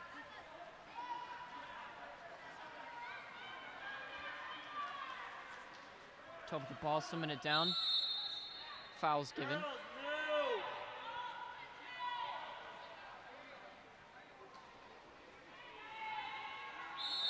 Passes it down to number 10, who works for that foul, and gets it. Passes it down to number 12, is going for the drive, but number 11 plays good defense, and there's a foul. Passes it down to number 10, passes it to 11, and then there's the shot clock time. Number 18 puts the ball in play and swims it down.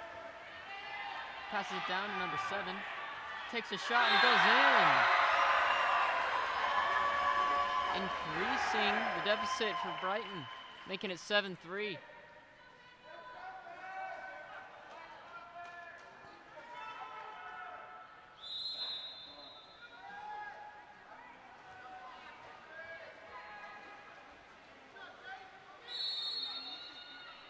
Foul's given.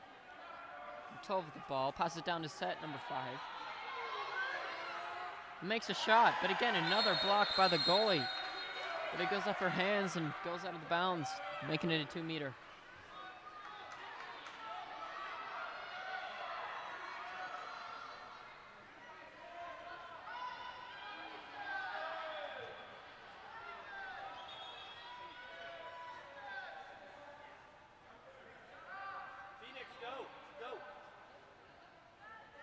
Puts the ball in play.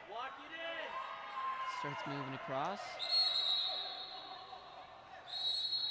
Exclusion called away from the ball. Number 11 gets sent out. Number 11 tries to make a pass to number 12, but it's intercepted by number 18 for Bear River.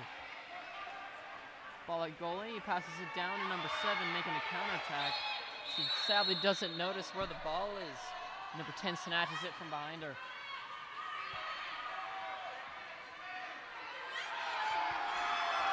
Number 12 swims down with the ball.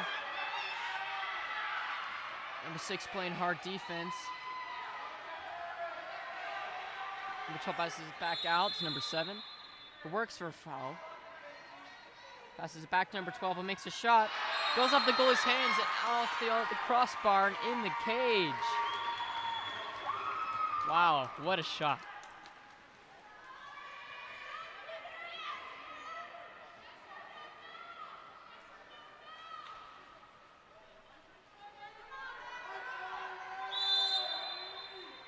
11 passes it back to number 9. It passes it number 8. Sends it down. Number 8 makes the pass back to number 9. It works through a foul and gets it. He tries to make a pass down to Set, but is a little awry, but number 11 makes a recovery. Oh! Pass it number 6, who takes a shot, and the goalie is not ready, and it goes right over her head. Send the score to 8-4.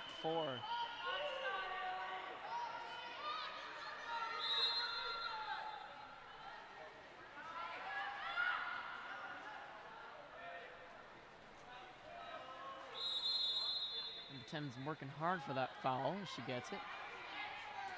She makes a long pass to number 12, but it goes way long, and the goalie's able to come out and get it.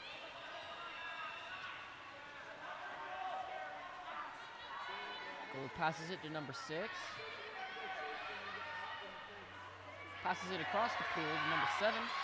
It makes a shot, but blocked by the goalie.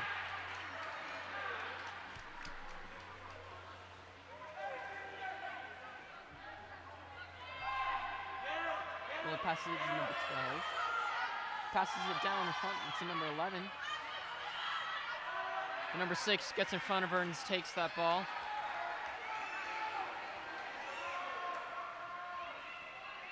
Goalie passes it to number 8 for Bear Rivers counterattack.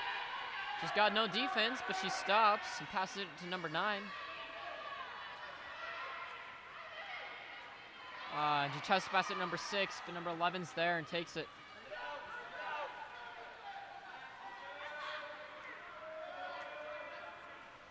Brighton's goalie passes it to number 6. This foul's given. So number 18 tries to go past her and get that ball.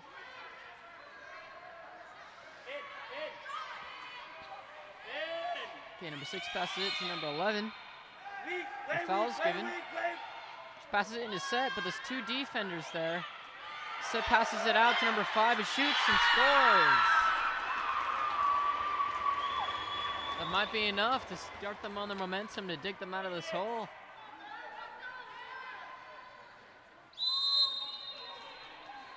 Number 11 passes it back to number 9.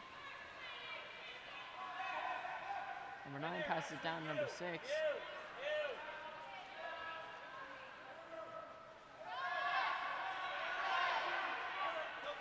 Six passes it down to Set. It's 2 that crash, and she pops it out to number 18. Takes a shot, but it goes high over the cage.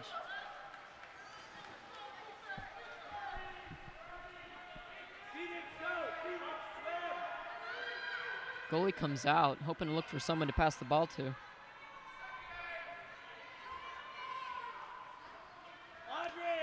He passes it to number 6. Sitting there trying to find someone to pass to. But there's an exclusion on number 11. This is their chance to get a power play here. Number 12 takes the shot early. And goalie blocks it. Passes it to number 9. And there's the quarter. Wow. We might still have a game here. 3-goal difference, but we still got 7 minutes to go. It's going to be interesting. Make sure you stay tuned for the rest of the game.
And here we are, starting the fourth and final quarter.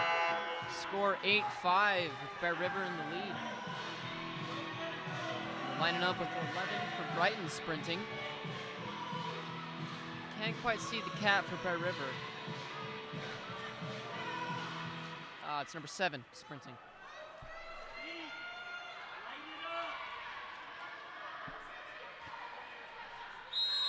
And we're off.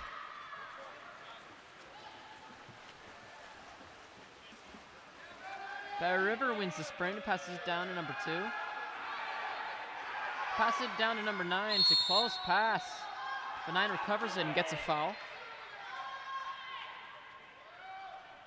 Passes it down to Set, but there's a contra foul saying that she turned her when she didn't have the ball. 17 for Brighton has the ball. Passes it a little long to number 12. So number 8 for Bear Rivers, able to recover it.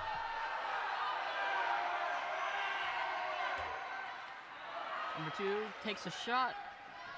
Past half. But number 11's able to shot block. She passes it to number 9, who has no defense on her, and she swings it down. Defense crashes on her, but she's able to control the ball. Passes it into Set. Fumbles a little bit with the ball. Ball under. Number 7 passes it down to number 18, who's got no defense on her. She takes a shot and scores. This could be real tough for Brighton. It's another goal for them to dig out of.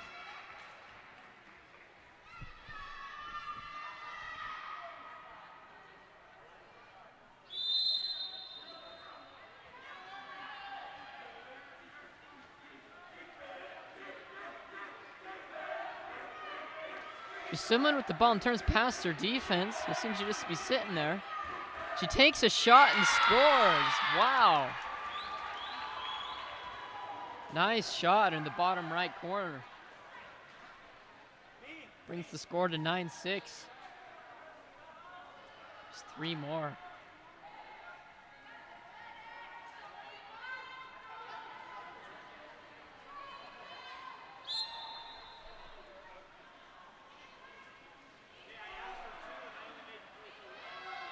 Number 9 passes it down to number 2.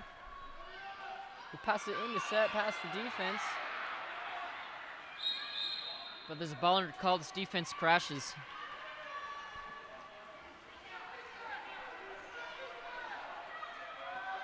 Goalie passes the ball in front of number 9, who keeps swimming down. She stops and passes it down to number 11, who has no defense. She gets up, shoots the ball, and scores. Looks like Brighton gets some momentum here. They might have a chance at this. The stands are as alive as they can be.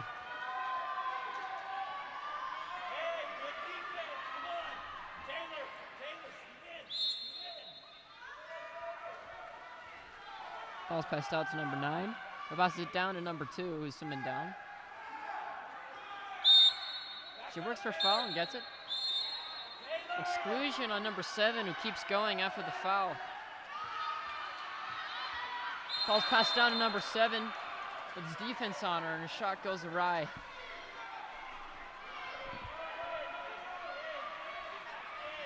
Goalie passes the ball down to number 12, who's swimming the ball down. And she shoots the ball, but the goalie's locked on her and blocks it. Number 7 comes out of the exclusion box to play defense on number 18. Ball's passed down to number 18, takes a shot, but the goalie's able to block it this time.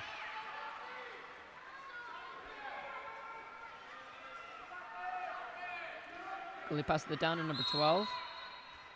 He gets a foul. And she shoots from way past half. The goalie's able to block it.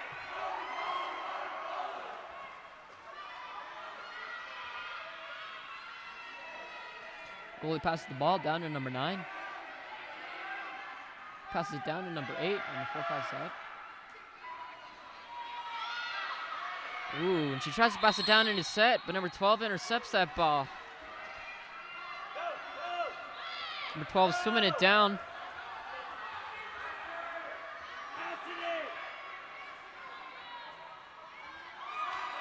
timeout. She fumbles with the ball a little bit, and number 11 recovers the ball for Brighton. Bear River. Number 2 is no defense on her with all the space in the world. Gets the ball. She gets up and shoots, but it goes off the crossbar. Number 6 for the Bengals gets it. Timeout called for Brighton. Good call. Once they got the ball, that'd be good to prevent another score from happening. It's a full timeout. So both teams coming in. All right, stay tuned and see what Brian has to offer after this timeout.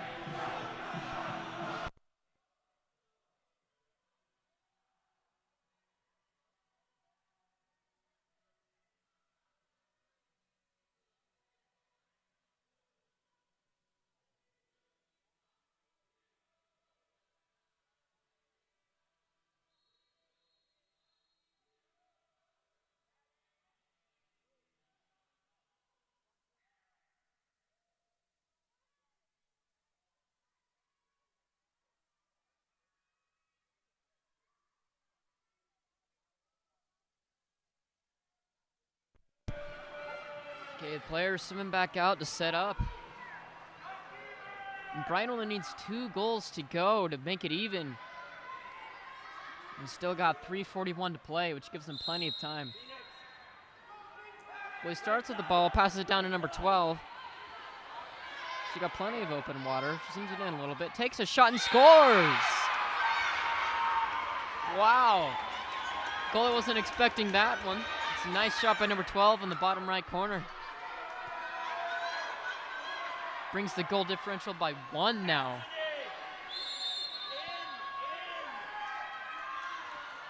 Number 9 starts with the ball. Pass it down to number 6. 6 takes a shot and the goalie blocks it. Nice save. That'd be very detrimental if they were to get a goal now. Goalie passes the ball to number 12, who passed it down to Set. Set takes a while to shoot, but she earns a foul. Passes it down to number 9. Excuse me, up to number 9. Takes a shot, but it goes up over the cage.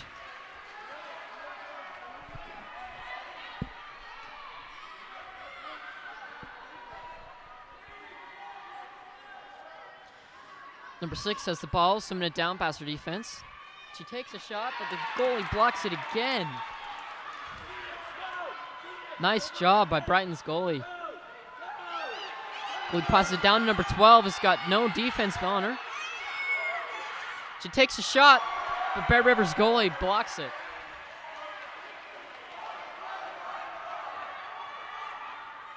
River passes it down to number 7, who's ahead of her defense on counterattack. She swims in, takes a shot, the goalie blocks it, but her hands push it outside of the boundaries, makes it a 2-meter.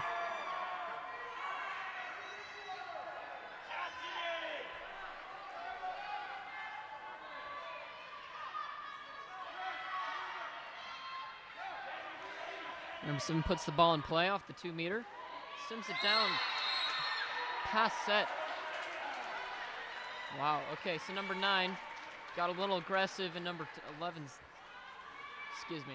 5-meter called on number 9.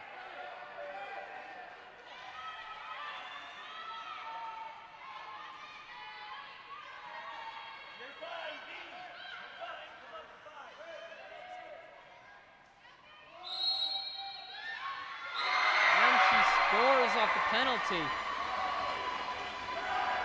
That's real tough for Brighton, because now they've got a 2-goal differential for them to beat up now. 2 minutes, 10 seconds to go.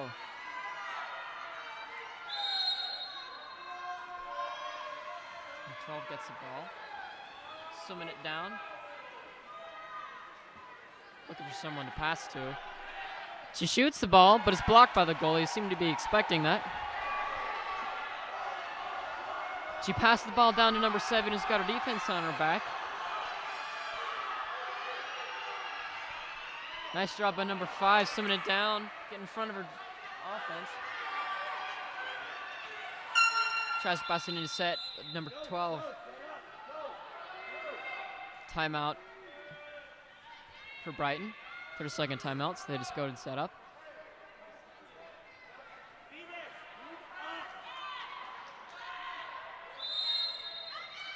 Brighton needs to get a goal here if they want to be able to take a chance at this game.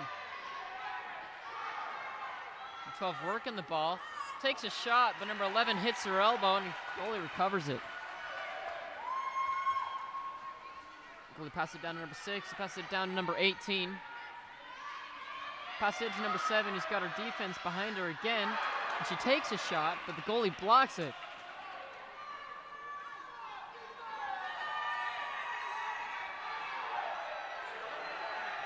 Goalie passes it down to number 12. They're really going to need a quick goal here if they want any hopes at this. Number 12 passes it down into set, but there's a foul called. Number 9 passes it out to number 10, sims it down, but ball under. Timeout called for Bear River.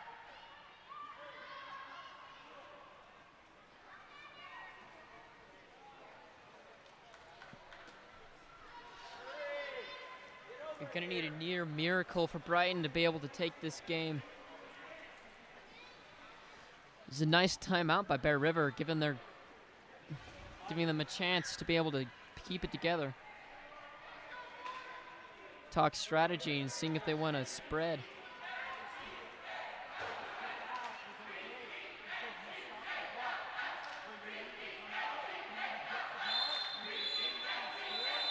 The Lives going at it, giving some energy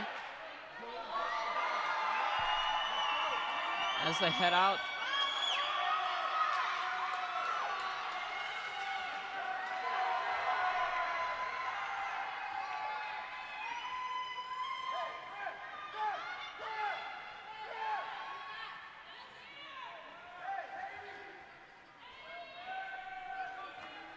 Ball starts at number 9.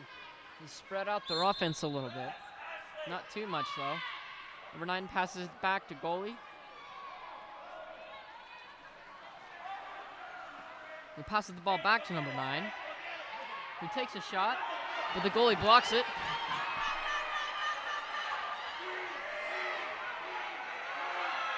Goalie passes it down to number 11, who's got no defense. She takes a shot, and it goes in! Wow, beautiful lob shot by number 11. It's 10-9 with Bear River up. 22 seconds left. Number 9 passes it back to goalie.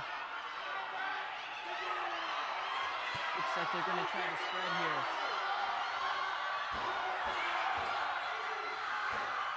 Goalie passes it to number 18. Patiently waiting.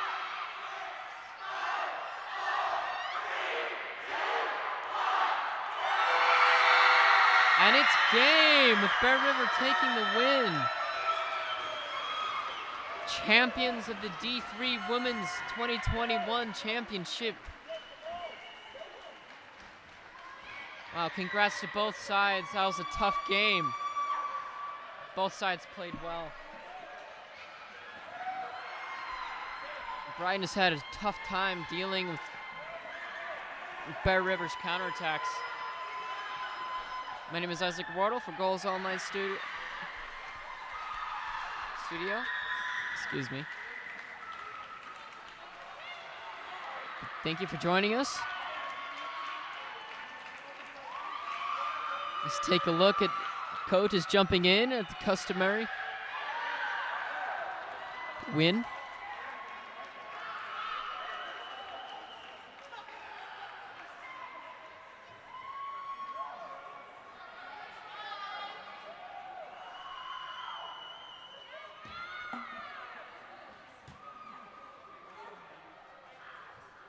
Yeah, well, thanks again for joining us.